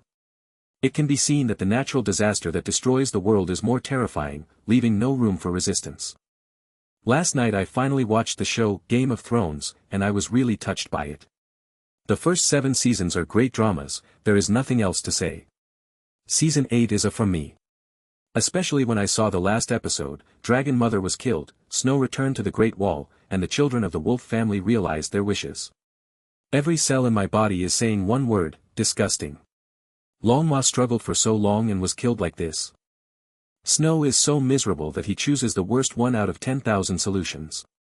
Chapter 56 Determined. Chapter 56 Make up your mind. You seem to know a lot. Looking at Rhaegar's boastful expression, Rhaenyra pinched his cheek. Of course, I was forced to read thousands of books, and my mind was filled with knowledge. Legato was frightened when he mentioned this matter, and suffered deeply from the spoon-feeding education. Rhaenyra snorted softly and asked, "You are so smart, help me analyze the problem. Come here." Rhaegar was confident. My father has considered a marriage partner for me, the son of the sea serpent, Lenino. Rhaenyra spoke calmly, concealing that there was another marriage partner who was Rhaegar himself. Rhaegar was stunned for a moment, not expecting that this was what she was asking about. He is just a child, how can he understand politics? After hesitating for a moment, Rhaegar asked, do you like him? I don't like it. Rhaenyra denied directly. Rhaegar tried hard to work his little brain and asked doubtfully, father wants to win over the sea serpent. Rhaenyra hugged him tighter and said calmly, the sea serpent is a famous naval commander. The Velaryon family is extremely rich, and there are 3 dragons guarding it. It is worth winning over at any cost. It's a good idea. It's in line with my father's style of doing things. Rhaegar seemed to feel his sister's silence, and the brisk tone of his voice disappeared. Tell me, should I agree and shoulder the responsibility of heir? Rhaenyra's eyes flashed with amusement. If it were me, I would agree. Rhaegar replied softly, burying his head and not daring to look at Rhaenyra. Rhaenyra snorted softly, pushed him away and said, I knew you and my father were in the same group. No, I have not. Rhaegar immediately retorted and said anxiously, but you are the heir, and you have to face trouble until there is a better way. Who's the trouble, me? Said Rhaenyra displeased. It's a sea serpent. A flash of inspiration flashed in Rhaegar's mind and he insisted. Rhaenyra was choked by his statement and rubbed her brows. When Aunt Rhaenys missed the throne, the sea snake has always been resentful. Everyone knows that he is troublesome. We can't solve the trouble, but we can solve the people who caused the trouble. Rhaegar said sternly. Rhaegar, I won't allow you to have such dangerous thoughts. Rhaenyra was startled by him and warned sternly. Rhaegar shook his head, I didn't want to kill the sea serpent. With so many people in the Velaryon family, there is one less sea serpent, Corlys, and many sea lions and seals. Everything he does is a desire for power, and we can use that to break down his shield. Rhaenyra said confusedly, if it were you, what would you do? The strongest members of the Velaryon family are the Sea Fleet and the 3 dragons. The battle on the Stepstone Islands has seriously damaged the vitality of the Sea Serpent fleet, and it will not be able to recover for a while. Our attention should be on their family's dragon. Rhaegar paused and frowned. Rhaenys is the princess of the Targaryen family. She will not be hostile to the family. But her 2 children, the eldest daughter Lanniar, has tamed Vhagar. I heard that they are engaged and will eventually marry outside. Lenino's mount is the new generation Sea Smoke. He has participated in the Battle of the Stone Step Islands and his military capabilities are not weak. Go on, what's your idea? Rhaenyra's eyes were bright. Rhaegar thought, if you want to break up the 3 dragons, you must first formulate corresponding rules. You can try to form a royal dragoon group to recall dragon knights with other than Targaryen surnames and manage them properly. Other than the Targaryen surname, the current dragon knights only have a pair of children of the sea serpent, which is too targeted. Rhaenyra did not think it was feasible. It's definitely not possible to ask him to join. You have to go through a series of coercion and inducement. Rhaegar pondered for a while, but there was not enough deterrence. He sighed helplessly, it would be great if my father also had an adult dragon, so we wouldn't be so passive. Don't think too much. Since Balerion passed away, my father's desire for dragons has been very low. Rhaenyra smoothed his frown and smiled, you are already very smart. When you grow up, you will be a powerful politician. I want to help you. Rhaegar said disappointedly. You can help me when you grow up. Lorenella said softly and kissed his forehead. I'm afraid it's too late. Rhaegar suddenly raised his head and said extremely seriously, I don't want to tame the young dragon. Instead of hatching it with my own hands, it would be better to tame an adult dragon. Why did you suddenly have such an idea? Rhaenyra asked strangely. I can't help you, but I, who control an adult dragon, can definitely help you. Rhaegar got up from the bed and said while putting on his shoes, I'm going to find Lord Robert. He knows about Wormuther and Silverwing's lair. Don't be ridiculous, Menghua's lesson wasn't enough. Rhaenyra pulled him back with one hand, her eyes filled with relief and helplessness as she said, adult dragons are very dangerous. Vermuther is known as the Fury of Bronze, and his temper is worse than Dreamfire. You can always help me by being obedient, taming a young dragon and raising it slowly. I almost tamed Dreamfire before. I have the ability to tame an adult dragon. Rhaegar is confident that he has pure blood and talent and is not afraid of challenges. I will never allow you to take risks for me, you know that, Rhaegar. Rhaegar pressed his shoulders, giving her an instruction that could not be refused. Rhaegar's mouth squirmed twice, and under his sister's intense gaze, it finally turned into a sigh and nodded. Very well, you are a good brother if you don't let me worry. Rhaegar put him on the bed. Rhaegar was silent, his eyes uncertain. In his heart, he was planning how to tame Wormizor or Silverwing. Alicent bullied him and Rhaegar for not having a mother. The sea serpent is ambitious with the help of 3 dragons tamed from House Targaryen. In the final analysis, it was just because his father Viserys was easy to bully that he dared to act unscrupulously. He thought it was time for him to tame an adult dragon and change the disadvantage of being a weak leader and a strong minister. Father needs me, and Rhaegar needs me. The second before the lights went out, Rhaegar lay on his side on the bed and secretly made up his mind. The next day, Rhaegar had just woken up when he heard a knock on the door. Following this was Cole's reminder, "Princess, the king has just sent someone to ask you to come over to discuss matters." "Yes, Sir Cole." Rhaegar hurriedly put on her clothes and told Rhaegar, "Don't run around, do you hear me? Don't worry." Rhaegar patted his chest. Rhaegar pushed open the door and told Cole, "Watch him, don't let him run around." Rhaegar was a bad boy with a criminal record, and she was worried about leaving him alone. Cole nodded in agreement, "Yes, Princess." After repeatedly confirming that nothing was wrong, Rhaegar left with peace of mind. In the bedroom, Rhaegar was already dressed. The servant brought breakfast. Rhaegar picked up a piece of bread and gnawed it. He looked back at Cole who was guarding the door and asked, "Have you eaten? Let's go together." Cole declined politely, "Thank you for your kindness, no need to bother." Rhaegar did not force himself to eat alone. It's a pity that Illich didn't come with him. The Kingsguard only brought the Captain Harold and Cole. "How about I can have a bite with him?" "Sir Cole, is there any news about the search for the young dragon?" Rhaegar suddenly asked. "Some book friends don't know the number and time of daily updates, so I'd like to remind you again. 2 updates a day, released on time at 11 a.m. and 1600 hours p.m. Thank you all for your updates and votes. With your support, the work can thrive." Chapter 57 Pry each other out. Chapter 57, Prying about each other.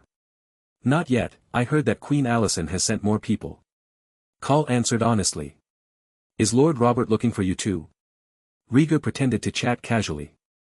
Cole replied, "Yes, Lord Robert personally led the team and went to the beach to find you, the prince, last night." Rhaegar rolled his eyes, stood up and said, "I'm full, let's take a look around the castle." Whether Cole wants it or not, he walks out quickly. Cole hesitated for a moment, thinking that the princess's order was just to keep an eye on the prince, and it shouldn't be considered running around if he didn't leave the castle. "Follow Rhaegar and look after him." "What do you think my sister and father will talk about?" Rhaegar asked after walking a short distance. "The king and the princess naturally talk about important things." "I wouldn't have thought of it." Cole remained humble at all times. "Guess what, my sister trusts you so much," Rhaegar urged. Cole was asked too many questions and began to hesitate. He said slowly, "The last few conversations have mostly been about the princess's marriage. I know very little about it." "Do you know Lanino? The eldest son of Lord Corlys, the sea serpent?" "It seems you know me. When Lord Sea Snake was serving as the minister of the sea, the princess often met with his children. I was lucky enough to meet them." Rhaegar turned his head and said extremely seriously, "What kind of person is Lanino? Answer me seriously, sir." Cole remained calm on his face and gave a fair evaluation. "Sir Lanino is very handsome, easygoing, and an excellent knight." "Then, does he have any bad habits?" Rhaegar continued to ask.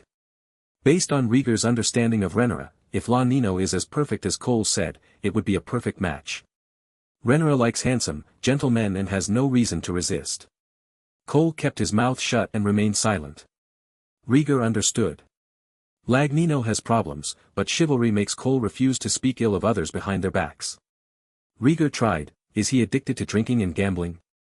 "Sir Lanino likes to drink and never gambles." Cole answered strictly. Rhaegar then asked, "He was a prostitute and his private life was chaotic?" Cole opened his mouth and hesitated. "Sir Lanino never goes to prostitutes." "What about private life?" Rhaegar realized the point. "I have heard occasionally that Sir Lanino is not a womanizer, and there are no scandals in this regard." Cole carefully selected his words. Rhaegar frowned. "You don't deny that his private life is chaotic, but you say that he is not close to women. This is very conflicting. Cole turned his head away, looking upright. Getting no answer, Rhaegar continued walking forward, thinking about what Cole meant. Suddenly, Rhaegar stopped. A possibility flashed in my mind. He likes men. Rhaegar looked at Cole in surprise. Cole lowered his eyes, neither agreeing nor objecting. Regina still doesn't understand this reaction. My father wants to marry Rhaenyra to a man whose sexual orientation is not normal. Isn't he afraid of the consequences of disharmony after marriage? Rhaegar thought to himself. Members of House Targaryen are not vegetarians. They are all carnivores. It's ridiculous, my father's decision-making is too confusing. Rhaegar whispered, becoming more determined about his next plan. Take me to Lord Robert's chambers. He should have a map of Dragonstone. Rhaegar ordered Cole. Cole said, may I ask, what is the use of the map of Dragonstone? Look for the dragon. Only take action if you have a map. Rhaegar confirmed. Looking for the baby dragon will have its own guard, you just have to wait. Her Majesty the Queen has already sent people to look for it. After she finds the dragon, of course Aegon must tame it first. I can't keep waiting. The reasons given by Rhaegar are reasonable. Cole also agreed with this point and suggested, if you want a map of Dragonstone, you don't have to go to Lord Wood's room. There is a map hidden in the princess's bedroom. Didn't you tell me earlier? Rhaegar looked helpless. You just asked. Cole said honestly.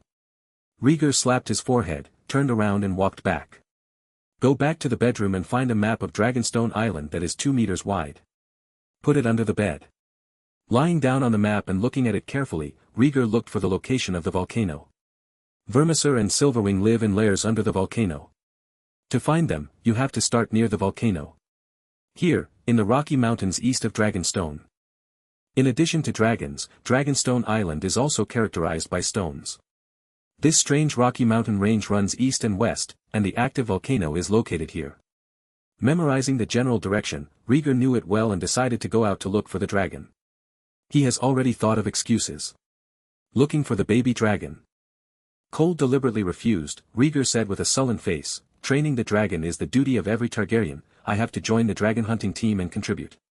I can't explain it to the princess for allowing you to go out. Cole shook his head. Then you go with me and come back before dinner. Rhaegar said and walked out, not giving Cole a chance to refuse. Cole sighed deeply and had no choice but to follow. This prince's identity is so special that both the king and the princess care about him very much. He can only do his best to ensure the prince's safety. The castle is located to the north of Dragonstone. Rhaegar left the Red Castle and walked towards the farming area behind the castle without taking the stone steps. There are many civilians on Dragonstone Island. Part of them are the of House Targaryen and their descendants. Having lived on Dragonstone Island for generations, the conditions are pretty good. The conversation ended and Rhaenyra walked out of her father's room. There is a faint sadness between his eyebrows. Viserys looked for the prophecy stone wall in the middle of the night last night, and did not return until dawn. Without any time to rest, he couldn't wait to find Rhaenyra. He told her about the prophecy of the Song of Ice and Fire and showed her the record of the Dragonhorn dagger. This made her worried about the possible emergence of eternal night and white ghosts in the future. She asked herself whether that day would really come. Does she have the confidence to lead the 7 kingdoms to defeat eternal night and tide over the difficulties? The answer is, no. Fortunately, eternal night has not appeared for thousands of years. The prince in the prophecy is named Aegon, and he will definitely not be the coward who can only cry. Thinking of Alicent's son Aegon, Rhaenyra regained her confidence. Walking on the way back, Alicent's voice came from behind. Rhaenyra, let's talk together. Rhaenyra turned her head and said, what do we have to talk about? It's not time for afternoon tea yet. Come on, I'm deeply sorry for doubting you last time and want to have a heart-to-heart talk with you. Alicent looked forward to it with a real look on his face, just like before, when you and I talk about everything. Facing Alicent's expression at this moment, Rhaenyra was disgusted from the bottom of her heart. The two sides are almost at odds with each other. Also talks about the deep love between sisters. Okay, let's talk. Rhaenyra agreed, wanting to see what she had in mind. Alicent stepped forward and took her hand, and walked towards the castle garden with a smile. As they walked, Alicent asked, why don't you see Rhaegar? He was resting. He ran away yesterday and I didn't allow him to go out. Rhaegar told the truth. I heard that he found some ancient prophetic mural. Yeah, a song of ice and fire. Huh, I thought that was a scary story about wet nurses putting their children to sleep. It is indeed full of mythology. Rhaegar did not explain much. The Song of Ice and Fire is a prophecy from the ancestors that only heirs need to know, and it is not Alicent's turn to understand it. The dragon will appear tomorrow. After thinking about it, a helmsman should add an extra update. With the small achievements of the milestone, next Tuesday will continue to be even better. Chapter 58 White Robe. Chapter 58 White Robe. Dusk. Rhaegar stopped at a farmland. Further beyond, there are endless stone mountains with no grass growing on them. Prince, it's time for us to return to the castle. Khal, who acted as a bodyguard, persuaded. Rhaegar looked at the mountains in the distance and murmured, the active volcano on the island is right there. Prince, if you don't go back, the princess will be angry. Cole sighed helplessly. I know, we will go back before dark. Rhaegar said nonchalantly. Walking around the small towns on the island, Rhaegar got a lot of information. For example, the approximate location of the lair where Wormizor and Silverwing live all year round. Come on, Sir Cole. Looking at the few silver-haired children chasing and fighting at the entrance of the town for the last time, Rhaegar turned around and walked back. Cole followed closely and asked curiously, Prince, do you lack playmates? No, it's just the color of their hair that's weird. Looking at the hair colors of those children, Rhaegar wondered if there might be some of his illegitimate brothers among them. Huh, my father was also an energetic young man when he was young. In the evening, the family had dinner and went back to their rooms. Rhaegar was dragged to her chamber by Rhaenyra as usual, and the two siblings whispered. Rhaenyra was the first to speak. Cor said you went to town. I want to find a young dragon as soon as possible and tame one. Rhaegar responded calmly. That's best. Young dragons are more suitable for young Targaryens. Syracuse and I have been together since childhood. Rhaenyra understood a child's desire for a dragon. Thought for a while and said, Alicent came to chat with me, and we chatted for a long time. What can you say? Rhaegar asked doubtfully. I also asked Alicent about this. Rhaenyra pondered. She talked about my marriage and made some suggestions, but I rejected them. Anything else? I sounded very bad at the time. Alicent was not angry at all, and even mentioned the traces of two young dragons. So you think? There's something weird. The two siblings said it almost at the same time, and then looked at each other and smiled. Rhaegar smiled and said, Alicent is a narrow-minded woman. If she is willing to put down her dignity to find trouble, she must have bad intentions. I think so too.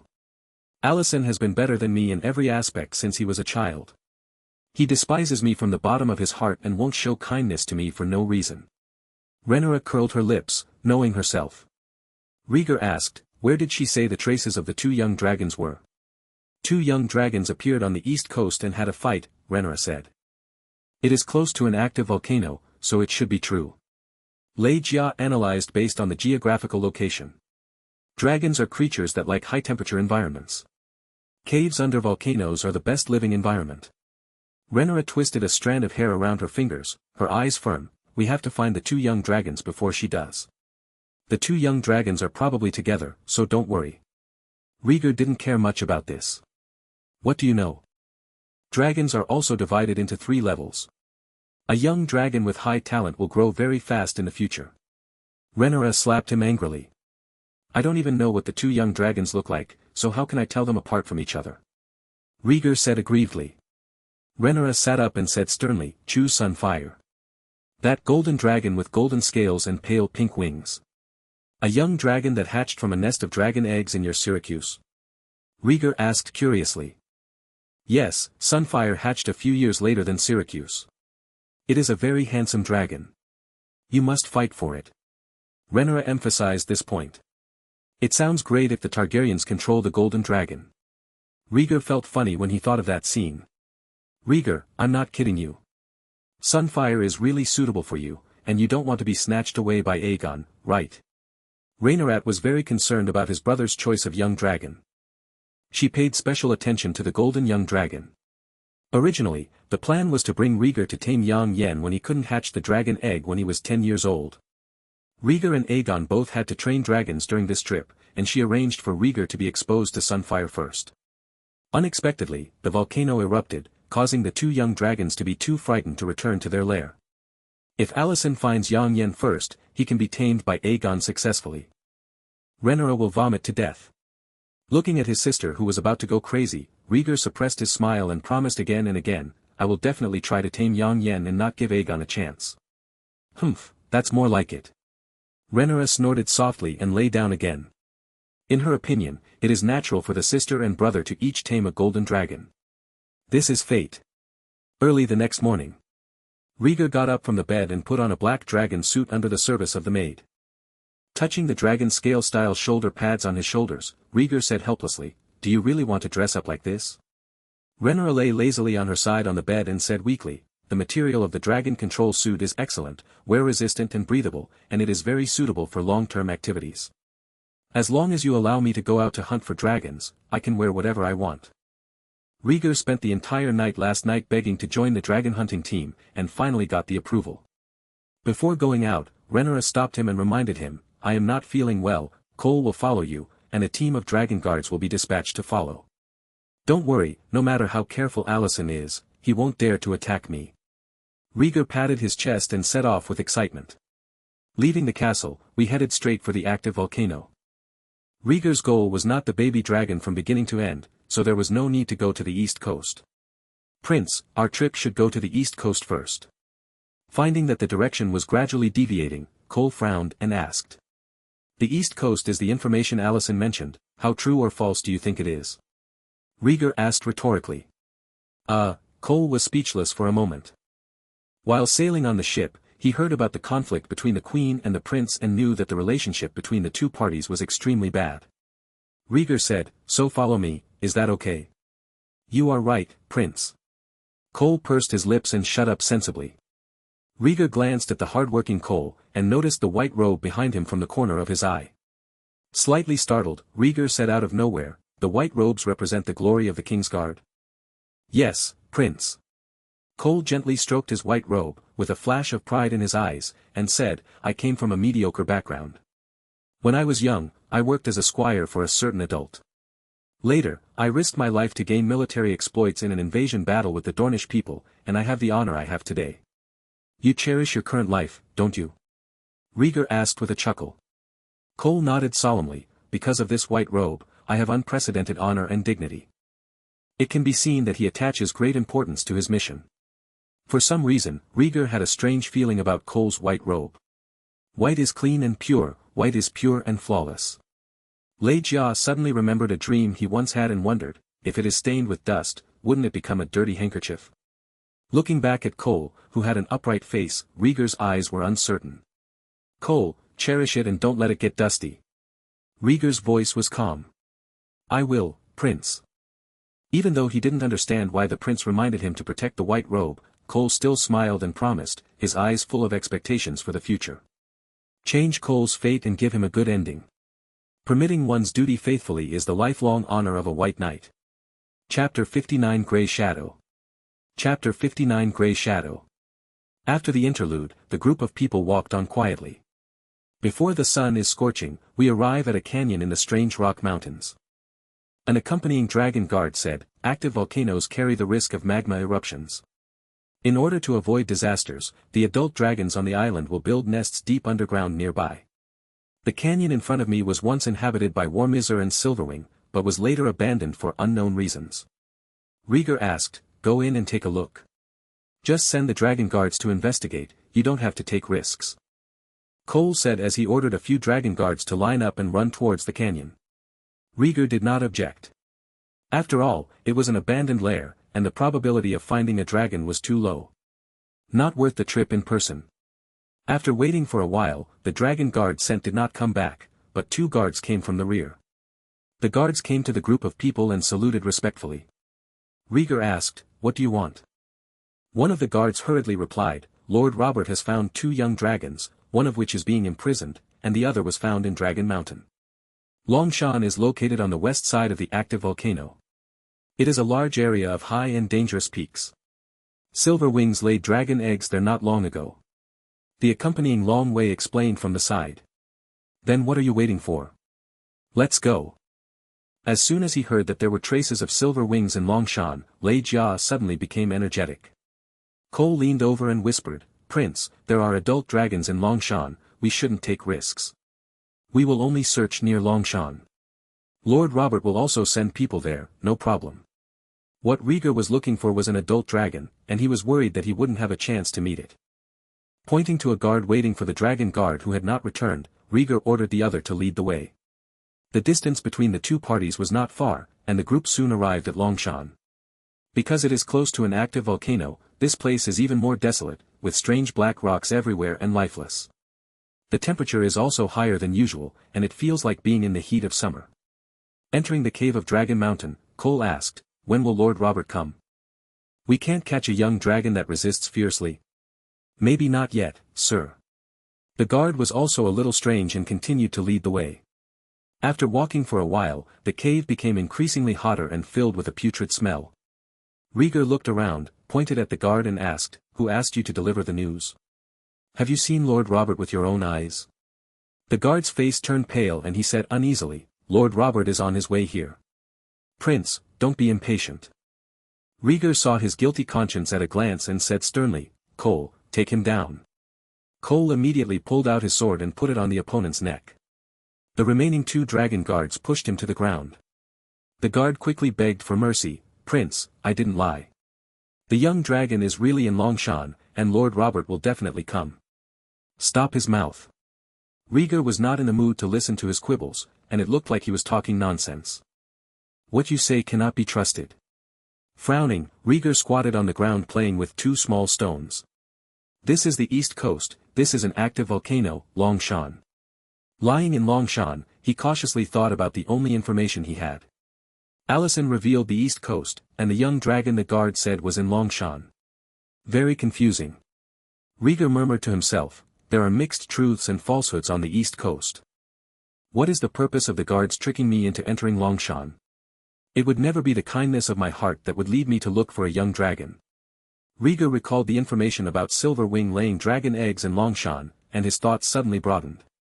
It was probably Eni who had just laid dragon eggs in Longshan, and led me into Longshan, where I was attacked by Eni in the manic stage. Rhaegar immediately thought of this possibility. Having figured it out, Rhaegar took a breath. Instead of fear of conspiracy, his mind was filled with the desire to tame an adult dragon. The silver wings are in Longshan, I can try to control them. He knew that a female dragon that had just laid eggs had a very bad temper and was hostile to all living creatures in sight. But I still can't help but want to try it. Just take a look, if it doesn't work, leave. With a sense of luck, Rhaegar walked up to the bound guard and said condescendingly, "The person who sent the message said that the young dragon is in Dragon Mountain." "Yes, that's what Lord Robert said in the information." "I really don't have it." "Lie." The guard defended in panic. "Who sent the information?" Rhaegar asked. "He is a dragon man who serves under Lord Robert and is very respected. It seems that someone bribed the dragon man." Cole heard the words and said. Rhaegar nodded, "I know, someone has set up a conspiracy.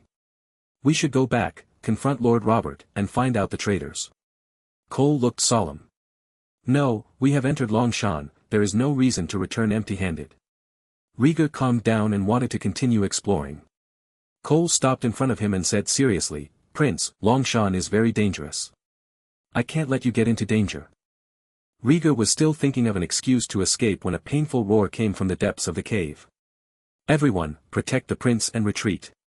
Cole reacted immediately, holding a sword to cover in front of Rhaegar. The dragon guards formed a circle around Rhaegar, and the roar came again.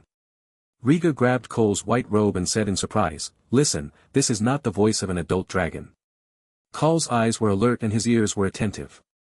Sure enough, the roars sounded one after another, not as thick as those of an adult dragon, but slightly more childish and high-pitched. Rhaegar smiled, "It's exactly our goal. Let's go and take a look." Cole hesitated several times, but Rhaegar moved forward first. Cole waved his fist helplessly and gave an order to the dragon guard, "Take this traitor with you and throw him out to feed the dragon when in danger." The guard shook his head in panic, his mouth was blocked and unable to speak, and he was dragged away in despair. The cave is deep and winding. Rhaegar groped forward in the darkness, and the roar of the young dragon became clearer and clearer. "He doesn't care if there are any baby dragons. But the existence of the young dragon allows him to go deep into Longshan, which is enough. Soon, the cave began to open up, revealing a huge cave. Rhaegar moved forward against the warm stone wall, and a restless beast appeared in front of him. That's a dragon. Rhaegar looked carefully. The dragon's scales were light gray, its wing membranes were transparent and light white, and its gray-blue vertical pupils were full of panic. That is the Grey Shadow, Prince. The dragon guard who followed him said the name of this grey dragon. Yang Yen and Grey Shadow are dragons that hatched from dragon eggs at the same time. They are similar in size and belong to the category of young dragons. Rhaegar did not respond and remained observant. The Grey Shadow is larger than a horse, and it looks huge lying on the ground. However, at this moment, he was roaring in panic. He is injured. Rhaegar said softly. He saw the Grey Shadow twisting its body in pain. The light grey scales, which were well hidden in the dim environment, were covered with scars and dripping with blood. The most serious injury came from one of its wings. It was almost uprooted from its ribs and dragged feebly to the ground, causing it to lose the ability to fly. It hurts badly. Rhaegar remembered the news Alicent revealed, that there were 2 young dragons fighting on the east coast. It seems that she is not lying on this point. Grey Shadow's injuries were most likely caused by Yang Yen. Thank you for your continued reading. The author has decided to update the book today. There will be 5 chapters in total, and dragon training is completed.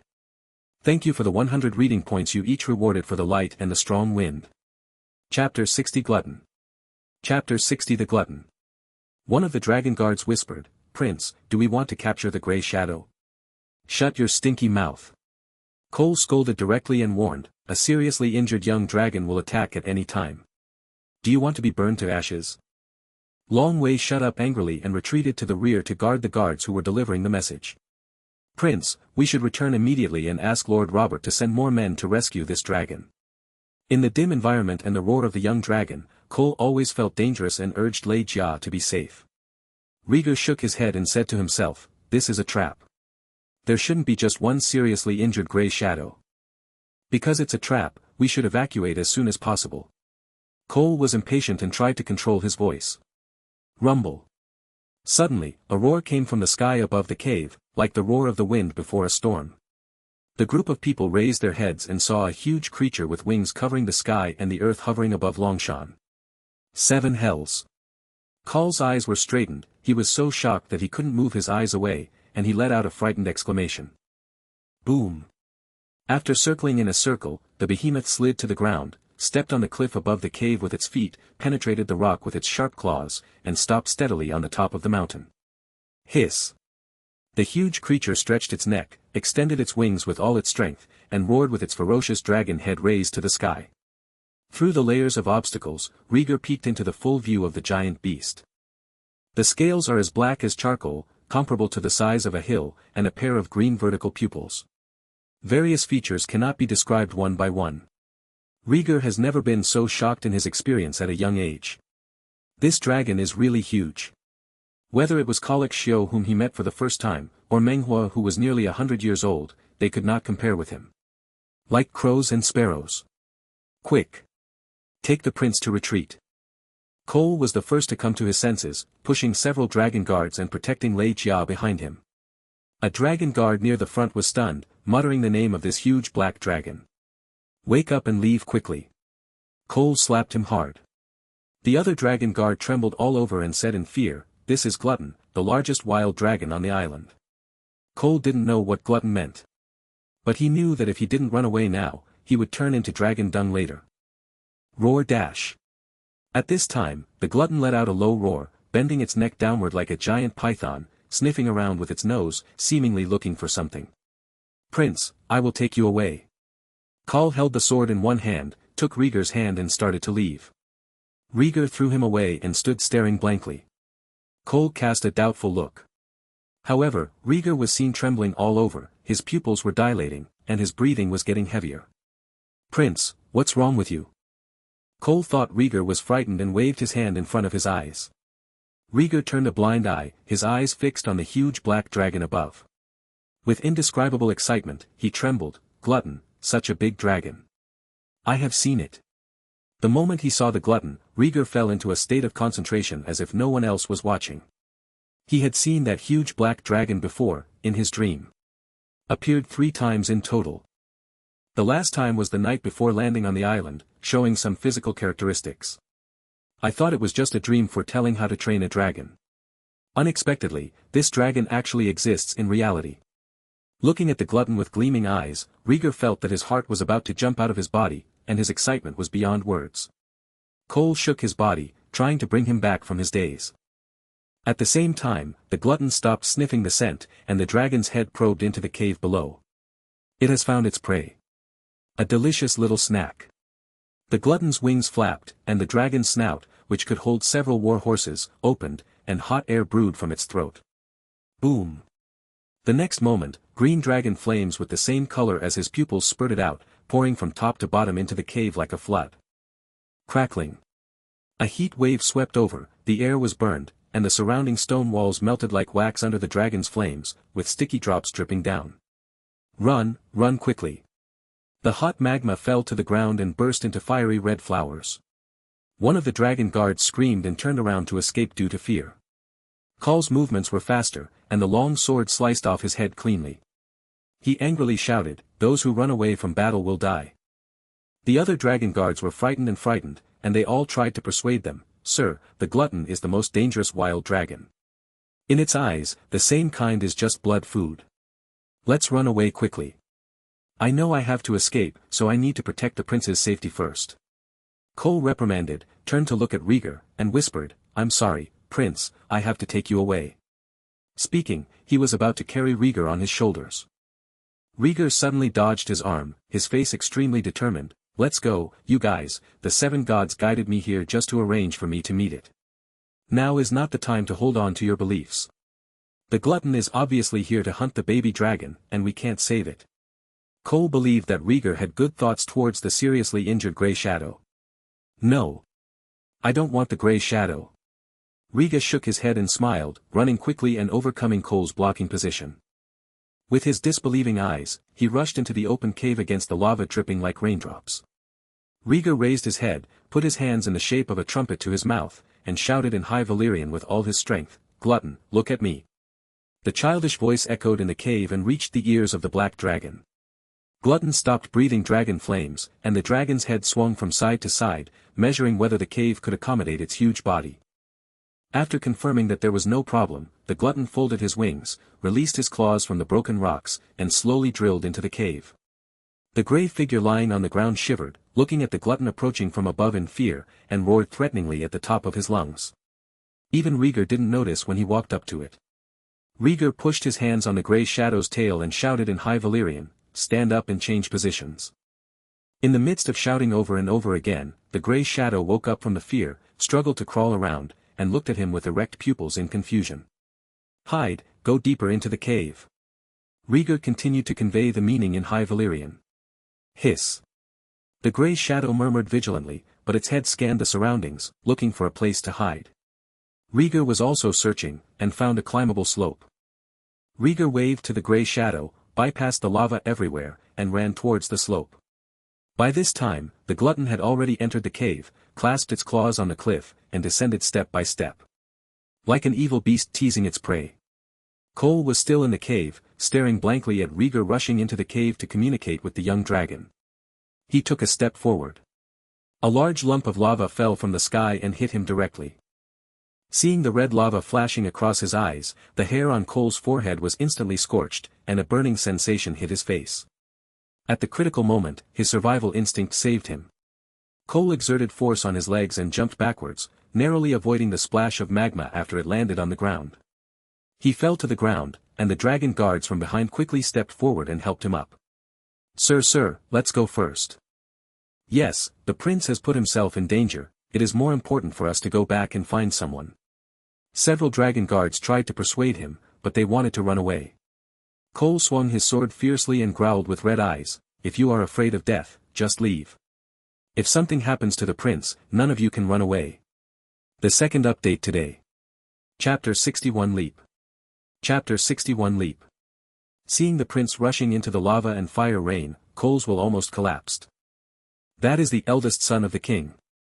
Whenever something unexpected happens, he will not be able to bear the white robe behind him. Cole mustered up the courage to break out of the cave again. However, the temperature inside the cave increased rapidly. The lava is dripping all over the ground, and no ordinary person can get close to it. Cole could only watch helplessly as the prince led the young dragon Grey's shadow up the slope, unable to get close at all. Roar! Finally, the glutton landed smoothly, holding his head high and roaring in the magma cave. It seems to be announcing the death judgment of the hunter on the prey. At this time, Rhaegar and Grey's shadow climbed up the slope, moving slowly with their backs against the hot stone wall. After roaring, the glutton turned to look at Rhaegar and Grey's shadow, his huge green vertical pupils like copper bells flashed with a hint of teasing. Two small snacks struggled to climb high, but in fact they were not even as high as their chests. To eat them, you have to lower your head to eat them. The glutton twisted his neck and looked around, his keen sense of smell picking up the scent of strangers. It is a wild dragon with a huge appetite. Usually hunting large fish in the sea. Occasionally eat the dragon eggs laid by the female dragon on the island, or prey on weak young dragons. Humans are not on its diet. However, if you break into its field of vision, you can eat it. The glutton bent his knees with his claws, bent his back, put his huge dragon head close to the ground, and discovered the human snacks hidden in the cave. Green vertical pupils are full of indifference, and the dragon's kiss is open to charge the dragon flames. No. Cole is located at the edge of the cave, and his view is exactly opposite the gluttonous mouth of the glutton. Facing the boiling green dragon flames in the dragon's kiss, his whole body went rigid. He seemed to see his deceased grandmother waving to him. He knew that it was the stranger who had extended the invitation to him. As the dragon flames were about to explode, a loud shout from the sky resounded throughout the underground cave. Glutton! Look directly at me. The dragon can understand a small part of the High Valyrian language. As an adult dragon that is nearly 100 years old, Gluttonous can naturally understand part of the meaning. Glancing disdainfully at the frightened ordinary humans in the cave, the glutton gathered the dragon flames, closed the dragon's kiss and turned around. As far as the eye can see, a human cub is standing on a steep cliff, with a baby dragon snack under it. The glutton stared at each other indifferently, with a flash of anger in his eyes as if he had been interrupted while eating. It decided to swallow this ignorant human cub into its belly first. Looking into the eyes of a ferocious adult dragon, Rhaegar's eyes were filled with excitement, and he was no longer as embarrassed as when facing Mungwa. He is Rhaegar, Rhaegar Targaryen. A pure-blooded descendant of the Dragon King will be afraid of dragons only once in his life. Prying away the grey shadow's head, which was cowering in fear, Rhaegar gave it an order: "Stay where you are, you cowardly dragon." The young grey shadow cannot yet understand High Valyrian, but he can feel the meaning of the humans in front of him. Huddled up tremblingly, burying his head under the wings and not daring to look further. Rhaegar looked angry and amused. How can there be such a timid dragon like you? It's so shameful. Hiss. In a short time, the glutton couldn't bear the violence in his heart, and roared with murderous intent, and the dragon flames gathered in his throat. At the moment of crisis, Rhaegar patted Grey Shadow's pale wing membrane and said, "Take care of yourself, I'm going to start my own adventure." Having said that, Rhaegar took a step forward and fearlessly faced the prostrate glutton below. "Big guy, you are destined to be conquered by me." Throwing his head up and roaring in High Valyrian, Rhaegar summoned every bit of courage in his body and jumped off the cliff regardless of his own safety. Roar! The moment Rhaegar jumped down, dragon flames erupted with a low roar, and the green fire curtain spread out a chapter of destruction. Looking at this scene from a distance, Cole's eyes were blank and he sat slumped on the ground. Madman, the rumors are true, Targaryens are all madmen. He never imagined that a 6-year-old child would dare to charge at an adult dragon. But those are not important anymore. He had a premonition of what this dragon was going to do. His life is coming to an end and his honor is meaningless. However, Long Yen was always one step behind Lei Jia. In the midst of the green dragon flames, Lei Jia opened his hands and avoided the torrent of dragon flames like a bird. The small body accurately hit the glutton's broad back lying on the ground. Boom! Rhaegar fell hard. The hard dragon scales were like steel plates. The force of the recoil almost made him faint. A strong desire to conquer filled his brain, tightening his only nerve and repeatedly urging him to stand up. Ah! Rhaegar staggered to his feet. Feeling dizzy, he yelled out loud, proving his determination to risk his life and survive. Glutton, fly! Keeping in mind the wisdom in the dragon training manual, Rhaegar gave the first instructions to the glutton in High Valyrian. Hiss! The fact is very cruel. The glutton ignored his orders at all, roared angrily, and twisted his body crazily. Wanting to throw off this human cub who wanted to tame him, he burned it to ashes with a mouthful of dragon flames. It is the oldest and largest wild dragon king in the history of Dragonstone and even Westeros. Many humans tried to tame it in the early years, but all of them were turned into charcoal. The little things on the back are no exception. His feet were shaking violently, and Rhaegar was unable to stand firmly and fell down with a thud. At the critical moment, Rhaegar grabbed the glutton's back scales and used all his strength to stabilize his body so as not to be thrown away. Ha ha ha. With the crisis approaching, Rhaegar felt no fear in his heart, but could not help but laugh loudly. At this moment, he was walking on thin ice. The disaster that may overturn him at any time cannot suppress his will. It will only inspire the madness and fearlessness deep in his blood. Gluttony, I command you to fly and carry me to the sky. Laughing wildly mixed with high Valyrian language, Rhaegar used his hands and feet to steady himself and gave the command to fly again. Hiss. This time, the glutton did not refuse his order. The vertical pupils filled with rage were full of violence, his feet supported his body, the sharp claws on his wings clasped the stone wall, and he quickly climbed out of the narrow cave. Want to fly? Then just fly enough. On the steep slope, the grey figure who was attacked by the dragon flames lay on the ground dying, with his head lying on the ground limply, and blood flowing from the dragon's kiss. In its grey-blue vertical pupils, Rhaegar's thin figure was reflected. As the glutton climbed out of the cave, the clear reflection gradually blurred until it disappeared. This made it neigh sadly and look at the huge glutton unwillingly. The gluttonous eater's body is as huge as a mountain, but his movements are still extremely agile. Within a moment, he climbed out of the underground cave and was exposed to the vast sky again. Glutton, fly! The dazzling light forced Rhaegar to close his eyes.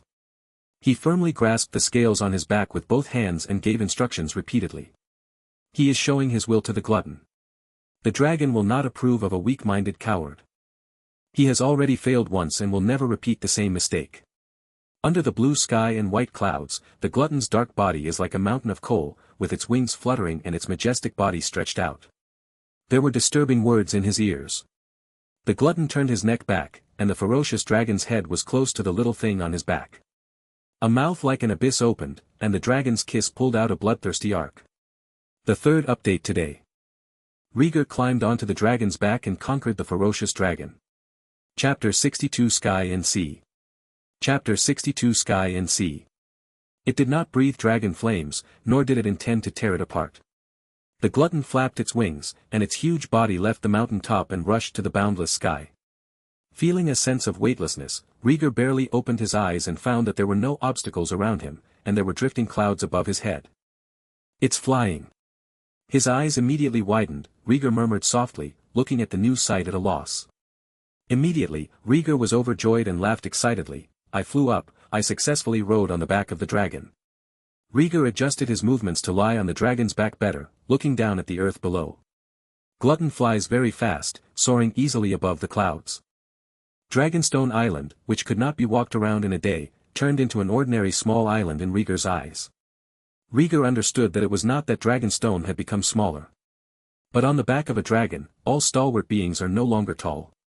Just when he relaxed a little, Gluttony spit out a mouthful of dragon flames towards the sky, his speed suddenly increased, and he rushed into the blazing dragon flames. Rhaegar's pupils shrank, and he quickly lay down to avoid the torrent of dragon flames. The individual characteristics of each dragon are different. The same is true for the shape and color of dragon flames. The glutton's dragon flame is a deathly green color, shaped like smoke, changing between gaseous and liquid states, and has extremely strong adhesion. Once tainted with its dragon flame, it will be as difficult to extinguish as the maggots of the tarsal bones. Liga can temporarily resist the burning of dragon flames, but he will never be able to withstand the continuous damage caused by dragon flames. Boom! Gluttony passed through the overwhelming green dragon flames, fluttering its wings and soaring forward. Rhaegar clung to its back, and the dragon's flames burned the clothes on the back half of his body, leaving red and swollen burns.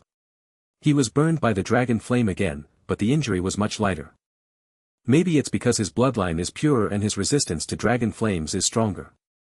Rhaegar pinched out a strand of burning hair, with an unyielding look on his face, and shouted loudly, "Dragon flame." He sensed the glutton's resistance. The black dragon did not recognize him, Then come, welcome the dragon flames that burn everything, and give orders unyieldingly. Let's see who succumbs first, or whether Rhaegar dies in the flames. Hearing the instructions in High Valyrian, the glutton became more and more agitated, leaping and moving in mid-air, spitting dragon fire while trying to shake it off. Rhaegar gritted his teeth and refused to let go. He had a premonition that the winner would be the one who persisted until the end. In the cave, the figure of the glutton has long disappeared. Also disappeared with it, the eldest son of the king. After a moment of relief, Cole regained his senses and led a quick evacuation. The prince is missing and he has to report to the princess and the king. No matter what the outcome is, he must take responsibility.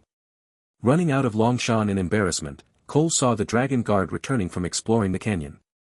Long Wei wanted to join him, but he pushed him away and ran towards the castle regardless.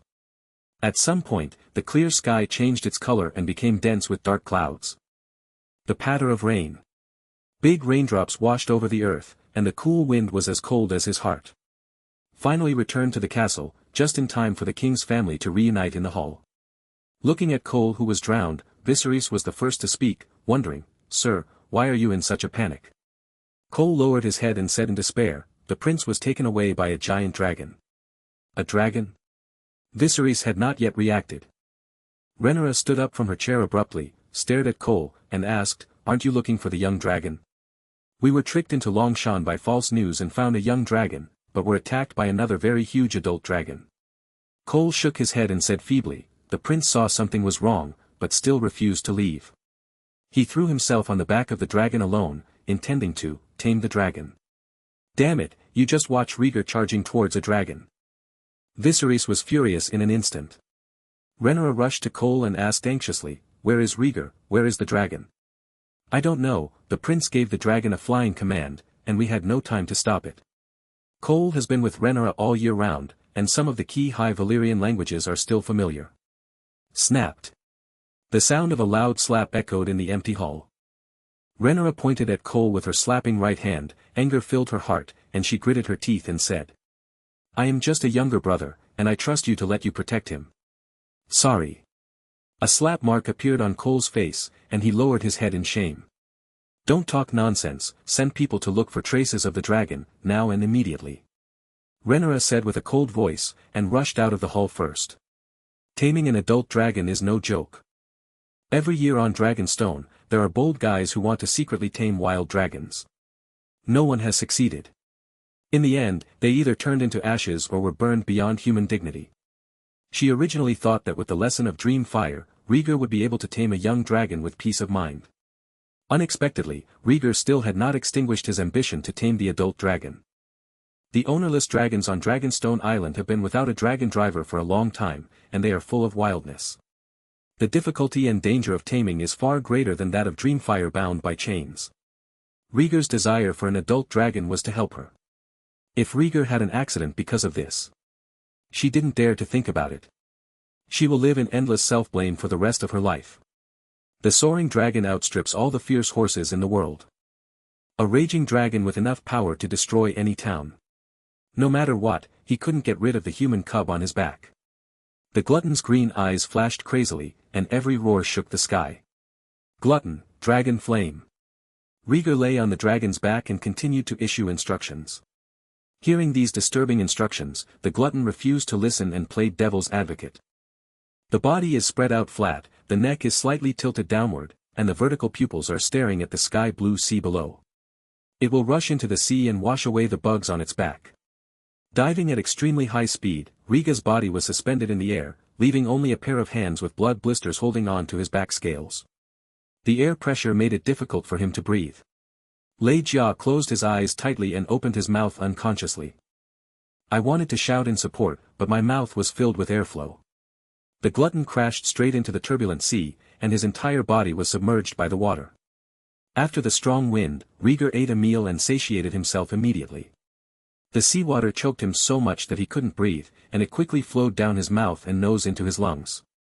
For a moment, Rhaegar felt a sense of powerlessness sweep through him. Subconsciously, I want to loosen my hands. Roar. The glutton roared loudly at the bottom of the sea, devouring the passing fish.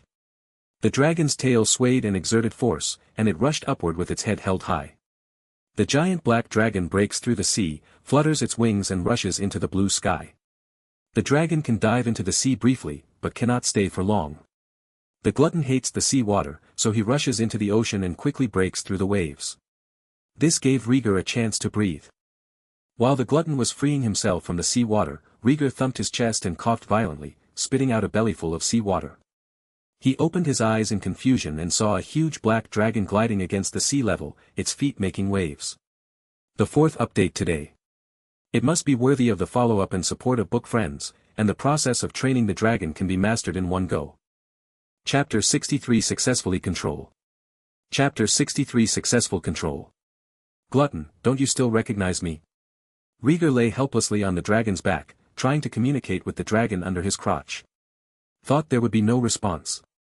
The glutton turned around uncharacteristically, his green vertical pupils no longer manic, but instead showing a humanistic look.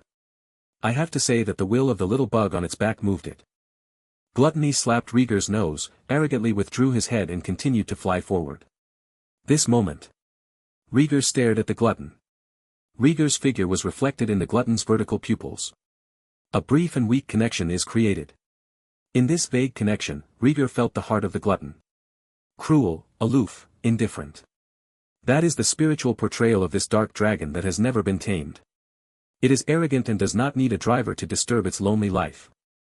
Now the glutton felt Rhaegar's resolve. Be willing to give him a chance to impress himself.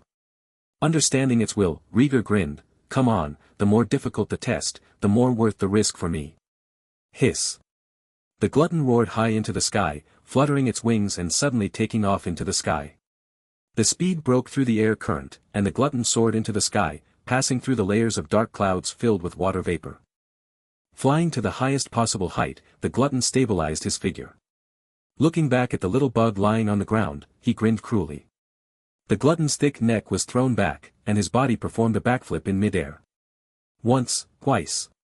Flipped 3 times in a row, the glutton takes advantage of the inertia of the flip to stand upright, fluttering its wings and swooping down. Rhaegar clung to whatever he could. After resisting 3 flips, dizziness rushed to the sky, and the body was numb and weak in the weightless state. The glutton roared through the clouds. Rhaegar could no longer hold on to the scales and fell off the dragon's back. The glutton keeps an eye out for the little bugs behind his back. Seeing that it was finally thrown away, the glutton screamed like a winner. The heavy body fell faster, and he stabilized his figure 1 step before Rhaegar. A huge abyss mouth opened right below where its body fell, with surging dragon flames accumulating in its throat. It will burn it into coke and use it to plug the gaps between teeth. Boom. Green dragon flames spit out, drawing a gorgeous curtain under the dim sky covered with clouds. Rhaegar still retains clear consciousness. His body continued to fall, and he could already feel the heat as the dragon flames came towards him. The pressure of death came over him. Rhaegar opened his eyes wide and thought about how to save himself. The body of the glutton is directly below, and the chance of his death is not 100%. Rhaegar opened his arms and legs, trying his best to change the trajectory of his fall. The dragon flames were coming toward his face, and he could not avoid them. I am Rhaegar Targaryen, and my will is enough to tame any dragon in the world. Repeating these words in his heart, Rhaegar closed his eyes and embraced the dragon flame. He has blood and fire. As long as he rushes through the dragon flames, he will definitely be able to conquer this dark dragon. The body was enveloped in dragon flames, and all the clothes on Rhaegar's body were burned. Just when the skin and flesh were being roasted by the dragon flames, the system prompt sounded.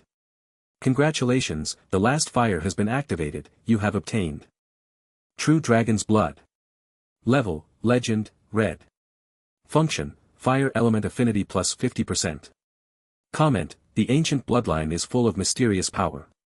You are the embodiment of blood and fire. A wisp of fire hidden in the system panel suddenly bloomed, penetrated into Rhaegar's chest, and merged into his heart. Suddenly, Rhaegar opened his eyes, an unnatural blush appeared on his pale cheeks, and the veins on his neck jumped. The personal panel appears in front of you and begins to change. Rhaegar Targaryen. Talents, Dreamer, Gold, Longevity, Green. Page, Ancient Valyrian Dragon King, plus 20%. Skills, Valyrian Proficiency. Relics, Blood and Fire, Fire Resistance plus 50%, True Dragon's Blood, Fire Element Affinity plus 50%. Evaluation, the ancient bloodline is further inspired, so pure. Lay stepped up to pay close attention to the pedigree column, and the percentage value continued to rise. 20%, 23%, 27%. In one breath, the bloodline soared to 33%, and the plus representing the increase disappeared. Without his knowledge, a layer of flames emerged from the body surface, and then disappeared into the dragon flames. He didn't notice anything wrong, he just felt a force bursting from his heart and flowing through his body through his blood. The body is still in the process of falling. The green dragon flame enveloped every inch of skin, and the scalding heat deeply stimulated the nerves. Rhaegar did not let out any screams and allowed the dragon flames to erode his flesh. His skin is still white and tender, and his body surface temperature is gradually increasing. He is adapting to fire. Rhaegar kept gliding and quickly broke out of the surrounded dragon flames. He did not fall into the mouth of a glutton. Instead, it changed its trajectory and passed by its dragon's kiss, rolling along its back. The glutton's head and tail are very far apart. Rhaegar struggled around a lot, and when he was about to fall again, he finally caught the tip of its tail. Quiet. At this moment, the sky and ocean seem to be quiet. The wind no longer howls, the rain no longer drips. The glutton stayed in the air on the sea, beating the strong wind with its wings and no longer moving. Perhaps it is doubting its own dragon flame. Perhaps it was shocked by this little bug. Rhaegar took this opportunity to climb up using his hands and feet. Back on the glutton's back. Hold the back scales and Rhaegar prepares himself for the glutton's resistance. However, the glutton did not move. Rhaegar raised his head suspiciously and met the eyes of a ferocious dragon head. At some point, the glutton turned his head and stared at Rhaegar calmly. One person, one dragon, and four eyes face each other, and each other's figures are reflected in their eyes. The dragon's kiss was less than a few meters away from Rhaegar, and its breath was very hot. Rhaegar felt something, and tentatively stretched out his palm. The glutton's green vertical pupils were filled with suspicion, and he punched his nose so hard that Rhaegar could hardly sit still. Rhaegar turned his face sideways to resist the dragon's breath that was full of sulphurous smell. The raised palm still did not fall. Waiting for a while. The rough texture came from the palm of his hand. Rhaegar slowly turned his head, and his brows immediately relaxed. The glutton stretched his neck, and the dragon's snout covered by scales touched his palm. Rhaegar stared at this scene blankly. The corners of his mouth moved slightly, and the words he wanted to say were choked in his throat. Gluttony was also looking at him, his vertical pupils filled with pride. Seems to be saying, "You win, boy." Lei Jiahu smiled broadly and rubbed the glutton's scales with his palms, feeling an indescribable sense of accomplishment in his heart. "Glutton, fly." Rhaegar retracted his hand, grasped the glutton's back scales, and gave orders in High Valyrian. Hiss. Same instructions, same roar. This time, the glutton no longer resisted Rhaegar on his back. He flapped his wings and flew high into the sky. His body was extremely stable and he felt no bumps at all. Rhaegar was very surprised. He didn't expect that the glutton's flying skills were so good. He tried to loosen his hands, close his eyes and enjoy the cool breeze. At this moment, Rhaegar's initial connection with Glutton continued to strengthen. Rhaegar could sense the discomfort in the glutton's heart. Haven't gotten used to accepting him as his master. Rhaegar's thoughts can also be felt by gluttons. Specially slowed down the flying speed, carrying him flying above the sea, and occasionally making a show-off neighing sound. Gluttony knew that Rhaegar had never ridden another dragon. Hold your head high when flying, showing him your most majestic side. Rhaegar was amused by its mentality. At the same time, I was also indescribably moved. Cheeks pressed against the cold scales of the glutton, hugging each other tightly. This is his dragon. A dragon that belongs exclusively to Rhaegar Targaryen. He has great expectations and love for it. Rhaegar closed his eyes, deeply smelled the scent of the glutton, and murmured, "From now on, your and my stories will be spread for thousands of years." The 5th update today. The chapter on how to train your dragon has been updated in one go, so that book lovers will enjoy it. Chapter 64 Return of the Dragon. Chapter 64 Return of the Dragon. Dragonstone, Castle. The rain was pouring down, and armored soldiers were dispatched from all sides of the castle. Viserys sat alone in the dark castle hall, listening to the sound of rain with deep eyes. The castle hall is opened. Rhaenyra strode forward, dripping wet. Is there any news about Rhaegar? Viserys said solemnly. Rhaenyra said in a depressed mood, some fishermen witnessed a dark dragon leaping towards the narrow sea. Send additional manpower, mobilize all the manpower in the castle, and dispatch all the ships on the island that can go to sea. Viserys' expression changed and he sighed deeply. He has already investigated the origin of the dark dragon. It is the largest and oldest wild dragon on the island. Frequently eats young dragons and dragon eggs, and is called a glutton by fishermen. That is a very ferocious black dragon. Rhaegar was only a 6-year-old child, and the probability of taming a glutton was too low. Now we can only pray that the glutton's picky nature of human flesh can save Rhaegar's life. Rhaenyra wiped the water stains on her face and said in a daze, all the people who can be sent have been sent out. I also asked people to prepare a large ship to return to King's Landing. Back to King's Landing? Viserys looked at her puzzled. Rhaenyra said with a sad face, if there is no news from Rhaegar tonight, I will return to King's Landing to control Syracuse and go to sea to find the Black Dragon. This is not a good idea. The Black Dragon is much larger than Syracuse. You and your dragon will only become its food. Viserys was clear-minded and rejected the proposal outright. When it comes to that, I will kill the wild dragon. Rhaenyra said persistently. On the 3rd floor, Alicent sat beside the bed. A man in black robes stood in front of the floor-to-ceiling windows on the balcony, overlooking the noise in the castle below. You designed that child to be carried away by the wild dragon. Alicent looked nervous and sounded angry. The man in black robe turned around and said calmly, that's his bad luck. I originally planned to attract Silverwing who lost the dragon egg. Who knew there would be a wild dragon that would step in? You asked me to reveal the news to Rhaenyra, misleading him to go to Dragon Mountain. Alicent's eyes were red, and he felt an inexplicable fear. Of course she knew that the man in black robe found her to set up Rhaegar. But after the incident was actually committed, the panic in her heart made her uneasy. The man in black robe knew this about her and said sarcastically, once the king's eldest son dies, your son Aegon will be the first male heir. Shouldn't you be happy? But I am just afraid, what if Rhaegar is not dead and he is still alive? Alicent was a little incoherent. The man in black robe interrupted, the glutton is the most ferocious wild dragon. That boy desperately wanted to tame it. I'm afraid he would have fed it to the dragon long ago. He didn't think that a wild dragon that had survived alone for decades would be tamed by a little baby. He has already transferred away the dragon man who falsely spread the news. The 2 guards who were detained for interrogation could not find anything. Alicent closed his mouth and covered his face with painful hands. She was still scared and felt extremely guilty.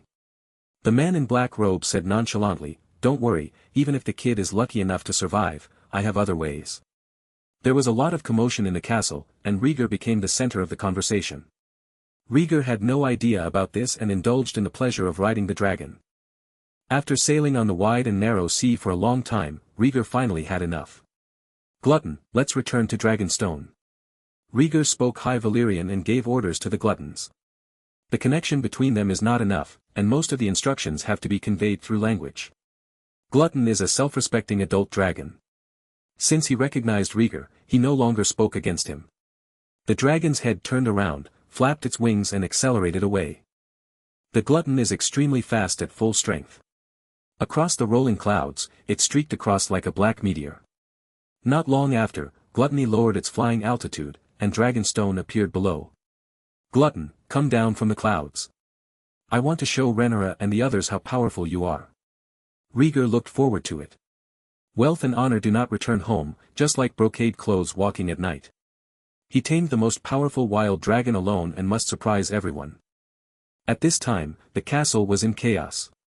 Rhaenyra quarreled with Viserys and ran out of the castle hall. Find Lord Robert and order him to prepare the ship for the return trip. I must return to King's Landing before tomorrow morning, and I can't lose a moment. Rhaenyra urged. Lord Robert looked embarrassed and did not dare to arrange for the princess to return without the king's consent. Hissing, in an instant, a deafening dragon roar resounded throughout the castle. Rhaenyra raised her head, and a strong wind roared, blowing her long wet hair away. In her sight, a huge beast as black as coal soared over the castle. A pair of sky-covering wings covered half of the castle and blocked half of the rain. Dragon. It's a giant dragon. One of the guards spoke first, shouting in panic. The rest of the people came to their senses one after another, staring at the giant dragon above their heads in fear. Cole, who was in a state of embarrassment, ran towards Rhaenyra from the corner and said urgently, "Princess, it was this dragon that took away the prince." "I know, I saw Rhaegar." Rhaenyra stared blankly at the black dragon hovering above her, her eyes unblinkingly staring at the figure on the dragon's back. "Although it is far away, it is not clear to see." Rhaenyra just knew it had to be Rhaegar. Under the horrified gaze of the crowd, the glutton circled the castle 3 times. Just then slowly glided down. Rumble. With the sound of thunder, the glutton avoided the towers of the castle and landed smoothly on the towering city wall. Hiss. Stepping on the city wall with both feet, the glutton spread his wings wide, stretched his neck and roared into the sky, and a green dragon flame cut through the pouring rain. Seeing the monstrous dragon flames, the guards were all frightened and did not dare to move. Rhaegar sat on the dragon's back and whispered, "Gluttony, let me down." Gluttony roared, folded his wings at his sides, and lowered his slender neck close to the ground of the castle grounds. As the glutton lowered his head, Rhaegar on his back was exposed to many sights. Rhaenyra looked down below, watching him with excitement. "Rhaegar!" Rhaenyra shouted in alarm and ran quickly towards the city wall. Rhaegar looked down at his sister below and did not jump off the dragon's back immediately. He went up the dragon's neck and reached the head of the glutton. Hold one hand on the grey-white dragon horn that is bent backwards, and look down from a high position. Rhaenyra ran all the way to the head of the glutton, noticed the green eyes and paused, and swallowed subconsciously. Glutton is indeed the strongest wild dragon. Not to mention its huge size and ferocious habits. Just looking at the appearance can give people nightmares at night. The whole body is as black as charcoal, without a trace of color. Green eyes are like 2 will-o'-the-wisps, indifferent to everything. The ferocious dragon head is covered with sharp horn thorns, and 3 pairs of dragon horns, 1 large, 2 small, are bent back to form a grey-white horn crown. If you stand in front of a glutton, look into its eyes. I'm afraid I'll think I've seen an evil god, feeling extremely evil and frightened. Feeling the glutton's hot breath, Rhaenyra took a half step back to show that she meant no harm. She looked at Rhaegar on the dragon's head and said with joy, "That's great, Rhaegar, I thought something happened to you." You know how worried she is. She has only one younger brother, and if he is gone, he is gone. Rhaegar raised his chin high and said calmly, "I said I could tame an adult dragon, and now I have done it. The journey of training the dragon is over, and what follows will be a small dragon fight and a peninsula adventure. I hope I can still get your love and support. Thank you, the concubine in you Buddha, the sow in your backyard, the invincible little Scar, the golden sail sailing across the blue sea, and the 500-point reward for eliminating the mango. I am very grateful to so many book friends for their support of the work. The author is extremely grateful. Next Monday, there will be an update on time. Chapter 65 Nightmare. Chapter 65 Nightmare. Yes, you did it, you are a brave man. Tears streaked down her cheeks, Rhaenyra experienced the emotion of being lost and found again, and she choked up her praises. Hearing what she said, Rhaegar raised the corners of his mouth, not to mention how proud he was. "Of course, I said I would protect you." However, the happiness did not last long. Rhaenyra's pretty face turned red and she laughed. A man should put on some clothes first. Facing a lady with his bare buttocks is not a gentleman. A gust of cool wind blew by, and Rhaegar lowered his head. The white body was exposed, and the little bird was huddled in the cold. Rhaegar's face turned red at a speed that was visible to the naked eye. He hurriedly covered his legs and said quibblely, "Don't care about these details. Come down, I have a lot to say to you." Rhaenyra wiped away her tears, covered her mouth and snickered. Rhaegar lost his arrogance and slid down the dragon's back obediently. Rhaenyra stepped forward to pick him up, took off her cloak and wrapped it around his naked body. Rhaegar tried his best to cover up his embarrassment, pointed to Gluttony, and asked, "My dragon, his name is Gluttony. Isn't Glutton the name the fisherman gave it?" Rhaenyra didn't care about the name of a dragon and hugged her brother tightly. Rhaegar said proudly, "Glutton likes this name, and so do I. It fits the dark appearance that it can swallow up all light." "Very well, you have grown up, Rhaegar." Rhaenyra looked at him with complicated eyes and kissed his cheek. "Let's go, my father almost fainted when he heard the news that you were taken away by a glutton." Rhaenyra held him in her arms, not wanting to let go. Suffering from the lack of clothing, Rhaegar did not resist. He turned around and shouted at the glutton, "Don't run around, I'll come find you tomorrow." Roar. The gluttons responded by jumping off the city wall and lying on the cliffs outside to rest on the ground. It wasn't until the glutton closed his eyes that the guards in the castle dared to come out and surround the siblings in the rain. Rhaegar pointed to a guard and said, "Prepare enough cattle and sheep for my dragon." "Yes, Prince." How could the guards dare to neglect and roll and crawl to get ready? Enter the castle hall. Viserys was already waiting at the door. Looking at Rhaegar in Rhaenyra's arms, his eyes were red with excitement, and he nodded repeatedly, "Just come back, as long as everything is fine." Rhaegar's smile faded, he lowered his head and said, "I'm sorry, father, I secretly tamed the dragon without your consent." "It doesn't matter. I was worried about your safety before, but it turns out that you did what we thought we couldn't do." Viserys showed a rare open-mindedness. He stepped forward and touched Rhaegar's face, and said gently, "Good boy, your sister told me your purpose of training the dragon. You are not doing it for yourself." "Not really, I do want an adult dragon." Rhaegar was at a loss for words due to the sudden sensation, and he revealed the truth in a nonchalant manner. He looked down upon a young dragon. Only a powerful adult dragon is worthy of him. Hearing that Rhaegar was the largest dragon in the world, he originally fantasized about the old dragon. Unfortunately, Rhaegar was tamed by Lyanna Velaryon. But God favored him. The tyrant-like beast, the glutton, was prepared for him.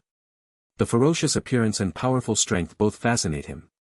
Viserys smiled and said noncommittally, "As long as you want to protect your family, that's enough." As he spoke, he seemed to remember something. He said very seriously, "You two have been caught in the rain. Go and take a hot bath. I will ask Lord Robert to prepare a sumptuous dinner to celebrate your taming of the largest wild dragon." His mood swings were too violent today. "I thought that the eldest son would encounter danger if he took the risk to tame the wild dragon. Unexpectedly, he underestimated this child. He possesses an enviable pure bloodline and the holy light of divine blessing. Miraculously tamed the black wild dragon that no one had ever tamed before. That is a second-generation dragon that was hatched at the same time as Dreamfire, Wormizar, and Silverwing. Because it has never been tamed, the glutton has always been in a wild state, and its body has grown larger and stronger." Rhaenyra followed her father's reminder and took Rhaegar back upstairs. She was soaked all over her body. Her father said he hadn't noticed it before, but now she just felt cold, wet and uncomfortable. Viserys stared at the backs of his children, his eyes filled with relief and melancholy. After thinking about it, he murmured, "The family has regained control of an adult dragon, and it has become stronger again." He had never seen how big a glutton was. In his opinion, it is 80% equal to Wormizar. It will be a destructive beast. At dinner, Alysanne did not show up. The maid said she felt unwell and was frightened.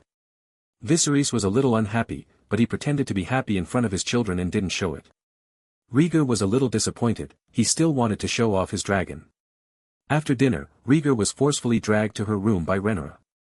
Without saying a word, he pressed himself onto the soft big bed. Rhaegar had a sullen face and said nervously, "Sister, what do you want to do? What do you think?" As soon as Rhaenyra entered the room, her expression changed immediately, and she stared at him with raised eyebrows. Rhaegar whispered, "I didn't mean to hide it from you, but I really want an adult dragon." "As you said, after taming an adult dragon, what do you want to do next?"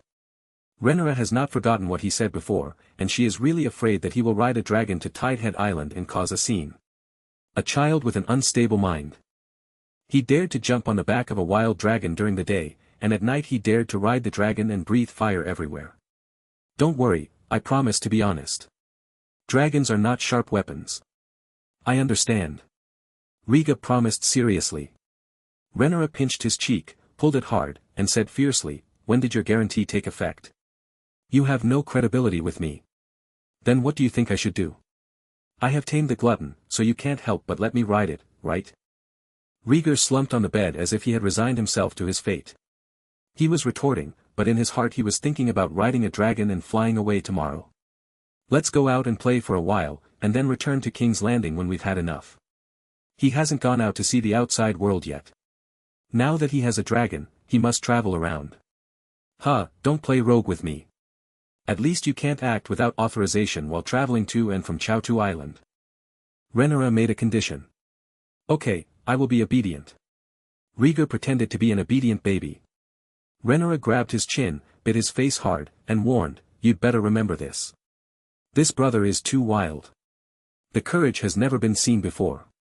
If it is not restrained, it will not be long before the sky is broken. The conversation between the siblings ended. The lights were turned off in the room. Rhaenyra and Rhaegar slept on each side of the bed, back to back, and neither one spoke. Drowsily, Rhaegar fell into sleep. In the dream, he traveled across the continent riding a glutton, leaving behind a series of legends. After returning victoriously, he and Gluttony returned to Dragonstone. Before landing, 2 different dragon roars came from the island, making Rhaegar feel dizzy. Immediately afterwards, 2 giant dragons flew out from Longshan and attacked the glutton from the front and back. He commanded the gluttons to fight, forced back 2 giant dragons, and escaped with narrow escapes. At the edge of the cliff leaving Dragonstone, he thought he was safe. Another giant dragon whose appearance was unclear rushed out from the corner, spitting out scarlet dragon flames and knocking him off its back. The other 2 dragons also caught up. 3 dragons surrounded the glutton. He fell to the ground seriously injured, and could only watch as the glutton was torn apart and bruised by the 3 dragons and devoured. In the end, all that is left of the glutton is a dragon head that refuses to rest in peace. A pair of green eyes stared at him unwillingly. The dragon battle is about to begin, showcasing the strength of a wave of gluttons. Chapter 66 Dance of Dragons. Chapter 66 Dance of Dragons.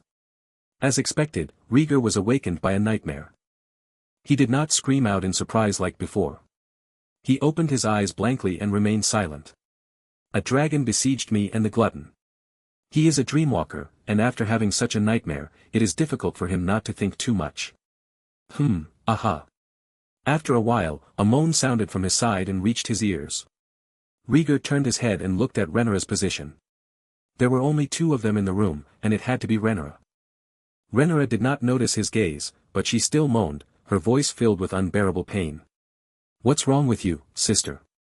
Rhaegar stood up and looked worriedly at Rhaenyra. Through the moonlight reflected outside the window, Rhaegar saw the twisted look on Rhaenyra's face. Her pretty face was pale with an unnatural blush, her brows were furrowed, and cold sweat broke out on her forehead. Rhaegar saw many herbal books. It was obvious at a glance that Rhaenyra was ill. "Rhaenyra, do you have a fever?" Rhaegar put his hand to her forehead, which was indeed a little hot. "Anora, come in quickly, my sister is sick." Rhaegar hurriedly called out the door for Rhaenyra's regular maid. The maid who kept watch heard the sound and opened the door and came in, lit the candle, and checked on Rhaenyra. "The princess has a severe fever. I'll call the bachelor." The maid tested Rhaenyra's body temperature and ran out anxiously. After some tossing, Rhaenyra also woke up from her sleep and opened her eyes in pain. Rhaegar used a wet towel to cool her forehead, but Rhaenyra tilted her head to avoid it. Her lips moved, Rhaenyra seemed to want to say something, but her throat was inflamed and stinging. Rhaegar put his ear close and asked quickly, "What do you want to say?" "It hurts, my stomach hurts so much." Rhaenyra squeezed tears from the corners of her eyes, covered her abdomen with both hands, and kept moaning in pain. Rhaegar didn't understand why Rhaenyra had a stomachache, but he was worried about his sister. "Hold on, the maester will be here soon." Rhaegar rubbed his hands to warm them and placed them on her belly under the quilt. "As soon as you get it, it feels cold." Rhaegar was startled. He didn't expect Renee's stomach to be so cold due to diarrhea. "Prince, the bachelor is here." The maid returned quickly and brought back the old bachelor who was not fully dressed yet and was carrying a medicine bag. The old maester diagnosed Rhaenyra and said, "If you catch a cold in the rain during your menstrual period, drink some tea and keep warm." The maid hurriedly prepared tea. Rhaegar gave Rhaenyra some hot water. Boom! While taking care of the sick Rhaenyra, there was a loud noise outside the castle. Liga's hand holding the water trembled, and a bad thought arose in his heart. Handing the hot water basin to the maid, Rhaegar came to the window and looked out at the situation. The heavy rain had stopped, but a flash of fire caught his attention. The edge of the castle, where the city wall was originally. At this time, a section of the city wall was in ruins, a raging fire broke out, and smoke billowed. On the ruins, there is a giant dragon hovering, roaring angrily. Not a glutton. The giant dragon was much smaller than Gluttony. Rhaegar frowned, wondering why the dragon would attack the castle. Hiss! A loud dragon roar resounded through the night sky, followed by golden flames falling from the sky and spraying on the cliff outside the castle. Rhaegar suddenly became nervous. That cliff is where the glutton rests. At the same time, a huge noise woke everyone up. Lord Robert rushed out of the room in disheveled clothes and organized the guards to enter the main castle to protect the king's safety. The castle was lit with fires, but Rhaegar's attention did not fall on the noisy guards at all. He stared at the outside of the castle. Hiss. As expected, a familiar dragon roar sounded, the furious roar of a glutton. The huge jet-black dragon took off from the flat ground under the cliff, its green eyes staring at those of its kind who dared to attack it. As soon as the glutton appeared, two giant dragons emerged from the night sky. By the light of the fire that filled the castle, Rhaegar could see their faces clearly. A huge dragon with bronze scales and brown wing membranes. A slightly smaller dragon with dark green scales and silver wing membranes. Rhaegar had never seen these two dragons, but he had read the Targaryen dragon map. If nothing unexpected happens, these two dragons must be Vermisor, known as the Fury of Bronze, and his partner Silver Wing. Both dragons are currently ownerless dragons. Belonged to Rhaegar's great-grandfather Jaehaerys Targaryen, king of Rhae, and his first wife. Since the death of these two long-lived old men, the two dragons have moved to Dragonstone. About 20 years ago. Seeing the two giant dragons, Rhaegar took a breath. Damn it, the nightmare has come true. Rumble. Not to mention the hustle and bustle in the castle, the three giant dragons under the night sky are scary enough. Vermisor and Silver Wing attacked the glutton from both sides, breathing dragon flames.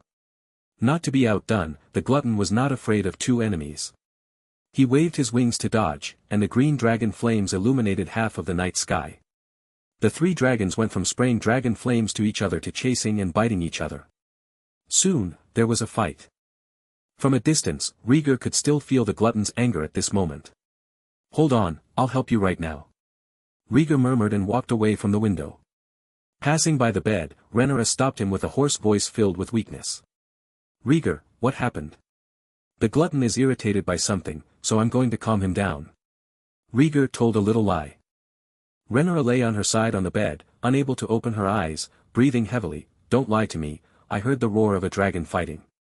It's really nothing, I'll go and appease the glutton and I'll be back soon. Rhaegar wiped the sweat from her forehead and explained softly. Unexpectedly, Rhaenyra suddenly held his wrist and begged in a daze, don't go, the dragon fight is dangerous, you are too young. I am no longer young, I am also a dragon knight now.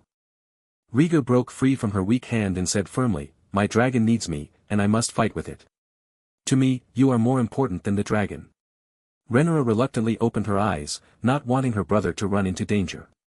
Rhaegar said seriously, to me, the dragon is as important as me. After saying that, Rhaegar lowered his head and kissed her forehead, stood up and left. He is a knight of gluttons who cannot shrink back from danger. Otherwise, the dragon will not recognize him, and he himself will not recognize himself. The loud noise of the dragon fight shocked the entire castle. Viserys also woke up early, got dressed and stayed in his room under the guard of the guards. There are many guards in the corridor, and the atmosphere is tense. 3 dragons were fighting at the edge of the castle, and anyone would be frightened. Rhaegar avoided the sight of the guards and ran out of the castle through the stairs. Looking from a distance, the 3 dragons are still fighting. The glutton started from being at a disadvantage at the beginning and gradually entered a disadvantageous situation. Vermisor and the Silver Wings have been together all year round, and their offensive rhythm is in perfect harmony. Tangle the glutton on one left and one on the right to prevent him from easily getting out of trouble.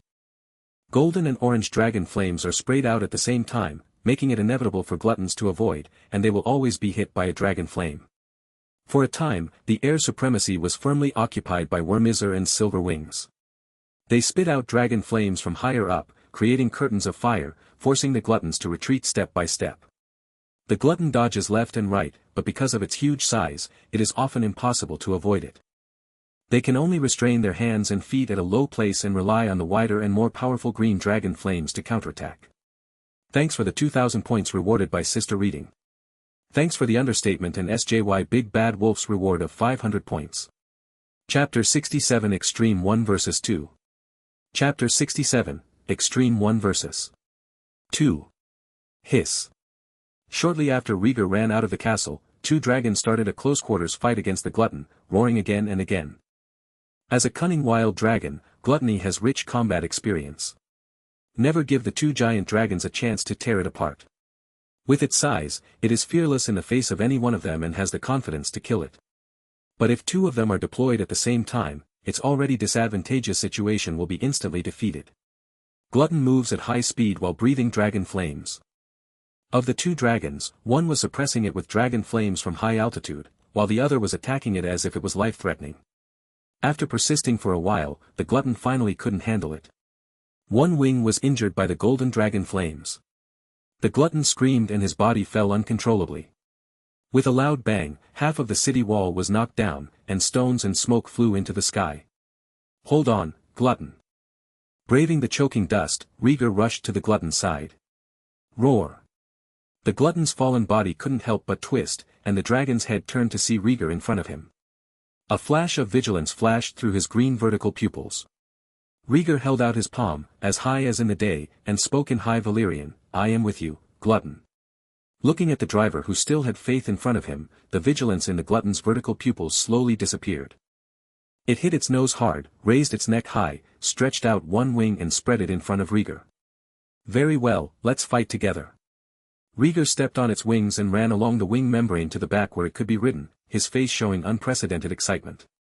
The dragon controller took his place, and the gluttonous man stood up with his wings on the ground and shook himself away from the rubble. Under Rhaegar's "fly" command, he flapped his wings and flew into the night sky again. Hiss! Seeing the black dragon get up, the two wild dragons hovering in the air showed a fierce look in their eyes and roared to launch a new round of attack. Rhaegar rode on Glutton's back, watching closely the movements of the two dragons, and warned, "Listen to my instructions later, Glutton. He has just mastered gluttony, and the bond between the two is not deep enough. If the ideas of both sides conflict during the battle, serious mistakes may result." Gluttony roared, and the dragon's kiss brewed green dragon flames, releasing a sense of recognition. Boom! Shortly after Glutton's huge body lifted into the air, a line of orange dragon flames descended from above and hit Glutton's head. The body swayed and regained balance. "Gluttony, attack this dark green dragon with all your strength. It's important to defeat one first." Rhaegar pointed at Silver Wing, which changed its position as soon as the attack was successful, and gave the order to attack first. He previously discovered that Wormizor and Silver Wings cooperated very well. But the methods of attack vary greatly. Wormizor is larger in size and more ferocious in character. But it did not cull. This giant bronze beast has been carrying out dragon flame attacks in the sky, trying its best to suppress the movement of the glutton. This is also the main reason why gluttons are at a disadvantage. On the other hand, Silver Wing, who is the smallest and calmest among the three dragons, is always in a state of rage. It engages in an almost crazy fight against gluttons that are much larger than it. This is inconsistent with the past habits of the two giant dragons. Rhaegar didn't have time to think too much. The most important thing now was to repel the two giant dragons or draw them away. The harm caused by the melee between the three giant dragons is terrifying. If they are allowed to fight, the castle on Dragonstone will definitely become ruins. Hiss! Glutton accepted the order, flapped its wings and raised its height, and the dragon flames that had been brewing for a long time were sprayed against the Silver Wings. Silver Wings are more flexible and can avoid this dragon flame. Above, the golden dragon flames of Wormizor arrived again, attacking the glutton. Rhaegar's eyes never left Vermisor's movements. When he saw it spraying dragon flames, he quickly gave the order to avoid it. The glutton attacking Silver Wing hesitated slightly, then turned sideways and changed its flight path. The next second, the golden dragon flame streaked across its back, and the high temperature distorted the air. Rhaegar was on Glutton's back, almost passing by the golden dragon flame. A strand of silver hair on the back of his head was ignited by dragon flames and quickly spread throughout his body. Fortunately, Lei Jia had quick eyesight and quick hands and snuffed out the weak dragon flames, otherwise he would have to ride the dragon naked again. "Glutton, believe me, I am your second pair of eyes."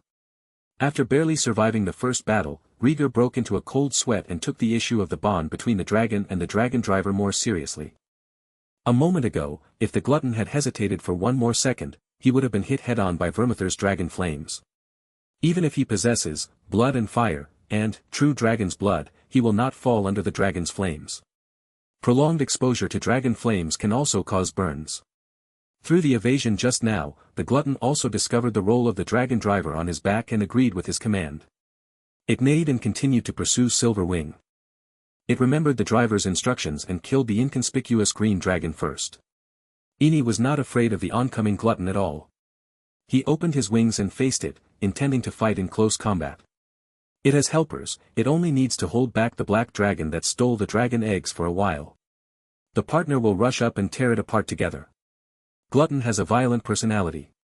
Seeing Silver Wing dare to take the initiative, he roared angrily and showed his fangs and claws. It will tear it to pieces and devour it with large gulps. The battle between the two dragons is about to begin. Two dragons charging at high speed collided together, their wings flapping to keep flying, their sharp claws tearing at each other, and their huge mouths biting continuously. Rhaegar rode unsteadily on the glutton's back, keeping his body low to avoid accidental injury. He turned his head sideways and kept staring at Wormizor in the sky. Faced with this violent dragon, one must always be vigilant. As soon as there is any movement, command the glutton to respond immediately and avoid the attack from the two dragons. Hiss. Sure enough, Wormizor roared and dived towards the two dragons. Gluttonous, released the dragon flames backwards. Rhaegar's heartbeat quickened and he gave the order to stop the glutton. Gluttony was also aware of the danger, and looked back with a breath of surging dragon flames, heading straight towards the rapidly descending Vormisol. Boom! Wormizor responded with golden dragon flames, and two brilliant dragon flames collided together, exploding into intense smoke. In the end, the green dragon flame of gluttony was better. Break through the golden dragon flames and hit the ferocious dragon head of Wormizor. The dragon flame hedging failed. Wormizor was hit by the remaining dragon flames and his mind was temporarily stiff. The huge body paused slightly and stayed in midair. Rhaegar's eyes lit up when he saw this, and he thought to himself, what a great opportunity. Wormizor doesn't have time to support, so hurry up and capture the silver wings. Constantly calculating in your mind and making up your mind to make a quick decision. Glutton, dragon flame. The opportunity only lasted for a moment. Rhaegar immediately issued the order. Glutton and Silverwing are in a fierce fight, scratching each other's body with their claws, stretching their necks to avoid and bite. Hearing the sound, the glutton raised his neck to avoid the bite of Silverwing, and a green dragon flame spit out. Boom! The dragon flames hit Ini's head directly, and Ini suddenly screamed and flapped his wings in panic. The glutton took advantage of the victory and pursued it, biting Ini's neck that was twisting randomly, his fangs showing a cold light. Biting Ini's neck hard, blood spurted out instantly. Hiss! Hearing his partner's screams, Wormizor finally came to his senses, roared and pounced on the glutton again. Glutton, get out quickly. As soon as Wormizor made a move, Rhaegar immediately gave the order to retreat.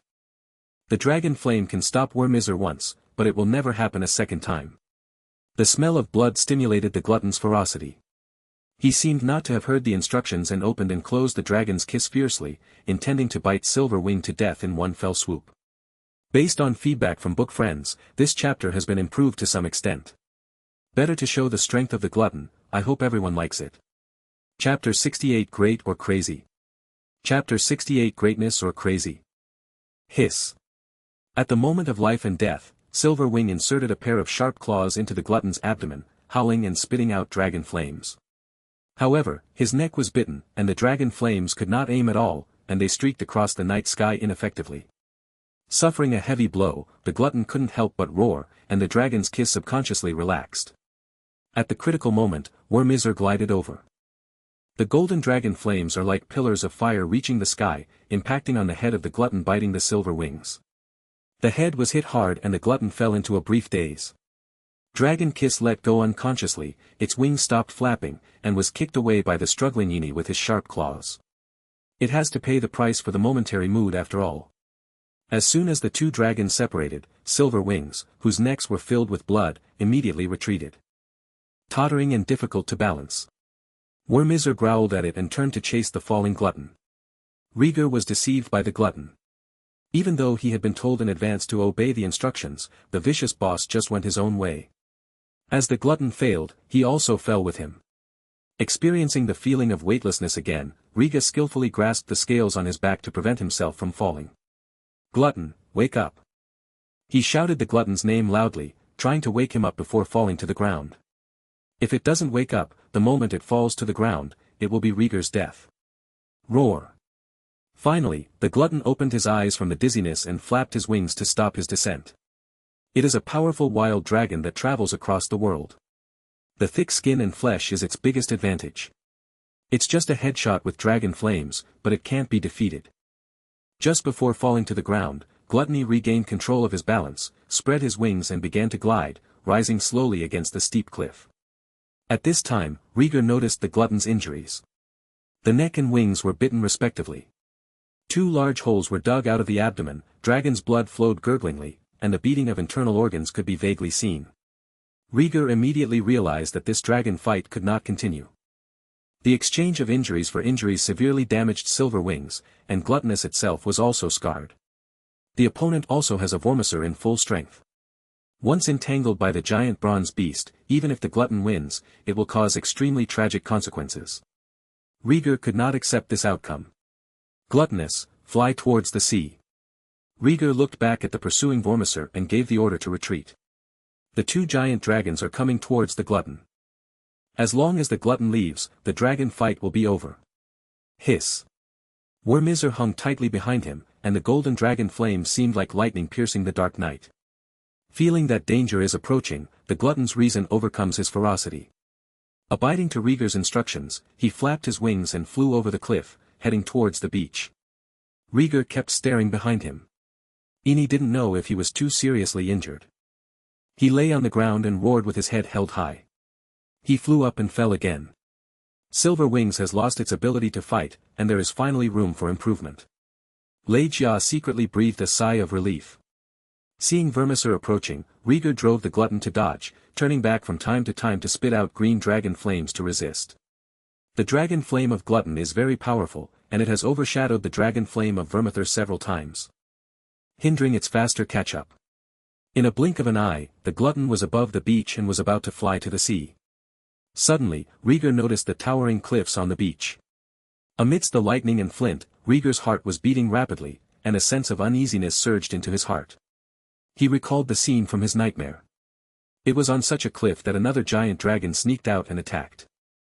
With the thought coming from his heart, Rhaegar's expression changed drastically, and he subconsciously shouted, "Dragon Flame." After a dragon fight, Gluttony and Rhaegar established a preliminary bond. The moment Rhaegar shouted out the dragon flames, the glutton turned his head with great joy, and a large mouthful of dragon flames was sprayed towards the cliff below. Boom! In an instant, another scarlet dragon flame shot out from below the cliff, colliding directly with the glutton's green dragon flames. The scarlet dragon flames were instantly dispersed. 2 dragon flames collided at close range, producing a powerful concussive force. The gluttonous man was shaken by the airflow, adjusted his wings in an instant, and rushed out of Dragonstone Island without looking back. Rhaegar could barely sit still on the dragon's back, but his head was dizzy due to the strong wind. He lay on the glutton's back, looking back at the cliff. Sneak attack. Rhaegar stared at the cliff, wanting to catch a glimpse of the dragon hidden under the cliff. He dared to conclude that tonight's dragon fight was definitely not a natural occurrence. There must be someone secretly planning it. Unfortunately, there was nothing in sight except the moss-covered cliffs. Don't let me find you. Thinking of the silver wings on Dragonstone and the chasing Vormesor, Rhaegar gritted his teeth and ordered a quick evacuation. The conspiracy was against him. He stayed on Dragonstone not only in danger to himself, but also to his family in the castle. Leaving as soon as possible is the right choice.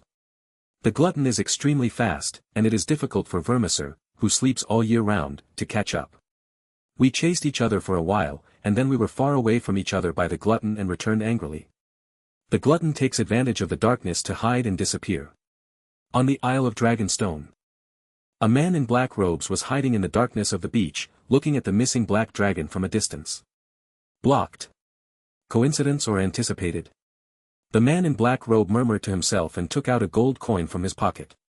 When a Targaryen is born, the gods toss a coin to determine whether he will be great or mad.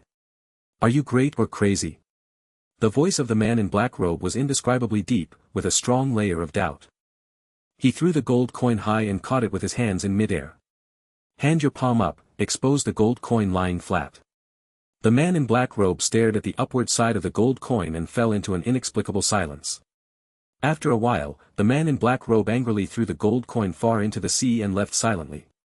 On the other side, the castle. Viserys stood in front of the floor-to-ceiling window, looking angrily at the ruins of the city wall. He just got the news.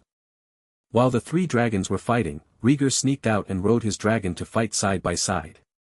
When he thought of the earth-shattering dance of dragons a moment ago, he became frightened, fearing that something might happen to his eldest son. Fortunately, the jet-black dragon defeated Silver Wing and escaped with Wormizor chasing him. As long as it is not killed on the spot, it is difficult to kill an adult dragon that wants to run away. This also means that his eldest son also ran away and is not in danger for the time being. Did the two guards who pretended to deliver the news find anything from the interrogation? Viserys asked the Prime Minister Leonor beside him. Leonor hurriedly replied, "Those two guards couldn't ask anything. The dragon man who falsely conveyed the news was missing, and the clues were lost. Check it out, there is no airtight wall in this world." Viserys controlled his anger and continued, "There is also tonight's dragon attack. Vermithor and Silverwing have always lived in the dragon's lair, so it is impossible for them to show up together to launch an attack for no reason. Your Majesty, according to the guards stationed in the tower, Wormizor and Silver Wings came for Glutton, and they started fighting as soon as they met." Leonor expressed his speculation. Glutton is the largest wild dragon on the island. He often steals dragon eggs and hunts young dragons. It is probably this that angers Silverwing after laying eggs. The scene of the dragon fight was witnessed by everyone. The only way to drive the usually docile Silver Wings into madness is because the dragon eggs were stolen. Check. Search severely for me, and don't let everyone in the castle go. Viserys' knuckles turned white as he said with a fierce look, "This is a conspiracy against the king's heir. No matter who did it, he must pay the price." This chapter has been slightly modified and improved to fit the plot of the previous chapter. From now on, emotional scenes will be described in a subtle way, which will not affect the subsequent plot. Chapter 69 Crab Claw Peninsula. Chapter 69 Crab Claw Peninsula. Dark night, above the narrow sea. Rhaegar soared over the turbulent seas with the Glutton. The Glutton was seriously injured in the abdomen, and the blood kept flowing, staining the sea surface red where it passed. After a thrilling experience, Rhaegar's heartbeat accelerated after realizing it. He patted the Glutton's scales and asked, "Why did those two dragons attack you?" He knew it was a conspiracy. "But I am still curious about how Wormizor and Silver Wing were provoked." The Glutton growled to express his dissatisfaction. Rhaegar heard its meaning. At night, someone fed it many cattle and sheep. In the meantime, he also threw a dragon egg to it. As a wild dragon that likes to eat dragon eggs, it is natural that the Gluttons will accept all comers. Compensated for the snack tasting after failing to hunt the baby dragon. Rhaegar raised his forehead helplessly, and he guessed that the Glutton must have done something outrageous to attract the attack of Wormithor and Silver Wing. Dragon eggs and young dragons are treasures on Dragonstone Island. You are not allowed to steal food again. Rhaegar gave a stern order. Roar. Despite being seriously wounded, Gluttony remained proud and growled in protest. Rhaegar tried to communicate with it and discussed giving up his obsession with dragon eggs and young dragons. The gluttonous eater is a straight-tempered dragon and does not hide the reason why he steals dragon eggs and young dragons. The territory of Dragonstone is too small. If you don't steal dragon eggs and baby dragons, the growing dragons will squeeze your living space. Rhaegar understood its meaning. Don't worry, Dragonstone Island really can't accommodate too many dragons. I will find living space for the new generation of dragons. And you, my friend, are not allowed to steal dragon eggs and baby dragons anymore. I will order people to prepare enough livestock for you on time. Understanding the concerns of the glutton, Rhaegar proposed a solution to the problem. The glutton is flying around with his head down, neither agreeing nor refusing. Rhaegar said no more. When it comes to territory and living space, neither dragons nor humans will give in easily. Finding more land suitable for dragons to survive, the glutton's habits will naturally change. The glutton flew farther and farther, and Rhaegar did not know where it was going. The probability is that it is within the narrow sea. One thing is bad. The rays of the morning sun filtered through the clouds and mist, and Rhaegar lay tiredly on Glutton's back, overlooking the sea below. Suddenly, he saw the edge of a piece of land. Slowly, more and more land is revealed, with dense forests and endless mountains. Hurry! We have found the land, Glutton. Rhaegar pointed downwards excitedly. The glutton glanced at him sideways and lowered his height without saying a word. Of course it knows where the land is. As a wild dragon that likes to wander around, it knows very well where there is a suitable place to stay. From the sea to the land, Rhaegar experienced a different kind of novelty. He originally planned to ride a glutton to leave the continent and explore around. Unexpectedly, I didn't prepare a plan, so I set out passively. Glutton crossed the barren land near the sea and soared among the jagged mountains and peaks. Landed down in a valley intertwined with dense forests, swamps and rivers. The moment he landed, the glutton's feet were already unsteady. He staggered a few steps and fell heavily on the muddy grass. Plow out a deep ravine. Rhaegar, who hadn't slept a wink all night, was already exhausted. He didn't hold on tightly before landing, and was thrown off the dragon's back following the trajectory of the glutton's fall. He fell to the ground with a thud, rolled twice, and fainted. For a time, one person and one dragon fell one after another, looking a little miserable. Hiss. The dragon's physique is indeed powerful. Despite the second wound to the abdomen and the bleeding, the glutton still managed to push himself up and stand up unsteadily. Looking at Rhaegar, who fainted on the ground with vertical eyes, there was a trace of hesitation in his eyes. He lowered his head and arched Rhaegar's body, changing his lying position to lying flat on his back. The steady rise and fall of its chest proves that its dragon rider is still alive. Fortunately, the grass where Rhaegar landed was soft enough and had a full shock-absorbing effect. Rhaegar was just tired and sleepy and fell unconscious, with no obvious injuries. The glutton stretched his neck and looked at the environment of the valley. It specially chose a good location to land, and there were things nearby that could help it recover from its wounds faster. There are no large beasts in the valley, and there are many caves suitable for hiding on the cliffs. Glutton opened his mouth and gently held Rhaegar in his mouth, then walked toward a cave with a wide view. It placed Rhaegar at the entrance of the cave and slowly arched his nose into the cave. It has to find something to heal its wounds. The dragon rider is too fragile to go to that kind of place. Hiding is a good choice. At any rate, with its speed, it will be able to return very quickly. The glutton crawled out of the valley. When he stopped at the mouth of the valley, he looked back at the cave where Rhaegar was hiding. He paused for a moment, raised his tail slightly, and pulled out a lump of dragon dung. Just in case, leave his mark so that no wild beast dares to disturb him.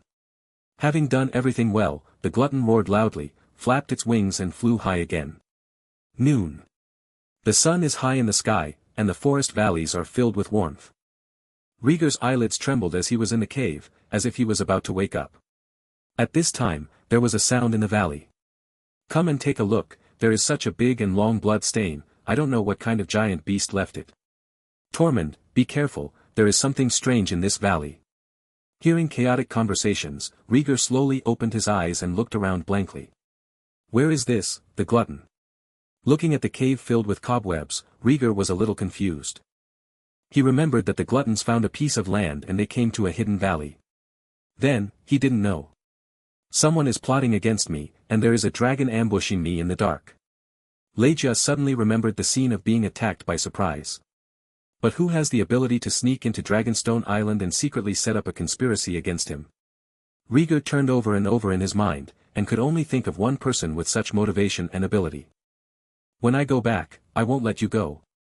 Having guessed who the murderer was, Rhaegar clenched her fists secretly. Sister, come quickly, there are new traces in front of this cave. Just as he was thinking about it, a childish cry came from outside the cave, calling for his companions. The sound of rustling footsteps followed closely behind. Rhaegar suddenly became nervous. Getting up lightly, he took out a dagger from his space bracelet and hid it behind his waist. In a short time, the sounds outside the cave got closer and closer. Rhaegar frowned and tightened his grip on the dagger. He was in an unknown place and the dragon was not with him. It was too dangerous for him as a young child to be alone. Who's in there, come out. A girl's scolding came from outside the cave. Rhaegar tilted his head, his mind racing rapidly. Judging from the previous sounds, there were about 3 people outside. 2 small boys and a girl called Sister. Rhaegar blinked, feeling that the danger was greatly reduced. As long as he was not thrown into a pile of savages, with his harmless age and noble birth, he was confident that no one would be stupid enough to hurt him. It would be better if you meet a nobleman hunting. Not to mention holding a grand celebration to welcome him. At least he will be entertained with delicious food and drink, and escorted back to King's Landing safely. A new journey, when Rhaegar returns, it will change the situation. Chapter 70 Freeman. Chapter 70 Free People. Relax, I'll be right out. After careful consideration, Rhaegar decided to be on the safe side and be honest. He put the dagger back into his space bracelet and slowly walked out of the cave with his hands raised high. As soon as he came out of the cave, he saw an open bow and arrow pointing at him. Rhaegar jumped and took half a step back. Is it a child? The person pulling the bow was a half-grown girl wearing a leather skirt and jacket, staring at Rhaegar in confusion. Rhaegar felt a chill when he saw the other party's dress. The girl in the leather skirt did not put away her bow and arrows because of this, and moved slowly, warning, "Is there anyone else in the cave? Come out together." Rhaegar stood there and did not dare to move. He said honestly, "No need to shout, I am alone." "Fart, how can you, a child, walk through the swamp jungle?" The girl in the leather skirt cursed, and her sharp eyes swept over Rhaegar's body. Rhaegar understood instantly. The other party mistook him for a child from a noble family through his clothes. He pondered for a moment, "Are you, from a certain tribe?" He used the words very euphemistically and did not say the word savage. The so-called savages are the collective term for free people who do not obey the jurisdiction of local lords. A group of unruly, barbaric and rude barbarians. This is what the bachelor who taught him said. The girl in the leather skirt ignored him and continued to stare at the entrance of the cave. Behind her, 2 small boys rushed out. Wearing animal skin clothes, he holds a bone axe and shovel in his hand. Each person held Rhaegar firmly with one hand and dragged him aside. "Be gentle, don't use so much force," Rhaegar said helplessly as it hurt a little from being pressed by them. 2 boys, one about 10 years old, thin and weak. One looks bigger, dark-skinned, and very strong. They did not listen to Rhaegar at all and paid serious attention to the movements of the girl in the leather skirt. Facts have proved that Rhaegar did not lie. The girl in the leather skirt dodged to the entrance of the cave, and an arrow flew out, hitting the hard rock wall. Looking around, the cave was completely empty. Let alone Tibetans, there are not even a mouse. The tense atmosphere eased, and the girl in the leather skirt secretly breathed a sigh of relief. She picked up the bow and arrow and signaled the 2 younger brothers to take Rhaegar into the cave. The thin boy tied Rhaegar with a hemp rope and threw him in the corner of the cave. Rhaegar moved disgustedly to avoid brushing against the dusty cobwebs. The girl walked up to him, held his chin with her hand, and said fiercely, "Who are you? Which family are you from? Where are you, sir?" Rhaegar was pinched so hard that he stared at the girl displeased. "You still dare to stare at me, and if you don't tell me the truth, you will be punished." The girl increased her force and was full of threats. After some contact, Rhaegar felt much bolder. He glanced at the girl several times. A very capable girl with curly brown hair, a high bridge of nose, and regular facial features. Rhaegar didn't care about any of this. He only values 2 points. The girl's wheat-colored smooth skin and the blood blisters on her knuckles. Rhaegar's eyes flashed and he said, "You are not a wild man, are you?" The girl's expression changed slightly, and she said coldly, "I'm asking you something, don't change the subject. That's your brother, and neither of you are savages." The change in the girl's attitude made Rhaegar even more convinced of his guess. In the girl's doubtful eyes, Rhaegar spoke eloquently, "Savages have been living outside since childhood, and they can't raise smooth faces, let alone sick rice." Rhaegar glanced at the thin boy with a pointed look. As a senior frail patient, he is very sensitive to personal health issues. You can tell at a glance that the thin boy is not in good physical shape, and he does not look like a savage child. In other words, a savage cannot raise a child born with poor health. The girl's face darkened, she released her hand holding Rhaegar's chin, and said politely, "So what, you are very smart, but cleverness can't save your life. Tell me where you came from, or I will show you no mercy." No, I am only 6 years old. Abusing children is not allowed anywhere." Rhaegar shook his head repeatedly and suggested, "Untie me, let's have a heart-to-heart talk, maybe I can help you." At the end, he emphasized, "I know many bachelors who are proficient in herbal medicine and can help your brother treat his illness." "My brother is not sick," the girl retorted disdainfully. Rhaegar didn't believe it. "Your brother's face is pale, and he doesn't seem to be sick. If you keep talking nonsense, I'll beat you up." The girl threatened with her fist raised. Rhaegar immediately became honest and smiled coquettishly. People have to bow their heads under the eaves, because they don't want to suffer physical pain. In view of Rhaegar's thin appearance, the girl thought about it and untied his straw rope. "Sister, he seems to be a child of a noble family," the thin boy reminded in a low voice. "Nonsense, look at the clothes he's wearing, he looks like he's a child from a noble family." The sturdy boy choked him. The thin boy shut up angrily and squatted aside to watch. The girl glared at the burly boy and said seriously, Tessen, you go find Uncle Falcon and the others, and Tormund and I will interrogate him. But. The boy named Tessen looked reluctant and was forced back by the girl's dangerous eyes. He ran out of the cave coyly.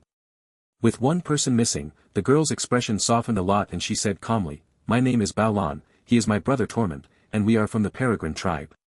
Where's the last name? Rhaegar asked tentatively. Without a surname, we are illegitimate children, and we are hated by dogs. Judging from the tone and manner in which she said this sentence, she was very angry about her origins. That's right. Didn't that illegitimate child come here because of being looked down upon? No one else would accept it calmly. Balan asked, who are you? Why are you alone in the cave? What's with the blood and the excrement outside? Rhaegar pursed his lips, hesitating whether to reveal his true identity. If the other party is a sane person, he can be detained and exchanged with the royal family for money. But as an illegitimate child who is very dissatisfied with her birth, who knows if she will do something mindless out of jealousy. Balan's eyes never left him for a moment, and she could guess his concerns with just a quick guess. He said disdainfully, just tell me, I won't do anything to you. The Peregrine tribe is an orderly tribe that protects young children and women. Well, I hope you're not too surprised. Rhaegar shrugged and said, my name is Rhaegar Targaryen. The king is my father. I come here riding a dragon and travel the scenery of the continent. This statement is half true and half false. Not only can one tell one's origins, one must also intimidate the other party. Targaryen. Are you a prince? Balan was stunned for a while before she realized what she was saying. Younger brother Tormund's eyes were full of excitement, and he stepped forward and asked, you said you came here with a dragon, but where is your dragon? Answer the questions one by one, don't be impatient.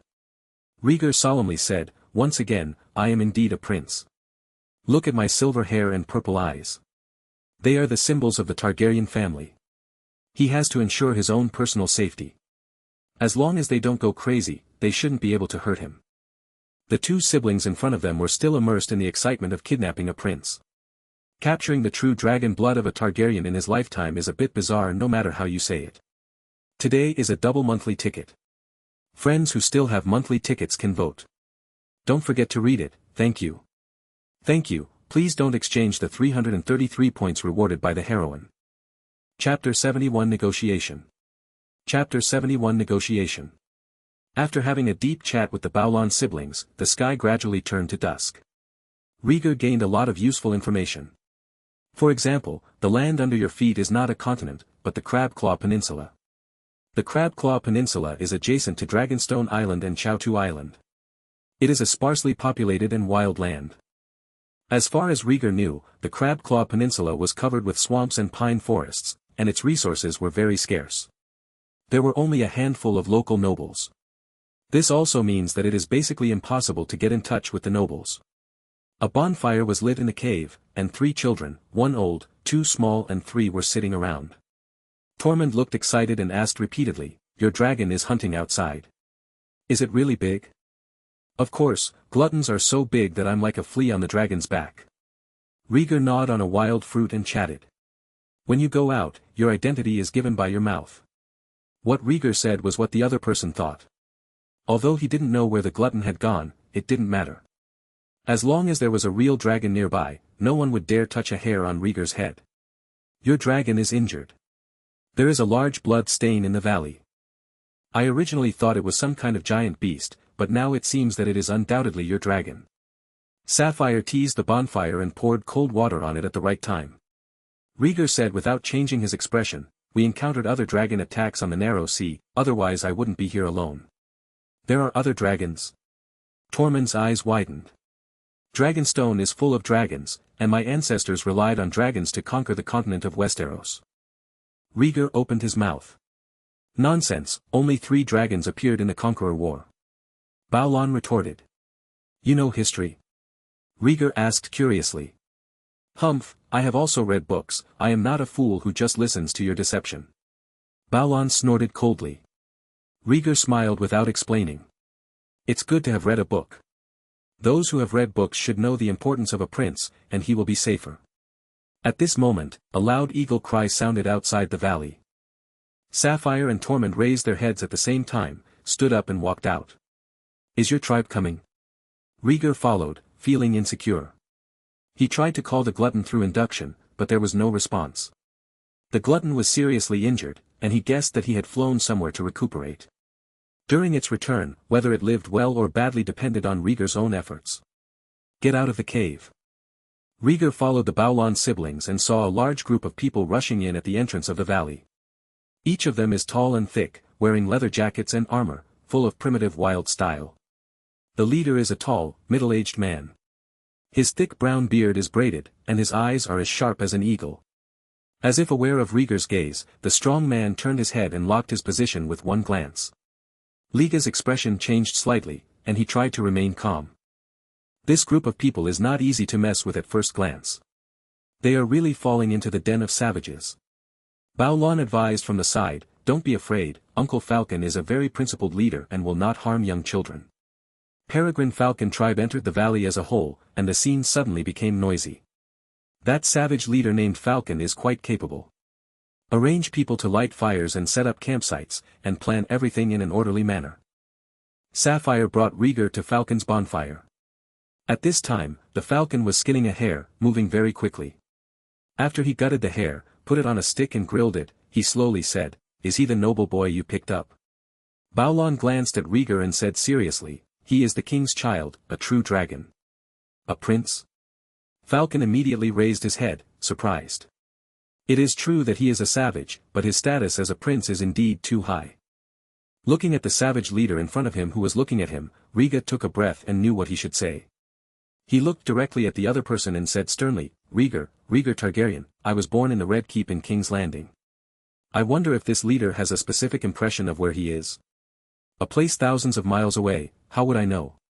Falcon said calmly. I traveled across the continent riding a dragon, and encountered trouble along the way. If you are willing to help me, I will pay you generously. Rhaegar negotiated substantial interests. Falcon chuckled and said, I do believe that you have a king who can provide you with gold and silver. So you agreed to help me? Rhaegar's eyes lit up. No. Falcon suppressed his smile and refused directly. Why, I can give you gold and iron tools, as long as you protect them for a period of time. Rhaegar did not expect that the savage leader would refuse and added conditions. Falcon turned over the roasted rabbit on the bonfire and said disdainfully, the Peregrine tribe does not trust outsiders and will not help outsiders. This has always been the case. Rhaegar frowned and looked at Baulon aside. Baulon nodded, it's always been like this. Then what do you plan to do with me, or what conditions are you willing to help me? Rhaegar asked bluntly. Join the Peregrine Falcon tribe and become a member of the tribe. I will provide you with unconditional protection. Falcon said extremely seriously. Rhaegar smiled. Sitting on the ground, staring at the other person with his arms crossed, he asked, do you think a Targaryen prince would join the wildling tribe? There is no funnier joke than this. At this point, Rhaegar's remaining fear had long since disappeared. He saw that the other party had no intention of helping him at all. He is the Dragon Master, and the blood stains in the valley prove the real existence of the glutton. He didn't believe that the wild man in front of him dared to touch him. Falcon was not angry because of his words. Instead, he smiled and said, you don't intend to get my help either. Rhaegar was speechless for a moment. This is true. He has a dragon, so he just needs to wait quietly for the glutton to find him, and then he can fly away with the dragon. What he really needs is to hold back these savages to prevent them from harming him. Falcon cut off a piece of flesh from the sizzling hare and handed it to Rhaegar. He said in a low voice, I saw a giant beast, but it was injured and flew to the swamp of despair. I believe in your identity and can provide you with protection until your dragon comes back to you. Before that, you must promise not to let your dragon harm my tribe and leave as soon as possible. He is not a primitive savage with a head full of smashing, and looting. He has fought with the nobles on the peninsula and is more knowledgeable than the average savage. The little devil in front of me is the king's son. In the bloodstains and ravines of the valley, except for the giant beast, no creature could be so destructive. That pile of feces at the mouth of the valley. 80% of them are the marks left by the dragon before leaving, used to drive away wild beasts. From the very beginning, this kid was a very dangerous existence for number one. The wild dragon will return to the valley at any time. No matter how many terms you negotiate with this brat at this time, it will all turn into when the dragon stands in front of him. He could kill this brat and run away overnight. But the tribe is in danger, and tradition prohibits touching children. In comparison, it would be better to leave this little devil behind and feed him well. When the dragon appears, let this brat ride the dragon and get out of here. If this kid has a conscience, he will naturally find a way to repay him. Hearing what Falcon meant, Rhaegar's view of the wildlings changed greatly. As expected, bachelors are a bunch of blind guys, and what they say is very inaccurate. This savage is very smart and not reckless at all. You are truly a wise leader. I promise to restrain my dragons and live in peace with you. Rhaegar took the roast from him and praised him. It's not easy to be the leader. I have to think about everyone's heads and bellies. Falcon shook his head, tore off 2 pieces of meat and handed them to Balon and his sister. Chapter 72 Shadow Monster. Chapter 72 Shadow Monster. After the negotiation was reached, the vigilance in both parties' minds was greatly reduced. Rhaegar ate the food provided by the wildlings, drank the water provided by the wildlings, and watched the wildlings dance around the campfire. The siblings Falcon and Sapphire always share a campfire with him, chatting stories about each other calmly. The falcon picked at the scraps from the hair skeleton and asked, "You look young, the king's youngest son." "I am the king's eldest son," Rhaegar said with a smile. "If I remember correctly, the tradition of the nobles, the eldest son is the heir. Will you be the new king in the future?" Falcon was surprised. "No. In fact, the heir is my sister." Rhaegar replied calmly. "Why?" "She has a like yours hidden under her skirt." A rough-looking savage who was watching the fun came up and started making noises, which made the nearby savages laugh. Rhaegar glanced sideways at the other person, his eyes fell on Falcon, and he remained silent. Falcon's face was slightly angry, he grabbed the rough man's calf and said in a deep voice, "Sandor, get out of here." "Yes, yes, Sandor, get out of here." The savage named Sandor shook his head and repeated this sentence with a very nonchalant attitude. Until an eagle with black spots on a white background landed on the branch above his head, he shuddered and reluctantly walked away. Watching him disappear into the crowd, Falcon turned his head and said in a voice with no hint of emotion or anger, "The tribe has not been stable recently, and many warriors are restless. My mouth stinks, how about the dragon dung at Taniguchi?" Rhaegar smiled slightly. "I will teach him a lesson and warn others." Falcon paused in his movements, and his voice was a little irritable. He was not a threat to anger Rhaegar. It was the tribe's men who made him lose face in front of the distinguished guests. The night is getting darker. After filling his stomach, Rhaegar returned to the cave where he woke up to rest. Falcon gave him some soft animal skins and arranged for the Balon siblings to follow him. After laying out the animal skin blanket himself, Rhaegar called to the 2 siblings who were sleeping against the wall and gave them the remaining animal skin. "Thank you." Tormund whispered his thanks. "Can I ask you some questions, such as what happened to the tribe?" Rhaegar took the opportunity to inquire about information. Tormund held the animal skin and looked at Sapphire blankly. Balon nodded, turned around and spread the straw mat. Tormund said, "The tribe's original place was attacked by monsters, and several people died. Uncle Falcon had no choice but to take us to migrate." "Monsters? Crocodiles and pythons in the swamp?" Rhaegar became interested. "No, it's a monster hiding in the shadows, moving like a python, piercing our bodies." Tormund told with fear. This kind of monster brought him a deep psychological shadow. "I've never heard of similar shadow monsters circulating. Is this true?" Rhaegar looked at Balon dubiously. Sapphire is similar in age to Rhaenyra, and her words are more credible. Sapphire looked ugly. "It's true. Even the old people in the tribe have never seen or heard of such monsters. They seem to appear out of thin air. Wow, looks like we're in trouble." Rhaegar frowned hesitantly. He was not sure if there were any shadow monsters on the Crabclaw Peninsula. But this tribe seems not as safe as imagined. After a brief exchange, the cave fell into silence. The 3 of them were lying on their own beds, and they could still hear the shouts of the wild men in the carnival outside the cave. After a while, Balon couldn't help it first and asked, "Why is your sister the heir?" "There is no reason. She and I are both our father's children. It doesn't matter who is the heir." Rhaegar chatted boringly. "You are kidding yourself. Those nobles prefer a man with a handle to lead them." Balon questioned. "That's true, but my father chose her to be his heir. We are relatives, and I just want to help her." "Humph, She will get married in the future, have her own husband, and give birth to her children, who will be her lifelong relatives. Baolan snorted coldly and said, and you, a younger brother who is higher in the pecking order than her, will only become an obstacle to her. Which lord are you the illegitimate daughter of? Does it sound familiar to the Targaryen family?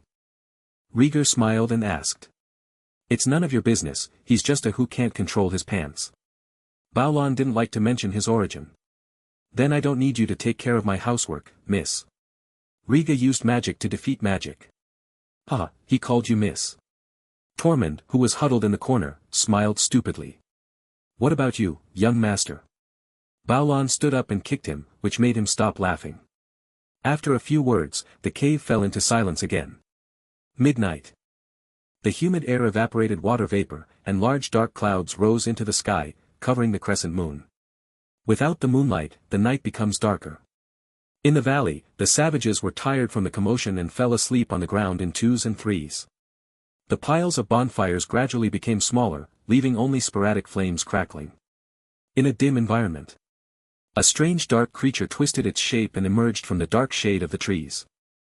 The dark creature blended well into the shadows, crawling like a snake, and came to a sleeping wild man. Slowly, getting into the nostrils, ears, and mouths of the savages.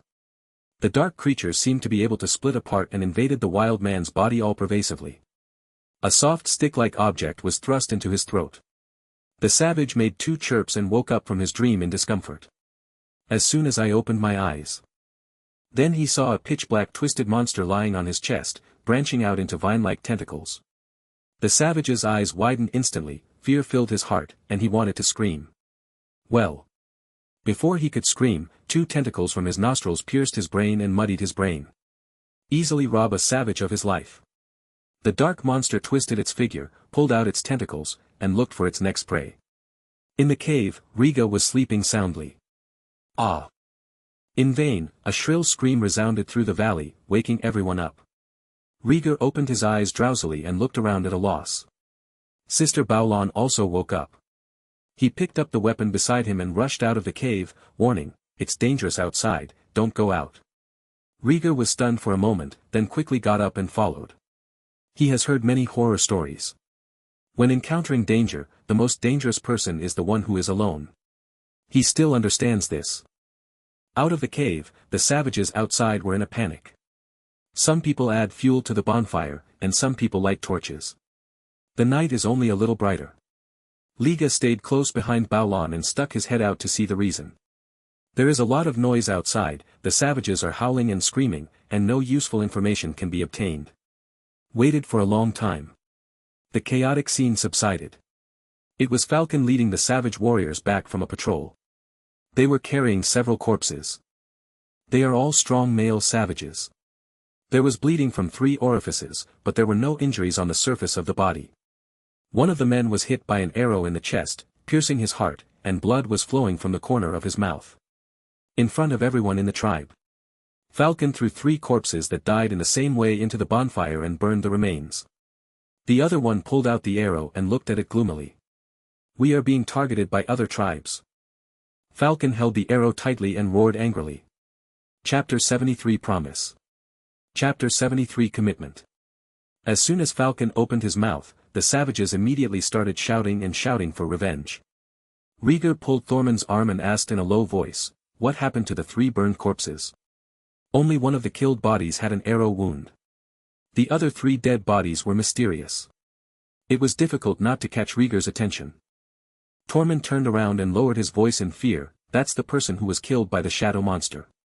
That monster is still following the tribe." As he spoke, his body was trembling and his face became even paler. Facing the tribe members, Falcon raised his hands and said loudly, "Quiet, the enemy is hiding nearby, prepare your weapons immediately." The savages who were shot were the night watchmen. A savage just defecated in the middle of the night and found his body in the grass. So he screamed to inform the tribe. The other 3 corpses were discovered after most people woke up. 4 tribesmen died in one night. Peregrine Falcon tribe seems to be cast in a shadow, and the atmosphere is gloomy and depressing. Falcon led the strong savages to pick up weapons, light torches, and detach themselves out of the valley. The wildlings who were keeping watch at night were killed, which meant that enemies were lurking around. An attack will be launched at any time. Rhaegar frowned secretly as he watched this scene. This tribe is targeted by some unknown monster. Now the migration route has been discovered by other tribes. If you attack randomly, you will only be ambushed by the enemy, and you may be wiped out overnight. Rhaegar took a step forward and wanted to give a reminder. Baolan grabbed him by the back collar and scolded, "Don't be ridiculous, impulsive savages don't have any brains. Tonight will be dangerous." Rhaegar suggested. "I know, and Uncle Falcon also knows, but the way of survival of the savages is to constantly fight and annex." Sapphire held a bow on his back, holding Rhaegar with one hand and Tormund with the other. "Let's follow the female savages who have children. Ordinary tribes will not kill women and children." All the wild men who could fight followed the falcon out of the valley. Rhaegar was placed among the old, weak and sick. Except for pregnant women, there are savage children who look like wild monkeys. Rhaegar asked strangely, "There don't seem to be many men in your tribe, and there are too many children." "The annexed tribe will have all its men and elders killed, its women raped, and its children abandoned." Baolan said, "Many of these children are abandoned children picked up by Uncle Falcon. He said the child would soon grow up and become a brave warrior. Falcon is really a different kind of wild man." Rhaegar shook his head and laughed. As a savage who survives as a hunter, where can he find the food to raise his children? It is too difficult to expect a little savage to grow up. Early in the morning, fires of light rose outside the valley, and along with the shrill screams, another group of crazy howls sounded. Falcon ran back to the valley in embarrassment, covered in blood. There were only a dozen or so figures behind him, each of them badly injured and with frightened and angry expressions on their faces. Howlings followed them. The fire surged into the open valley. "Run quickly. The people from the Baisong tribe are coming, everyone run away." Falcon swung his axe to knock down the bone arrows he was following, and shouted to the people in the tribe to run. "Let's go quickly." Without saying a word, Rhaegar ran toward the narrow exit on the other side of the valley. When he turned around, the others were running faster than him, screaming in panic and running away. Rhaegar was left behind, and his little arms and legs could not catch up with the adults. Eager in heart, try to contact the glutton. Niha, still no response. "Don't stand there stupidly, walk quickly."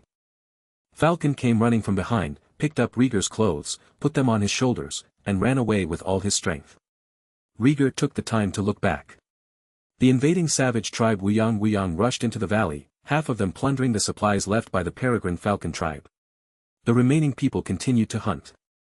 The dozen or so people brought back by Falcon were unable to form effective resistance in front of them, either being chased and hacked to death, or shot to death by bone arrows. People born from Falcon are tall and strong, and their leather boots make the wind blow when they run. It made Rhaegar feel a lot more relieved to be able to keep the pursuing savages far away. He really didn't want to get involved in a fight between two savage tribes and have the coward be killed. At the break of dawn. At dawn, the remaining members of the peregrine falcon tribe ran westward, passing through a large pine forest. Many people got separated. The man was killed on the spot, and the woman was pushed to the ground and raped. The children fled in all directions, some were killed casually, and some hid in the dense forest.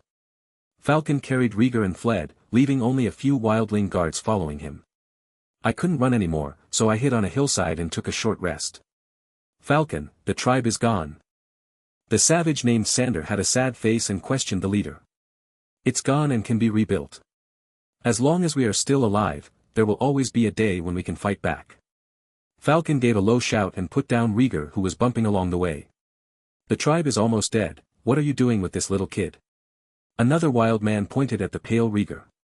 Rhaegar glanced at him, his whole body ached so much, and he hid behind the falcon. "He has a dragon and is the king's son. He is more noble than anyone you have ever seen in the castle. He can bring wealth to the tribe." Falcon opened his hands and explained in a low voice. "You are lying. If he really had a dragon, he would have burned us all down." "That's right, maybe he is the one who brought the White Pine tribe to this place, and he is a disaster. It doesn't matter whether they are aristocrats or not, we can't count on them. They are just lies." Seemingly finding a punching bag, the wildlings glared at Rhaegar. Someone was holding a weapon and staring at him maliciously.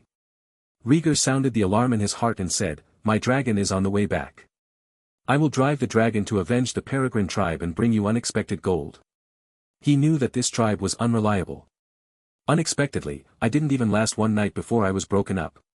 Hearing his words, the savages' noisy accusations subsided, and they all stared at the falcon, waiting for what he means. Falcon took a deep breath, showed the dignity of a leader, and said solemnly, "He said he has a dragon, so let's wait for a day, and we will know the truth." "Huh, if he has a dragon, my head will be used as a wine flask for you." Sandor sneered repeatedly, turned and left. Several other savages looked at each other and wanted to follow, but due to the status of the falcon, they sat down on the spot dejectedly. Falcon did not stop Sandor and said, "Rest where you are," and set off at dawn. After saying that, Falcon grabbed Rhaegar's clothes, picked them up, and walked to the top of the hillside. He looked at the pine forest where he came from, observing whether there were any pursuing savages. Rhaegar squatted aside and said weakly, "I really have a dragon." "I know. Your tribe is broken up, what are you going to do?" "Wait. What are you waiting for?" Rhaegar asked curiously. Falcon turned his head, looked directly at him, and said indifferently, "When your dragon finds you, burn all the White Pine tribe with fire." "Will you believe me?" Rhaegar did not expect that the wildling leader trusted him so much. "Do not believe," Falcon said coldly, "but my tribe was attacked, the men were killed, and the women and children were captured. I need your dragon to regain everything I lost." Rhaegar was released and promised, "Don't worry, as long as my dragon finds me, I will definitely avenge your tribe. I have kept my promise, and you must also remember what I said." Halfway through Falcon's words, a hidden arrow shot from the corner and hit his right eye socket with a whooshing sound. In front of Rhaegar. The bone arrow drilled out of the back of the falcon's head and penetrated his skull. Chapter 74 There is no hatred overnight. Chapter 74 Enmity never lasts. What does it feel like to witness death? If Rhaegar is asked to answer, he would say, "I don't know." Blood surged from the falcon's head, dyeing half of his silver hair red. Rhaegar did not feel any discomfort, fear or trembling. Wiping the blood spattered on his face, Rhaegar quietly looked at Falcon's body with its mouth still open. Blinked his eyes and looked towards the direction where the bone arrow came from. There is a big pine tree with dense pine needles. Sandor, who had run away, stood under the shade of a tree, still holding his bow and shooting arrows. Died? After a while, Rhaegar murmured in a low voice and kicked the falcon's body. This savage leader is pretty good, more sensible and smarter than the average savage. Remember to protect him on the way to escape. Just die like this. Stand up, that guy Falcon is dead, we have to find another way out. After shooting the leader, Sandor quickly ran up the hillside and gave orders to the few savages who had not yet been discovered. After his reminder, he saw the falcon lying in a pool of blood in the distance. Except for a tall savage who was aggrieved by Falcon and planned to kill Sandor for revenge. The other savages did not respond, staring at Sandor with careful eyes. Sandor pointed his bow at the tall savage and shot out a bone arrow with a whoosh, killing the opponent instantly. Then, he stood arrogantly in front of people. Shouted, "The peregrine falcon tribe is gone, do you want to wander aimlessly in the pine forest? Follow me, let's go to the White Pine tribe and join a stronger, curse-free tribe." Sandor seduced others into joining him in joining the enemy. Savages are not fools. Someone immediately stood up and questioned, "We are the remnants of the peregrine tribe, why should we take in our enemies?" Sandor pointed at Rhaegar who was stunned on the spot, and spoke loudly, "His father is a king, and he has many gold, silver and jewels. If we offer him to the White Pine tribe, he will definitely be accepted. What you said makes sense." A few savages were shaken. Finally, Sandor personally Rhaegar and carried him on his shoulders. Let's go find the White Pine tribe and check if there are any people who are separated." Sandor has become the leader of several savages. Rhaegar made no resistance and allowed himself to be bound without saying a word. A pair of big violet eyes were round and stared at Sandor without blinking. "Little bastard, send you out so that we can have a way to survive." Sandor noticed his gaze and said with a ferocious smile. "It makes sense, I am indeed valuable." Rhaegar admitted with approval. "Huh, you'd better be more honest, lest I break your arms and legs." "Don't worry, I will be honest." Dusk. A few savages found many stray companions. All men, women and children, old and young, are included in the team. He walked cautiously to the temporary base of the Bisong tribe. It's still the same valley. As soon as he reached the outskirts of the valley, he was discovered by patrolling savages, who called for help and captured the group. Enter the valley again. The valley is filled with the smell of blood, and there are piles of corpses everywhere, most of which are the slaughtered people of the Peregrine Falcon tribe. Rhaegar and Sandor were brought before the leader of the White Pine tribe. At this time, Rhaegar noticed that the White Pine tribe was not the only one besieging the Peregrine tribe. Huddled around a campfire with the leader of the Bisong tribe, there were also 4 tall and sturdy savage leaders. From different tribes. Looking at Sandor kneeling down to plead, the leader of the White Pine tribe looked down upon him. He didn't even bother to ask, and had all his hands and feet cut off. He pointed at Rhaegar, who was thrown at the front, and said impatiently, "This little brat is locked up with the women and children, while the others are kept to sacrifice to the souls of the dead." Yes. Sandor and his gang didn't even have a chance to explain, so their hands and feet were interrupted and dragged away. While screaming, still hoping to sacrifice Rhaegar to save his life. But these leaders didn't believe it at all and didn't even bother to listen. They are just a group of savages in the ravines. Who has seen what the king looks like? You say so? On the contrary, a leader with a sinister face took a fancy to Rhaegar's bracelet and snatched it without any explanation. Rhaegar opened his mouth, but before he could speak, he was pushed to the ground. "Take him down, you're a useless little kid, keep him for now." Rhaegar fell hard and struggled to get up. He did not speak or scream, and remained silent and allowed himself to be dealt with. That's all. Rhaegar was untied and thrown into a fenced-off pile of captives. In this group of savages composed of women and children, Rhaegar saw the Sapphire siblings at a glance. At this time, Sapphire was covered in mud and dung, dragging Tormund and huddled in the corner. Seeing an acquaintance, Rhaegar rubbed his painful stomach and walked over. "It's you. If you're not with Uncle Falcon, why are you here?" The vigilant Baulon quickly spotted him. Rhaegar looked embarrassed and said, "Falcon is a good man, but his life is a bit short. Uncle Falcon is dead." Baulon couldn't believe it. "I was assassinated by a traitor on the way to escape." Rhaegar was a little regretful. "It's over. Uncle Falcon is so powerful that he died, and we will suffer too." Baulon lowered his head in despair. "There's no telling if things will turn around." Rhaegar persuaded and then asked, "This group of savages wants to sacrifice the traitors who surrendered to the enemy to the souls of the dead. What is your savage tradition? I heard from my captors earlier that the surrounding tribes were attacked by monsters. They thought it was the undead that were causing trouble, so they captured people from other tribes for sacrifice." Tormund, who was squatting on the ground, said in fear. Rhaegar nodded and asked no more questions. He walked silently to another corner and squatted down. He has to think carefully about how to save himself. Peregrine Falcon tribe is not living up to expectations. These tribes gathered in the valley don't look very smart either. Oh, just squat down. It was safe for now. Rhaegar sighed deeply and closed his eyes. Night is coming. The victorious savage tribe held a carnival and lit bonfires everywhere to vent their emotions after the fight. It was quiet until midnight. Men sleep with women in their arms, and women sleep with children in their arms. They all slept like dead pigs. A strong wind blew across the valley, blowing away the stench of the savage gathering place. Rhaegar opened his eyes, looking silently at the dark night sky. The time has come. With a whisper, Rhaegar got up from the ground, glanced at the women and children who couldn't sleep due to fear, and walked to the edge of the fence alone. There are some wild men guarding the fence. It was getting too late, and the wild men on guard were sleepy, lazy and slippery. Rhaegar has a thin body and wears a black dragon-riding uniform, which makes him well hidden in the night. He quietly got out of the broken fence and walked out quietly. There are savages patrolling the valley, in teams of 3 or 2. Rhaegar avoided their sight and came to a cliff. Here, Sandor and his group were imprisoned. Rhaegar looked at them. They were all covered with bruises, their hands and feet were cut off, their tongues were pulled out, and they were tied to the ground one by one. Rhaegar took a medium-sized iron axe from the passing campfire.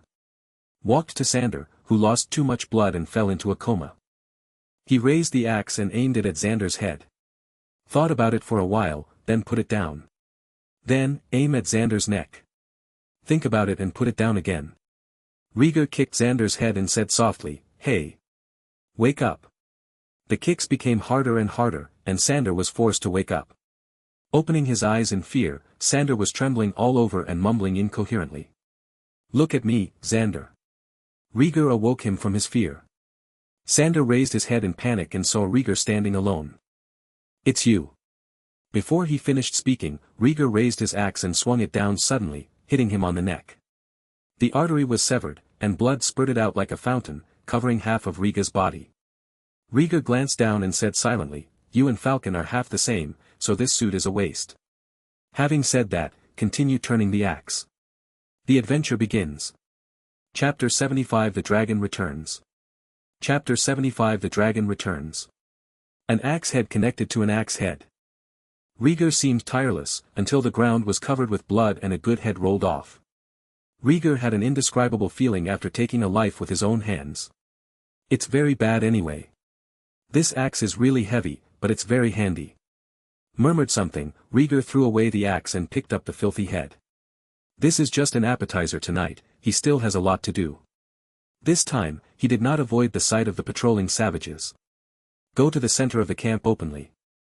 A group of patrolling savages immediately spotted him and surrounded him with weapons in hand. "Stop, little boy." With a scolding, several savages swaggered around Rhaegar, their eyes flashing fiercely. "A kid who sneaked out will be beaten to death and no one will care about him." Rhaegar looked at them quietly and said calmly, "Idiot, you should be polite to a Targaryen." "Huh, little bastard, let's see if I don't kill you." A skinny savage with an ugly face laughed loudly and stepped forward carrying a stone spear. Rhaegar did not dodge, and pointed at the top of his head. "Look here." The savages didn't know what was going on and subconsciously raised their heads. In the pitch-black night, a pair of huge green lights like copper bells bloomed, like two clusters of faint will-o'-wisps. The savages stopped and froze on the spot. Following that, the green light shook slightly. The curtain-like night sky seemed to tremble. It was only then that they discovered that the darkness above their heads was not night. Rather, it is a huge thing as black as coal. At this moment, the giant beast is lowering its head and watching all the living creatures in the valley. Plop plop plop. The moment they saw the giant beast clearly, the savages' pupils dilated and their whole bodies trembled.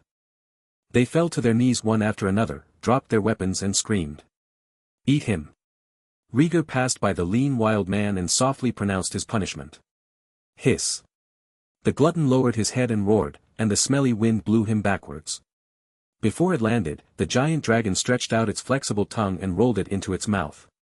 Chew and swallow with the sound of cracking bones. It's back. Rhaegar's dragon, the largest wild dragon king on Dragonstone. Returned to the master's side. When Rhaegar was captured during the day, the glutton felt that the dragon driver was in danger and returned on his own initiative. Rhaegar also made contact with the glutton, silently waiting for the return of the dragon. All the forbearance during the day is for revenge at this moment. He is a real dragon, he conquered the dragon. Now Rhaegar will bring his dragon and burn the disrespectful with dragon's fire. Under the dark night, the glutton's dark body lies down for the young prince to climb onto the dragon's back. After 2 days and 1 night of separation, one person and one dragon meet again. Rhaegar looked down at the wildlings below, his face expressionless and his eyes cold. The glutton's huge feet walked past them, and Rhaegar's indifferent voice sounded. "Go and call your leaders, I will wait for them here." Rhaegar sat high on the dragon's back and gave orders to the remaining patrolling wild men without looking back. A group of poor guys were frightened by the sight of their companions being devoured. Rhaegar's voice sounded like a demon whispering. Screaming, they got up from the ground and fled in all directions. Rhaegar did not stop him. By their shouts the whole camp was awakened and converged towards the center. Not long after, a group of disheveled savages swarmed over with weapons. When he saw Rhaegar and his gluttons, he immediately stopped and did not dare to take a step beyond the thunder pool. What a huge beast this is. The coward's knees weaken and he doesn't even think of taking up arms to resist. As the leader of the savage tribe, a few tall and thick guys whom I had seen during the day stood at the front of the savages. He stood at the dragon's feet like an ant, looking up at Rhaegar in fear. Rhaegar passed over them one by one, saying nothing. Finally, his eyes rested on the savage leader who pushed him. "Is it you?" Rhaegar tilted his head, ignoring the wildlings who were almost scared away by his words, and pointed to one of them. "That is a savage with a sinister face." Rhaegar remembered him because the other party took his bracelet. What? The savage leader he was pointing at spoke unkindly and shrank back humbly. "You took my things and gave them back to me." Rhaegar waved and said calmly. When the other party heard the words, he reacted, grabbed a female savage behind him, and took out a silver-gray bracelet from his leather pocket as if snatching it. He knelt down on the ground with a pop and raised his hands respectfully. Your things. Rhaegar did not move. Instead, he threw Sandor's head at his feet and said softly, "Here is this for you. Pick it clean and use it as a flagon." "Yes." The savage leader quickly agreed, staring blankly at the head on the ground, not daring to move. Rhaegar patted the glutton on the back and said, "Help me, man." Hiss. The glutton roared, intimidating a group of savages to kneel down. But it did not breathe dragon flames. The slender tail poked out from behind, rolled up the savage leader, and brought him to Rhaegar. Rhaegar took the bracelet and waved his hand casually. The glutton flicked his tail, and the savage leader fell to the ground with a plop. Rolled far away in a row and fainted. An eye for an eye and a tooth for a tooth, it's up to you whether you live or not. Rhaegar glanced at him, very indifferently. When Rhaegar looked down at the wildlings below again, Glutton sensed what he meant. Hiss. It raised its head high, roared and sprayed out a stream of dragon flames, illuminating half of the valley and causing the surrounding temperature to rise. Hurrah, clack, clack. With this move, the psychological defense of the savages disappeared instantly. They all knelt on the ground, dropped their weapons, and shouted to the gods and fire gods in fear and reverence. Rhaegar ignored it and said in a cold voice, "Who is the leader of the White Pine tribe? Come forward." His voice was not loud, but it was heard above the din of shouts. The wild people whispered for a while, and driven by fear, they pushed the leader of the White Pine tribe out of the way. "This is a strong young savage with a strong face." Rhaegar's expression remained unchanged as he asked, "There are many savage tribes attacking the Peregrine tribe. Who planned it?" "It's me. We are gathered together because of the curse of evil spirits." The leader of the White Pine tribe gritted his teeth and suppressed his fear as he answered. "Very good, I like your honesty." Rhaegar praised him appreciatively, caressed the glutton's back, and said lightly, "Dragon flame." The wildlings could not understand High Valyrian and looked at Rhaegar blankly. The next moment, green dragon flames arrived in an instant. Hiss. The glutton roared, and the dragon flames instantly engulfed the leader of the White Pine tribe. A short moment. The flesh and blood body was turned into ashes under the dragon's flames and burned completely. Rhaegar lowered his head and did not look at this scene. It was easy to kill someone, but he didn't like the feeling. But he promised Falcon that he would avenge his tribe. Targaryen keeps his word. Run. Run quickly, this kid is the incarnation of the devil, he is riding a monster to kill us all. The dragon flames inspired the ferocity of some people. They didn't have the guts to attack Rhaegar and the glutton, so they picked up their weapons and ran away. Rhaegar watched this scene with no emotion in his eyes, and opened his lips lightly, "Dragon flame." Hiss. The glutton spread its wings and soared into the sky, its huge figure shrouding the sky over the fleeing savages. The throat is brewing with dragon flames. The slow spitting of teasing sprayed over the heads of the escaping savages. Amid the frightened screams, within a moment, none of the escapees survived. The gluttons were bored and hovered over the valley, scorning these smelly little bugs. At this moment, the weakness of the savages is infinitely magnified. Witnessing the crushing power of the dragon, the survivors could only kneel on the ground and beg for mercy. Rhaegar was riding on the back of a dragon, soaring in the night sky, overlooking the hustle and bustle below. To be honest, he could not understand what these savages were saying. The savages are a loose group. Although they speak a common language, their accents vary greatly. To his ears, it was just the strange cry of Ulula. Rhaegar enjoyed the night wind blowing on his face, and the inner peace gave him an incomparable sense of security. The glutton circled twice over the valley, spitting dragon flames wantonly to vent the emotions of the driver. After a while, Rhaegar came back to his senses.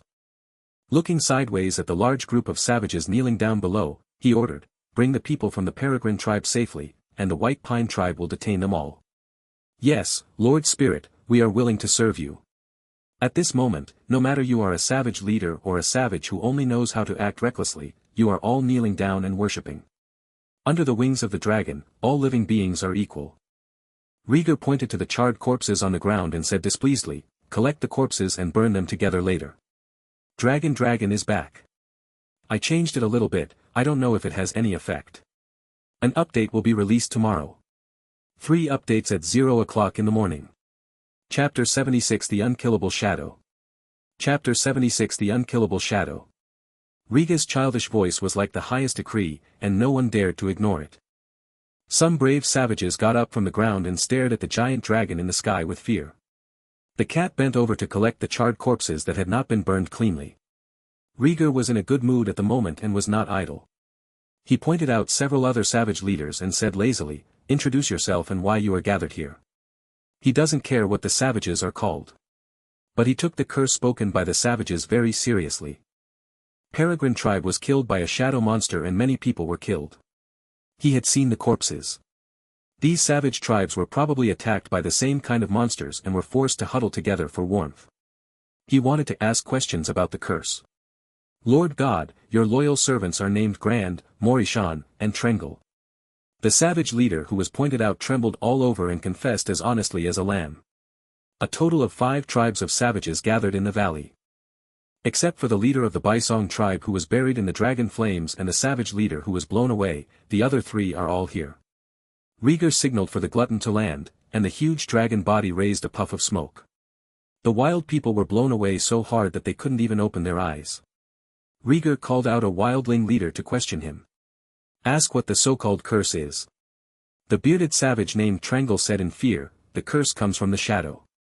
It steals the lives of free people silently. It cannot be killed or captured. We can only use human sacrifices." "Sure enough, it's a shadow monster." Rhaegar nodded secretly and asked, "How many curses are there? Do each of your tribes have them?" "There is only one curse, and it wanders in the dark nights of swamps and pine forests, looking for suitable prey." Trangel replied. "Have you seen with your own eyes the sacrificed person killed by the shadow?" Rhaegar frowned. "Yes, many people have seen the curse coming out of the shadows and killing the living. It looks like some kind of weird monster." Rhaegar thought silently and realized the seriousness of the problem. A murderous monster that travels in the shadows, it is an extremely terrifying existence anywhere. Now only exists on the Crabclaw Peninsula. Who knows whether it will spread to the mainland? Rhaegar, who was accompanied by a dragon, could not leave things alone. Stayed for a while. Lovsky returned with the captives of the Peregrine tribe. The savages belonging to the White Pine tribe were also escorted out of the crowd and knelt down on the other side. Rhaegar pondered for a moment and said coldly, "Bring those traitors up and lure out the shadow monsters." He wanted to weigh the monster. "Are you afraid of dragon flames?" The savages are a group of savages with weak human nature.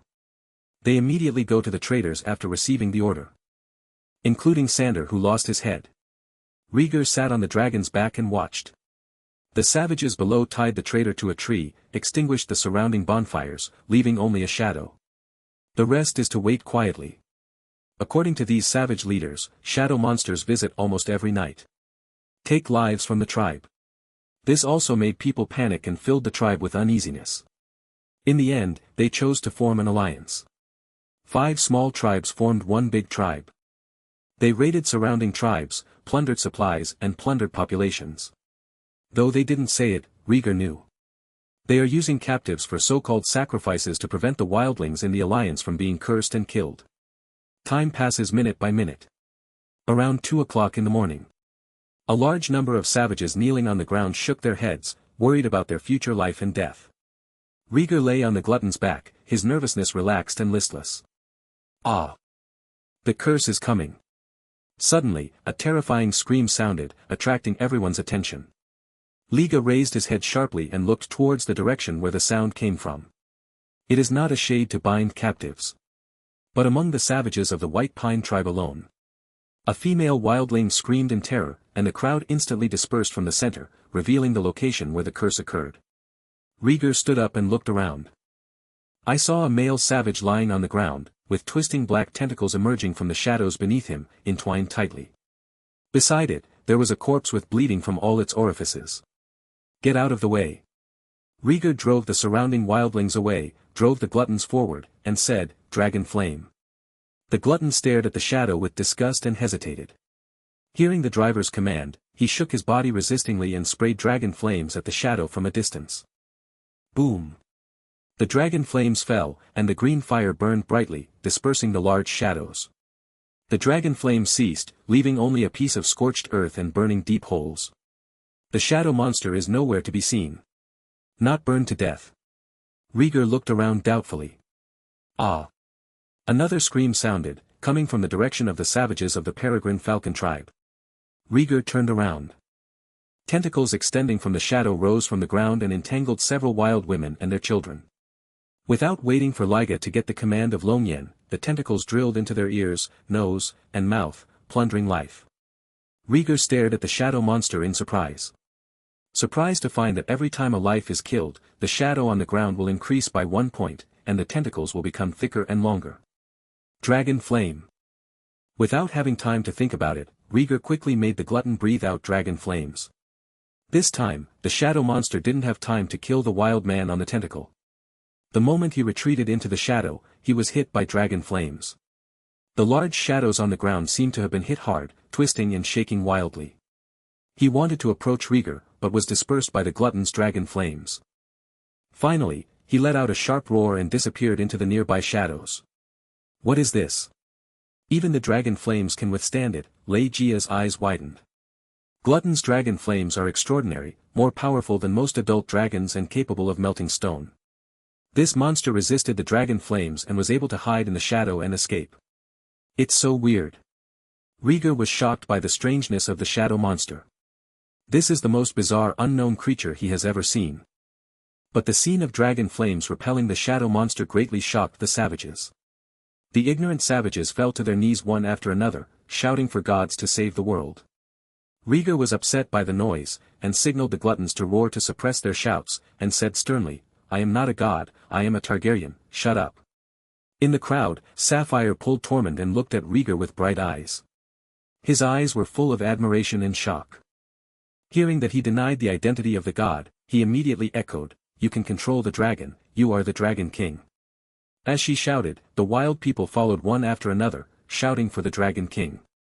Dragon King, Dragon King. Rhaegar glanced at Sapphire, who started first, and raised his eyebrows. He is a descendant of the Dragon King, not the Dragon King. But the title of Dragon King is better than the title of Lord God. Rhaegar looked down at the submissive and fearful wild men, thoughts flashing in his eyes. He promised to avenge Falcon's tribe. One savage leader is obviously not enough. Earlier he was wondering whether to burn them all in one fire. Now, he has a new idea. Shadow monsters are an alien species. Just now he wanted to attack Rhaegar, so he might have been targeted. Rhaegar would not allow threats to exist. Let alone leave such a monster that devours life and growth in the world. If you want to kill the shadow monster, this group of savages must work hard. After a brief thought, Rhaegar said loudly, The curse has taken root on the Crabclaw Peninsula, plundering your lives, forcing you to keep moving, and you cannot live a peaceful life. I am the king's eldest son, a Targaryen prince. I control the most ferocious wild dragon king in the world, and I possess the dragon's fire that burns everything. Submit yourself to me and I will protect you from the curse. Serve me and I will ride the dragon to drive away the curse and uproot the fear. New year, new atmosphere, the first day of the new year, here is the latest update. I wish you all happiness and prosperity in the new year. Special reminder, the author of the previous chapter thinks it is not perfect enough and has made slight changes. Interested friends can refresh and read it again. Thank you for hitting someone on time and giving me 100 points. Chapter 77 Conquer the Peninsula. Chapter 77, Capture of the Peninsula. Rhaegar's voice is still childish, and his thin body is unintimidating. But under his crotch is a giant dragon as huge as a mountain. All savages can only look up to him. At the sound of his voice, the savages all surrendered and fell before the glutton's towering body. The situation is excellent, Rhaegar continued, since you have surrendered to me, you must strictly fulfill my orders, otherwise the dragon flames will not escape. Please give me your decree. The several savage leaders led by them had fanatical faces, showing no resistance or hatred of being conquered. Savages are also human beings. People know how to seek advantages and avoid disadvantages. The curse kills them, but the dragon flame can save their lives. In front of the terrifying dragon, the unorganized and undisciplined savages rush to be loyal and willing to follow the more powerful leader. Regaining the admiration of the wildlings, Rhaegar raised his brows slightly and felt a different feeling in his heart. After thinking for a while, he issued the first order.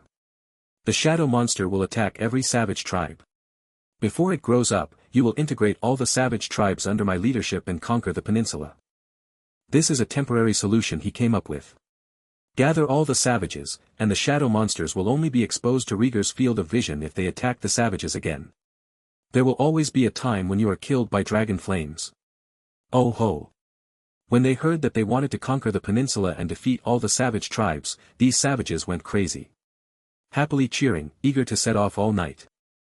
For this group of savages who fight all year round, there is nothing better than aggression and lovemaking. The next day, Rhaegar summoned several wildling leaders and told them to take care of their tribes. The White Pine tribe that lost its leader elected a new leader. They are collectively called Crab Claws. Means to become Rhaegar's minions and lead their respective tribes. The valley is a good choice as a residence. Rhaegar ordered the women and children to stay in the valley and arranged for 100 wildling warriors to garrison them. There are 5 savage tribes, with a total of more than 3,000 old, weak, women and children. Get rid of half of the wildlings who can't fight. Only 1,000 people can actually take up arms and fight. For Rhaegar, that was enough. The purpose of these 1,000 men is to scatter in the swamps and pine forests, looking for the savage tribes on the peninsula. Each time he found a tribe of wildlings, Rhaegar would drive the glutton to circle above their heads twice. Without saying anything else, these savages knelt down and surrendered. In just 5 days, Rhaegar flew over the eastern part of the Crab Claw Peninsula on his dragon, subduing a dozen small tribes and recruiting tens of thousands of savages. The edge of a fetid swamp. Rhaegar sat in a temporary animal skin tent and asked, "How many people have been integrated today?" Returning to the prince, "There are more than 2,000 people in total, but only more than 800 people can fight." Baolan, who had changed into linen clothes, stood in front of him, reporting the latest number of people absorbed. "I have to say that the strategy of the savages on the entire peninsula is very easy. Rhaegar did it without any effort at all. Occasionally ride a dragon to scare the disobedient savage tribe, and the rest of the time just wait for the crab claws to arrange manpower." Baolan continued to report, "You have traveled through the savage tribes that can be integrated in the eastern part of the peninsula. There are noble castles in the western part of the peninsula. We dare not act rashly. It doesn't matter, the nobles of the peninsula must also be loyal to the Iron Throne." Rhaegar was a little casual about this. Conquering the peninsula was not as thrilling as imagined. It felt more like playing house to him. A group of ignorant savages, gluttons who didn't even need to breathe out dragon flames, but knelt down and begged for mercy. At this moment, the big tent was opened from the outside, and a tall figure walked in. "Prince, the leader of the White Crow tribe refused to surrender, so I took his head and dedicated it to you." One of the first crab claws to surrender, Trangle knelt on the ground, holding a head in his respectful hands. They met with Rhaegar often. Rhaegar did not allow them to be called dragon kings, and they all addressed them as princes. The crab claws were also very happy, thinking that they were closer to Rhaegar than ordinary savages, so they called him different. Rhaegar frowned and said in displeasure, "Take it out and burn it. Don't do these things in front of me." If it weren't for the purpose of eradicating the shadow monsters, he wouldn't want to stay with these idiots for a moment.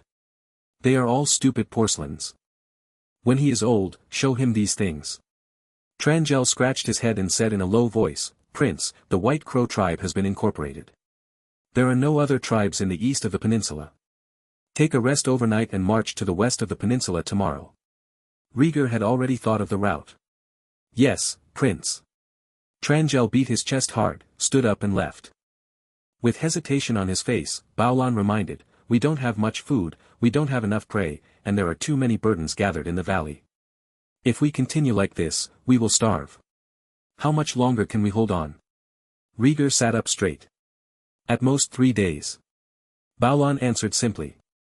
"Well, with tens of thousands of mouths to eat every day, how did you live before?" Rhaegar sighed. He is only responsible for conquest and has not learned logistics yet. Baolan said helplessly, "Thormund and I were taken in by Uncle Falcon half a year ago, and we didn't have enough to eat most of the time. Migrate to the west of the peninsula as soon as possible and try to deal with the shadow monster as soon as possible." Rhaegar looked sad and asked, "Have shadow monsters appeared before?" "No, the monster seems to know that we are looking for it and is hiding," Baolan said seriously. 2 days later. On a deserted mountain road, a long line of savages headed west. A huge black dragon soared in the sky, its broad wings covering a large area of land. After integrating the eastern part of the peninsula, Rhaegar led the savage group to start the Great Migration. He was not stupid enough to take everyone with him. All the old, weak, women and children and half of the savage warriors stayed in the eastern part of the peninsula, relying on hunting to support themselves. The remaining half of the savage warriors took enough food to last 3 days and followed him westward. 20 crab claw commanders, totaling more than 2,300 people. It is far from enough for a war that is famous on the continent. But on this desolate peninsula, an armed force that goes beyond conventional forces has been formed. Meted several small noble forces along the way. They have been rooted in a certain valley for generations, bearing the title of nobility, but in fact they are just as poor. When the wings of the glutton flew across their quarters, these minor nobles came out of their mansions and pledged their loyalty to the prince. Unfortunately, loyalty is worthless. Rhaegar asked to borrow grain. When they heard that it was prepared for savages, they turned their heads faster than turning the pages of a book. Even though Rhaegar promised to repay double the amount, he was still very stingy. Finally. Kill. Cut to death the running dogs of the Bren family. You son of a Kleb, kill them all. Flying in the sky, Rhaegar crossed an open space and heard the chaotic sounds of fighting. Glutton, let's go down and have a look. Rhaegar patted the gluttons on the back, and each one lowered the height. Down below, a large group of soldiers holding iron weapons were fighting. This group of soldiers did not have decent armor, and most of them wore coarse linen and linen clothes. The weapons in his hands are also very old and far from the style of a regular army. Rhaegar overlooked the melee. The two sides fought very vigorously, charging as if they were desperate. Soldiers dressed as farmers, holding only hoes and hammers in their hands, smashed the enemy's heads. Rhaegar looked around. Found a flag on each side of the open space. They are swamp marigolds and dead trees with hanging skulls. On the first day of the new year, the second chapter of the explosive update is delivered. Chapter 78 The Allegiance of the Crab Family. Chapter 78 The Allegiance of the Kleb Family. The fight between the two sides was getting lively and gradually became intense. Under their respective flags, knights commanded the battle. Seeing these two flags, Rhaegar immediately thought of the two largest noble families on the peninsula. House Bren of the Dread Den and House Kleb of the Whispering Keep. These two families are the only two nobles on the peninsula who have established castles. Even if he is also called a semi-savage, he at least maintains the face of his family. Especially the Kleb family. There were Kingsguards and Lord Chancellors in the family, and they were also prominent for a time. How did these two families get together? Rhaegar was a little confused. They are already so poor. If we don't seize the opportunity to develop wealth, there will be no free war. After thinking for a moment, Rhaegar did not act rashly and continued to watch while riding on the back of the dragon. Once war breaks out, hatred spreads everywhere and cannot be stopped by a few words. It's almost done by the time the typing is done below. Rhaegar's further intervention would help convince the half-savage family, who were both at risk. The melee continues. Both sides fought in darkness, with shouts and roars heard endlessly. The fight lasted half an hour. The melee below is getting tired. The wildling army led by Rhaegar also arrived from the rear and surrounded the battlefield on all sides. The siege order was given by Rhaegar. He is trying to command and arrange the war. Although he is still young, it would be better to become more familiar with him if you have the opportunity to meet him. Looking at the decline of the battle below, Rhaegar knew it was time to show up. He patted the glutton on the back and signaled it to descend from the clouds. Hiss. Glutton let out a long roar, and his huge body broke through the clouds, shrouding the battlefield like a black cloud over a city. In an instant, the soldiers in the melee were overturned by a strong wind and became a mess. Without waiting for orders from the commanders of both sides, the gluttons hovered in the sky, spitting out green dragon flames in protest. Dragon. How can there be a dragon on the peninsula? Run quickly. What kind of monster is this? The moment the giant dragon appeared, the battlefield was completely disrupted. The soldiers stared at the glutton in horror and fled without their armor. However, the deserters had not run very far when they were blocked back by the savages from the outside. The savage army, led by the crab claws, tightened the encirclement, screaming and provoking wantonly. The time has come, and Rhaegar drives the glutton to the clearing. The figure was exposed to the eyes of the commanders on both sides. When he saw someone on the dragon's back on both sides, He still had silver gold hair, and his heart that almost jumped out of his chest was relieved. A dragon controlled by a dragon driver is fine. The most fearful thing is the uncontrollable wild dragon, which is a giant beast that treats humans based on their mood. Rhaegar sat on the back of the dragon, overlooking the battlefield below, and shouted, "I am Rhaegar Targaryen, the eldest son of King Viserys I, where is the knight loyal to the Iron Throne?" The voice fell. Commanders from both sides rushed over, knelt down on one knee, lowered their heads and shouted, "I have seen the prince, the Brun family and the Kleb family send you their sincere greetings." Rhaegar glanced at the two commanders and several lieutenants, all dressed as knights in armored robes, and asked. "The noble families on the peninsula have always lived alone, why did you start the war privately?" "Prince, the Bren family has gone too far and robbed our farmland." The knightly officers of House Kleb responded indignantly. "That's ridiculous. It was clearly your Kleb family who stole our cargo ship beforehand, and you refused to admit it." The commander of the Bren family looked aggrieved and glared at the opponent fiercely. Rhaegar sat and watched the two biting each other, frowning. Both sides have their own reasons, and they obviously have long-standing grievances. Rhaegar pondered, who caused the dispute first? "It was the Kleb family that stole our cargo ship. There is nothing on the ship, and 3 of our soldiers died inexplicably. It was clearly framed by your Bren family." As soon as the question came out, the two sides immediately started arguing. As they spoke, they drew their swords from their waists and approached each other. Rhaegar was stunned and speechless. As expected of a semi-savage family on the peninsula, they have a rough personality and will be beaten to death if they disagree with them. No time to deal with their bad debts. Rhaegar drove the glutton to interrupt their quarrel with a roar, and the scene fell silent for a moment. Rhaegar said with a cold face and dissatisfaction, "Call your lords out to meet the king's eldest son. It is more convenient to directly summon the person who can make the decision." "Yes, Prince." The two sides did not dare to neglect, glared at each other angrily, and ordered the adjutant to inform the lord to come. "I gathered the remaining troops and gathered the bodies of the fallen soldiers." Rhaegar ordered the wildling army to close the encirclement, consolidate one garrison, and send out scouts to search the wildling tribes in the eastern part of the peninsula. It's approaching noon. Several fast horses rode the lords of the two castles to the battlefield where the smell of blood still lingered. At first sight, I saw a glutton lying on the ground, which was as big as a hill. 7 gods!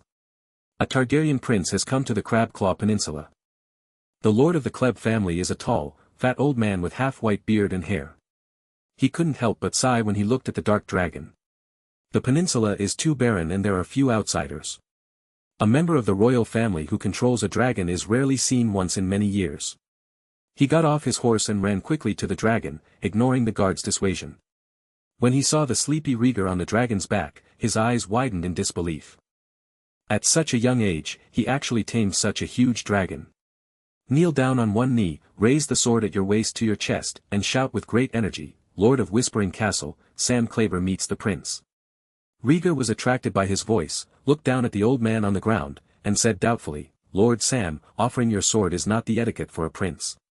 "I know."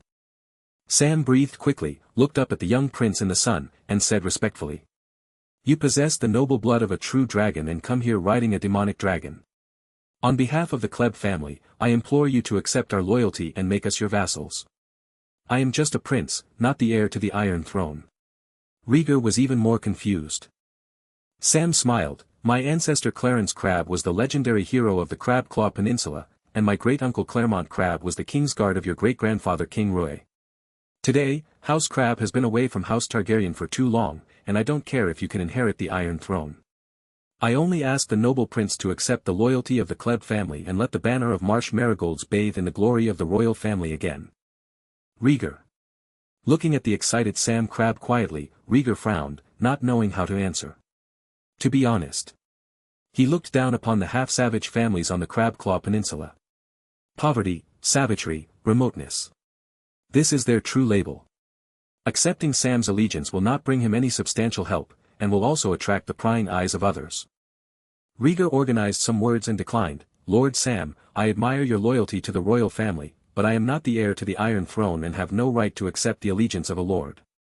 The new year is here, and sensible authors should learn how to update. The third update is here. Just to ask, do you hope that the protagonist will participate in politics as the crown prince at this stage? Or support Rhaegar's participation in politics?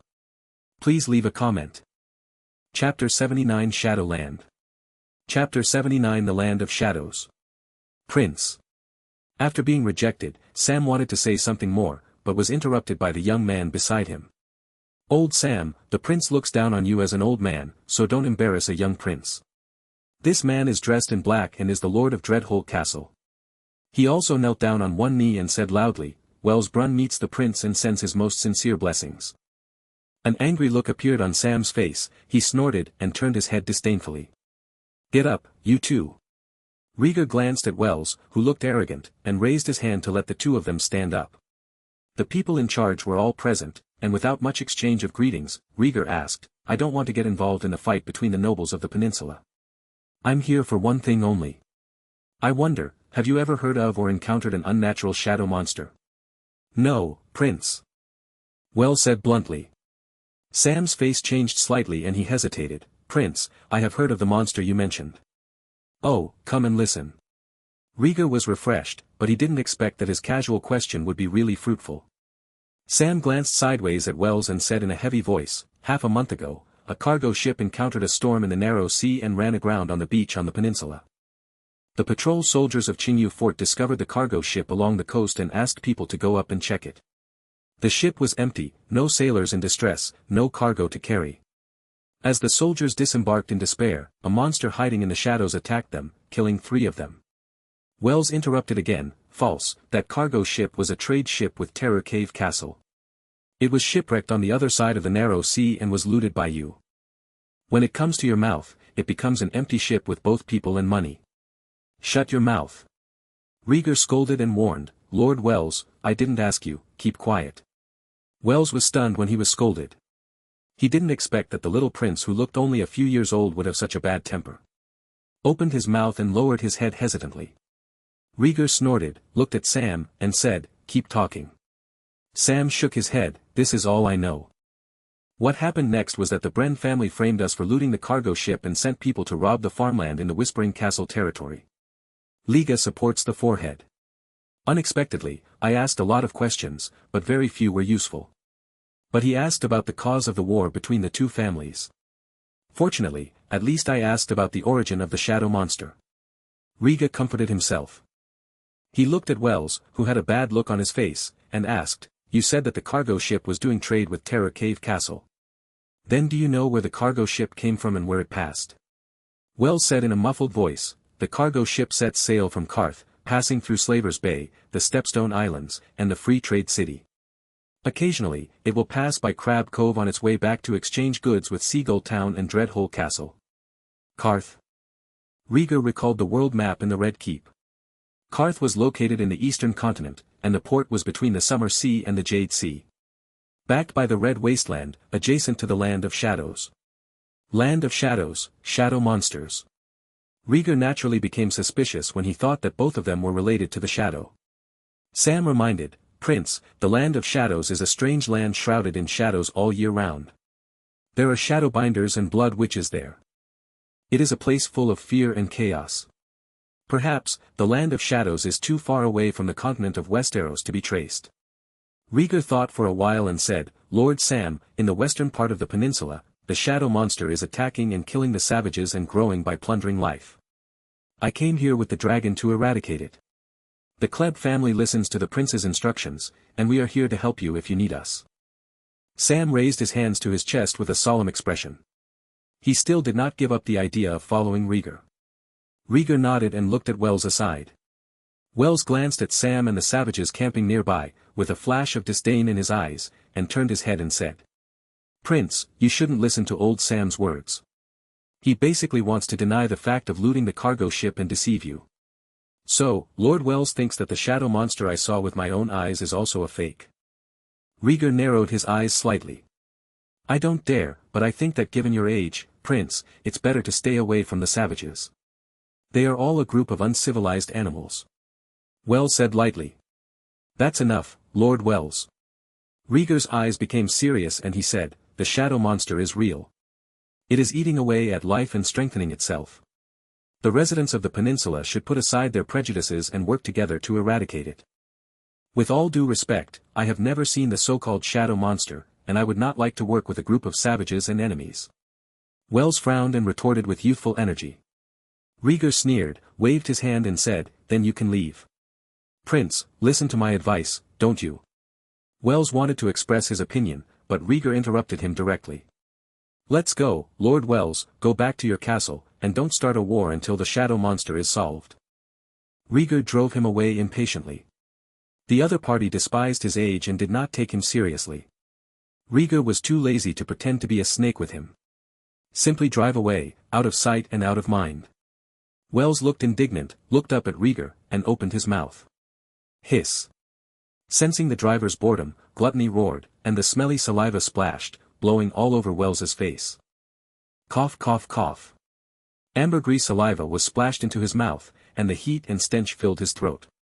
Wells pinched his neck in pain, and the force went straight to his brain. "Take him back." Rhaegar pointed to the commander of the Dreadhole. "I'm sorry, Lord, I didn't mean to." The commander hugged Wells and backed away while apologizing. "Take the remaining troops and flee from this open space quickly. Wait until all people in Terror Cave Castle are evacuated." Sam glanced at the sky and extended an invitation to Rhaegar. "Prince, I wonder if you would like to come to Whispering Castle. The Klebb family will do their best to prepare a sumptuous dinner for you." Rhaegar raised his eyebrows. These words spoke to his heart.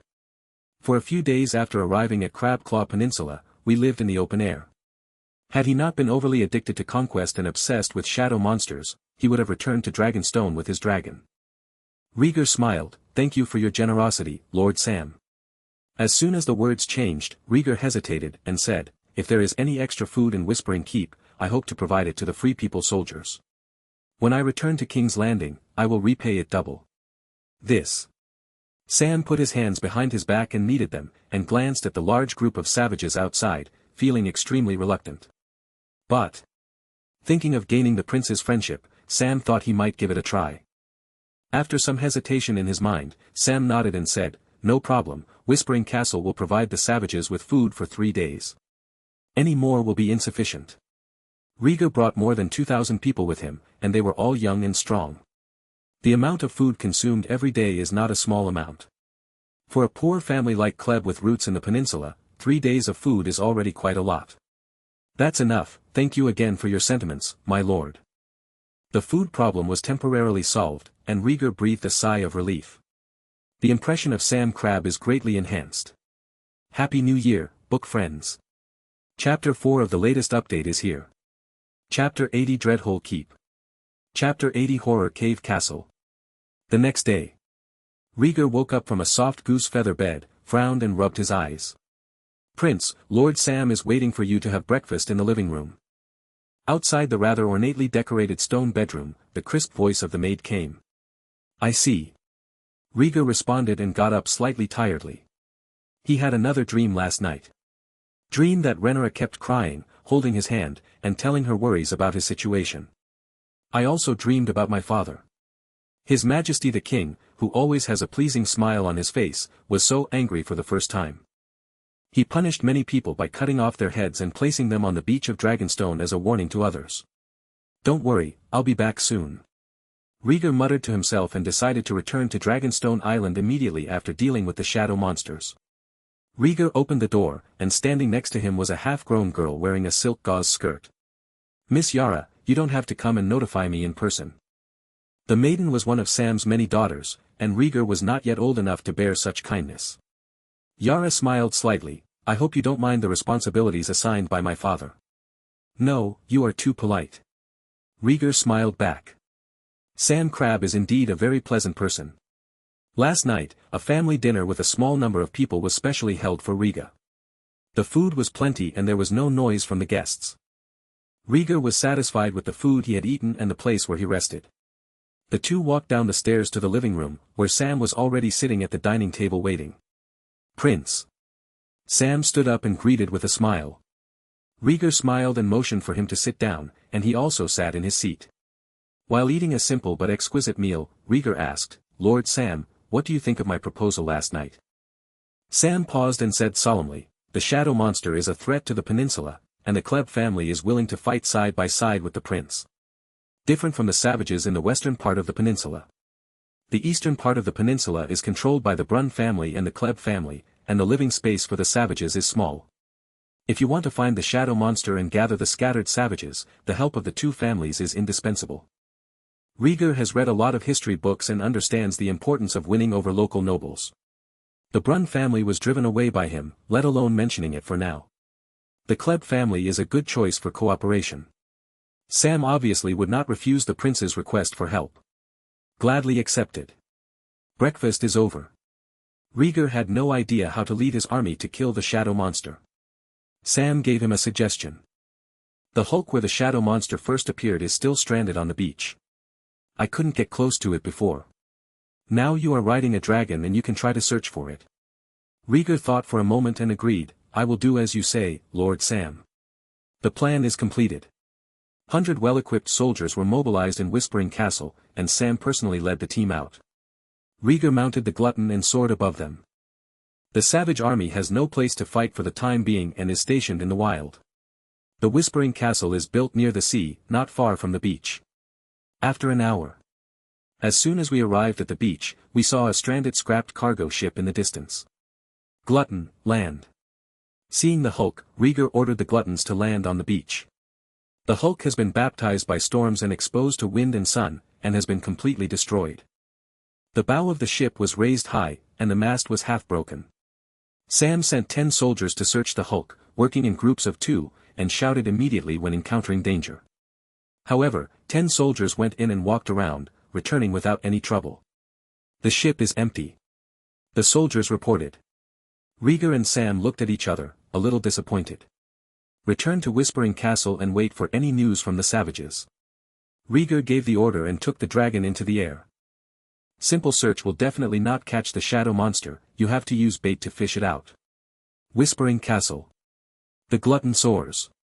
As soon as he landed, Rhaegar found a messenger riding a white horse being stopped outside the gate of the wall. The messenger kept justifying something. The soldiers guarding the gate refused to listen and even pushed them away. Wait, where did you come from as a messenger? Rhaegar asked curiously. As soon as the messenger saw Rhaegar descending on the dragon, he quickly broke away from the guard and said hurriedly, Prince, I am the knight of Dreadden Castle. Please read the letter. Dreadhole Castle, Family Brun. Rhaegar frowned and asked, what's wrong with Wells? I told him that the war on the peninsula is temporarily suspended. Lord Wells is dead. The messenger looked sad and fell to his knees. What? Rhaegar was slightly startled, thinking he heard wrongly.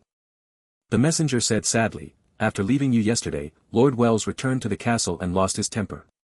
No one dared to come near. This morning, the maid went to help the lord get up. When she opened the door, she found that he was dead on the bed. What's the body like, but he was assassinated. Rhaegar smelled danger. There were no external injuries on Lord Wells's body. After examination, the bachelor concluded that the mouth, nose and ears were pierced with a blunt instrument, damaging the brain.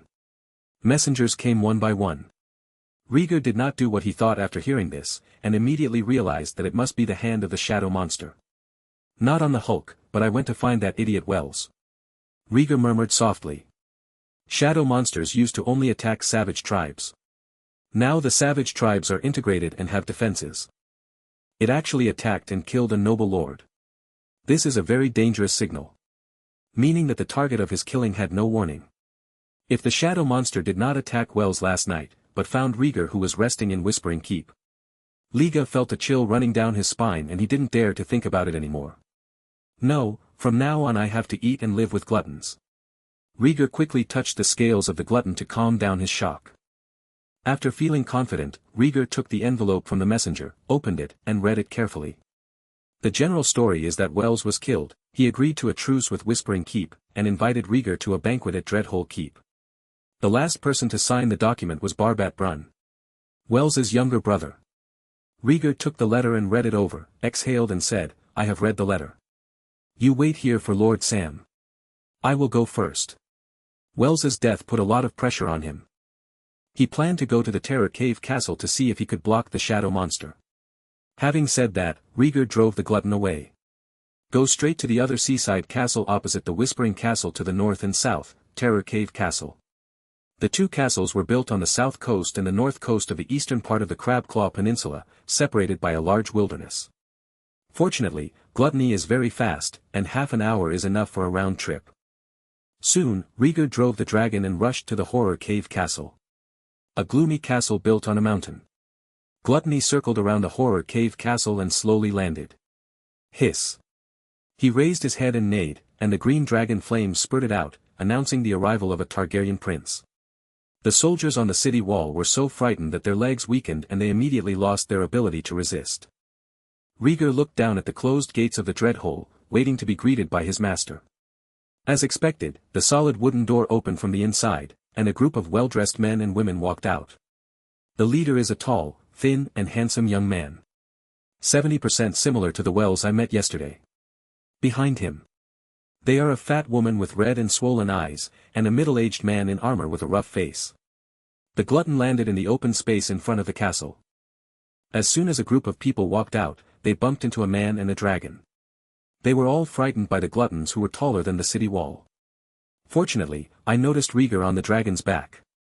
Think of it as a dragon of House Targaryen, they are vassals of House Targaryen.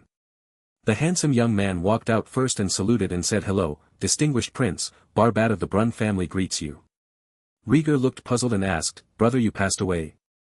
I wish you all a happy first day of the new year." The 5th chapter of the explosive update is here. Chapter 81 The Truth.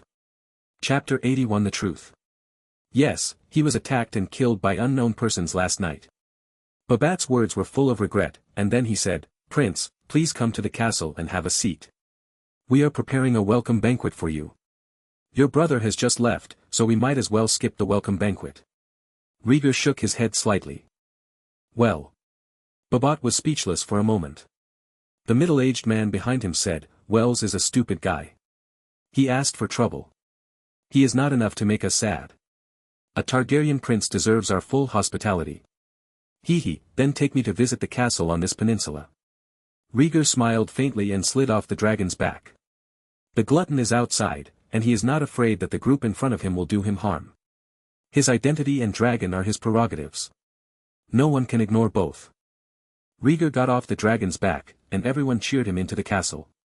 There is no trace of Wells' arrogance at all. As expected, fools are always the first to die. Those who survive may not be smart, but they must not be stupid. Once entering the castle, Rhaegar seemed like an innocent child, urging Barbat to show him around. A castle built as a peninsula. Haunted Cave Castle is actually not grand. In addition to its gloomy appearance, it is somewhat intimidating.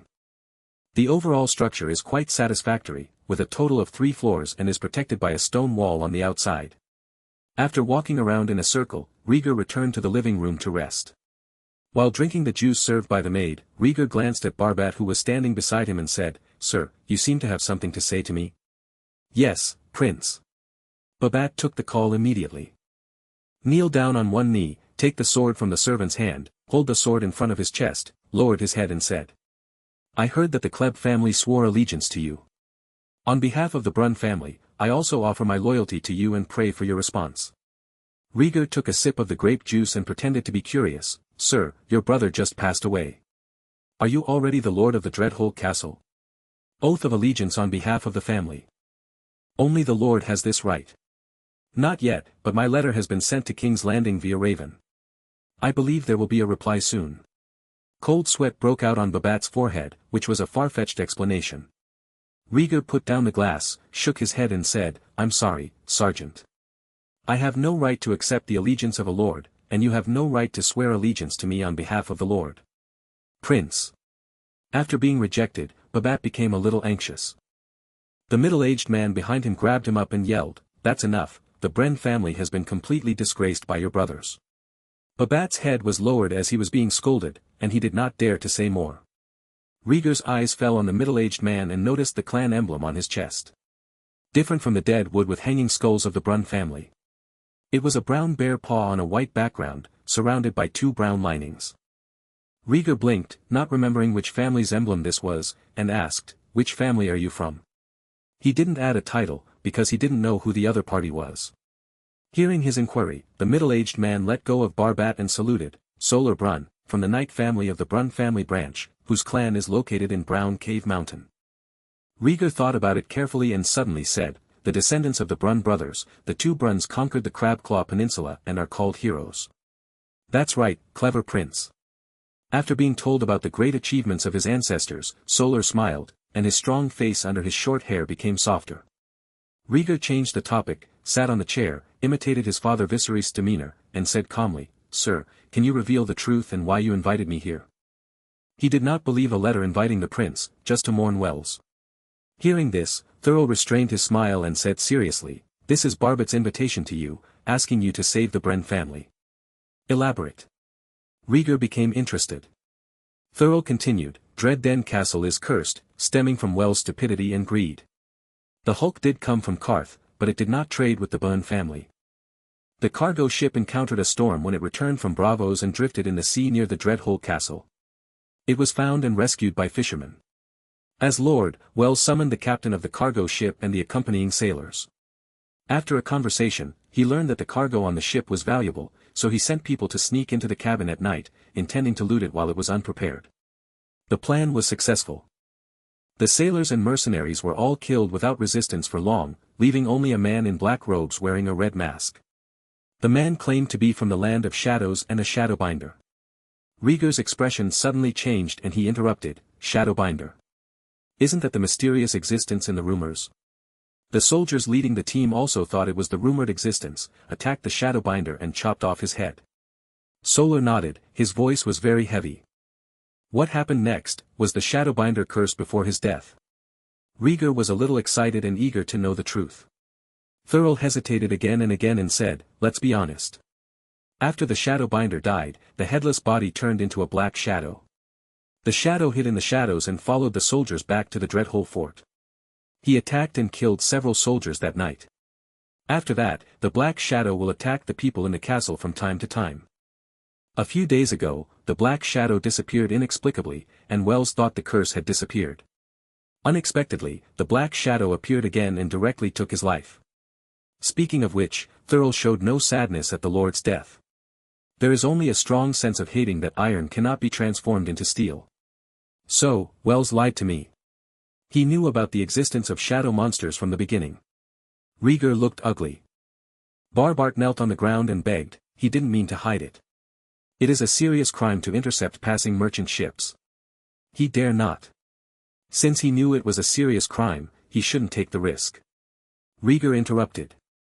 It seems that both brothers are idiots, it's just that the one who is bold will die quickly, and the other who is less courageous will take advantage of them. Rhaegar said indignantly, the curse was caused by the crime of Dreadhole Castle and spread to the entire Crabclaw Peninsula. This incident was enough to cut off Wells's head a dozen times. And you should think about how to eradicate the curse and make up for it. Should you report it to the king? The fat woman who had always been timid spoke up. Rhaegar looked at Barbat and Thurl with an evil look. Babat said immediately, she is my brother's wife. Do you really want to report this? Rhaegar supported his chin with one hand and narrowed his eyes. After running around for several days, Rhaegar was also tired of the trip to the peninsula. But if he was asked to go to his father for help, he was a bit unable to speak.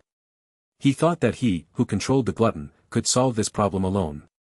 This is his own adventure with gluttony. Of course not. Wells has made a big mistake and is not qualified to ask for help from the kingdom until we make up for the mistake.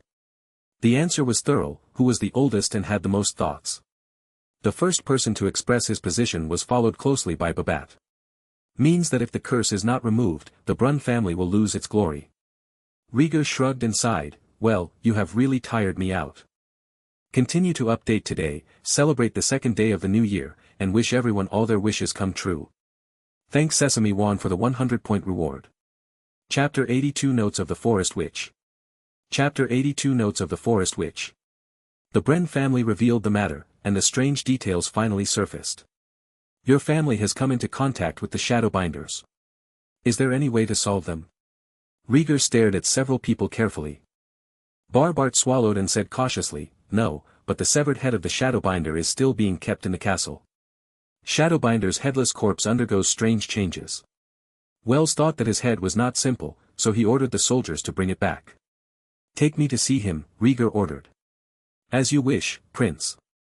Barbart bowed and led Rhaegar to the attic on the sunny side of the castle. The attic was empty and full of dust. A circle of tallow candles is placed in the center, illuminating something within the circle. A pale head. Barbad explained, the curse can sneak in the shadows. If you illuminate the head with a candle, the curse cannot take away the head. The shadow monster came to seize the head. Rhaegar frowned and looked at the head, and asked strangely. No, the curse seems to be unintelligent, we are just in case. Babat said respectfully. Before Rhaegar could take a closer look at the uncomfortable head, the sound of someone climbing the stairs was heard from downstairs. Thurl quickly walked into the attic and said eagerly, Prince, there is a large group of savages outside the castle, claiming to be your people. Rhaegar was slightly startled. I recovered a group of free folk to serve and avoid being scattered and killed by shadow monsters. After replying, Rhaegar turned around and went downstairs, warning, watch the head, maybe it will be useful. Babat nodded repeatedly, yes, Prince. Thurl glanced at him with a look of disdain and followed Rhaegar downstairs. All the way out of the castle. Rhaegar heard the noisy howling of the wildlings. Hiss. When the waiting glutton saw him coming out, he took the initiative to crawl on his upper body so that he could step on his back. You go to the city wall. Rhaegar gave a simple explanation and got on the glutton's back to ride.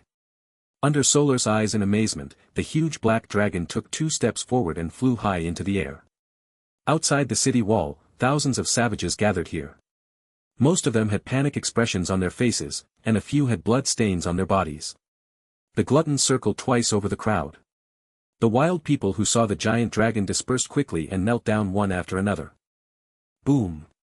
The glutton descended to the ground and shook the ferocious dragon's head. His pair of green vertical pupils were very indifferent. Rhaegar rode on the back of the dragon and looked down. What happened? Why are you here? A clumsy figure with a large appearance stood up among the savages. Prince, we ran into a curse attack while looking for other tribes, and many people were injured. We saw your dragon flying overhead and followed it. Trangle, whose shoulder was punctured and bleeding, gave a muffled explanation. How many people were injured, and how big did the shadow monster grow? Rhaegar asked in surprise. Trangle said, there are almost 100 savage warriors and more than 300 local tribesmen. The shadow of the curse has enveloped a large area of land. If the bonfire hadn't set fire to the local tribes' tents and forced out the curse, it would have been difficult for us to escape. Speaking of this, Trangle's ugly face showed fear. Can we still find the shadow monster? Rhaegar wanted to use the dragon to pursue him. I'm afraid not. The curse is hidden in the shadows and no one can catch it. Trangle said dejectedly. Rhaegar frowned upon hearing this, and his vigilance against shadow monsters continued to increase. The only thing that can definitely hurt shadow monsters is dragon flame. But the opponent avoided seeing him and only made sneak attacks in the dark. He was very passive. Rossel on the city wall heard it clearly and said worriedly, Prince, the curse is very troublesome. If we let it grow again, the peninsula will never have peace. I know that the shadow monster comes from weird magic, and it will be difficult to solve it for a while. Rhaegar thought of a way to lure the monster. After thinking for a while, Rhaegar suggested, prepare enough food and water for these free people. Lord Sam will come after hearing the news and discuss countermeasures together. He is too young and does not have so many twists and turns in his mind. He needs these thoughtful adults to make suggestions for him. Noon. Sam Crabbe led a group of soldiers and hurried to the horrible cave castle. Seeing the huge figure of the glutton in the distance, he breathed a sigh of relief. Under the leadership of Barbat, who had been waiting for a long time, he walked into the horror cave castle with great momentum. He learned that Wells was dead and the prince came to keep the appointment, otherwise he would not have come. Waiting in the living room. When Sam met Barbat and Solar, they were filled with hatred. After hearing the truth about Wells' murder of Shadowbinder, he became even more furious. He was unjustly accused by Wells in vain, and the other party even raked up and stole large tracts of farmland in his territory. This humiliation and hatred was intolerable to him. When the two sides were at war with each other, Rhaegar could not sit back and watch the internal strife and interrupted it. When Barbat inherits the horror cave castle, he will solemnly apologize on behalf of Wells, double compensation for the loss of farmland, and 1,000 gold dragons. Sam is still dissatisfied.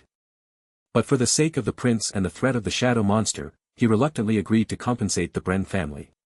After all, Wells is dead, and it is not a good decision to fight with the Bren family. After a lot of noise, Rhaegar and others were sitting at the council table, discussing how to deal with shadow monsters. Thurl said bluntly, 90% of the savages in the peninsula are gathered together. We can use some savages in the wild to act as bait. You black-hearted bastard, why don't you use me as bait? Trangle yelled. Foolish savage, I am very kind to you by letting you enter the castle. Don't force me to chop off your head. Thurl was not to be outdone. Come on, let's see if Grandpa doesn't pick off your head first and use it as a wine flask. Trangle said and leaned forward. Shut up or get out. Seeing that the two of them had a disagreement and were about to fight, Rhaegar slapped the table and shouted, glaring at them displeased. When is it? Still internal strife? Snort. The two men snorted coldly and turned their heads away. Sam, who was sitting aside watching the show, saw that the quarrel was over, stood up and said, Prince, the source of the curse is magic. We should fight with the same power. Magic is very dangerous. Who among us knows magic except Dragon Flame? Rhaegar glanced at everyone present. Sam looked proud and said, Prince, you should have heard that my ancestor Clarence Crabbe was the legendary hero who unified the Crabclaw Peninsula. He left many incredible legends. For example, do you know why the Whispering Castle of the Klebb family was named this way? Rhaegar frowned in confusion, he really didn't know much about this area of knowledge. He turned to look at the submissive Babat. Barbat understood it and immediately explained, it is said that Clarence is extremely powerful and his wife is a forest witch. Everyone he kills will have their heads taken home. The witch of the forest kissed the lips of heads and brought them to life, and became Clarence's advisor. Because you only have your head, you can't speak too loudly, and you can only pass the time when you're bored by talking. Therefore, his castle is called Whispering Castle. Rhaegar's eyes lit up and he looked at Sam with gleaming eyes and asked expectantly, Sir Sam, do you also know this kind of magic? The removed head can be resurrected and can still speak. It's so strange. Sam coughed lightly and whispered, we cannot replicate the glory of our ancestors. You will not. Rhaegar was disappointed. Why don't you bring it up? Sam explained, although I don't know any magic, the forest witch's notes recording the magic are still left in Whispering Castle. The notes are in Valyrian, and no one in the family can understand them. You are a descendant of ancient Valyria, so you can definitely tell the difference. Are you willing to share this precious magic note? Rhaegar's immature face became serious. The knowledge of magic is not rare. There is occult science in the city, but it has never been useful. While explaining, Sam got up from the chair. Kneel down on one knee in front of Rhaegar, and said respectfully, but I still hope to help you, the prince, restore peace to the peninsula and create supreme glory. Second update today, wishing everyone all the best. Chapter 83 Swamp Marigold. Chapter 83 Swamp Marigold. Looking at the sincere face of Sam Crabbe, Rhaegar had mixed feelings. This man is really persistent and swears allegiance to him wholeheartedly. Have a second thought. If the forest witch's notes really record magical knowledge, not only will the shadow monsters be solved, but you can also try to learn some magic. Let me ask the world, who doesn't want to master weird magic? Rhaegar took a breath and said solemnly, Sir Sam, the content in the notes is really helpful. I will consider your previous request. Yes, Prince. Sam's eyes showed surprise and he said seriously, the glory of the hero shines on you. I have a hunch that you will be the new hero of the Crabclaw Peninsula. Hope so. Rhaegar smiled faintly and said thoughtfully, the shadow monsters are constantly growing, and we don't have much time left. It is important to check the notes of the forest witch first. Lord Sam, time is urgent. I can ride the dragon and return to Whispering Keep. Can you tell me where the forest witch's notes are? Sam replied without hesitation, in the basement of the castle, you can ask Yara for help. She knows where the notes are. Very good, I'll leave immediately. Rhaegar is focused on dealing with the shadow monster, and the negotiation ends here. Warn Trangle to restrain the wildlings outside the city walls, and fly the glutton to Whispering Keep on the south coast. At full speed, the glutton arrived safely in just 10 minutes. The dragon landed in front of the gate of Whispering Castle, and the guards stepped forward to salute. Sam's children came out of the castle to greet them. Rhaegar briefly said hello and found the girl Yara. Yara still didn't realize what he wanted to say. However, the daughter of the peninsula was not a pretentious character, so she took Rhaegar into the castle basement. The basement is divided into two floors, light and dark. Passing through the light layer and entering the dark layer. Yara lit the oil lamp on the basement wall, and the candlelight illuminated the dim environment. This basement floor looks particularly gloomy. Hall of various belongings and boxes. In the corner, there is a desk. It is crowded with skulls. This is it, Prince. Yara spoke softly, walked to the desk, and lit a thick candle on it. Facing such a strange scene, Rhaegar felt a little conflicted. Hibernating the discomfort, he came closer and found a wooden box on the desk. Yara took out a key from a skull and unlocked the wooden box. Inside the wooden box is a thin, yellowed book. Yara carefully picked up the book, held it in both hands and handed it to Rhaegar. Rhaegar reached out and took it. As soon as he took it into his hands, the soft touch made him excited. It is not ordinary paper, it should be parchment paper. Let's go out first, Prince. Seeing that Rhaegar didn't like the dark basement, Yara said thoughtfully. Okay, let's go out first.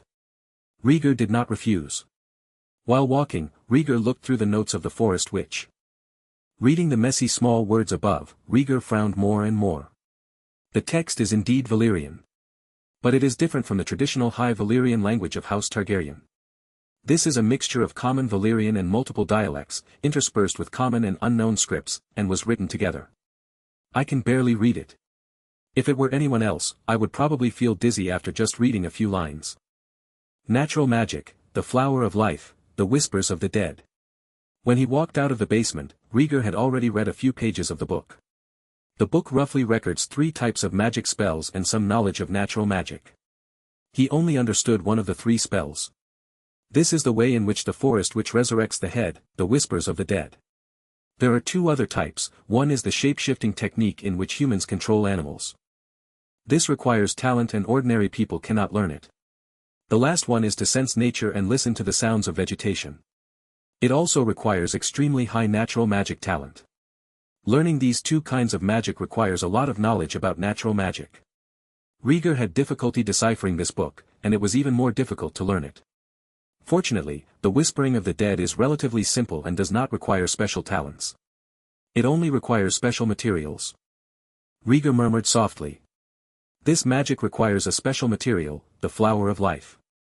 Using the powerful vitality of the flower of life to maintain the incorruptibility of the head, and awakening the memory of the deceased through magic spells. Memory is not consciousness. This also means that the resurrected head is not the original living person. Just a puppet who keeps talking and has no wisdom. The Forest Witch makes many puppet heads in this way, asks them about their life experiences, and obtains richer knowledge from them. What a despicable magic. Rhaegar frowned, feeling very repelled by this kind of magic. What he wants is the flaming sword and the fireball thrown by the staff in the story. Or shadow monsters. It is not an evil magic that steals the memories of the living. No wonder the city rejects magic. This kind of thing really leads to depravity.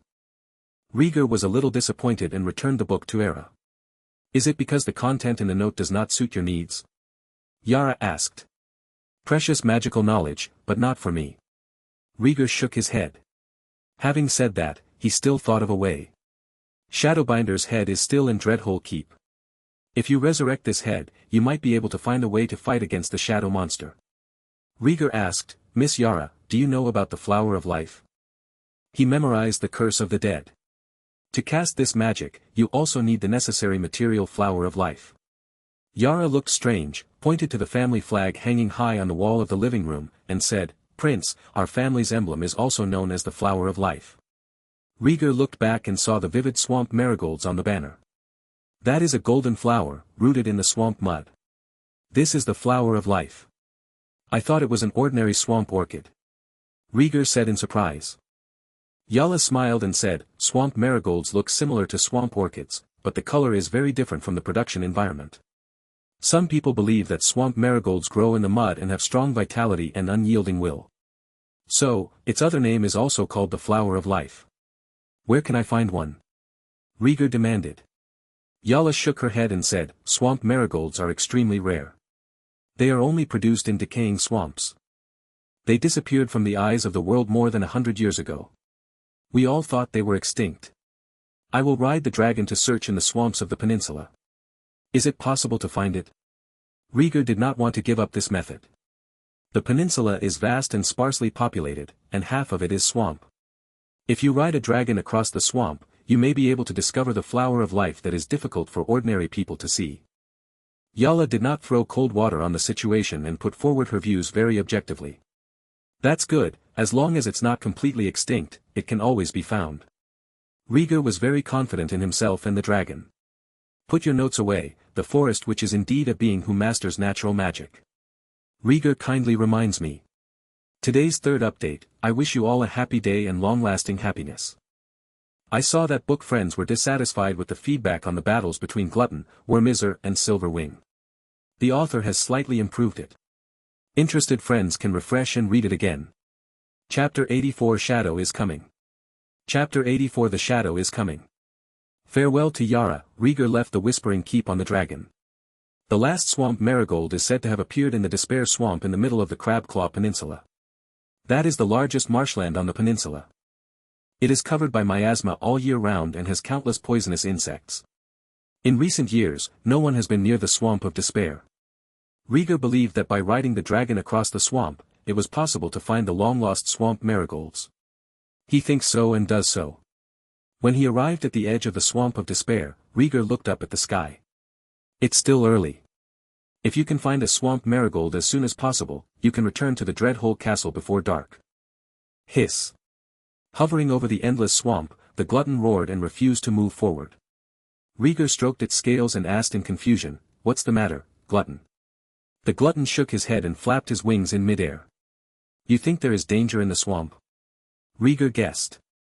Roar. The glutton raised its vertical tail and poked Rhaegar's shoulder. "Am I in danger?" Rhaegar was stunned. The glutton roared and flew over the swamp, aiming at an area covered with mud and spitting dragon flames. Boom! The dragon flames exploded in the air before they even touched the muddy pond, blowing up a fishy wind and kicking up large swaths of mud. Rhaegar frowned when he witnessed this scene. Is this miasma? He heard it mentioned by the bachelor who taught the class. Hazardous gases accumulate in many places with poor air circulation, which can easily cause explosions in case of fire. The Swamp of Despair has existed for countless years, and the accumulated miasma is extremely strong. The dragon flames of the glutton can detonate the miasma. Are you afraid that I might accidentally inhale miasma? Rhaegar patted the glutton's back and said with emotion. Glutton is worthy of being the strongest and largest wild dragon. He is deeply versed in the principle of seeking advantages and avoiding disadvantages, and his wisdom is no lower than that of ordinary people. Hiss. The glutton looked back at the driver, his green vertical pupils showing some kind of warning. Have you been to this swamp? Rhaegar understood immediately. I'm looking for a flower with strong vitality. Do you know where to find it? As he spoke, Rhaegar took out a piece of the crest of the Kleb family, with a lifelike swamp marigold engraved on it. Doubts flashed across Glutton's vertical pupils, he opened his mouth to hold the clan emblem, and flapped his wings to take Rhaegar in another direction. It is very fast and its flight path is very random. In a short time, one person and one dragon arrived at the other corner of the Swamp of Despair. A mud swamp formed by multiple swamps eroding pine forests. The miasma here is much weaker than that in the Swamp of Despair. Glutton looked back and growled at Rhaegar, as if to express something. Rhaegar looked down at the gloomy and corrupt swampland below and understood immediately. Take out a handkerchief from the bracelet, pour water on it, and cover your mouth and nose. The glutton snorted in dissatisfaction and lowered his figure. Its original meaning is to tell the dragon driver to get down. The stupid dragon driver obviously didn't understand. The gluttony glided over the swamp, its huge body covering a large area of land. One or two pine trees scratched its belly and were broken in an instant. The ferocious dragon head turned back and forth, as if searching for something. Rhaegar knew it was looking for the swamp marigolds. The glutton must have seen, or even eaten, swamp marigolds before. When he first arrived at the Crabclaw Peninsula, Gluttonous was seriously injured, so he hid him in the valley and left on his own. Rhaegar never asked where he was.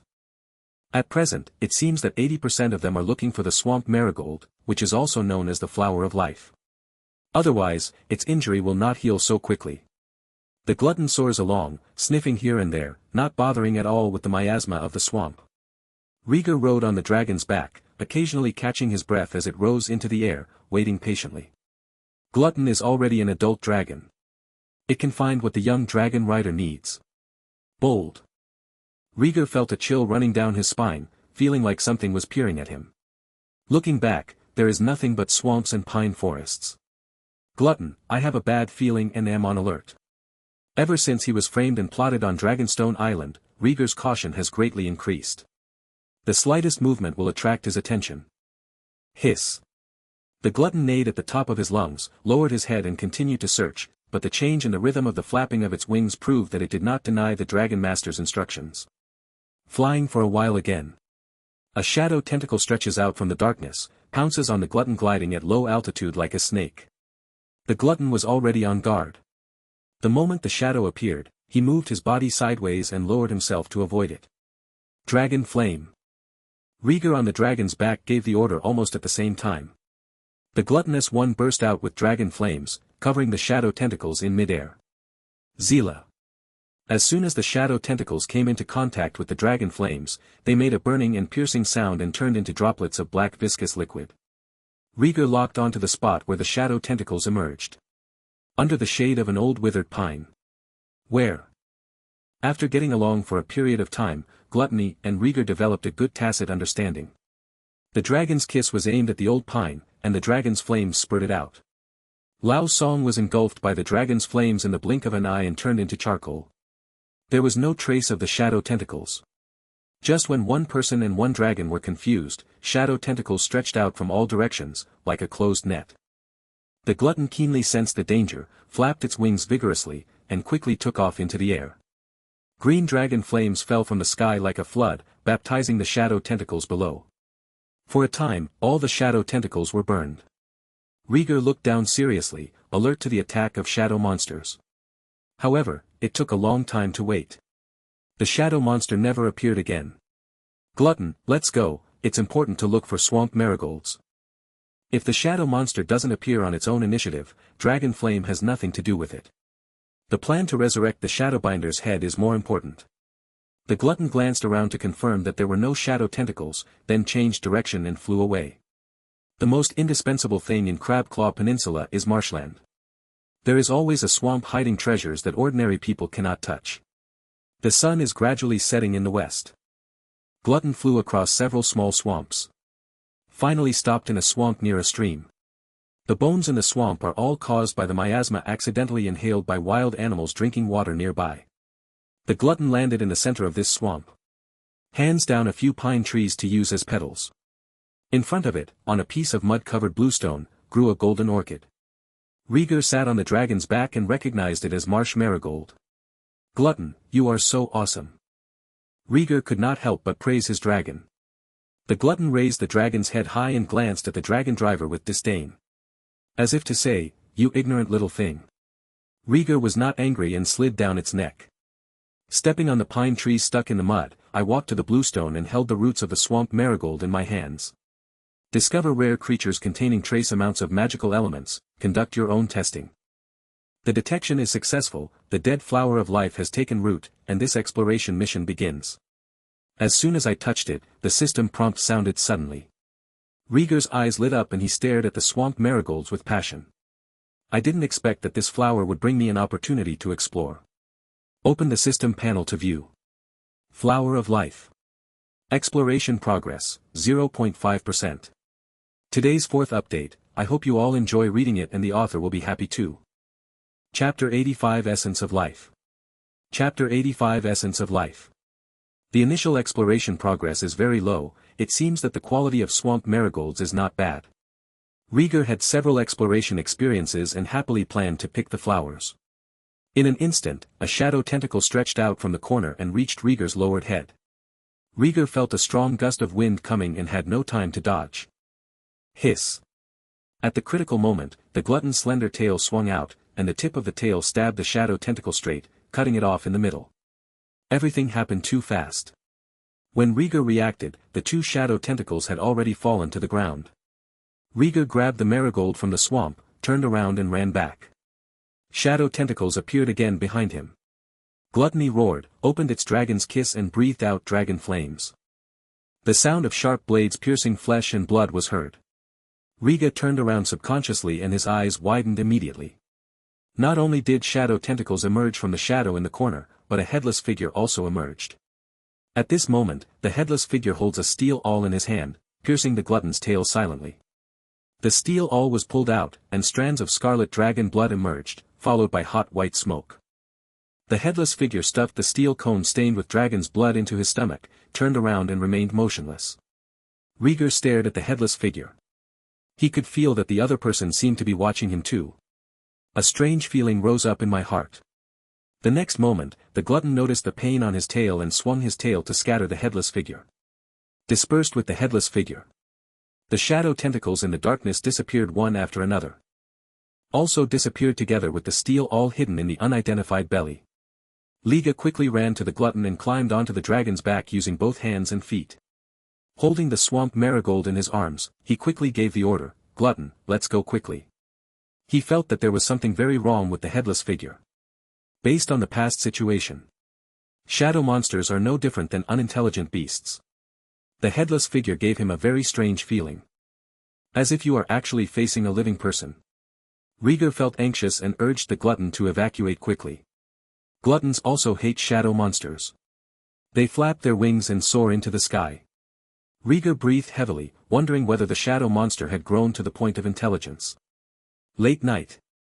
Rhaegar piloted the gluttonous eater and hovered over the Dreadhole Castle without any rush to land. This exploration is over, please pick up the lost treasures. Until the system prompt sounds. Rhaegar view the exploration panel.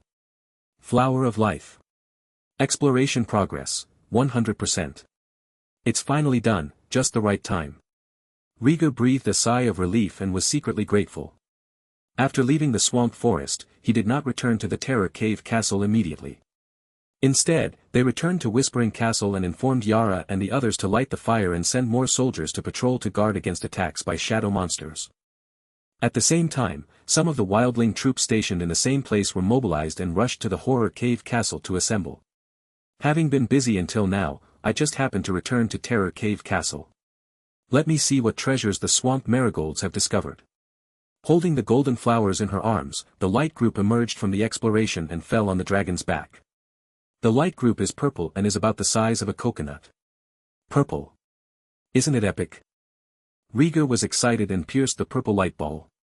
Bright purple light spots scattered, and the system prompt sounded. The relic was picked up successfully, checking. The test was successful and it was determined to be an epic relic, the greedy stamen. Great, it is indeed an epic level, second only to the legendary relic. Rhaegar raised a smile. Take root in death and bloom with the brilliance of life. Rhaegar looked half comprehensive and frowned slightly. The stamen of greed, death and life. Rhaegar looked at a cluster of delicate stamens in his hand and guessed that the method of activation must be related to life and death. After thinking for a while, Rhaegar gave the landing order. The glutton folded his wings and landed outside the city wall. The savage army is gathering, and the crab claws come to the dragon one after another and kneel down respectfully. Rhaegar simply said, "Is there any animal that was just killed? The carcass would also be fine." "Yes, Prince." Vsky, who had snatched Rhaegar's bracelet earlier, also became a crab claw. He ran to the campfire with dog legs and picked up the body of a deer. Rhaegar slid down the dragon's back and placed the greedy stamen on the deer carcass. The stamens flashed with a faint fluorescence. The deer carcass rotted and smelled at a speed visible to the naked eye, turning into a pile of dry and cracked bones. Seeing this scene, the onlookers were frightened. Rhaegar himself was startled. I didn't expect this flower stamen to be so fierce. After sucking a whole deer, the stamens are still flashing fluorescent light, as if urging the sacrifice to continue. Rhaegar also ordered people to bring a pile of animal carcasses and throw them next to the stamens. As before, the animal carcasses were sucked into a pile of broken bones. Fortunately, the stamens are finally full. The fluorescence is removed and the system prompt sounds. Congratulations, the stamen of greed has been activated, you have obtained Essence of Life. Level, Epic, Purple. Function, the majestic vitality stimulates hidden talents. Comment, do not eat from non-magical creatures. The stamens withered, and a drop of golden dew squeezed out, and fell on Rhaegar's palm. Looking at the information on the exploration panel, Rhaegar opened her mouth slightly. Improve life potential, such a magical ability. Noticing the special note in the evaluation column, Rhaegar shook the dewdrops and could only look at the ocean and sigh. He is a human being. Although he has the blessing of the Dragon King's bloodline, there is no magic in his body. Not considered a magical creature at all. He cannot take this drop of dew. Look back at the glutton. The glutton was also looking at him at this time. A pair of green vertical pupils were full of scrutiny, staring at the dewdrops in his hands. Rhaegar strode forward, raised his palms, and said with a smile, "Come on, glutton, this is the reward you deserve." This time looking for swamp marigolds, gluttons played a great role. This dewdrop belongs to it by rights. Hiss. Glutton stared at the dewdrops with burning eyes, squatted and neighed softly, and spread its dragon's kiss close to the ground. Get it. Rhaegar laughed and dropped the dew into the glutton's mouth. The small dewdrops have no contrast in front of the abyss-like mouth of the glutton, and are dissolved by saliva in the blink of an eye. Gulu. The glutton swallowed in cooperation, shook his head and stood up. Rhaegar stared at it from side to side, trying to see what was different. Hiss. The glutton was annoyed by him, so he rolled up his tail and placed him on his back. Turn around and jump over the outer wall of the castle. Well, it seems that the effect of the dewdrops has not yet taken effect. Lei Jia held his back scales tightly, a little disappointed. The glutton was lying on the ground outside the castle, closing his eyes and resting. Rhaegar was welcomed into the gate of Dreadhole Castle with marsh marigolds in his arms. It was late at night, and the members in the castle had no intention of resting. Most of them are immersed in the uneasiness of the assassination of the Lord. Rhaegar walked into the living room.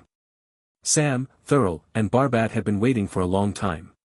Sam was the first to greet him and said nervously, "Seven hells. You returned safely. I thought you had an accident on the way." The fifth update today, the explosive update, is completed. The plot of Peninsula was originally a chapter that introduced the magical tide and added the first group of followers of the protagonist. It's a pity that because the author didn't control it well, the writing was a complete failure. I'm sorry. I will continue to update tomorrow, and this chapter will be over. I will return to the plot of the Long family in the future, so please forgive me. Chapter 86 Photographer. Chapter 86 Shadowbinder. Rhaegar refused his embrace and explained, "There was an accident on the way, but it didn't delay the trip." "What happened to you? This flower seems to be the emblem of our family."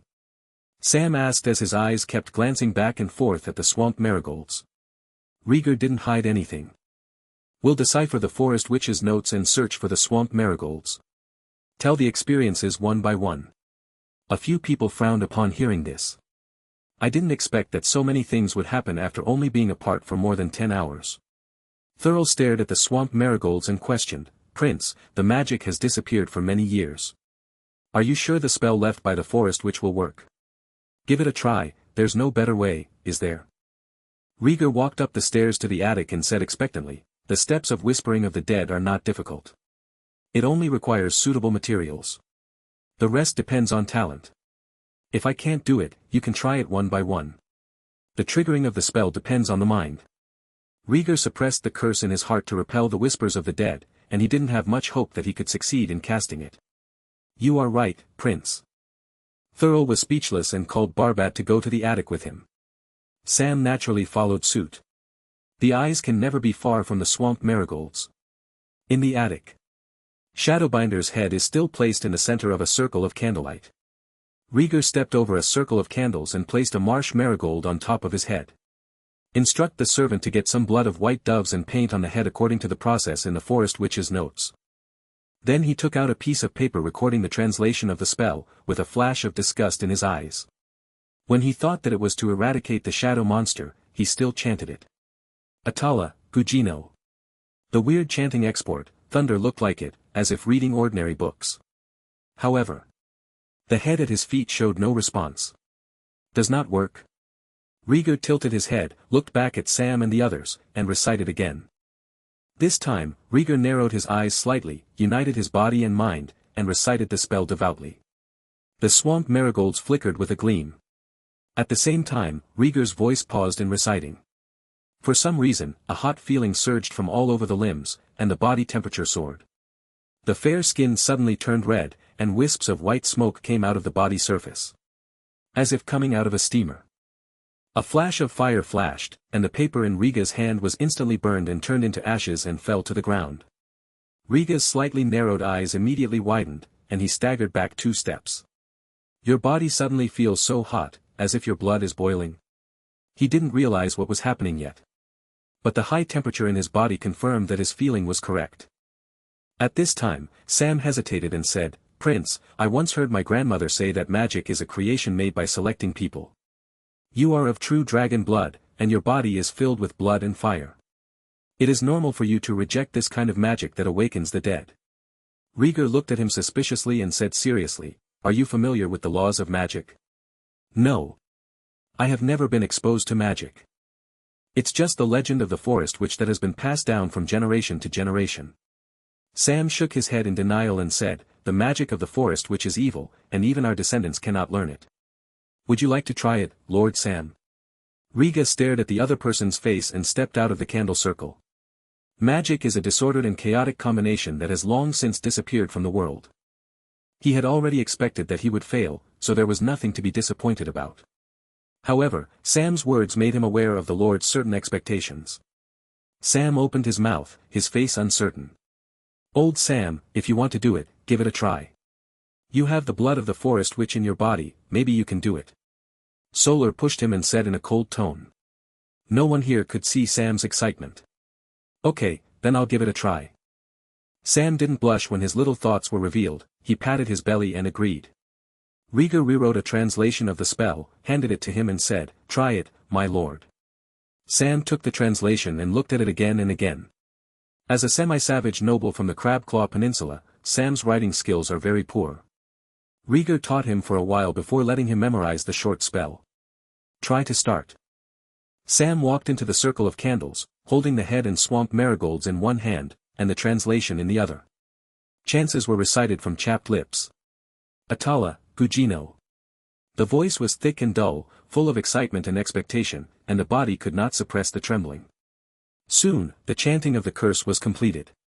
Still no response. Sam froze on the spot, his expression indescribably disappointed. Putting his head back on the ground, he sighed, "Prince, it seems that I have failed too. It doesn't matter, magic has been silent for many years, and it's normal for ordinary people to not learn it." Rhaegar comforted him and turned to Thor with a wry smile, "We have to think of other ways." "Yes, Prince." Solar nodded, not looking too good. "Shadowlands, magical tides, untrustworthy half-savages." At this moment, a hoarse sharp voice suddenly sounded, making people shudder. Rhaegar quickly turned around and saw the Shadowbinder's head moving.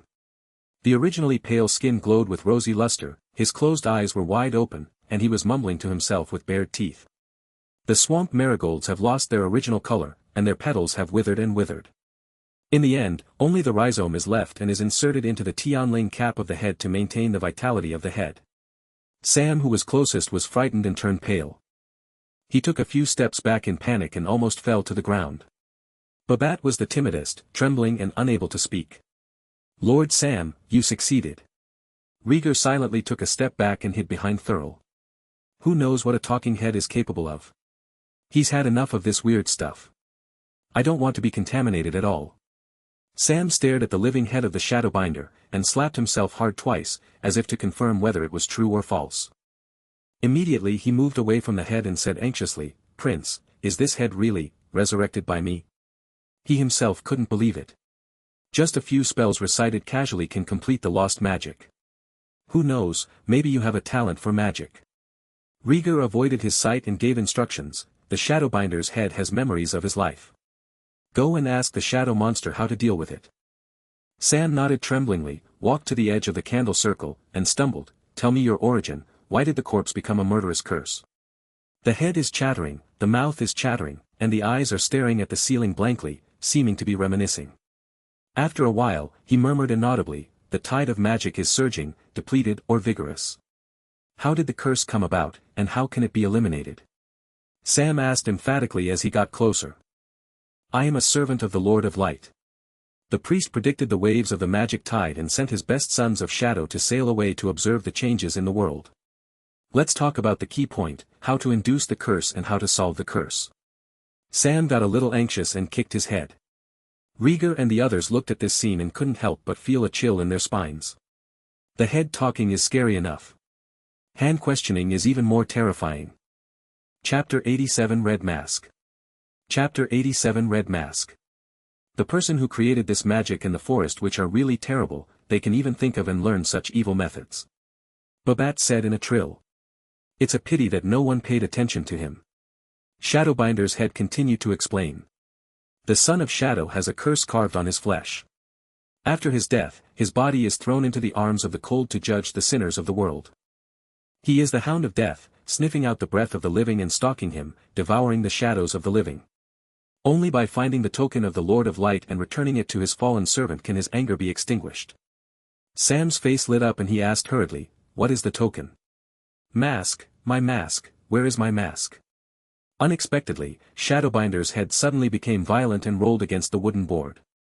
"Yelling nonsense about masks and covering your face." Thurl whispered, "Shadowbinders usually wear lacquered wooden masks, and they don't easily show their true colors to others. Where is his mask?" Rhaegar nodded to indicate understanding and turned to ask. Babat raised his hand. "In my brother's bedroom, when the soldier was holding the head to ask for credit, the mask was not taken off. My brother took it off himself and kept it in the secret room." "Humph, he really knows how to challenge for spoils." Solar snorted coldly and urged him to find the mask immediately. Babat didn't want to stay in the attic for a long time, so he ran away as if running away. Rhaegar had no intention of paying attention to Barbat, and his eyes fell on Sam, who was circling the Shadowbinder's head. At this time, Sam trotted after the head, his bloated figure looking very clumsy. "Keep asking about ways to eliminate shadow monsters." The head screamed strangely, sometimes shouting the Lord of Light, sometimes shouting the magic tide. "Forget it, let's at least get some clues." Rhaegar sighed and called, "Lord Sam, there's no need to ask." Sam seemed not to have heard it and stared straight at the spinning head, his gaze becoming more and more fanatical. "Something is wrong, Sir Thurl." Liga's expression changed slightly, and he quickly called out to the only reliable middle-aged man beside him. "Thurl is a true knight, agile and agile." One stride rushed into the candle circle, stepped on the spinning head with one foot, and slapped the unconscious Sam down. Bang! Sam was whipped around and fell to the ground unconscious. Thurl ignored him, untied the belt around his waist, and tied his head tightly. A dagger fixed on a wooden board. After finishing the matter, Thurl picked up the unconscious Sam and looked back at Rhaegar. Then they each sighed. They all saw deep helplessness in each other's eyes. Rhaegar was a little worried. "Will Lord Sam be okay?" "Prince, don't worry." Old Sam was successfully dazzled by the use of magic. One slap can knock him out, and 2 slaps can wake him up. Speaking, Solar was about to take action. "Wait, let Sam get some sleep." Rhaegar quickly called to stop. The Brun family and the Kleb family have always had conflicts. "I really made Solar start, I'm so sorry. Sam has always been respectful to him. Let us go out first and leave Lord Sam to his guards." At the corner of his eye, he caught sight of the Shadowbinder's head, which was still moving around. Rhaegar shuddered and left quickly. The next day. Outside the walls of Terror Cave Castle, a large number of people gathered. 800 soldiers from the 2 Brun families, 300 soldiers from the Kleb family, and more than 2,000 free people from the Wildling army. The 3 parties each stay in an area.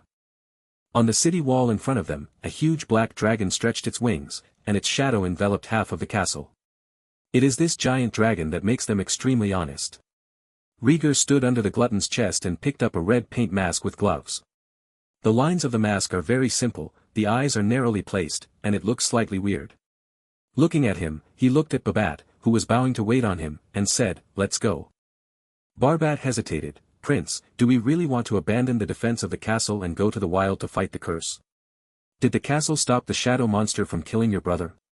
Rhaegar asked rhetorically. Babat shut up immediately. After a night of thinking, Rhaegar decided to take the initiative. The more the shadow monster kills, the faster it grows. There is no time to wait. They have the Shadowbinder's head in their hands, as well as the red paint mask as a token. Relying on the powerful dragon flames of the glutton, as long as the shadow monster shows up, it is easy to eradicate it. Thurl agreed with Rhaegar's approach. In his view, the dragon is invincible and can burn all evil. Sam woke up from a coma and regained his senses. At this time, he was riding on horseback, holding the Shadowbinder's head in his hand, and did not dare to take another look. Rhaegar planned to use the Shadowbinder's head as part of the bait. Set off. Rhaegar mounted on the dragon's back and rode over the heads of the wildling army, shouting orders. The crab claws commanded their respective savages, holding various weapons, and followed closely with cheers. It is their honor to be able to fight behind the dragon. Thurl and Sam issued marching orders one after another and rode their horses forward. The destination is neither near nor far. Choose an open space where two families are fighting. The terrain there is open, and the glutton's dragon flame can work better. Arrived at the clearing. There are also mottled bloodstains and fishy stench left by the battle not long ago. Sam glanced around and glared angrily at Solar's side. In these bloodstains, soldiers of House Kleb lost their lives. Thurl was dismissive. What does the war between the Brun family and the Kleb family have to do with one of his branches, Brun? If it weren't for someone in the fief being killed by a curse. His distant relative Babat begged him for help, but he would not come. The glutton hovered over the clearing and slowly descended. Rhaegar ordered, pour the fire oil in a circle around the clearing. Yes, Prince. Soldiers of House Brun drove a carriage carrying barrels of kerosene. Shadow monsters are afraid of fire. Thurl proposed lighting a circle of fire in the clearing, supported by rockets from the soldiers. Sam was not idle either. A few hooded prisoners were escorted out. The head he was holding in his hand was stuffed into the arms of one of them, and he said in a deep voice, "If you can survive, I will forgive your sins." Mask, my mask. The head was still mumbling for a mask and twisting around in the prisoner's arms. The prisoner cannot see the outside world, but he can feel what is in his hand. I was so frightened that I fell to the ground, with feces and urine flowing out. His head rolled to the ground, not knowing the pain, but still muttering. Sam took one last look, reluctant and frightened. Rhaegar turned his face away from the yelling prisoner. Skull said that shadow monsters will stalk living people. In other words, the more people there are, the more likely they are to be attacked by shadow monsters. There are nearly 3,000 people present, so the shadow monster must have noticed it. Strictly speaking, everyone is a bait, not just these prisoners. It's just that they are more dangerous. Rhaegar had no objection. A group of prisoners, compared to having their heads chopped off, this method of atonement still has a chance to survive. Everything was ready. Rhaegar patted the glutton on the back and gave the command, "Fly." Looking at the past situation. Shadow monsters are afraid of dragon flames and dare not fight against the dragon. Yesterday, the shadow monster suddenly attacked. Something must have happened to make it abnormal. No matter what. He and the glutton leave the clearing, making it easier to attract shadow monsters. Neither one person nor one dragon went far, so they waited at the mountains on the side of the clearing.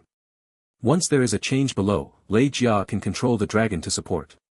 Chapter 88 Shadow Half-Dragon. Chapter 88 Shadow Half-Dragon. The plan is implemented and time passes bit by bit. Soon, it got dark. The three armies and horses in the open space were munching on dry food and setting up camps respectively, as if they were not out to fight. Sits easy. As night falls, piles of bonfires are lit, and the savage army gradually becomes noisy, cheering and dancing together. Since you are acting as bait, you have to act authentically. In this chaotic environment, firelight and shadows intersect, and earthy savage songs surround you. Suddenly, under the feet of a group of dancing savages, the shadows began to twist and change as they swayed. The distorted rhythm of the shadows is far removed from the dance steps. A vigilant savage immediately realized something was wrong and pushed his companion next to him with a horrified expression. Everyone knows what kind of monster they are dealing with.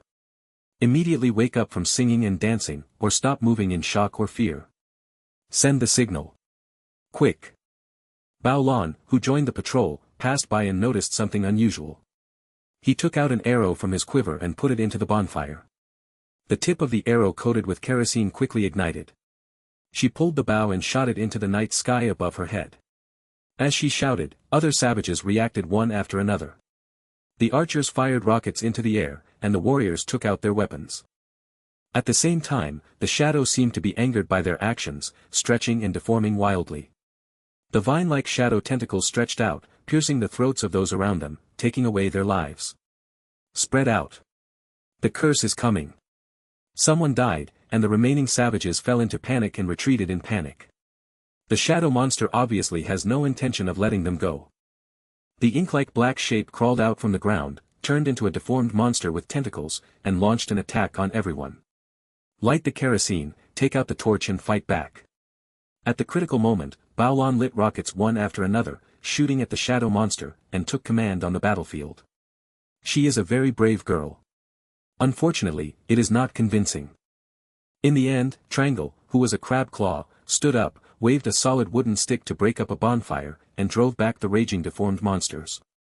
Angrily roared, "Everyone, stop here. If anyone dares to run, I will twist off his head and stuff it into his butt."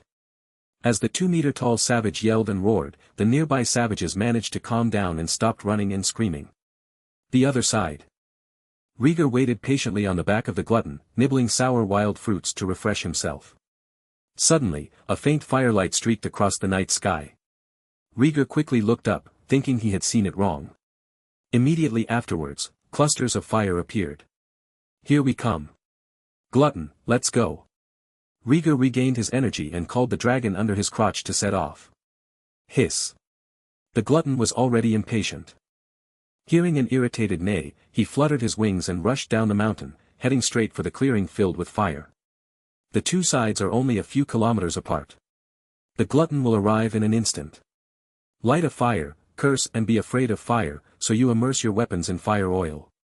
Reaching the sky above the clearing, there were chaotic shouts from below, and the faint firelight continued to increase. Rhaegar looked down and saw the shadow monster getting bigger and bigger at a glance. Gluttonous people, set fire to the fire all around. Rhaegar did not rush to attack and acted according to his advance plan. Glutton flew to the edge of the clearing, breathing dragon fire into the no-man's land below. Boom! As soon as the green dragon flame touches the ground, it immediately ignites the fire oil poured in advance.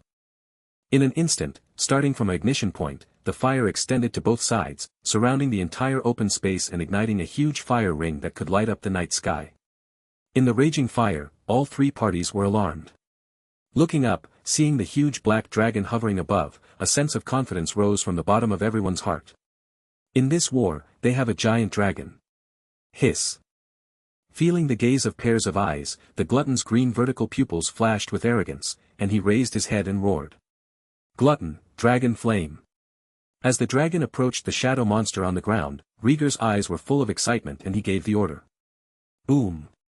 Green dragon flame sprayed against the ground, streaking across a streak of pitch-black scorched earth, and crashed into the shadow monster squirming back and forth. The next second, the shadow monster was split in two by the dragon flames. The change happened so fast that people had no time to think deeply about it. They only felt an unspeakable excitement.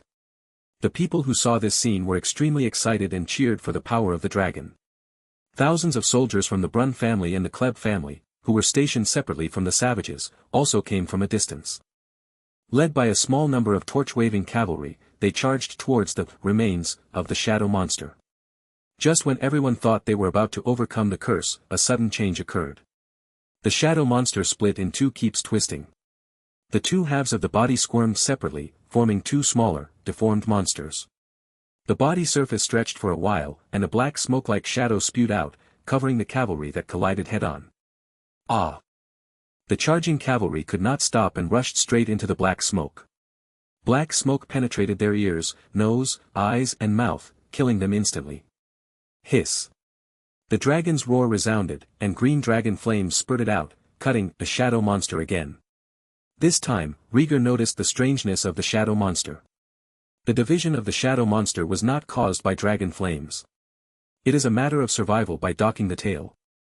Surfaces that come into contact with the dragon flame will be annihilated, and a small amount will turn into a viscous substance and drip to the ground.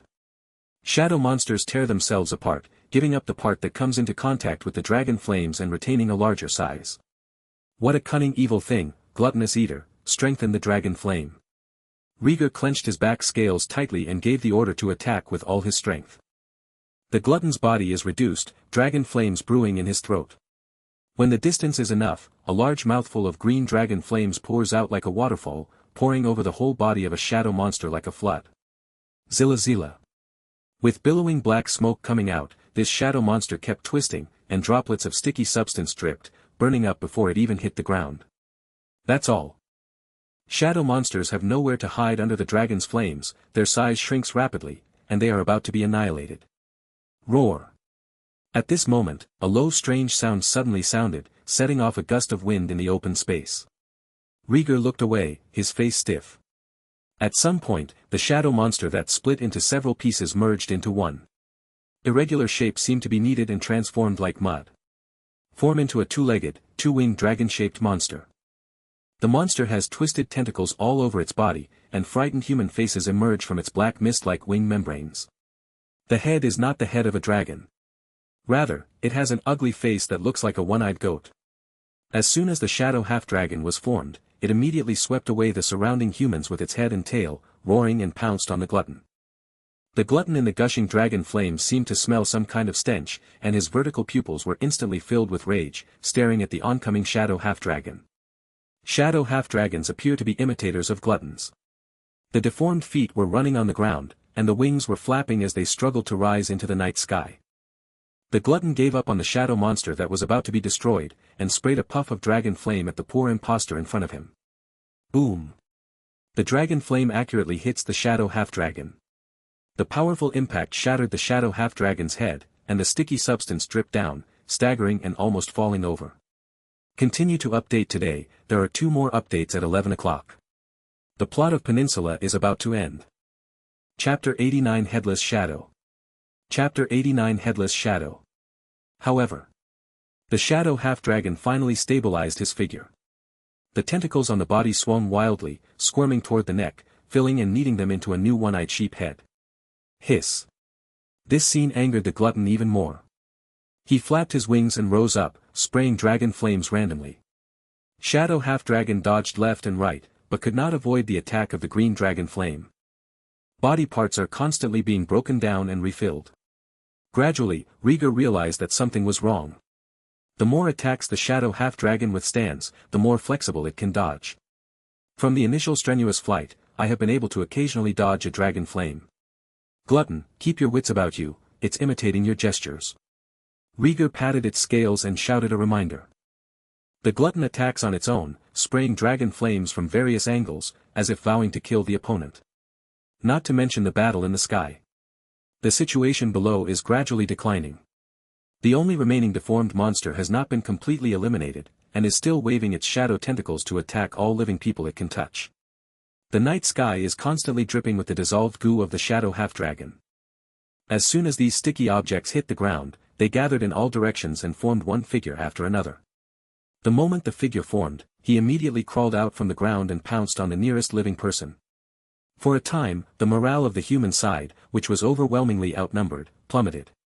Deformed monsters and human figures wreak havoc in the open space. The savage army was the largest in number, but it was actually in disarray. It immediately collapsed when attacked by figures. Many people were overwhelmed by fear and ran towards the outer ring of fire. In the center of the open space, several prisoners were paralyzed on the ground.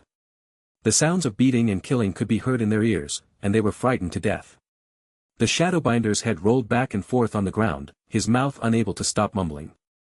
The sons of Shadow are coming, kill all the living, collect shadows. A tall horse came and stopped. Jump off the horse, pick up the head, and cover the mouth with the rag prepared in advance. Shut your mouth. The person who came was none other than Sam. He and the guards were separated, and he was worried about the head, so he came here to pick it up. Just as he straightened up, a figure appeared from behind and pounced with claws and teeth. Feeling the strong wind at his back, Sam stepped out of the way and cut off the figure's head with his sword. The figure lost its head, turned into a ball of viscous matter, fell down, and retracted to the ground to squirm. Sam hurriedly mounted his horse and stayed far away. Not far away. The soldiers of the Brun family all charged with Solar and got into a hard fight with the figure. Only 2 guards were left to protect the frightened Babat, guarding beside a bonfire. A figure emerged from the ground, passed over the 2 guards, and knocked him down. Babat screamed in fright and used his hands and feet to resist. In a daze, he saw blurry faces. The facial features that were somewhat similar to his turned out to be the face of his dead brother, Wells.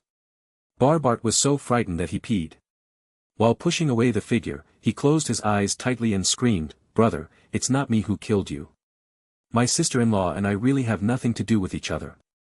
Don't come looking for me. Above the sky. The glutton goes his own way and attacks the shadow half-dragon. Rhaegar shouted, but in vain. Boom. The green dragon flame once again defeated the shadow half-dragon's head. This time, the shadow half-dragon did not wait stupidly for its head to reorganize, but instead flapped its wings and rushed towards the glutton.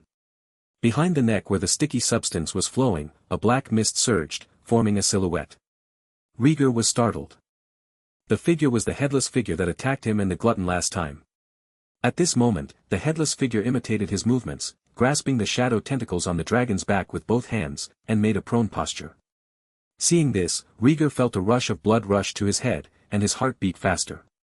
Dragon flame. An inexplicable fire arose in his heart. Rhaegar's face was as cold as frost, and he gave the order to attack. At this moment, he understood why the glutton was so angry. This kind of poor shadow imitation will inadvertently stimulate the nerves of the person being imitated.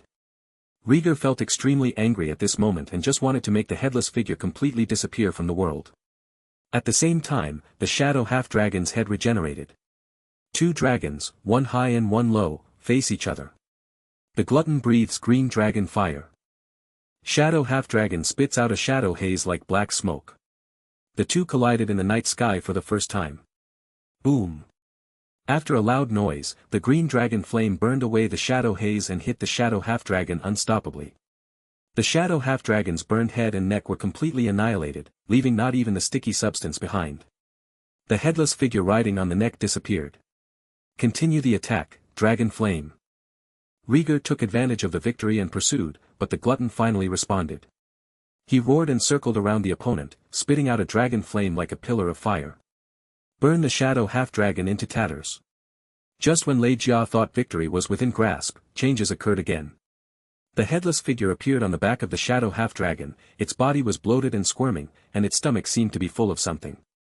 As soon as the two came into contact, shadow tentacles emerged from the shadow half-dragon and inserted into the body of the headless figure. In an instant, the shadow half-dragon's broken body recovered as before. The price is that most of the people on the ground disappear, easing the predicament below. Damn it, it swallowed up other shadows. Rhaegar's eyes were stunned, and he reminded the glutton to control the intensity of the dragon flame and not give him a chance to produce sticky substances. Roar. After his body recovered, the shadow half-dragon roared strangely, and pounced on the glutton with a significantly increased speed. It intends to fight against the dragon's flames in close combat. The glutton roared repeatedly, spitting out dragon flames, and waited for the opponent without fear. In a blink, the shadow half-dragon covered in bruises rushed through the dragon flames, with only one wing and half of its tail left, entangling the glutton from below. Shadow half-dragon is covered with shadow tentacles, tearing at the scales of gluttons. However, the jet-black dragon scales are as hard as iron, and it is not possible for a mere shadow to break through the defense. The glutton bit the shadow half-dragon's neck where the head had disappeared, tearing a large gash. The shadow half-dragon twisted back and forth, but was unable to form effective resistance.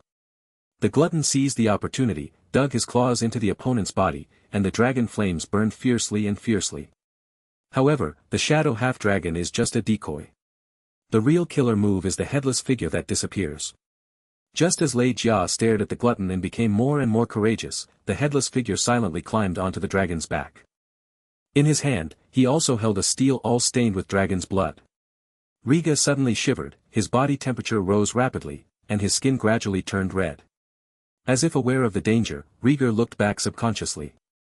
Suddenly I saw a headless figure approaching him step by step. In an instant, Rhaegar's expression changed drastically. However, emotions come and go quickly.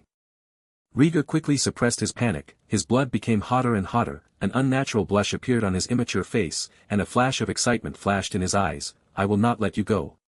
As he spoke, Rhaegar quickly stood up and touched the bracelet. Take out a kerosene bottle. Ignite the fluff at the mouth of the bottle, slam it onto the pitch-black dragon scales, and immediately ignite a strong flame. Chapter 90 Mask to Conquer Demons. Chapter 90 Mask conquers demons.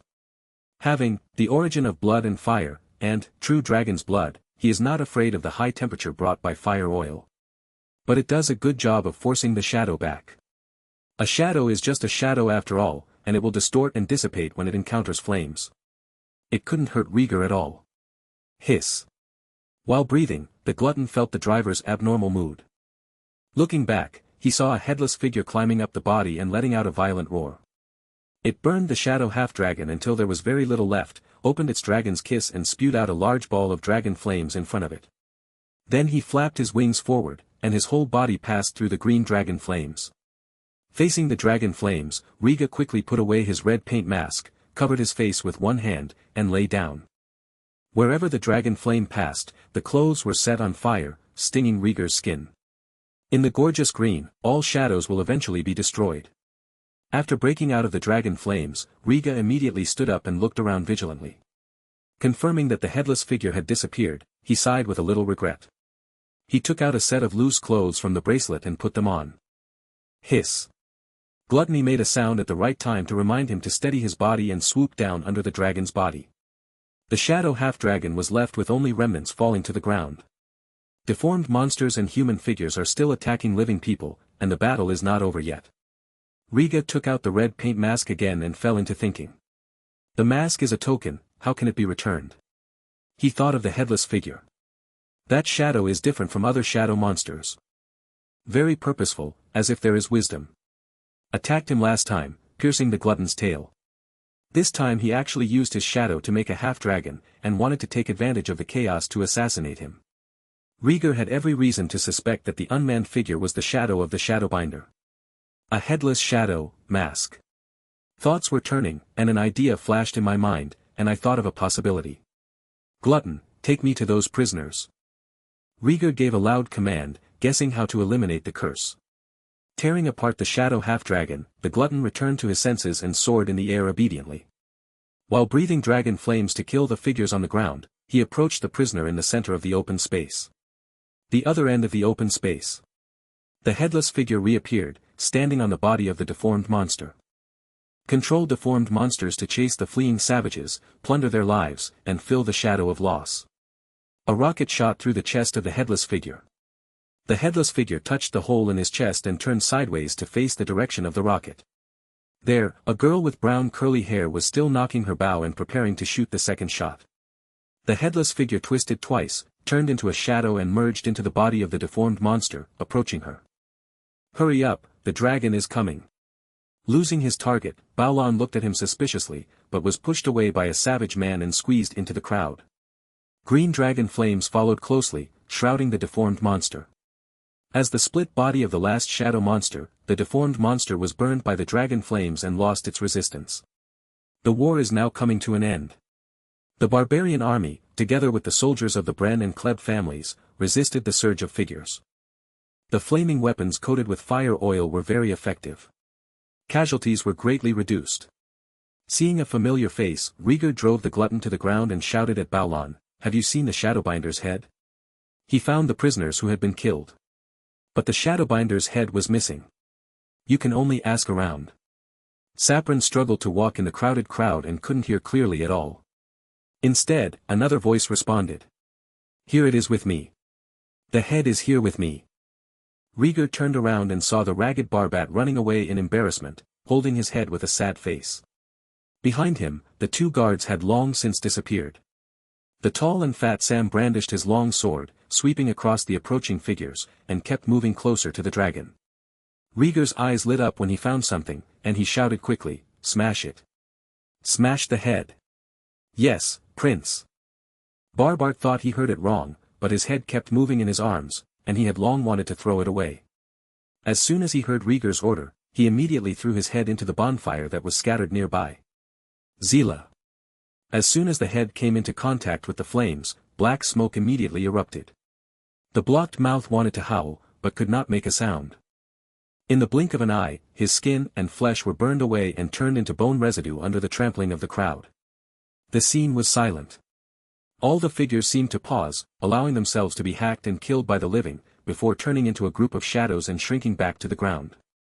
And near the bones, a headless figure emerged. In Rhaegar's sight, his empty neck squirmed, and a head slowly grew. The face is exactly that of the Shadowbinder's head. There was just no emotion on that face, and it was extremely numb. He opened his mouth, as if he wanted to say something, but how could the shadow speak? The change happened quickly. The headless figure got used to the appearance of heads, and the figures present moved again. Even the shadows on the ground began to surge and reappear. Baolan, shoot him.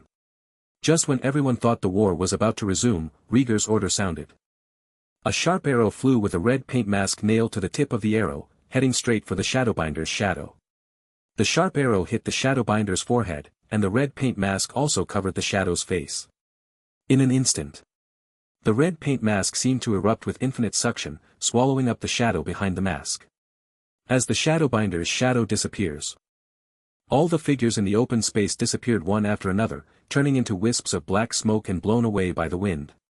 Those fragments of limbs left by the deformed monsters and shadow half-dragons could not be preserved. They squirmed twice, seemed to be dry and dilapidated, and turned into powder. The enemy disappeared in the blink of an eye, and everyone present was shocked. Still immersed in the hesitation of the battle. Did you make it? Seeing all the shadow monsters disappear, Rhaegar's eyes were scrutinized, still vigilant. Hiss. Glutton roared, moved his feet lazily, stretched out his wings and flapped them. It uses actions to tell the driver that the danger has been eliminated. The savage army and soldiers still maintained their fighting postures with weapons in hand, and all turned their attention to the young prince on the dragon's back. They don't know if the curse has been lifted. However, as long as the dragon and the prince are still there, they still have the courage to fight. Understanding the meaning of the glutton, Rhaegar was still a little unfinished. I didn't expect that the shadow monster would be so easy to deal with. Rhaegar murmured, feeling the hot gazes from all directions, and realized what he should do now. Think for a moment. He stood upright from the dragon's back, raised one arm high, and looked down at the expectant faces of the remaining people. They have rough and rude savages. Soldiers wearing armor. There are also nobles such as Sam and Barbat. Hiss. The glutton swayed, his back raised high, raising Rhaegar's figure higher. Rhaegar stood on the devastated scorched earth, taking a deep breath under the baptism of the moonlight, and his voice was full of power. Everyone. Thank you for your hard work, now I announce. Under the dragon flames, there is no more curse. The childish voice echoed in the empty battlefield. Although it was a little hoarse, it fell into everyone's ears, but it was like the sound of nature. Oh ho, we won. The curse of Dog Day, you didn't kill me to death, I killed you. Long live the dragon, long live the prince. The joy of victory washed over every living person, and they all let out excited shouts and waved their weapons to vent their tense emotions. Rhaegar glanced around, an inexplicable excitement surged into his heart, and he smiled unconsciously. He did not rely on the help of his family, and he defeated the terrible curse with one man and one dragon. This is his adventure. Exclusively his first adventure with gluttony. My friend, we are so awesome. Looking at the hill-like gluttons, Rhaegar gave him the highest praise. At this point, the plot of Peninsula has come to an end. The subsequent plot returns to the main line. The upper limit of Shadowbinder is slightly higher, which will give everyone a bad viewing experience. It will be appropriately reduced in the future, with knights fighting as the main focus. There have been thousands of updates every day for 3 days in a row, wouldn't the book friends express their gratitude? Please give me monthly votes, rewards, and follow-up reading. Chapter 91 New Blessings. Chapter 91 New Blessings. At the same time, Dragonstone. Under the dim night, a beautiful figure slipped out of the castle, sneaking around looking left and right. Carefully came to the beach. Compared to a few days ago, spears were inserted upside down in the shallows where the tide emerged, forming a new scenery. With the faint moonlight, you can vaguely see the ferocious head stuck on the spears. There are dragon guards, dragon-carrying people, guards. Shenyan glanced over and walked towards a secluded beach. There is a small boat parked there. Robert stood aside and saw the beautiful figure in the distance. He immediately stepped forward and said, "Princess, the ship is ready, but you." "I know what I'm doing, Lord Robert." Shadow interrupted what he wanted to say, revealing Rhaenyra's tired face in the moonlight. Rhaenyra stepped onto the boat and said firmly, "Rhaegar has been missing for many days. There is no news about my father. I have to go back to King's Landing to find my dragon. Princess, Prince Rhaegar is accompanied by a dragon, so the situation may not be as bad as imagined." Robert wanted to persuade him again. Rhaenyra shook her head and sighed, "I've waited long enough." As he spoke, he motioned to the sailors to push the boat into the sea and row towards the big ship on the sea. The other side, inside the castle. Viserys was lying on his side on the bed, fast asleep. Suddenly, his gentle brows wrinkled and his lips wriggled slightly. He had a dream. In the dream, a fire rose from King's Landing and spread in all directions. In the blink of an eye, all the 7 kingdoms were covered. In the raging fire, the figure of a young man emerged. The young man was riding a huge black dragon, with silver gold hair flying, and he was wielding a long sword and a spear. In front of them, countless enemies swarmed. But no one is the enemy of the young man. Either be buried in dragon flames, or die by swords and guns. Baptized by blood and fire, the young man wore a dark crown. Viserys recognized it at a glance. It was the crown that Aegon the Conqueror had worn when he was crowned. The fire continues to rage. The boy's face gradually became clearer. Viserys narrowed his eyes, eager to see the other person's appearance. Finally, a familiar face came into view. Rhaegar. Viserys subconsciously exclaimed. Viserys sat up straight on the bed and was awakened by the shouting in his sleep. He was breathing heavily and cold sweat broke out on his forehead. Rhaegar, that must be Rhaegar.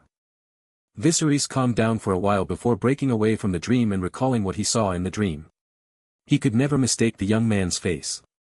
It was his eldest son Rhaegar Targaryen. At this time, he remembered. On this continent, the only remaining black dragon is the king of wild dragons, Gluttony, controlled by the eldest son. Viserys' eyes were blurry, and Mo groped around the bedside, taking out the wine glass and bottle. He took a swig and his agitated mood calmed down. At this moment, there was a knock on the door, and the voice of Captain Harold of the Kingsguard rang out. Your Majesty, are you awake?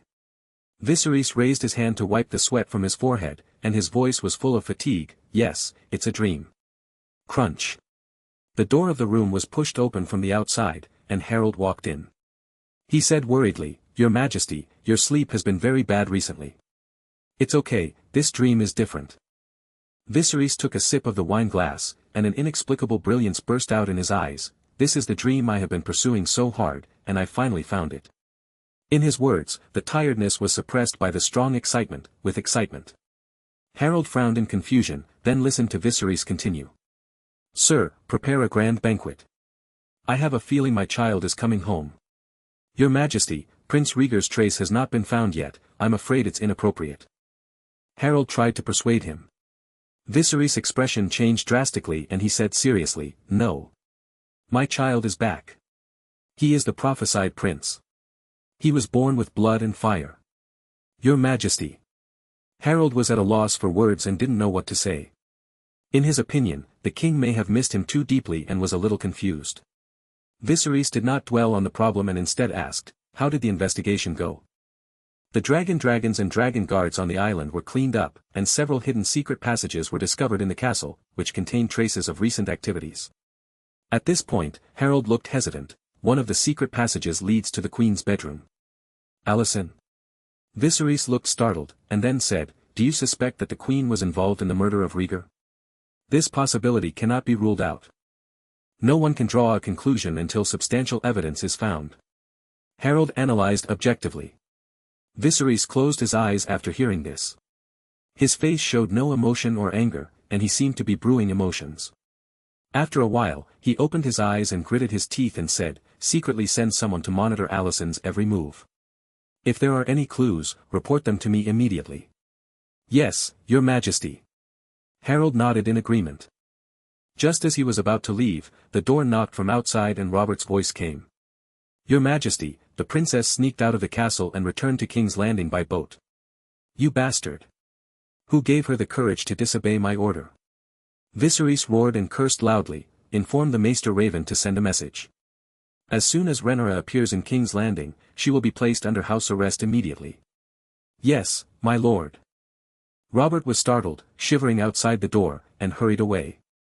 There is only so much he can do. Both sides fulfilled their duties, but both sides suffered from cowardice. The second day, dawn. At dawn, Rhaegar was lying on the big bed and was woken up by the system prompt. This exploration is over, please pick up the lost treasures. Rhaegar stood up with a start and opened his eyes blankly. Under him was a red paint mask. The exploration is complete.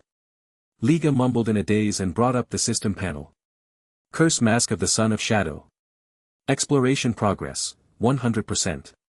Seeing the 2 lines of small words, Rhaegar suddenly became energetic and recalled the battle that took place last night. He discovered a way to kill the shadow monster. Use the Shadowbinder's head to complete the body of the headless figure, and defeat it with the token mask. He lowered his head and glanced at the bed. In addition to the red paint mask, there is also a purple halo. Rhaegar rubbed his little face, tried to smile, and stretched out his finger to poke the halo. The relic was picked up successfully, checking. The test was successful and it was determined to be an epic relic, a blessing from the King of Light.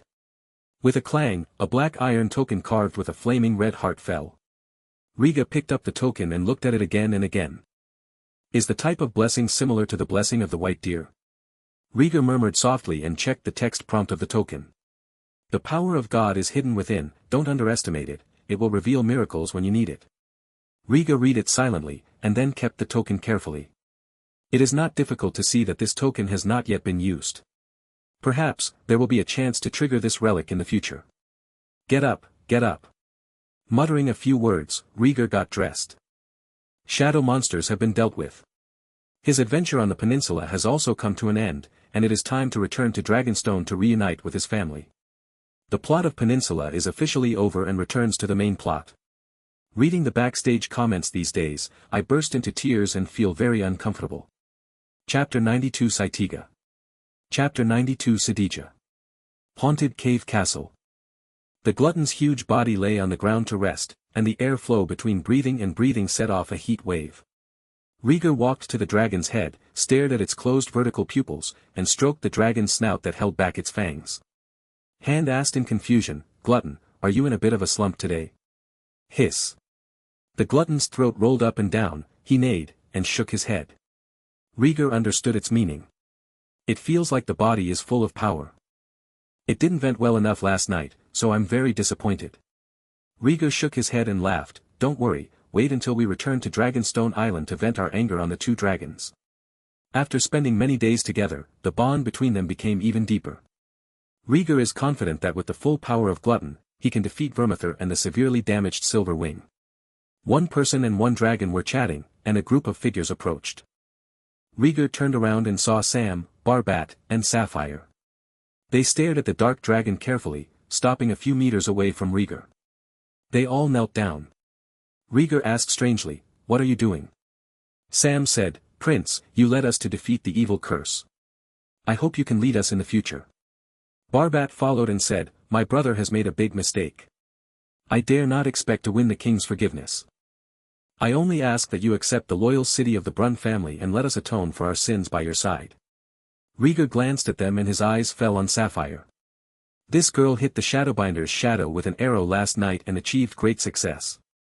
Rhaegar thought for a while and said gently, "I promised Falcon to take care of his tribe. I will take away all the remnants of the Peregrine Falcon tribe. What can you do?" Baolan raised her head, her pretty face full of determination, and said loudly, "Prince, you have worked hard for the peninsula, you should not abandon the results and leave." Results? Rhaegar didn't know why. Baolan said calmly, "You have solved the curse and saved the residents of the peninsula. You should call everyone together and accept their kneeling." Then what? Rhaegar felt it was unnecessary. "You will gain the common allegiance of the peninsula's nobles and savages, become the first hero to integrate the peninsula in the past century, and return to your family with honor." Baolan said it logically. Rhaegar opened his mouth, wanting to refuse. Sam persuaded from the side, "Prince, the residents of the peninsula are waiting for you, you should meet them." Rhaegar frowned slightly and walked up to the city wall under their leadership. Outside the city wall. The Brun family, the Kleb family, the barbarian army. Even many of the small noble families we had seen before were among them. The moment they saw Rhaegar appear on the city wall, everyone fell to their knees and looked up at him. Even though no one spoke, the silence was deafening. Seeing this scene, Rhaegar was slightly absent-minded.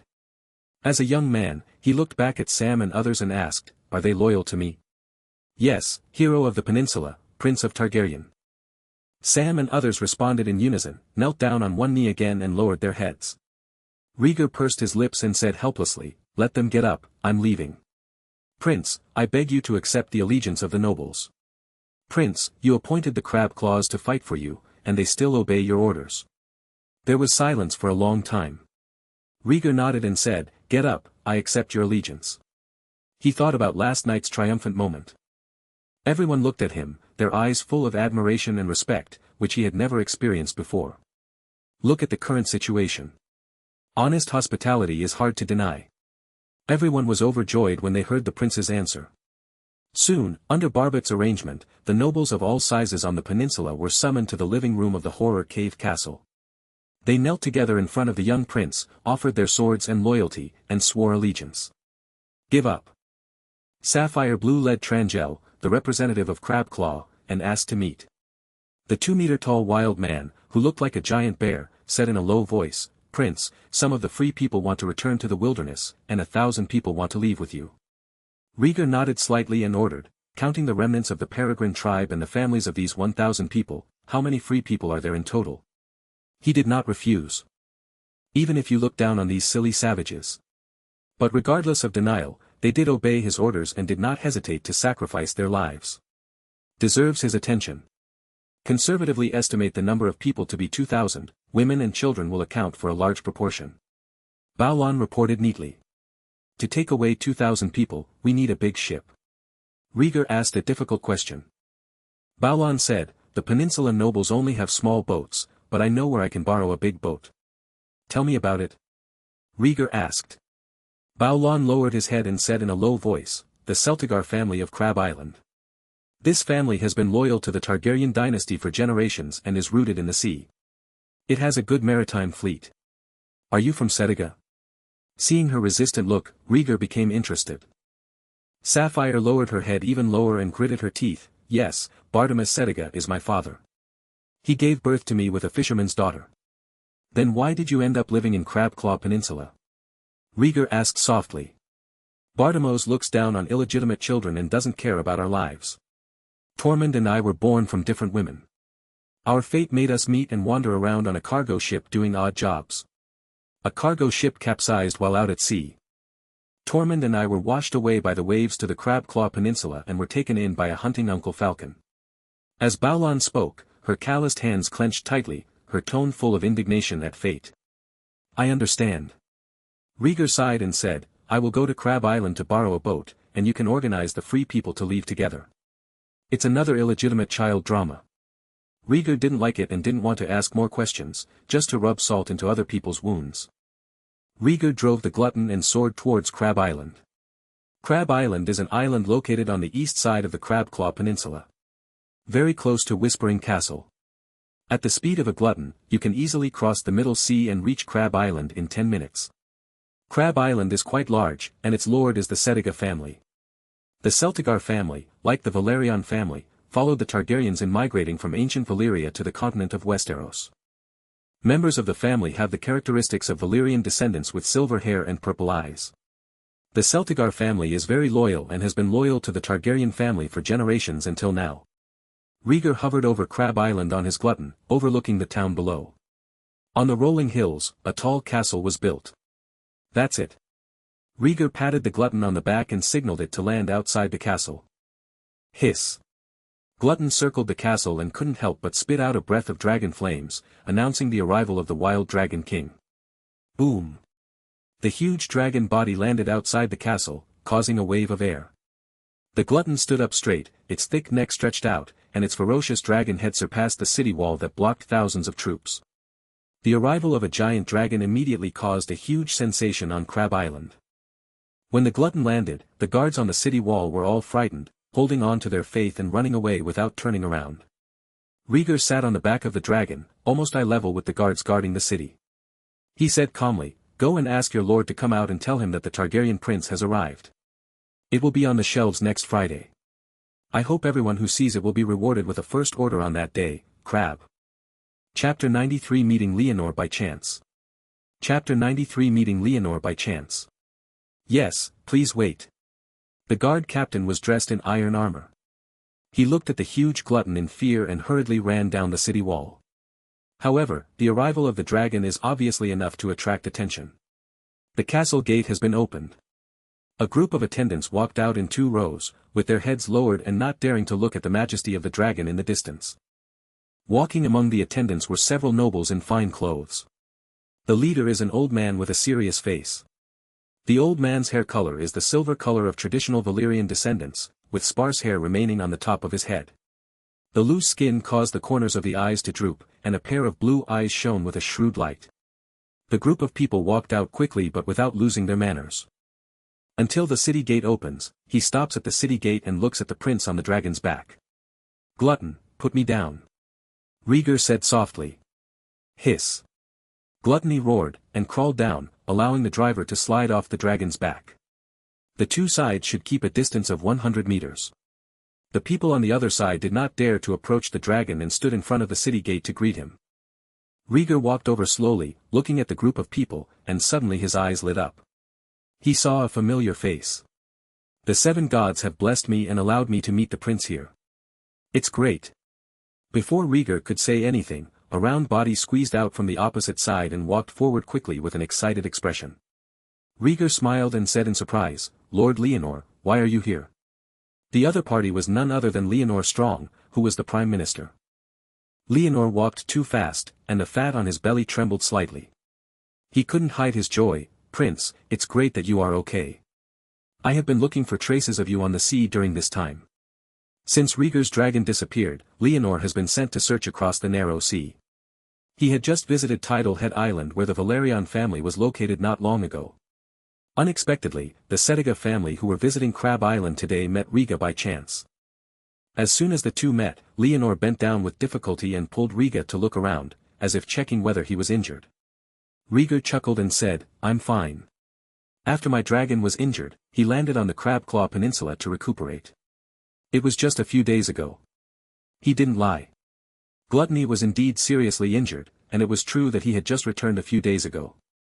It's just that he experienced a lot of stories during this period, and the endings were very twists and turns. Having calculated everything, he had only been away from Dragonstone for less than 10 days. Seeing that the prince was not injured, Leonor was greatly relieved. "Prince, you have been missing for so long and there is no news. The king and princess are very worried about your safety. I'm sorry, there are some things that have hindered the trip. I want to return as soon as I solve it. When I heard that my father and sister had worked so hard for it, I was even more moved. It's great news that you're okay." Leonor stood up straight, led Rhaegar to the city gate, and introduced him carefully. "This is the Lord of Crab Island, the patriarch of the Celtija family, Lord Bartimus Celtija. Also one of your father's most loyal vassals." Rhaegar looked at the white-haired old man and nodded obediently. "Greetings to you, Lord Bartimus." The old man always kept a smile and saluted. "It's an honor for you to come to Crab Island as a guest, Prince." As he spoke, he stepped aside, guided the direction of the castle, and said softly, "You are a guest from afar. Please enter the castle for a brief introduction." "My pleasure, my lord." Rhaegar smiled slightly and followed Leonor into the castle. As a famous maritime family, the Celtigar family, like the Valerian family, initially made its fortune by collecting taxes from passing ships. Subsequently, a powerful fleet was formed, and maritime trade began, making a fortune. The efforts of just a few generations have made a lot of money. As soon as Rhaegar entered the castle, he felt the strong financial resources of the Celtigar family. The hall is covered with precious mere carpets, the windows are made of Volantis glass, and the walls are decorated with gold and silver carvings. Rhaegar glanced at it and had only one thought in his mind. Rich is full of oil. Bartimos is a very face-loving nobleman. Seeing that the prince was attracted by the decoration of the castle, a proud smile appeared on his lips. "Prince, forgive me for not holding a grand enough welcome banquet for you. However, in order to welcome Lord Leonor, the kitchen has prepared a good reception banquet. I hope you won't dislike it." Bartimus had no shortage of ostentatious regrets. Rhaegar didn't have much request for this. He is here for business, not just a guest. While the attendants were preparing for the banquet, Bartimus chatted with Rhaegar and Leonor. Leonor mentioned what happened on Dragonstone after Rhaegar disappeared. Many Longway and Huanlong people were raided and had their heads chopped off because of suspicion. Rhaenyra quarreled with her father several times, quarreling about returning to King's Landing and riding a dragon to the sea to search for traces of Rhaegar. Rhaegar also recounted his experiences on the peninsula during this period. The two thoughtful adults who were listening were stunned for a moment. They did not expect to have such a bizarre experience. Especially the curse of the Shadowbinder and the magic of the forest which deeply stimulated their old-fashioned thinking.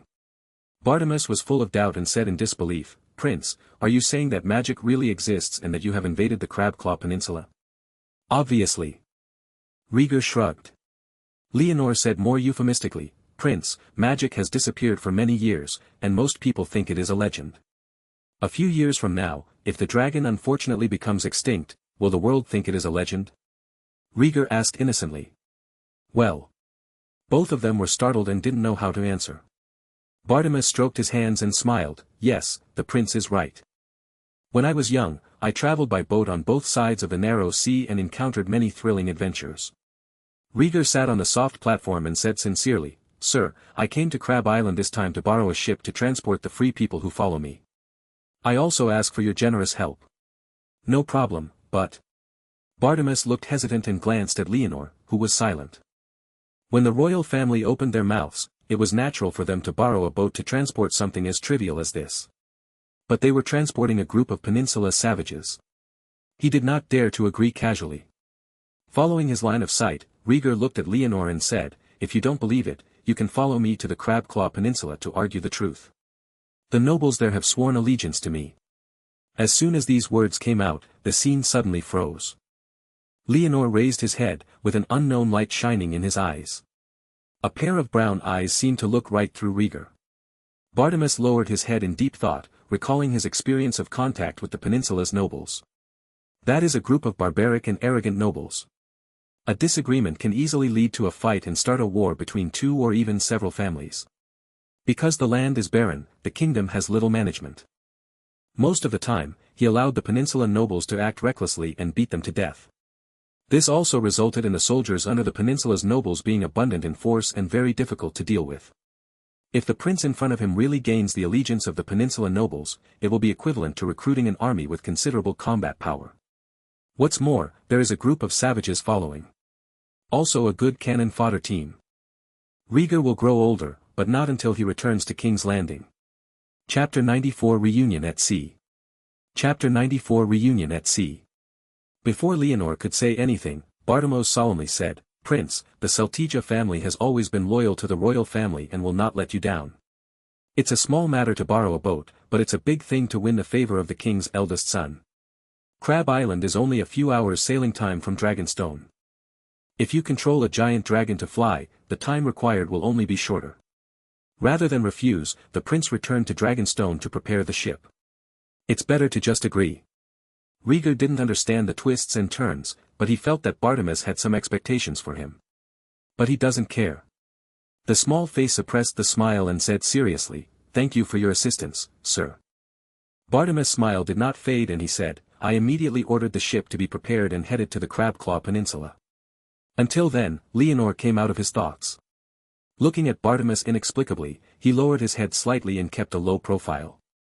With the political sensitivity he has cultivated over the years, he sensed that the prince's return to Dragonstone would cause quite a stir.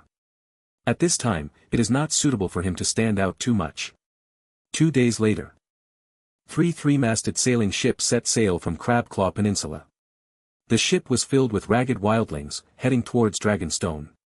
Hiss. The sharp dragon roar resounded through the sky, and a pair of overwhelming wings enveloped the sky above the 3 large ships, and soared into the sky in an instant. Rhaegar stood on the deck, looking at the blue sea.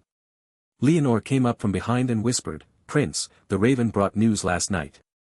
The princess returned to King's Landing privately and was taken back to the Red Castle by the King's Guard for custody. Is she trying to control a dragon to find me?" Rhaegar thought of Syracuse, where Rhaenyra was kept in the dragon's lair. Yes, since the dragon disaster that night, the princess has not thought about food or tea. Leonor said softly. "When I see my father, I will ride the dragon back to King's Landing to find Rhaenyra." Rhaegar smiled. There are so many benefits to owning a dragon. At least on the road, it's incredibly fast. Hiss. Suddenly, an angry dragon roar came from above. Rhaegar raised his head and saw Glutton breaking through the clouds, flapping his huge wings, and staring into the distance as if in warning. Hiss. It was answered by another high-pitched dragon roar, whose voice was far less rich than that of the gluttonous one. 2 dragon roars alarmed the people on the 3 sailboats. Both freedmen and sailors, they walked out of the cabin one after another and looked at the sky where the dragon roared. Soon, in everyone's sight, a golden dragon flew from a distance. On the back of the giant dragon, riding a girl wearing a black dragon-controlling uniform. Rhaegar couldn't help but be excited the moment he saw the golden dragon.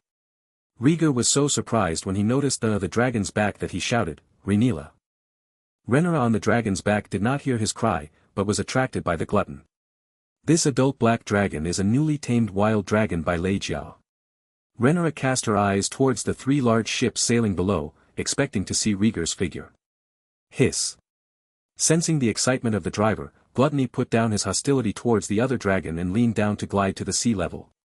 The sharp claws split the waves, and the glutton rushed straight towards Rhaegar's ship.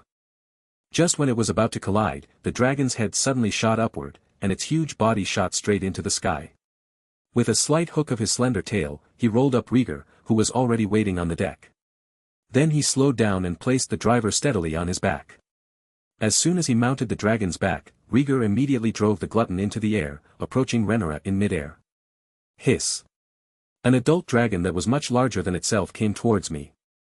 Syrax, who was covered in golden scales, twisted uneasily and hissed in warning. The glutton's movements were large, and Rhaenyra could certainly see them. Especially seeing the figure of Rhaegar, I was even more excited and exclaimed, "Rhaegar." She stroked Syrax's scales and spoke High Valyrian to calm him down. Soon, Rhaegar rode the dragon into the air. Rhaenyra also drove Syrax closer. For a time, 2 dragons, one black and one gold, faced each other in the air. Rhaegar and Rhaenyra were riding on their respective dragons, looking at each other from the distance. Rhaenyra's hair was messy, her eyes were red and swollen, her face was indescribably haggard, and she stared at Rhaegar unblinkingly. She wanted to say something, but she didn't know where to start. Rhaegar also looked at her, his eyes full of joy of reunion, and said in surprise, "Rhaenyra, you are not imprisoned in the Red Keep, why are you here?" Rhaenyra sniffed, trying her best to maintain her eldest sister's demeanor, and said in a hoarse voice, "I want to find you, but they can't stop me yet." Rhaegar was very moved when he heard this. Looking at her face carefully, I realized that Rhaenyra was in poor condition.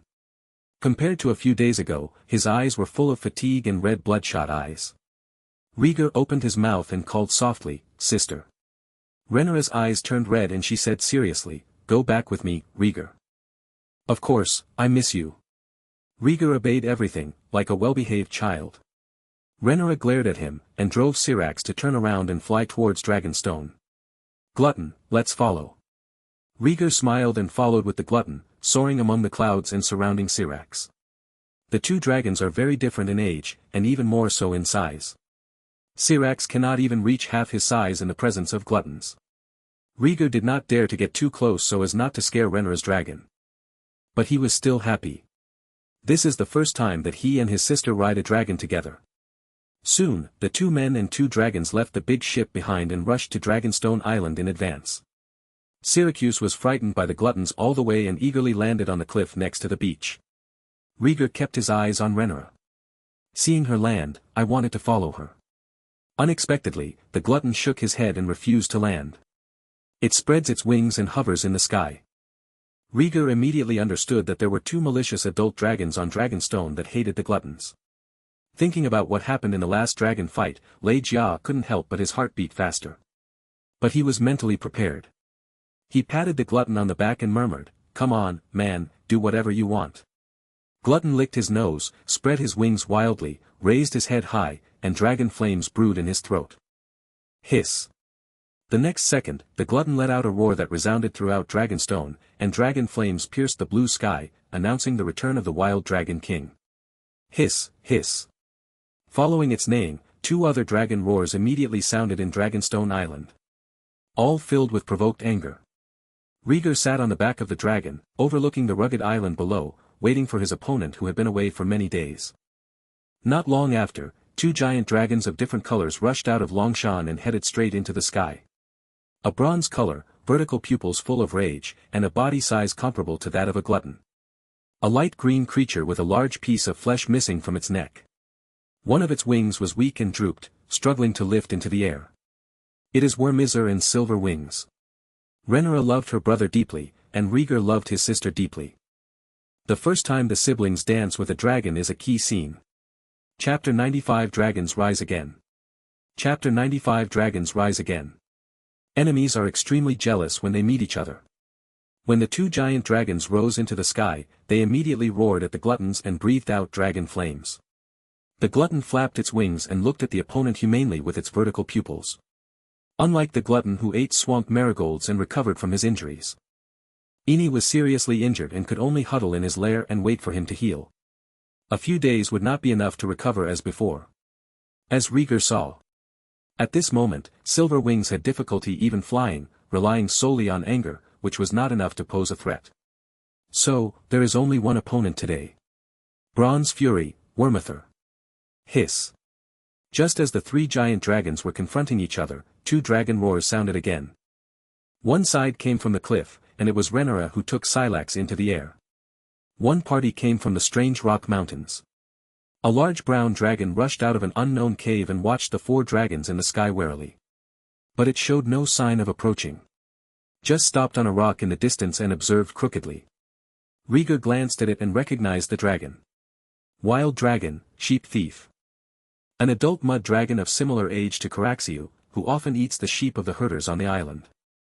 The other party was obviously alerted by several dragon roars and came out to observe the situation. Don't pay too much attention to it. Meanwhile, Syrax flew to the glutton's side.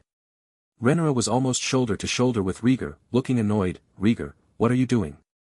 Are you addicted to fighting with dragons? Rhaegar said firmly, Glutton is the king of wild dragons.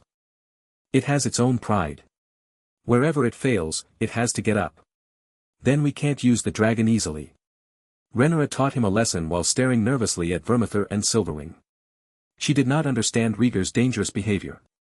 But she couldn't just sit back and watch, she had to stand up and help him. Rhaegar analyzed, Silverwing is seriously injured and has not recovered. I just need to defeat Wormizor.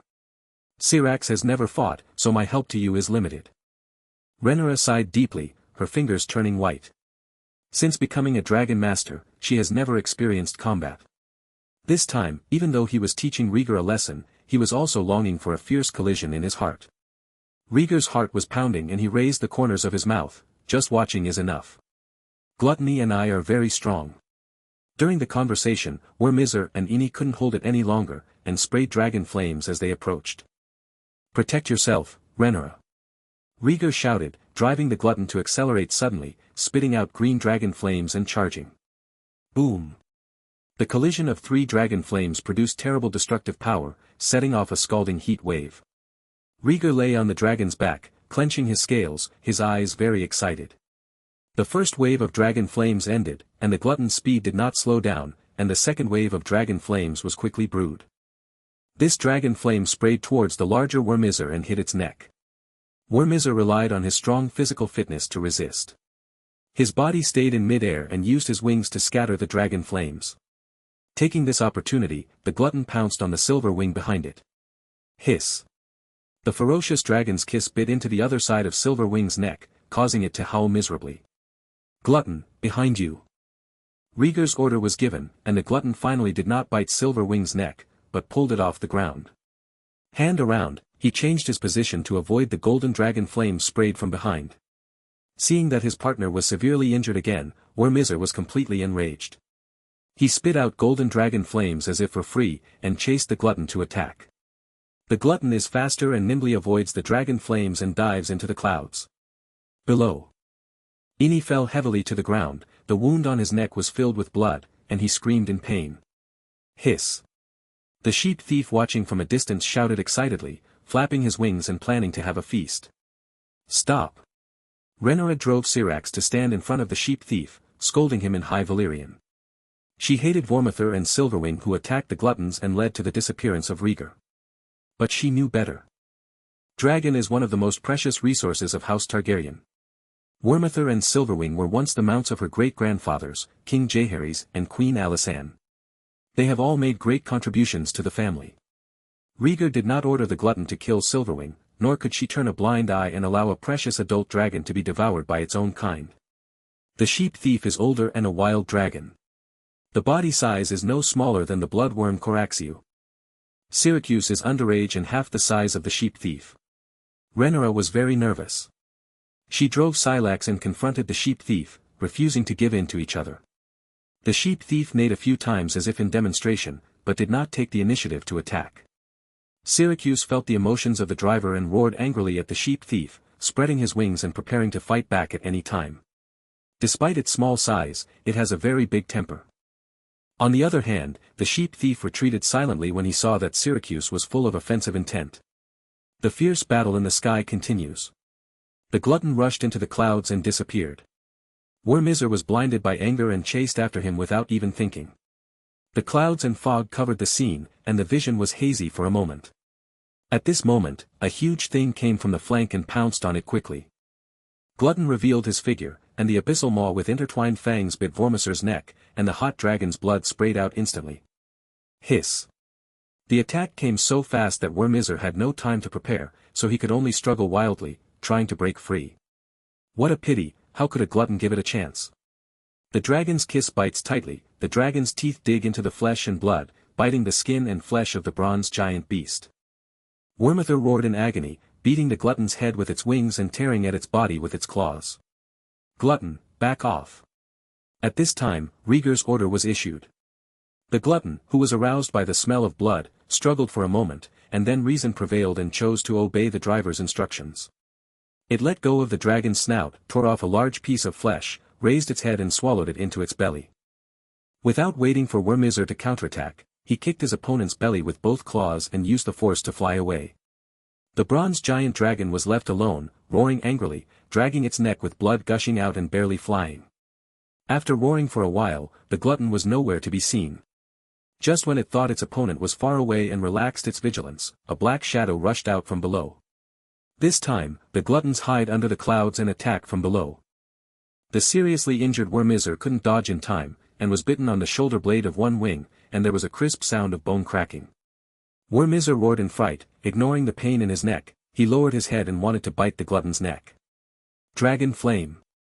Rhaegar struggled to hold on to the glutton's back and gave the order again. Glutton was accustomed to the driver's instructions, and immediately released the dragon's kiss, aiming at the wide-open mouth of Wyrmizer and spitting out dragon flames. Boom! The dragon flames hit Wyrmizer's head, and violent black smoke erupted. Wyrmizer was dizzy for a moment, his neck was weak and drooped, and a large stream of dragon blood gushed out from the wound. Fortunately, its defense is high enough. In a blink of an eye, you regain consciousness and regain control of your body. Recalling the last dragon fight, the glutton fled in embarrassment, which made many book friends unhappy. This time, the running-in period between Rhaegar and Gluttonous Eater has passed. With the combination of man and dragon, they should have a good record. Regarding the age of the protagonist, there will soon be a leap, and the plot must be completed for the time being. Chapter 96 Triumphal Dance. Chapter 96 Triumphal Dance. Hiss. Wyrmizer roared to the sky, his anger ignited his reason, and his thick tail slapped the glutton's abdomen hard. The glutton suffered a heavy blow and was quickly separated from him. Wyrmizer became angry and sprayed golden dragon flames at the glutton's back. Glutton, lower it. Rhaegar kept an eye on its movements and immediately gave orders. Gluttony roared and dived down, narrowly avoiding the dragon flames. After missing a single blow, Wyrmizer wanted to catch up regardless of the injuries all over his body. However, one shoulder blade was shattered and the wings were unable to use force, forcing it to teeter in the air, making it difficult to fly. Dragon flame. Wyrmizer is still adjusting the balance, and Rhaegar's instructions have been sent.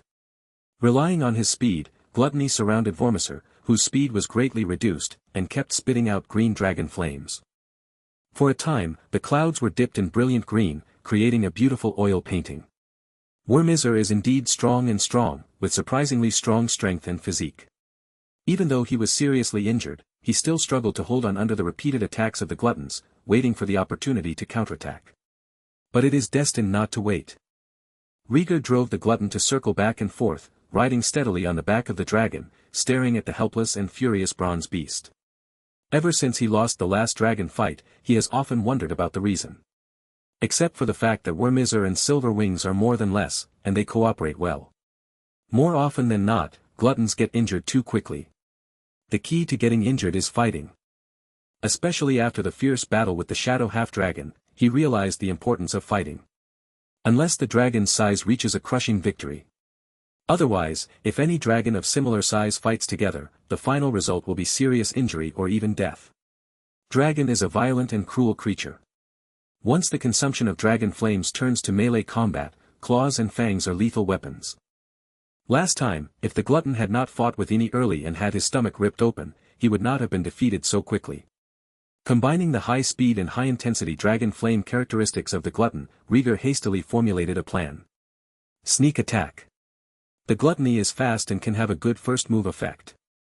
As long as you inflict heavy damage on your opponent at the beginning, then let him do whatever he wants. Hiss. The glutton screamed arrogantly and spewed dragon flames around Vormithor. Each blast of dragon flames will aggravate Vormithor's injuries and make him confused. Below. With the roars of dragons and explosions coming from above, the sheep thieves on the ground gradually became restless. Glanced greedily at Silverwing lying in a pool of blood, the smell of blood deeply stimulated its appetite. Hiss. It flapped its wings and flew into the air again, and the shadow enveloped Syrax, trying to force the opponent to leave. Rhaenyra looked up at this ugly mud head, her eyes flashed with anxiety, and she said firmly, "Dragon flame." Hiss. Syracuse had been waiting for a long time, and quickly rose into the air, spitting a golden dragon flame on the opponent's face. The sheep thief was caught off guard and shook his head comically to avoid the dragon's flames.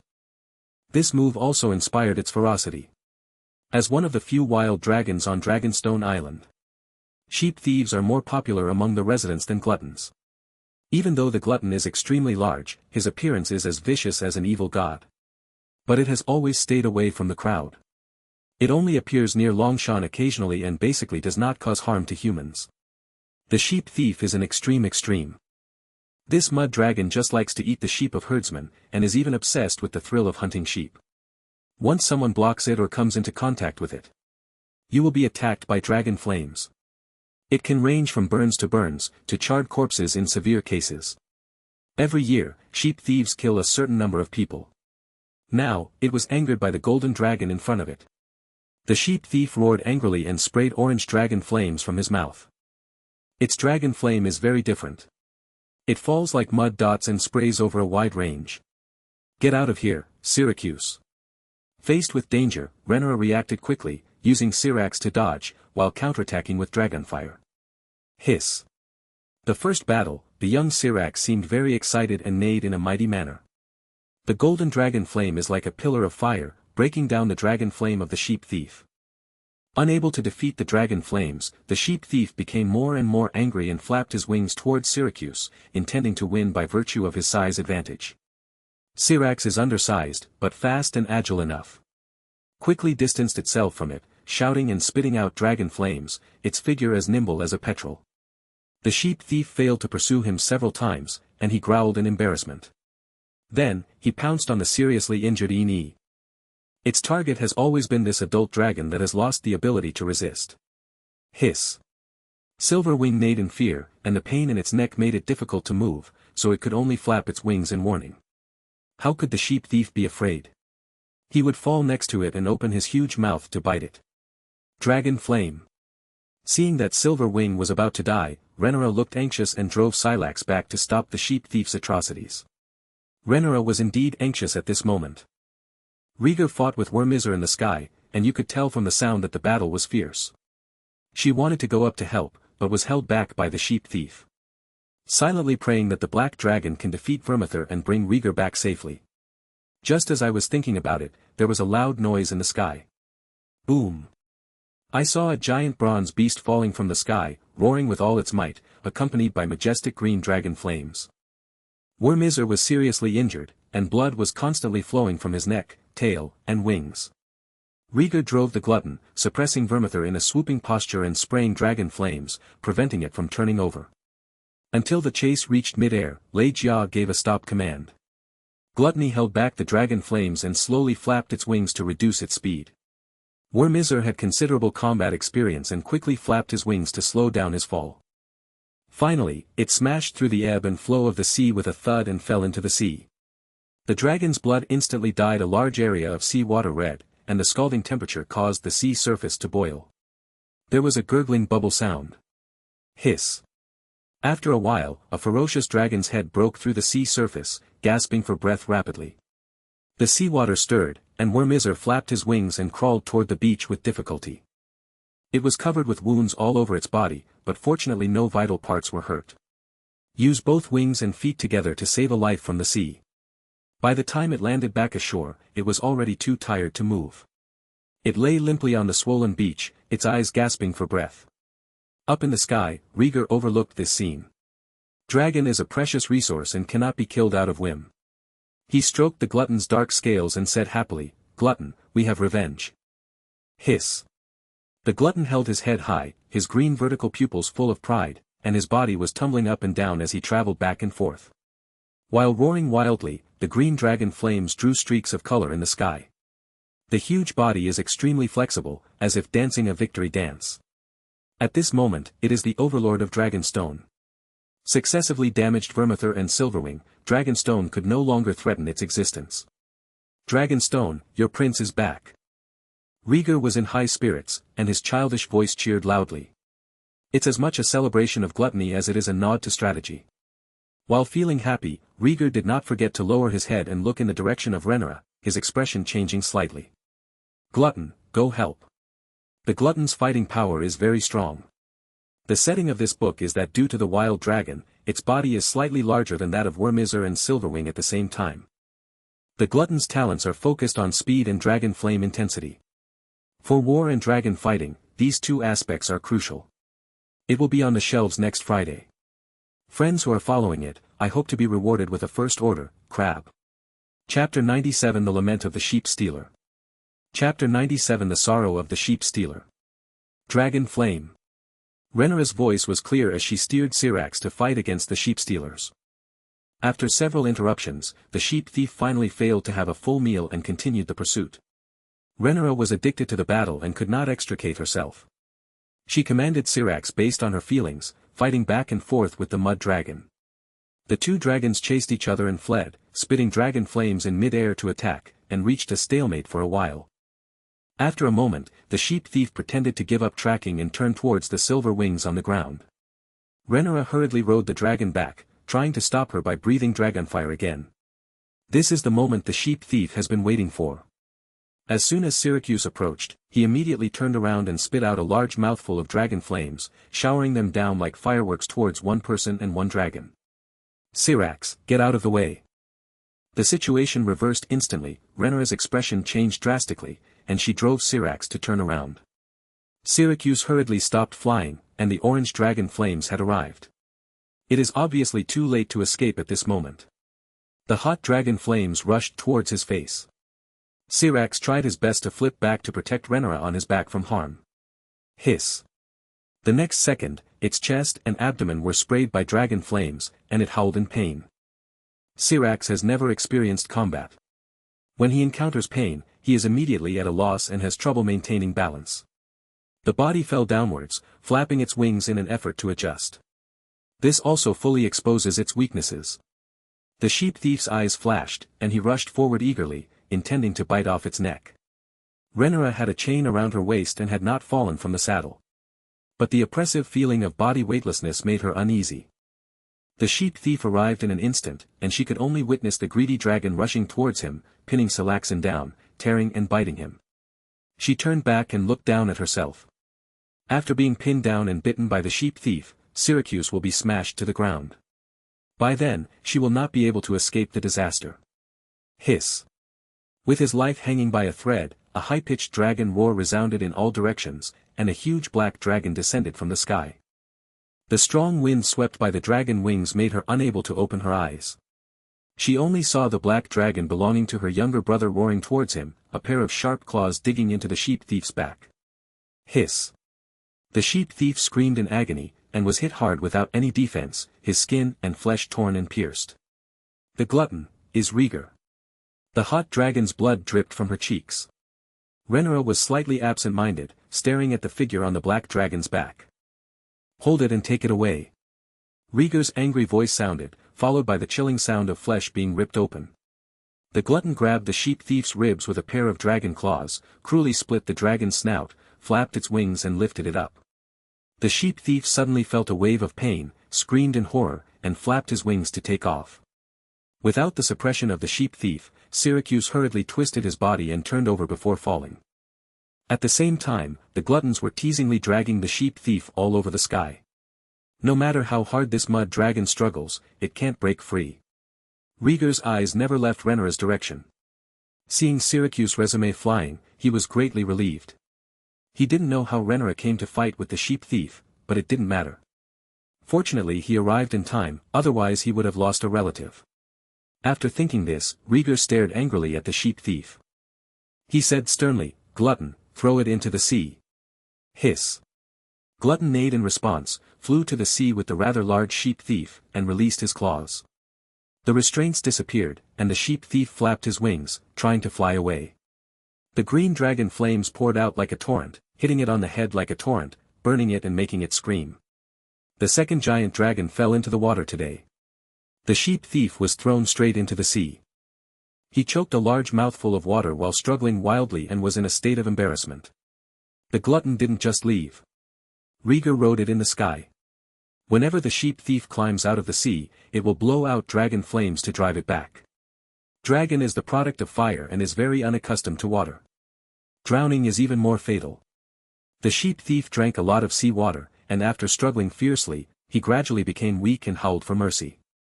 Seeing this, Rhaegar patted Glutton's back and said calmly, "Let's go, Glutton." Hiss. The glutton growled in displeasure, turned around and flew away reluctantly. It originally wanted to drown the mud dragon so that it could have a full meal later. But when the driver speaks, it still respects it. Scanning the shore with disdain, the sheep thief wriggled like a loach and struggled to climb up the beach. On the other side of the beach, where Mizar has disappeared. The tide washes away the devastation it left behind. Rhaegar also discovered this and hurried back to find Rhaenyra. "Rhaegar, I'm here." Just after flying to the cliff, Rhaenyra's call came. Rhaegar lowered his head and saw Syrax falling to the ground. Rhaenyra, with messy hair, stood aside and waved to him. Not far away, the seriously injured Silver Wing has also disappeared. "Glutton, land." When the glutton landed, Rhaegar slid down one of the dragon wings and hurried towards Rhaenyra. Two long legs soared very fast. He rushed into Rhaenyra's arms and asked anxiously, "Are you okay?" Rhaenyra shook her head, her face flushed with excitement, and said softly, "I'm fine, Syrax blocked the dragon flames for me." Rhaegar's tense face softened after hearing this. He buried his head in her belly, and said in a low voice, "You scared me to death, and you said that I was acting recklessly, and I almost lost my life." Rhaenyra held his back with one hand and rubbed his head with the other, her eyes full of apology. "I want to help you, but that brown dragon wants to eat the silver wings." "Where are the silver wings?" Rhaegar raised his head and asked casually. "Wormuther climbed up from the cliff just now and flew away with his silver wings." Rhaenyra breathed quickly, feeling a little scared. "Next time you encounter a dragon, you should stay far away," Rhaegar said with a serious face. Rhaenyra's face froze and she said awkwardly, "This is just my first time fighting, and you are so young." "No. But my dragon is very big, far greater than your Syracuse." Rhaegar was a little angry. He dared to engage in a dragon fight because he was brave. On the other hand, it all depends on the glutton's large size and brave temperament. Now that Vormuther and Silverwing have been defeated, looking at the entire continent of Westeros, except for Rhaegar, the only remaining dragon in the generation, I am afraid that no dragon can be its opponent. Syracuse was less than 20 years old, just a young dragon that had passed through its infancy. The two are not comparable at all. After being taught a lesson by her brother, Rhaenyra knew that facts speak louder than words, and if she loses, she loses. She knelt down, face to face with Rhaegar, pressed her cheek against his, and whispered, "You are right, Rhaegar." Rhaegar hugged her neck, rubbed her cheeks together, and said in a soft voice, "I miss you very much, sister. Where did you go after that night? My father and I were worried about you." Rhaenyra buried her head in Rhaegar's shoulder. When mentioning the experience of the peninsula, Rhaegar's face fell and he muttered, "I fell into the den of savages. They are all idiots and have no meaning at all." Among the dragons of the dragon family, Balerion is recognized as the strongest. The weakest ones are hard to tell. At this stage, I personally think that Sheep Thief and Grey Shadow are dragons with low talent. Chapter 98 The Queen's Guilty Conscience. Chapter 98 The Queen's Conscience. The two siblings talked to each other sentence by sentence, recounting each other's experiences. Not long after, a group of guards arrived. Rhaegar, Rhaenyra. The haggard-looking Viserys pushed aside the guards gathered in front of him and trotted very quickly to a pair of children. "Father." Rhaegar exhaled loudly and looked at his father with joy. But Rhaenyra was still leaning against him, and he could not embrace his father. Rhaenyra turned around when she heard the sound and called out in a low voice, "Father." She carried the king's guard on her back and sneaked out through the secret passage of the bedroom. Now that I was hit by my father, I felt a little cowardly. Well, I'm glad you're okay, Rhaegar." Viserys did not respond to his daughter's call. He ran to Rhaegar and squatted down, looking up and down in surprise. He knew that the eldest son would be fine. "I will definitely return safely." It turns out that the dream he had was accurate. Seeing how excited her father was, Rhaenyra consciously gave way to Rhaegar and stood aside silently. Viserys immediately hugged his eldest son, kissed his forehead hard, and said with satisfaction, "Rhaegar, when the dragon roars on the island, I will know that you are back." Rhaegar wiped the saliva from his forehead and showed off his achievements. "Glutton and I defeated Vermithor and Silverwing. There is no dragon on the island that can be our opponent." "You are so bold, kid." Hearing the words of his eldest son, Viserys looked sad, and his tone was indescribable with relief and helplessness. Since the eldest son recovered, everything is fine. Only the courage is growing day by day. First, he tamed the dragon without authorization, and then he controlled the dragon to fight. Now that he has just returned from outside, he fights 2 adult dragons at the door of his home. When he gets older, I can't imagine what shocking things he will do. Viserys' mind was full of thoughts, and he said with relief on his face, "It doesn't matter, you were never an ordinary child, Rhaegar." At this moment, he believed from the bottom of his heart that Rhaegar was the prince prophesied in the Song of Ice and Fire. Just like this, Rhaegar was able to tame the largest wild dragon in history at a young age, and defeated the Bronze Fury and Silver Wings who were famous throughout the continent. "Let's go, I've prepared a grand banquet and am waiting for you to come home." Rubbing the eldest son's head affectionately, Viserys picked him up happily. As he walked, he turned back to Rhaenyra and said, "You didn't obey my orders, Rhaenyra." "I'm sorry, father."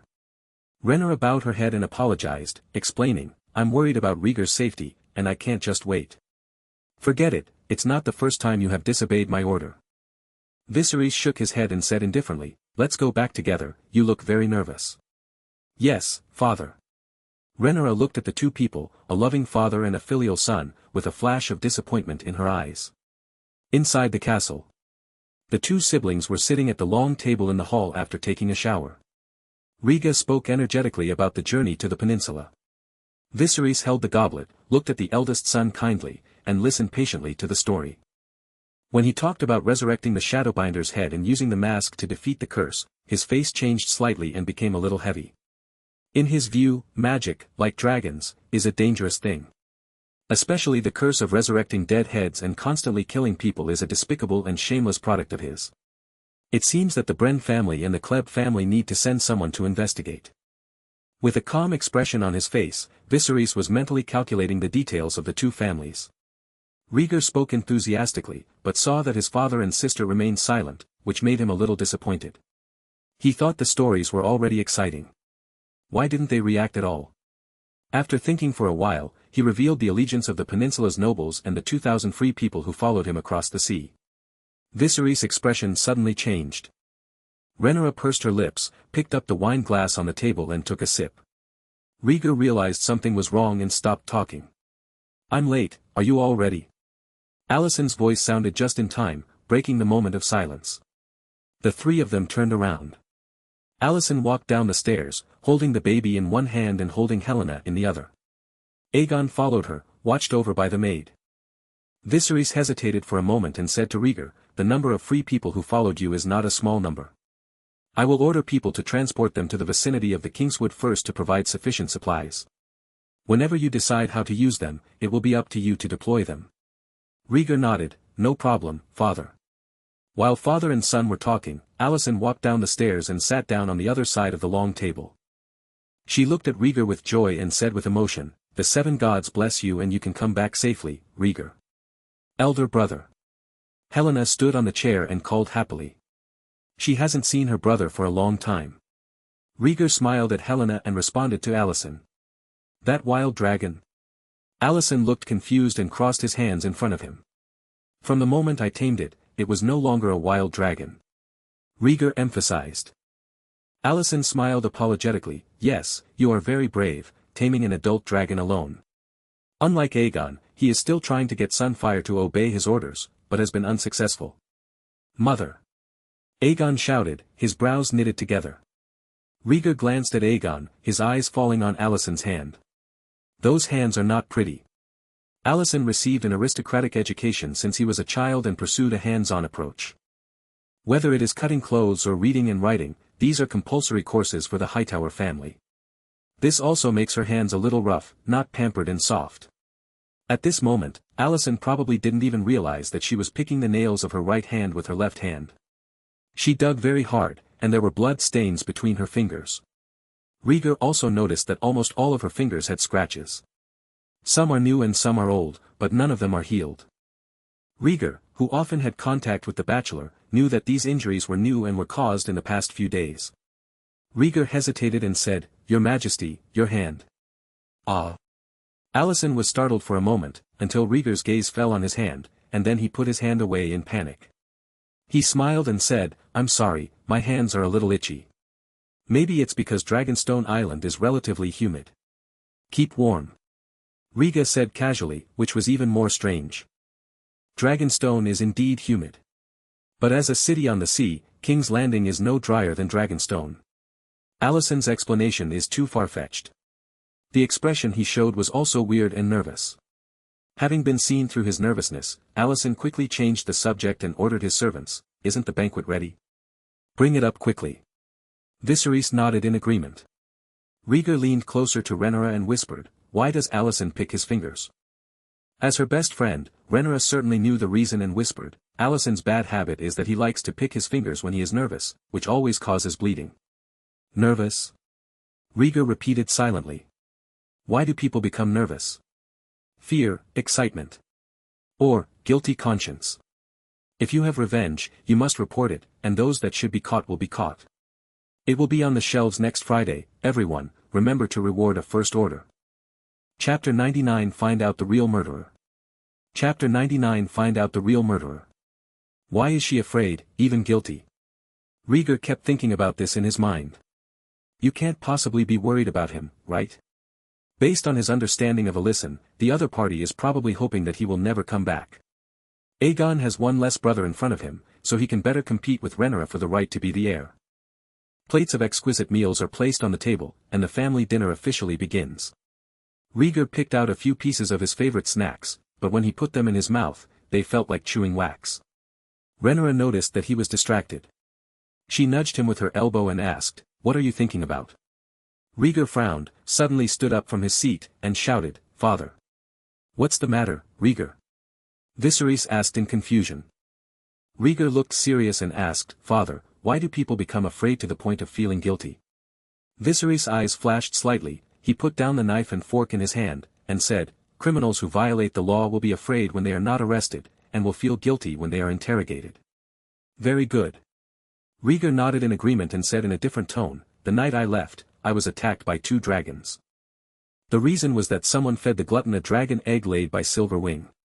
Who did this, or in other words, who ordered it to be done?" Rhaegar's joy at being reunited did not go to his head.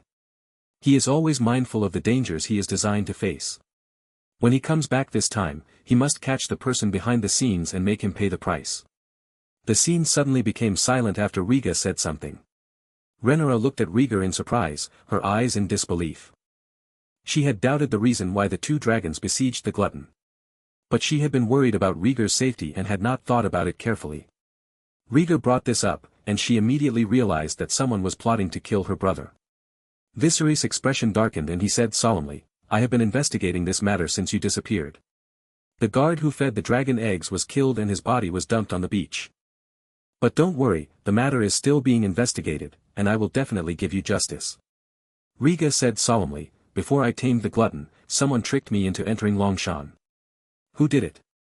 Those 2 guards knew nothing. The Huanlong man who misrepresented the news was transferred in advance and had no way of making a move. Viserys looked ugly and felt guilty for not finding out the truth. Rhaegar added, "When I was escaping from Wormizor and Silver Wing, I was attacked by the 3rd dragon, a scarlet dragon flame." Boom! Viserys stood up immediately after hearing this, with a ferocious expression on his face, and pounded the table with both hands. "Are you sure, it's the scarlet dragon flame?" He asked word for word. Rhaegar said firmly, I will never be wrong. Viserys' eyes were bloodshot, and his heart was filled with anger. He gritted his teeth and said, Demon. You beast. There are only a handful of Targaryen dragons. There are only 2 dragons with scarlet dragon flames. Calaxio and Melias. Melias' master is his cousin Rhaenys Targaryen. Rhaenys once competed with him for the right to inherit the Iron Throne, and was known as the uncrowned queen.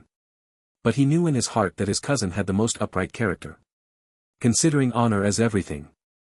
On the other hand, his brother Daemon, who had just been driven out of King's Landing by him, was full of anger and hatred.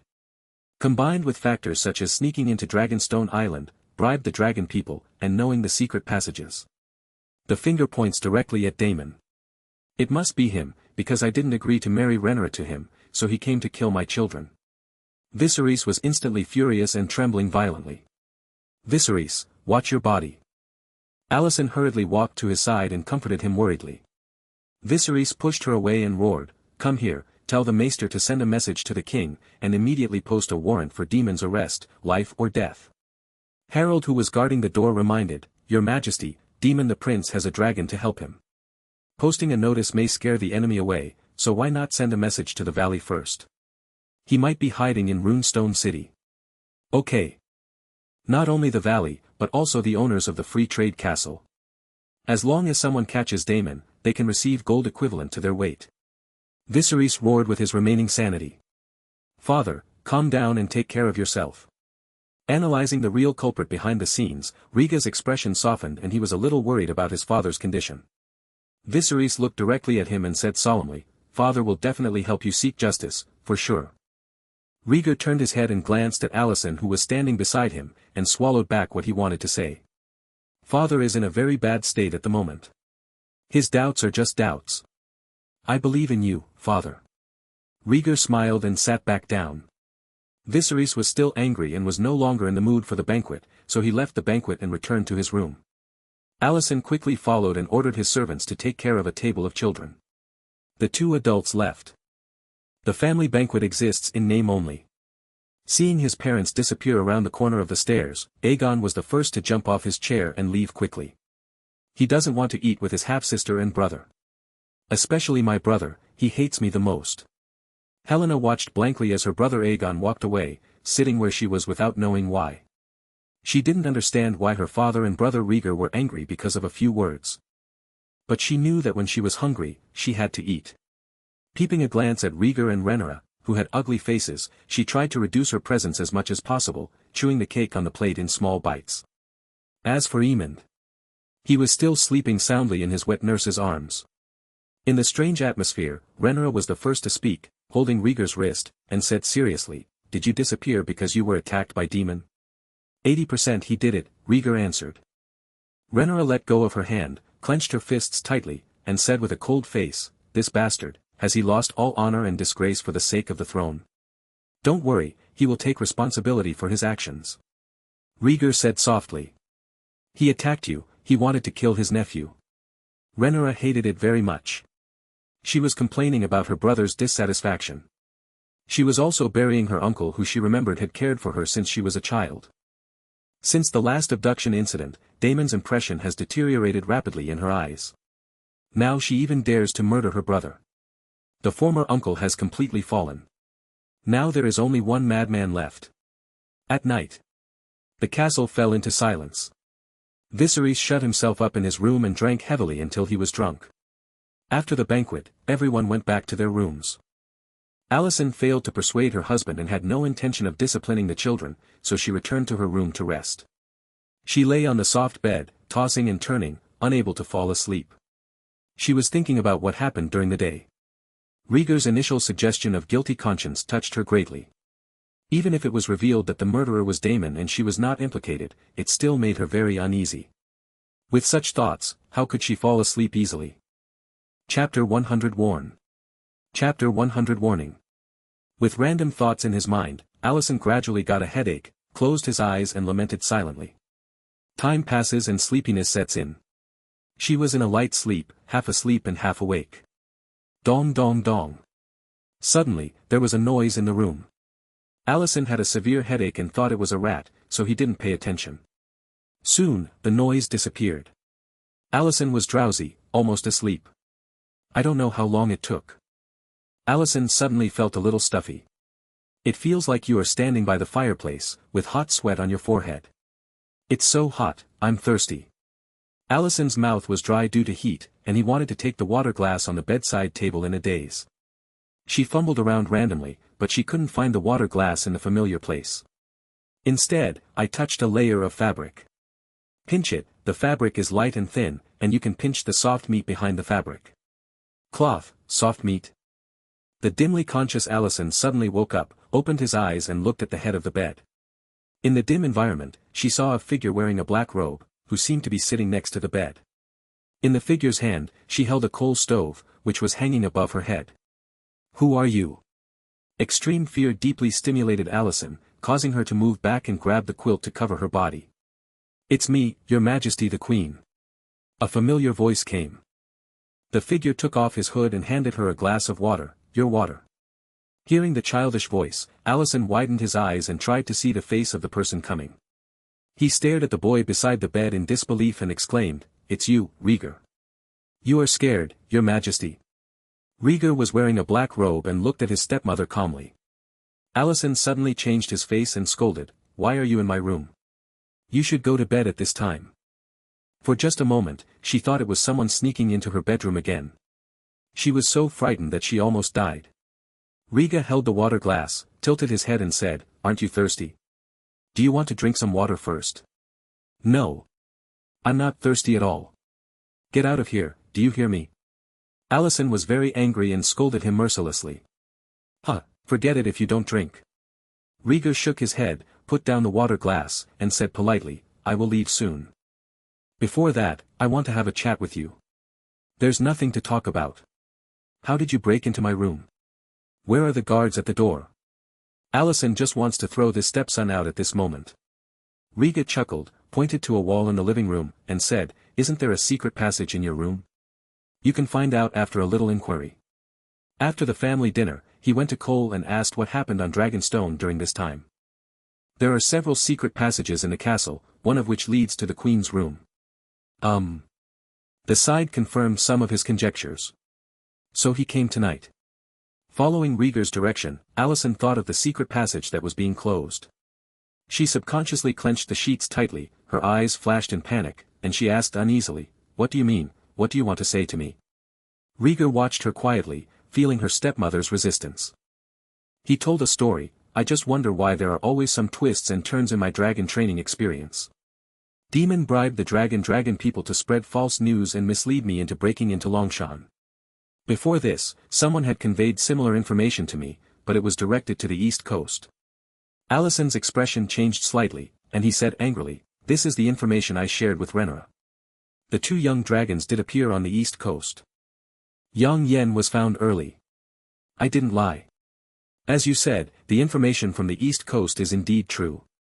Liga sighed, but the grey shadow at that time appeared in Longshan. The dragon that should have appeared was not a greedy, but the silver wing of the sensitive period after giving birth to the dragon egg. Maybe, someone knows that I don't trust her and deliberately throws out irrelevant information to guide me to Longshan. Rhaegar's voice was very soft, easing Allison's nerves in the dim room. Allison's face turned cold when he heard this, and said in a cold voice, This is all your imagination. It was Demon who framed you. I just want to ease the relationship with Rhaegar. We are the best sisters. No problem, what you said makes sense. Rhaegar nodded, but did not reject her words. He is not here tonight to raise an army and ask for guilt. Because there is no substantial evidence against Her Majesty the Queen. It was all just his suspicion. Rhaegar lowered his head, placed the portable coal stove on the bed, and gently opened the lid. The red coals are exposed in the air, and the bright firelight dispels a corner of darkness.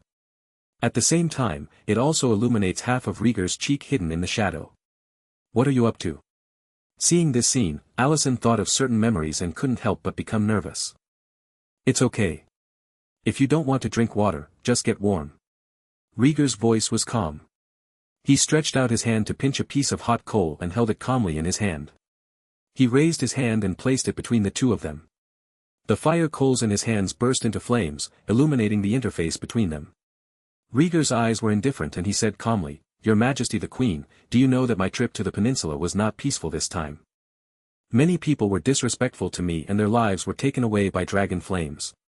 Alicent stepped back silently, until he retreated to the other side of the bed, fear appearing on his beautiful cheeks. Rhaegar did not approach, and continued, "I don't know if you are involved in something, but I hope you can put down your prejudice against me, or ignore it, or just be calm. The only thing is, don't hurt me, including my father and sister." Speaking, Rhaegar raised his head and stared at the stepmother. Closing his palms, he crushed the charcoal and scattered it on the white bed. Crushed charcoal instantly ignites the sheets. Alicent screamed in fright, and quickly grabbed a pillow nearby and patted the burning flames. Rhaegar did not stop him. Instead, he picked up the water cup that had been put down long ago, sprinkled it evenly on the burning coals, and extinguished them one by one. Zila. Thick white smoke floated up, Rhaegar's face was hidden behind the smoke, and he whispered, "I hope you will remain kind, Your Majesty the Queen." "What on earth are you going to do?" "I haven't done anything." "How many times do you want me to say it?" The flames deeply stimulated Alicent, bringing her to the verge of collapse and roaring angrily. Rhaegar turned a blind eye and said, "I believe what you say, because you are my stepmother and you will protect the children in your name from harm, including me and Rhaenyra. Of course, I am the queen, your father's wife, and I have this responsibility." Alicent looked extremely ugly and almost growled. "But you shouldn't be so rude to your mother. You broke into my room and threatened me with fire. I will tell your father exactly what happened. Let him decide how to teach children who disrespect their elders." "As you wish, Your Majesty the Queen." Rhaegar didn't care. He closed the lid of the coal stove, picked it up again, and turned to leave. Having just taken 2 steps, he seemed to remember something, turned around, and suddenly said, "By the way, Aegon is my brother, and I cherish this family relationship very much. I can break out of the murder because of my own ability. But he is still very immature." "That's enough, don't say any more." Alicent interrupted him, scratched his neck, his eyes were red, and gritted his teeth, "I will take good care of my children, all of them." "Very good, mother." Rhaegar smiled cutely and bowed like a cute little child. Under the hateful gaze of my stepmother, I slowly walked out of the bedroom carrying the coal stove, opened the entrance to the secret passage, and left. Alicent is a typical poor person with a hateful quality. She is a victim of secular rules and family. In stark contrast to Rhaenyra, who wants to escape the world and change the rules. Now, the appearance of Rhaegar will crush her strong attitude towards Rhaenyra in the original work.